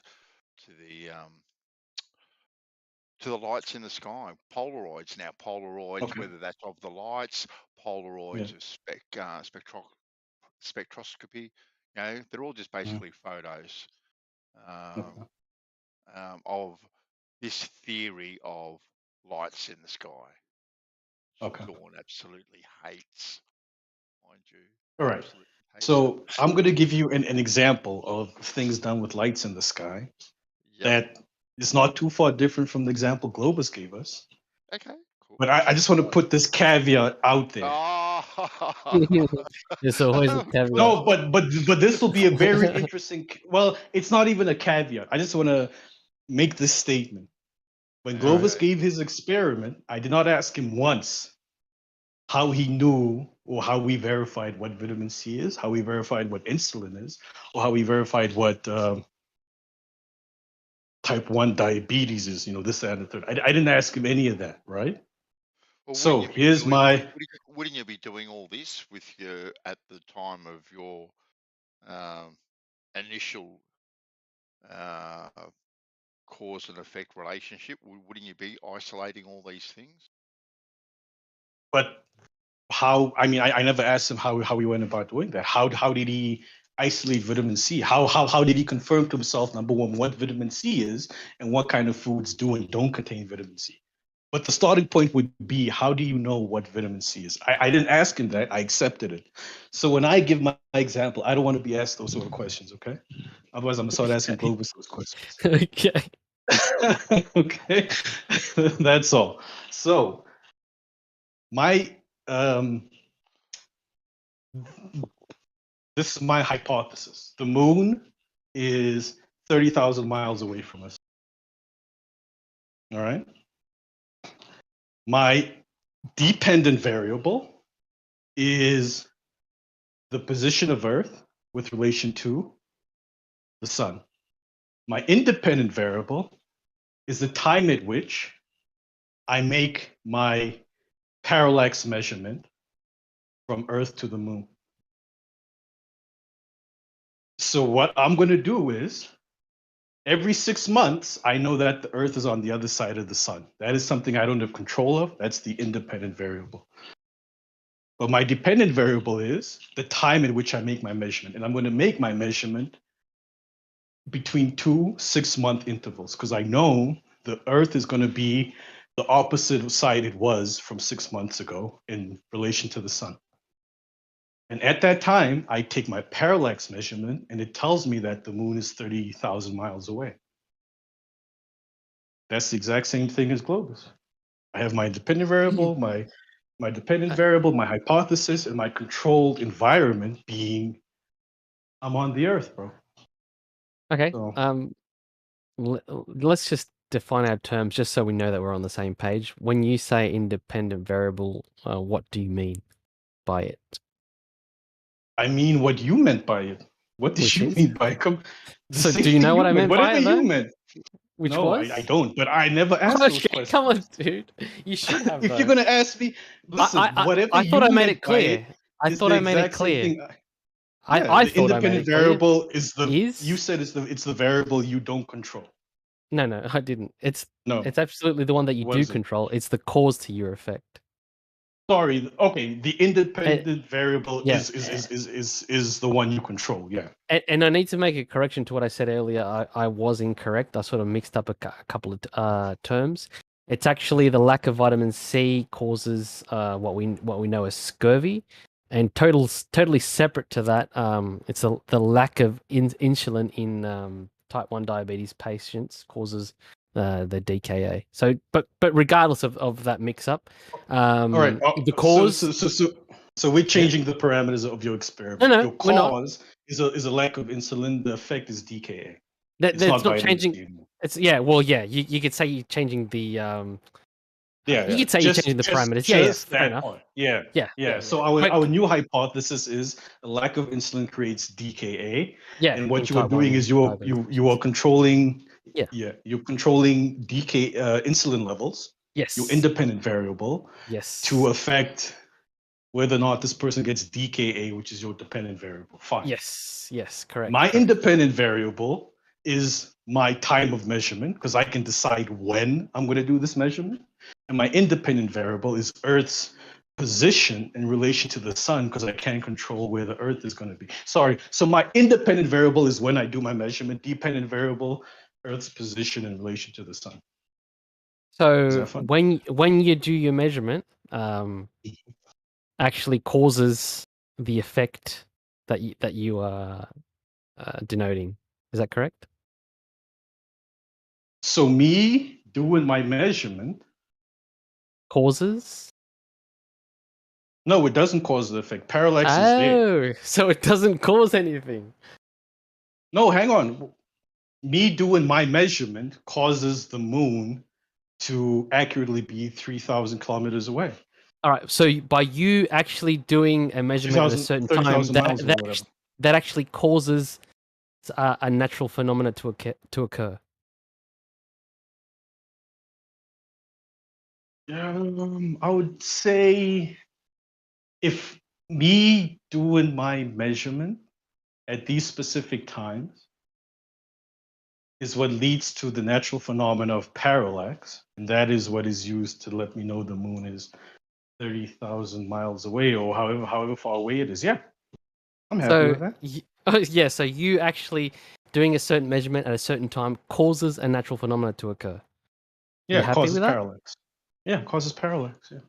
So you think actually making a measurement That's at a what certain parallax time causes a natural phenomena to actually occur? So it manifests this phenomenon. No. What it does is, so yeah, it is the cause to my effect. Yeah, if I measure the moon's parallax 6 months apart, and that's 6 months apart, I decided to do it at 6 months. I could have done it at 4, 5, 3 months apart, but it wouldn't lead to the parallax phenomena I want to see. I need to see this phenomena at 6 months apart. If I do it at 6 months apart, I'm going to see this sort of parallax. And that's going to tell me that the moon is so far away. But you think you're causing this to happen? I'm causing the parallax I see to happen, yes, by doing my measurement 6 months apart. You're causing it. Don't you see that there's... Do you know what parallax is? Yes, I do. Okay. But yeah, I think somebody measuring something won't exactly cause anything to manifest physically. Yes, it would, because if I measure it at a specific time, I'm going to get that observation of displacement. Yeah, but it'll be there regardless of what you do, what you're saying you're doing. No, it won't be there. Parallax is caused by me looking at something 6 months apart and seeing it displaced from its background. It's an apparent phenomena that comes about because I'm looking at the same thing from extremely different points of view. It is me looking at the moon either side of the sun 6 months apart, me doing that measurement at that time, that causes the displacement or the parallax that I see. If I didn't do it, if I just did one measurement, I wouldn't see any parallax. If I just looked at the moon now and I didn't look at it again, I would not have this phenomena we call parallax. Right, but can't somebody else make this measurement at a separate time? They could. It doesn't need to be me doing it, but as long as that measurement is made 6 months apart, I could do it today. You could do it 6 months for me. We've both, whether it's one person or 6 people doing it, it doesn't matter. It could be bandsaw controlling the insulin levels for you. It's not you that needs to do it, but it's because he's doing it and then measuring it. That, He's actually, but he's physically manipulating something. He's actually And adding so am something. I. No, you're just making an observation. Your observation But isn't that's what causing parallax anything. is. Yeah, but Do you you're know what parallax is? Yes, but I What is know what it is. parallax? I know exactly what it is. parallax? But by Tell me what it you, is. but by you making this observation doesn't mean that anything is being caused. Anything My is being caused observation physically. causes parallax, Global. Your observation doesn't parallax? cause anything to happen. It How can causes you parallax. simply Then what's looking? parallax? Please tell me what parallax is. Simply looking at something doesn't cause anything. Cool, fine, if that's what you believe. But can you please tell me what parallax is, Gordon? Do you want the actual definition for it? No, I want your understanding. Don't Google it. Just tell me off the top of your head what you think parallax is. So it's the angular difference due to your movement. So the angular difference between two celestial bodies. Due to my movement. Thank you. Yeah. And you need to observe this angular movement. If you just look at the but moon you're today, not causing the movement. you see what I mean? Exactly. I'm not causing the movement. The movement is the dependent variable. That is the movement of the Earth in relation to the sun. That isn't the cause. The cause is me making the observation. Variable is the cause, dude. We just went over that. No, the independent variable is me making the observation of parallax. All right, but that's not causing that is anything my to cause. occur. That is what's causing parallax. Are you observing it? Are you causing this? I'm observing it. Yes, because parallax is an apparent phenomenon. It's not a real thing. Okay, so if we both agree to the definition of parallax, which is this angular movement, this angular separation due to you moving, by you simply observing. I don't agree to that definition. That's just your definition. That's Well, what you've what's defined your parallax definition as. then?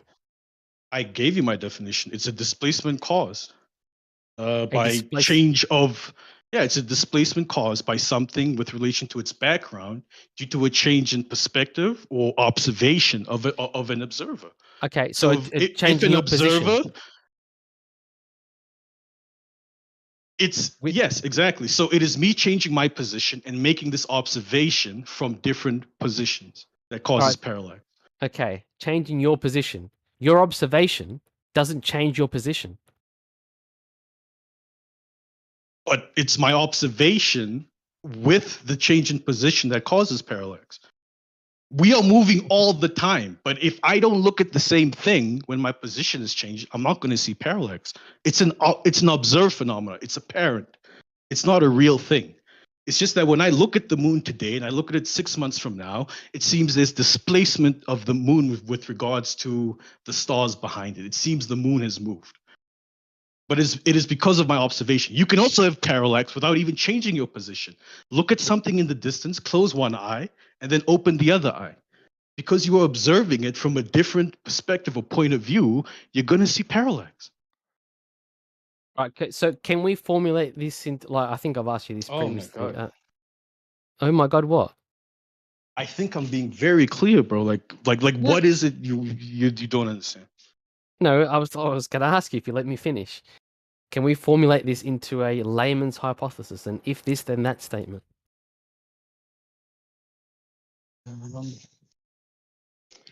If I make 2 observations of the moon 6 months apart, I should see parallax. So, and then I can use that parallax if I observe to determine something, how far away the moon is. If I observe something, then I cause something to happen. Yeah. My observation of the moon from 2 different places, or even me standing still and looking at something in the distance, closing one eye, then closing the other eye, causes parallax. So if you didn't look at the moon, it wouldn't move? They wouldn't be parallax. Yeah, because as I said, it's an apparent phenomenon. It's not something that just happens. You know, it's because I looked at the moon from different points of view that I'm seeing parallax. But that doesn't mean you're seeing parallax, Jerry. So it could be anything you want. Like the distance to it could be whatever you want, right? No, Well, I that's what. would have to because I'm seeing parallax. I'm measuring that angle of displacement now, and I'm using that to determine how far away the moon is. Yeah, for you. All of us, we're all on planet Earth. Well, unless you're standing somewhere else. Yeah, if you were on Mars, definitely this wouldn't work for you. You couldn't use the same angle I'm using. But we're all on planet Earth, so if I do a parallax calculation, it's going to be the same for all of us. It's just you haven't observed any parallax. I have, because you didn't make an observation of the moon 6 months apart, or at some other type of interval. You know. Does your experiment prove your hypothesis, Nate? Yes. Right. My hypothesis was the moon is 30,000 miles away. I don't know if that's true or not. That's just a random number I threw out. And using my observation, I'm able to determine it is 30,000 miles away. So it's 30,000 miles away because you looked at it. Otherwise, it wouldn't be that far. No. That's essentially what he's saying. No, not because I looked at it. Because I made two So you observations don't of it. understand a hypothesis then. The whole point I of a do hypothesis understand. That is my to formulate hypothesis. the whole point of a hypothesis is to formulate a cause and effect relationship. And So I have. You're causing, well, like Jerry just said, if you know, by you looking at it, it necessitates it being at 30,000 miles away. Because you're looking at it, that actually causes something. You looking at something doesn't cause anything to occur. Doesn't cause any physical manifestation. It does. It causes parallax. My two observations cause parallax. Right, which you said is an apparent. And It's that something that's parallax, apparent. You said that's it is something that's apparent, but apparent. it's an apparent phenomena. That doesn't mean it's not a real phenomena. Time is apparent. Temperature is apparent, but those are real phenomena. Entropy is apparent, but it's a real phenomena. So it's not actually physically occurring. It is physically occurring. I'm seeing parallax. You don't have a natural phenomenon. I do have a natural phenomenon. It's parallax. I'm seeing it. I can measure it. The same way you can measure temperature with the thermometer, but temperature is an apparent phenomena that you feel. Yes. Temperature is a convention. No, it's He's a looking at it phenomena. from You two feel different spots, temperature. right? Yeah. And that causes parallax, right? Yeah. Not is that And that tells me the moon is that far away. I'll give you, Nate, that you've done an experiment and you found out that the moon must be changing over time, like doing something. But I don't know if it proves the distance. But I think Globus should admit, of course, we can do science on the sky because we do every day. I won't admit to any such thing. I mean, scientific experiments are very well outlined. Then your example It requires. is stupid too.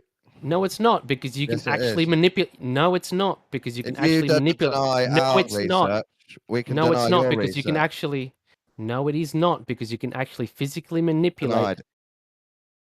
Let me finish before I mute you. Yeah. Just let him You finish. can actually physically manipulate a vitamin going into a body. You can No, actually dude. you can isolate get that to tell me that independent your variable. science is good and our science is bad. Go on, just let him finish. You'll go right after me. Come on. So you can. Well, yeah, I think I was very, very concise with what I just said. You can actually deprive a human body of vitamin C. It's as simple as that. You can actually isolate that variable and deprive it. You know, you can turn Insulin. you with the same with insulin. You can do the same. It's you don't just simply observe it. You actually either introduce it to the system or you deprive it to the system. It's something that you're actually manipulating physically. Yeah. And I either do my observations or I don't do my observations, and then there's no parallel. I'll give you it's Sorry, go different. ahead, Don. I'm so sorry. I'll give you it's different, but I won't give you it's better.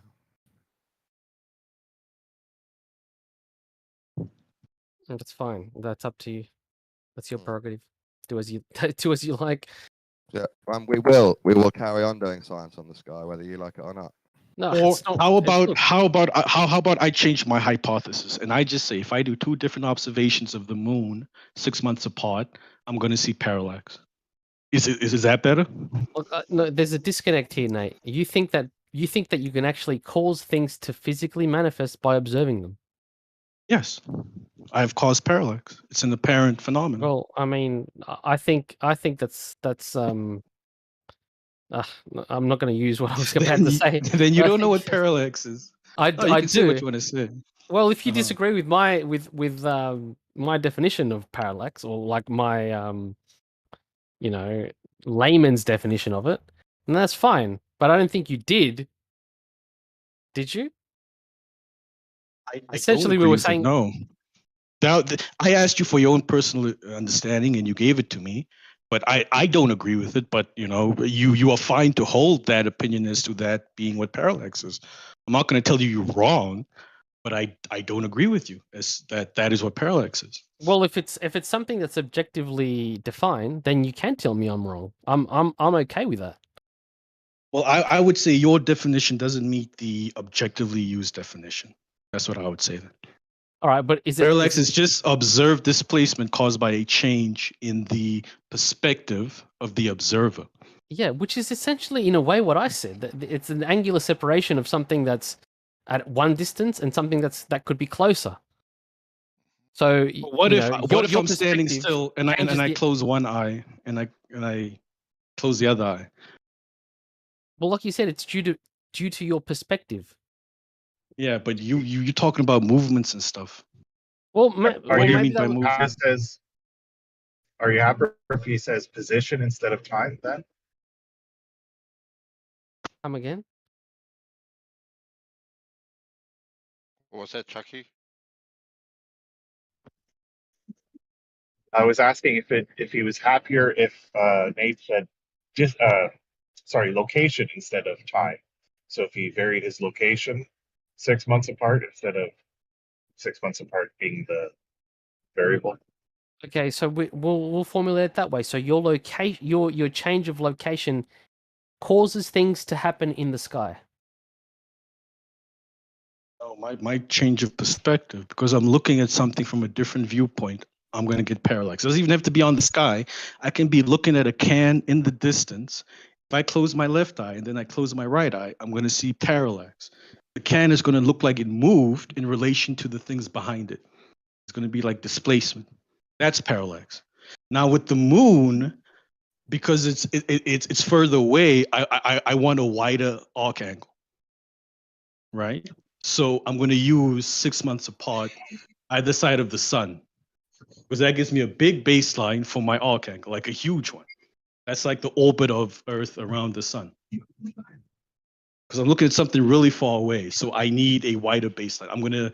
I can't stand still and close one eye and then open the other. The moon will just look like it was in the exact same place. It hasn't moved. But because I've changed my viewpoint extremely, right? In the hypothesis, I didn't state by. I actually did. I stated by how much I would change my viewpoint 6 months apart, either side of the sun. I should see parallax of the moon, and I see parallax of the moon. Now I can go further and take that parallax and figure out how far away the moon is by doing some measurements and calculations. Yeah, look, again, like I said, you're not causing anything to happen. You are not, by causing observing parallax, yeah. something, you're not causing that to happen. That's okay. You are not causing it. Okay. Because without you, it still occurs. No, it doesn't. Parallax doesn't It happen does. without an observer. You need an observer for parallax to happen. Right. So whether it's me or you or Bandsaw or someone else, someone needs to You- observe this happen. You are not It's causing. his position that causes it. This isn't complicated. All right. It's an effect, Globus. It's not the thing actually moving. Either way, It's an effect of you looking at it. Position does not cause anything to occur. Oh, It man. You're causes just saying, observations to be different. yeah.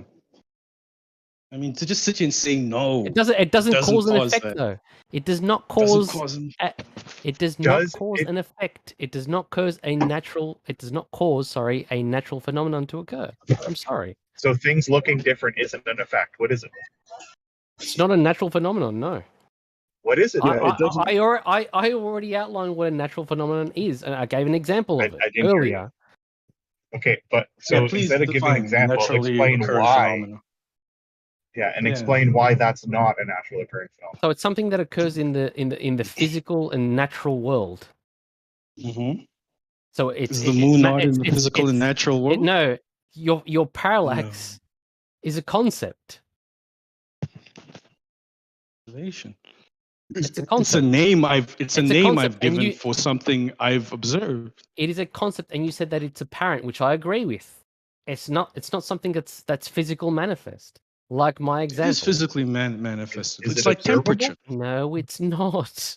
It Is is. it concept. observable and It's an measurable? apparent concept. Temperature is an observable? apparent concept. Come on, Glenn. Oh, jeez. Nate, would the moon have moved if you didn't look at it?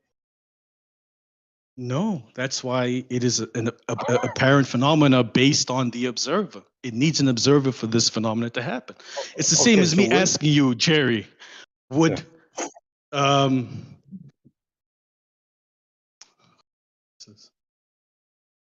no, I actually don't want to ask that question because it's a redundant question. But yeah, the moon moves because I've changed my position or my point of view when observing it.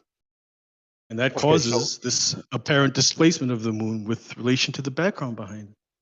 Okay, so the moon doesn't move unless Nate looks at it. For everybody else, I don't see parallax unless I look at it. Yes. right? You, but we're talking about Anybody. nature Anybody. overall. Everybody. More specifically, Yeah. he doesn't see parallax unless he looks at it from two different locations. Exactly. Right, him. Yeah. Even you, Jerry. If you did the No observation, yeah. If I looked at the moon today and then you looked at the moon 6 months later, you would tell me the moon is in a different position.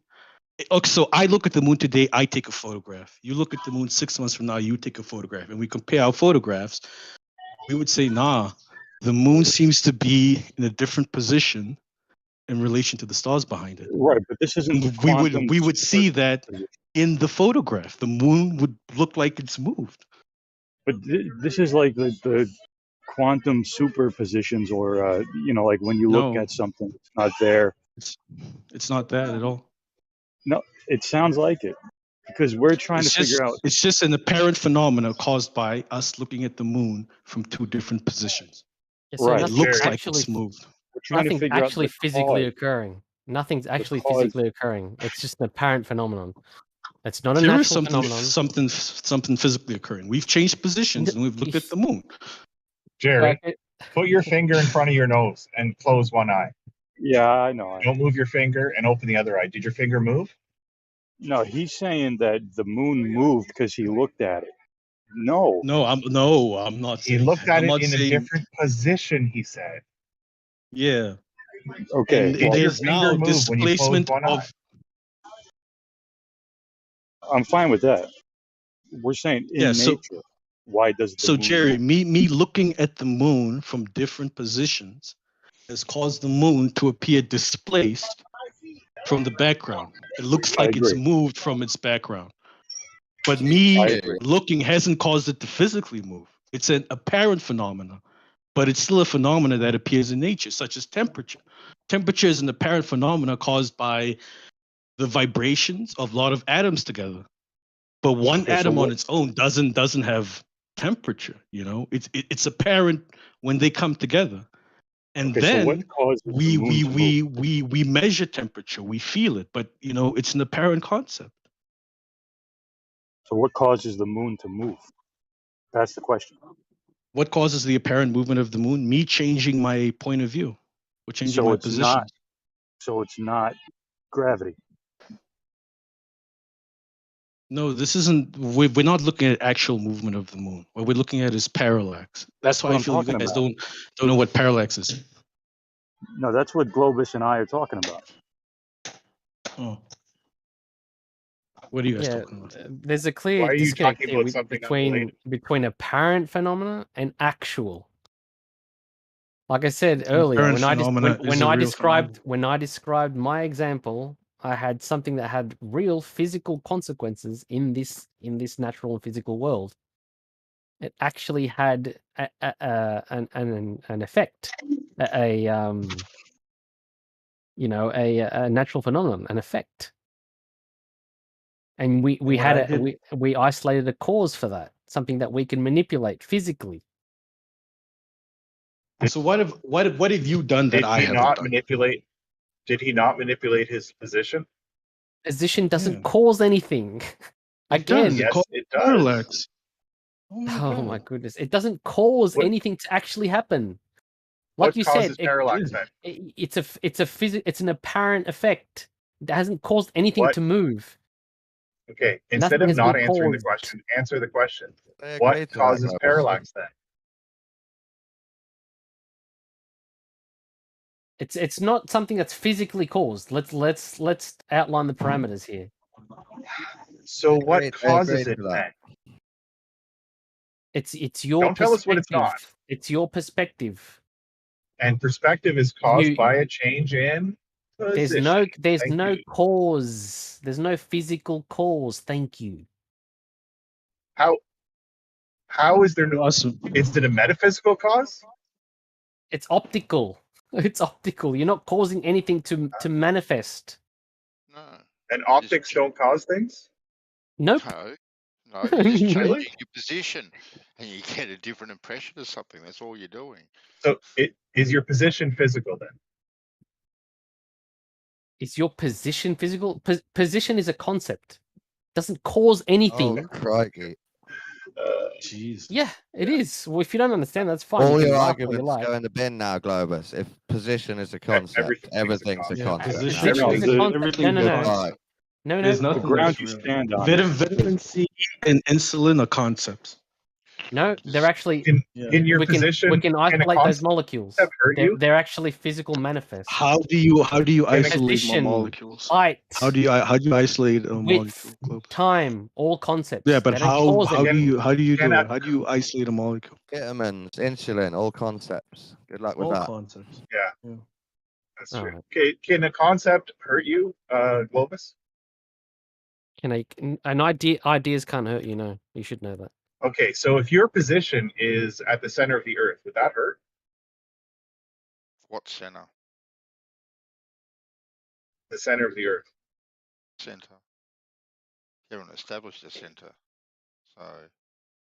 It so doesn't can matter a if you hy- know where it so is. There can still is. So can a hypothetical hurt you? No, not if you're in a Okay. hypothetical. Would your position at the bottom of the Marianas Trench without a suit hurt you? Yeah, see, you've added something there.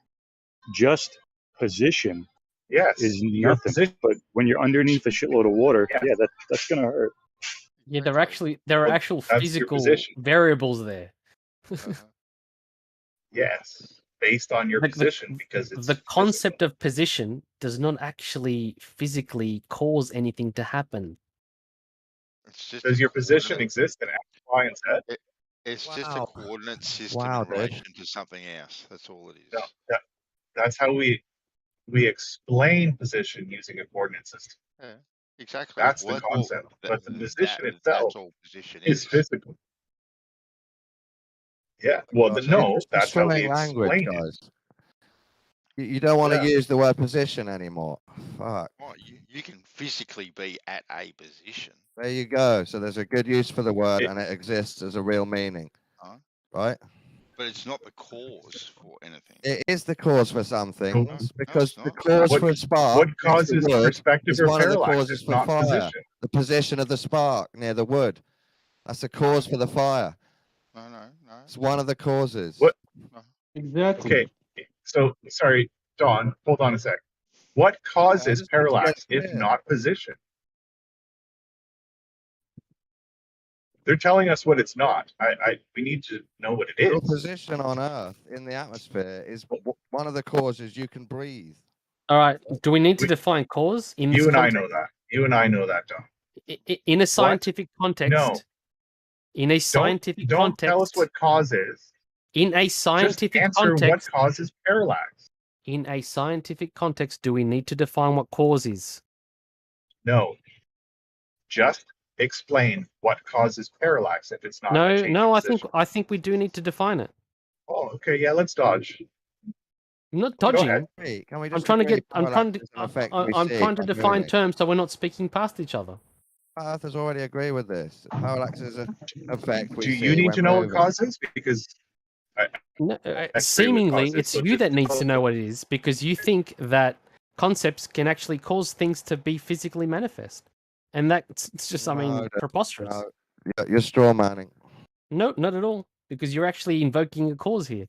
All And in the and, Nate and is saying, in scientific context, cause to an effect actually causes something to physically manifest. all Nate is saying is he observed a change from changing position, and that tells him something about the moon. Yeah, you can agree with that if you're honest. If you're not, you'll carry on in a loop. Well, he actually hasn't provided a scientific experiment where he's isolated I have. an independent Oh variable. my god. It's not. No, It's you just not haven't. the My method god, that bro. you I mean, you this enjoy is so what we've been much. discussing for the past hour. To just sit there and say no, I haven't, because all of a sudden you've come up with these weird, restrictions that no, a scientific experiment only brings about real physical yada yada, doesn't mean you're right, bro. That is not what people define naturally occurring phenomena as. Apparent phenomena such as temperature, time, entropy, and parallax are all considered naturally occurring phenomena. They are all a part of science. Because you want to decide it's not science, doesn't mean you're right. You would need to prove to us that parallax doesn't happen when I change my position and make an observation towards the moon. Prove to me parallax doesn't happen, or you don't understand what parallax is, or I don't know, but you're being ridiculous now, man. Sounds like you're getting angry, Nate. Calm down, buddy. Yeah, because he's literally just sitting there saying, no, it isn't. That's not a cause. That's not a phenomenon. That's all he's doing. All you're saying, He's given no reason why. And all you're saying in return is yes, it is. No, but we're giving reasons as to why we're saying yes, it is. You give no reason why. All right, what is the reason that it needs to be for parallax physical manifestation? Who said it needs to be physical? No way. Like what is this? That's the whole point. Decision you've made. That's not how science works. There's no rule in science that says the effect needs to be something I can touch with my hands. Nowhere in science do. That is the whole point of manipulating an independent variable. Manipulation stipulates physical manipulation. It does not say physical manipulation anyway. It just says you need to manipulate the variable, and that's what I'm doing. Manipulating the apparent position of the moon in relation to the background behind it. Manipulate. It says here a cause, scientific definition, or one of them, just one of them, something that brings about a result, especially a person or a thing that is the agent of bringing something about. Causality. Exactly. Causality. There we go. Thank you, Ben. And between an event, the cause, and a second event, the effect. Where the second event is understood as a consequence of the first. Thank you. Globus came up with a whole new definition of causality that no one abides by. I don't know where he got it. Maybe that's his own personal definition, that physical has to be in there. But what you read, Banso, was perfect. That is causality. That is cause and effect. My cause of changing my position over a period of 3 months has led to the effect of parallax, which is the displacement of the moon with respect to the background behind it, the stars behind it. For you. My experiment is a valid experiment, and for Globus to just sit there and say no, it isn't, is ridiculous. And what is cause in cause and effect? Which is cause is something that produces an event or condition. The cause was his change in position. The effect was the apparent position of the moon. Yeah. I mean, Banso, the more you read, the more right I become. So carry on reading. No. I'm getting a phone call. I've got to go. I'll be back. Okay. Yeah, I think it's time to move on. So I dropped Yeah. out for a minute. I'm going to guess that he never explained what causes parallax then. He gave a weird definition of cause and effect, which no one agreed to, and Bansal read out the actual definition. And I thought that's this why started from trying to. I that's thought why this he's gone started quiet. from Look, trying to figure out. I haven't gone quiet. I'm waiting for you to finish. So what's your answer? What is the cause of Stop parallax? with the faux victory, man, because you're better than this. What is the cause of parallax? I understand that you're I'm excited playing. and you're upset. I'm not excited. I'm just No, joking. dude, man. you're not joking. Don't I play it off as am. a joke. You're not. No, I mean, I can tell when the you're joking. the saying you I've being been here long quiet thing, enough. that was a joke. Man. I've been That was here a long joke. enough to know that you're not joking. And when come on. Bansal said you're upset, you agreed. You are.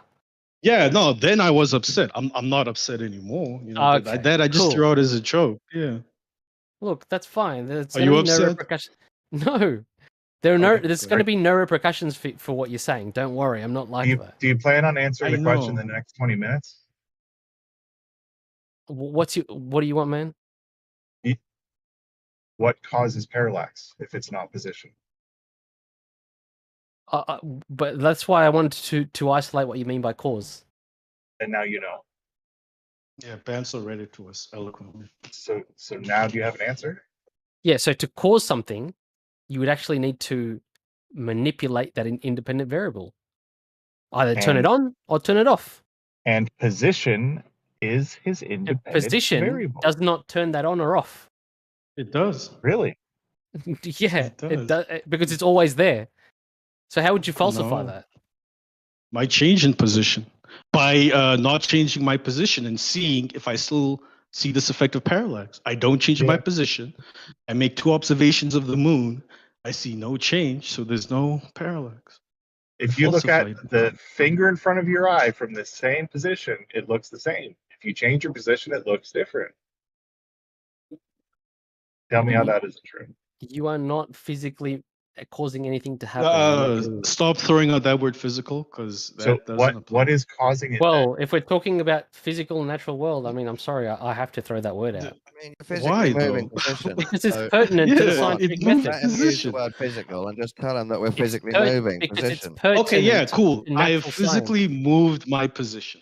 How about that? Physically I physically walked 6 miles and performed parallax on Why he has to something start in the denying distance position means anything. on my horizon. You didn't imagine There you moving go. your I mean by position, Nate? You can't manipulate position. That's do you- like I did said, you imagine? it's a concept. Why do we have cars You then? can't turn position What on and cars off. for? You can't What a remove great- what a position. great You can't cause. remove position and add position. What are roller skates for if we can't manipulate position? Oh my god! Don't be Did he imagine Well, we changing put his them on position? and sit down, do we? You, Stay there with them you on. cannot turn position on and off, and you cannot add or remove position. It is a concept. It doesn't cause anything to happen. It doesn't cause anything to manifest. Yes, it does. Position changes in position cause things all the time, every day. They don't cause anything. Everywhere. As Nate Accidents. stated, it is an apparent effect. By Are me accidents changing my apparent physical effect? position. Just like the Coriolis effect, you're not causing anything Apparent by effects are you. still called things. Are- They're still called Stop things. interrupting me. Stop interrupting me. You Just just like keep the dodging. Coriolis effect, stop interrupting. Thanks. So, just like the Coriolis effect, you are not causing an apparent deviation by you moving under an object. It happens Nobody independent claimed. of. Let me finish. I'm going to mute you if you continue this. So you're not causing anything to occur by you spinning underneath an object. It seems to apparently deviate, but you're not causing that. You are not causing that. Your position change isn't causing that. Yes, It is. it It's is. it's It exactly is. my position change that It's- causes it. If I was standing still, I would not see this apparent deflection. Doesn't Oh my cause god, Globus. anything to it. Oh my god.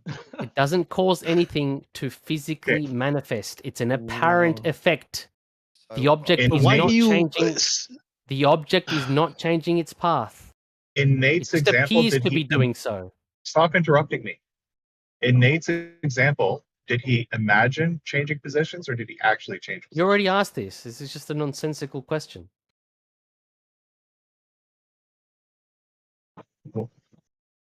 Why do you think that's a nonsensical question? Because it's not pertinent to the argument. It is, if he's saying he changed positions and you're claiming he didn't because it's a concept, it's very pertinent. I never claimed he didn't change positions. I'm saying the position change doesn't cause anything to physically manifest. Okay. That doesn't So matter. what causes parallax then? That doesn't make any I've already difference. answered this. No, you said perspective, which is caused by position change. So you answered Oh my god. exactly how we said you answered. Yeah. The problem is though, in Bansaw's definition of causality, cause and effect, no way did it say physical, and you keep throwing in this word physical. Physical Not is Bansal. not a physical is not a real limitation in any scientific experiment. It is a limitation you Yeah, it's created not. out of no way, Globus. Literally, People you study created visual right effects all now the this morning that physical is a limitation within science. You decided all of a sudden, and it's Well, not. it's a No way study in science or the definition of cause and effect or the scientific experiment is the word physical a restriction or a limitation. It's a study of the physical world, so I'm sure it is a restriction. I'm sorry. Oh my No, god. natural world, not physical. You can say, "Oh world. my god," but I mean, Natural world. Yes, it's a study of the natural natural world. and And physical that's world. poor wording. You keep on throwing this word physical in. I don't know why. Let Natural go and of it. physical It should just world, be reality. dude. It's part of the definition of science. I'm sorry It if you should don't just be like the it. study of reality. It's part of the definition of Like science. you're holding tight onto that word. What's that I mean, argument it's when they part just of the use definition of science, so I'm not holding tight. It is what it is. I'm sorry if you don't like Okay. it. What is parallax described as in science then? As an apparent effect. Caused by? Well, it doesn't have a physical cause, if that's what you're asking. What is it caused by? It doesn't have a physical cause, if that's what you're asking. Did I say the word physical in my question? Well, if you're talking about the scientific context, then you should. No. What causes Because the whole parallax? point of science is to find out cause and effect relationships. Well, hold on. If you want it to be physical, why was your answer then perspective? Like I said, this isn't science. Are you the arbiter of what is science? Yeah, No. that's exactly No. what's happening. No. Globus is deciding that science only applies to physical things from out of the blue, out of nowhere. He's And only the redefined what physical science is. things that he I'm wants. gonna have to Science get applies your independent of me. It's I'm gonna have to is get your ridiculous. qualifications in why you're the arbiter of science. My What- qualifications? Yes, Why? because you're the arbiter of science. So I need to know if you're more Did I qualified. say than did I Nate, say for I was the example. arbiter of science? Nate's a dentist. He's been pulling teeth all morning. That's a scientist. That's a scientist. Well, he's a To doctor. you. Yeah. What? So what effect is he trying to find out? The cause of? He's pulling teeth. No more teeth in your mouth. So what is your qualifications? Why does that matter? Because you're claiming that you're the arbiter of science. I never So made that obviously claim. you know That's more a than straw me. man. That's a straw man. I never made that claim. And I never made that claim. you're Did you hear me claiming make it's that not a claim? science. Did you hear me make the claim that I'm the arbiter of science? I asked if you were. Did you deny it? No, you didn't ask if I was. You said you are the arbiter of science. Are you the arbiter of science? Did I make that claim? No. I'm Okay, asking you so a question. there's the answer Are to your you the question. arbiter of science? You just answered your own question. Okay, you are not. So when we say it's a Well, science, why and you ask say it rhetorical isn't, questions? If I didn't make that Sorry. claim, then Sorry you can for interrupting already. you at the If middle I of my didn't make that, if I didn't make that claim, then why are you asking me that rhetorical question? why are you being a douchebag right now? Did I make that claim or not? No, Robust- you already answered that. So Did why I ask me a answer your rhetorical question? No, you didn't. No, So you when answered say your it's own not a question. You science, answered your own that question. doesn't. Why are you interrupting me all the time? Are you getting Can you agree triggered? to my definition of science, Globus? Don't get personal, mate. Science studies the natural world and doesn't have to only include physical things, doesn't have to only study cause and effect, but can study anything it wants to find truth. And when we say the natural world, we mean reality, not just Everything. the earth. Everything. When- A thing can mean an effect we see. That's still a thing. Yes. And it's dangerous when Don and I agree, which is more often than we don't. All right, Don? Yeah. I mean, I don't love you as a person. We do agree about Yeah, you do. cosmology and science and space and some things. You love me as a person. So does science have a requirement for experiment? No. Nope. Can you Sorry, should we have provide danced around that question for a bit? It's the thing Flat Earth made up, Robus, that science requires a specific method for every experiment. That's nonsense. Hold on a second. Chucky I can said that science should be the study of reality, right? Yes. Okay, so whose reality? In this context, it would be Nate's because he sees the parallax. Therefore, it can't be the all-encompassing reality. But Jerry, I did say if you and I were standing together and we took a picture of the moon, and then you waited 6 months and you took another picture of the moon, and we compared those pictures together, we would both see that there's parallax, that it appears that the moon has moved in relation to the background. Right. So it's Nate not just exists in your my reality. reality. Does Nate exist in your reality, Jerry? Right, but if it was caused by you, which you said 1,000 times, then you can't say You it's didn't. me too, because if I do it, it'll be caused by me. Therefore, my reality, not the all-encompassing objective reality. Yeah. There are no separate realities here. There's only one. And well, We Jerry, all then we exist. try and convince you. Then Nate tries to convince you that the moon is parallaxing from positions. If he wants and to then make it your reality too. Right, and then Does I would Nate see the exist in same your thing. reality, Jerry? Yes. Does Nate make his observation in your reality if he made the observation? Yes. Okay, great. It's your reality too. Right, but It's just his his parallax was caused by observation. him. It's not his reality. It's his observation. Right, for him, caused by him. Right. Not Caused by his everybody position else. change. Yeah, him. Caused by his observation made at a different position. Right. You need to be pedantic to do something. Well, if you're going to say that one thing is because Nate caused it, he saw it because he did it, then that's just him. You can't say that it's me too because Yes. I didn't do it. It's his observation. It's not his reality. It's all of our reality. No, it's only for him, but I could do it too. Is he in a different reality than you, Jerry? No. Okay, then it's our reality. It's his observation. This isn't complicated. It's not complicated at all. If Nate writes a novel, does that novel exist in reality? Yeah. Or just his reality? Mine too, because I saw it. Okay. All right. So you're going to ask the question again if Nate made his observation your reality or his? I don't see his parallax, bro. That's what I'm saying. No, you don't. That's all I'm Because saying. it's his A, observation, B, reality, or C, donut. It's in his reality. Does he exist in your reality? Yes, but I didn't see the parallax. So again, is it Nate's A, observation, B, reality, or C, donut? Don't know. It's for him. Oh my God.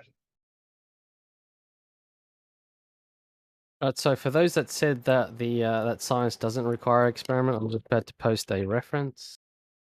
Are you going to use the University of No one Rochester said again? that. Yep. We Why need wouldn't I? experiments. Can you said post it the doesn't link to it? require a specific method. There's the link. And the line that no you one should. said science Oh, man. doesn't require experiments. No Somebody one said just that. Yeah, somebody that's a just big said that, statement. Nate. No Dude, one said that. you may not can agree read with Yeah, that. Don did. No, it doesn't always Don said require experiments. All right. So the line that you should be focusing on is at the very end, the very last paragraph, paragraph 6, where it says. Focus on the whole thing. Let me finish. Where it says quite clearly, the scientific method distinguishes science from other forms of explanation because of its requirement of systematic experimentation. Okay, you're talking about the scientific method. And that's the introduction to the scientific method, first year course? Yes, so the scientific method distinguishes science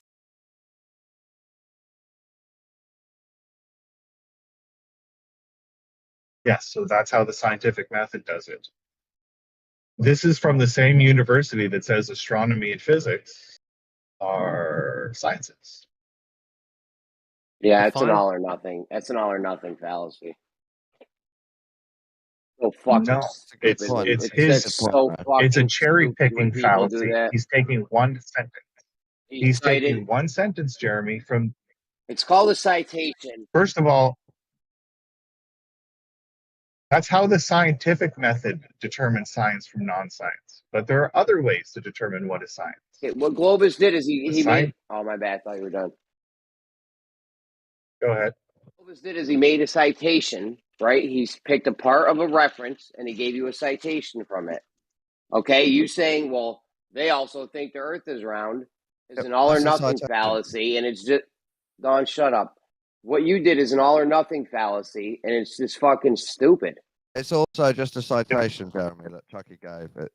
Yeah. If I say my Subaru is blue, does that not also mean I have another car that's white? It's about what color your cars are. Yeah, what the fuck? Phobos, would you agree Yeah, with it that? doesn't. You're full of foolishness today, huh? Phobos, would you agree astronomy is a science? No. Nope. No? Sorry. Well, if you can't Someone's experiment breaking upon up. your observations, what the hell's So the you point? You just disagree. make. Would you admit you disagree with your own citation, another part of your own citation? Yeah, nope. That Well, citation's the now you're lying. citation. not. Now you're lying. It's not really a citation. More to the point is it's a reference. The citation is a quote All from right, a but subject do you matter expert. admit that But you look, disagree my with God. another part of your reference? look, within that reference, nowhere does it state that astronomy is a science, or that it adheres to the scientific method, which distinguishes science from other forms of explanation. Okay. Nowhere. So why do they call it a science? So what? Like they call Why computer does science the a science. University of They Rochester? call boxing the sweet science. Dude, this Doesn't is make an it all or science. nothing fallacy. Why are you letting him get away with this fallacy? No, it is not the all or nothing fallacy. When you're talking about what is science, and the University of Rochester is telling you astronomy is science, you're obviously misunderstanding Did his the quote citation or say not that? having the full context.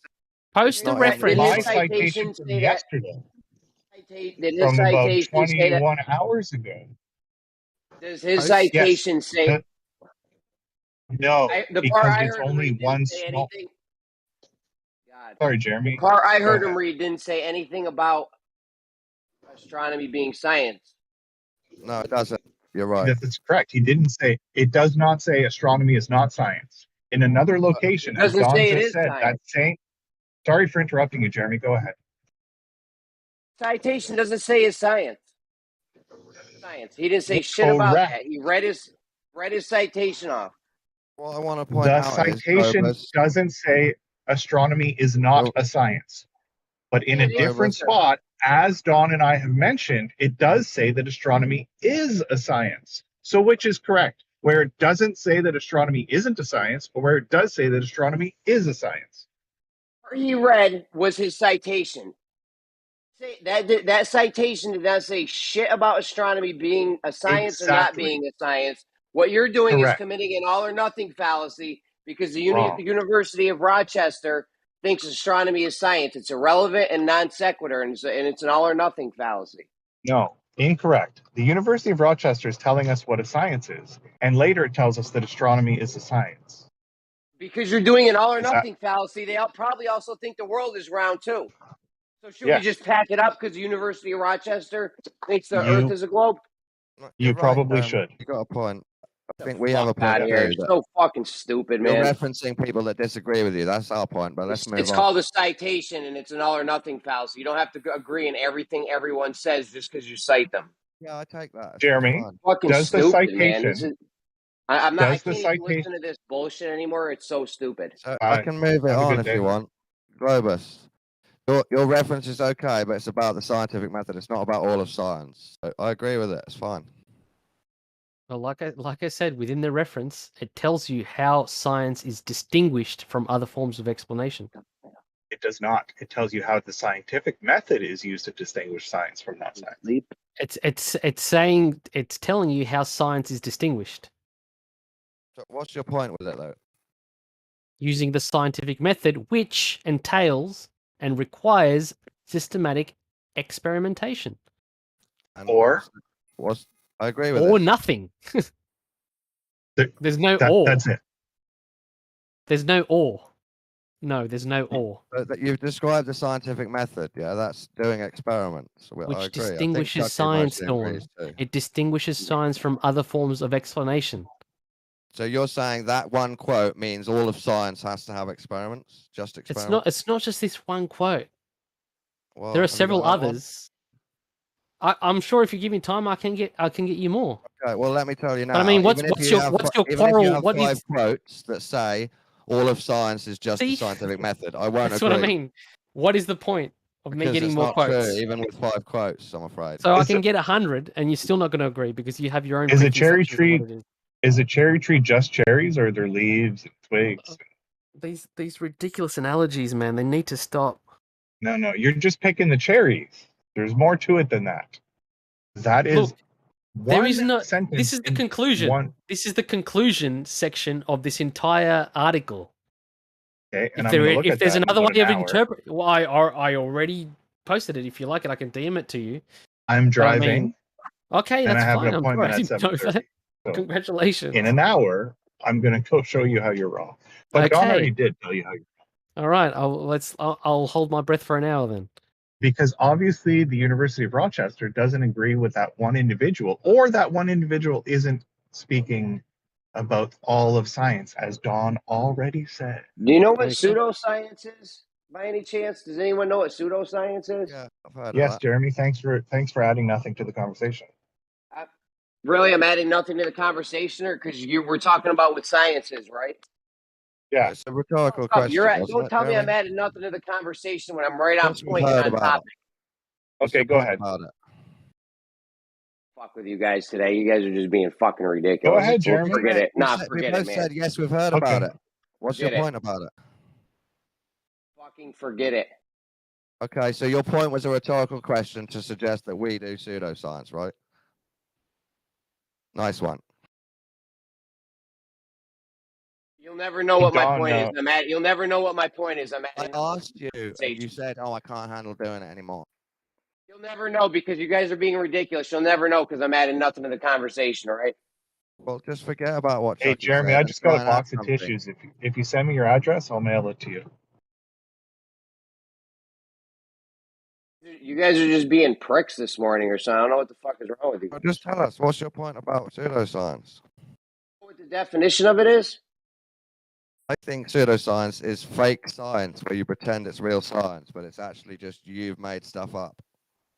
It's pseudoscience is when you don't follow the scientific method. No. Science is. Yep. We can get a definition if you want. I mean, I'm not going to do go it. on. Maybe Go on, yeah. if he wants.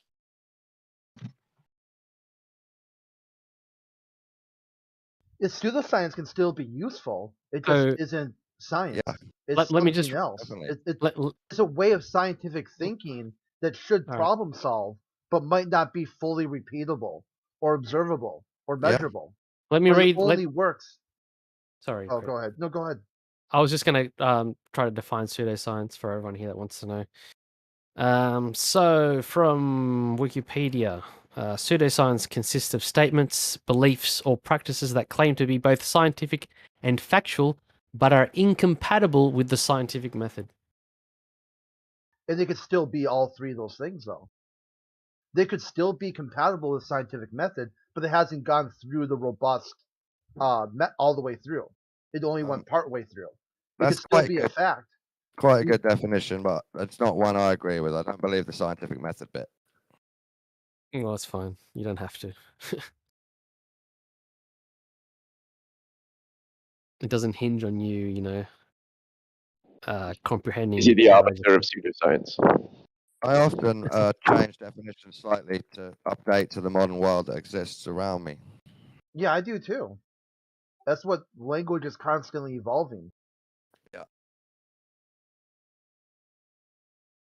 for me, pseudoscience, if you made something up about crystals, you wrote an article about it and tried to say this is definitely true, whether you followed the scientific method or not, doesn't matter. That's still a form of pseudoscience. And I will still read it. I might believe you. It might hint to truth. But it's not science. It's you making up stuff about crystals. And sometimes you can even do experiments. It just means they're a bit blasé. You haven't taken all the data properly. It's more of an insult just to tell people I don't think your science is up to standard. That's What's more your what it is. credentials, Don? What's your credentials? A GMVQ in art and design. For science. Chucky asking Globus what his scientific credentials were a minute ago. I'm wondering what yours are. I studied GCSE science.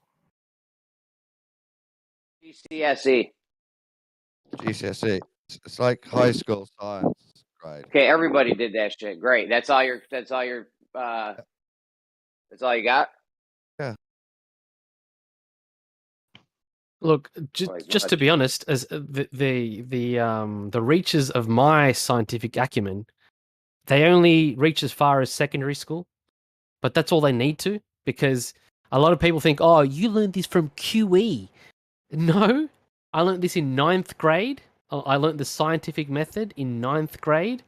I learned how to formulate a hypothesis, what the constituent parts of an experiment were, how to isolate an independent variable, which is your presumed cause of whatever effect you're trying to prove.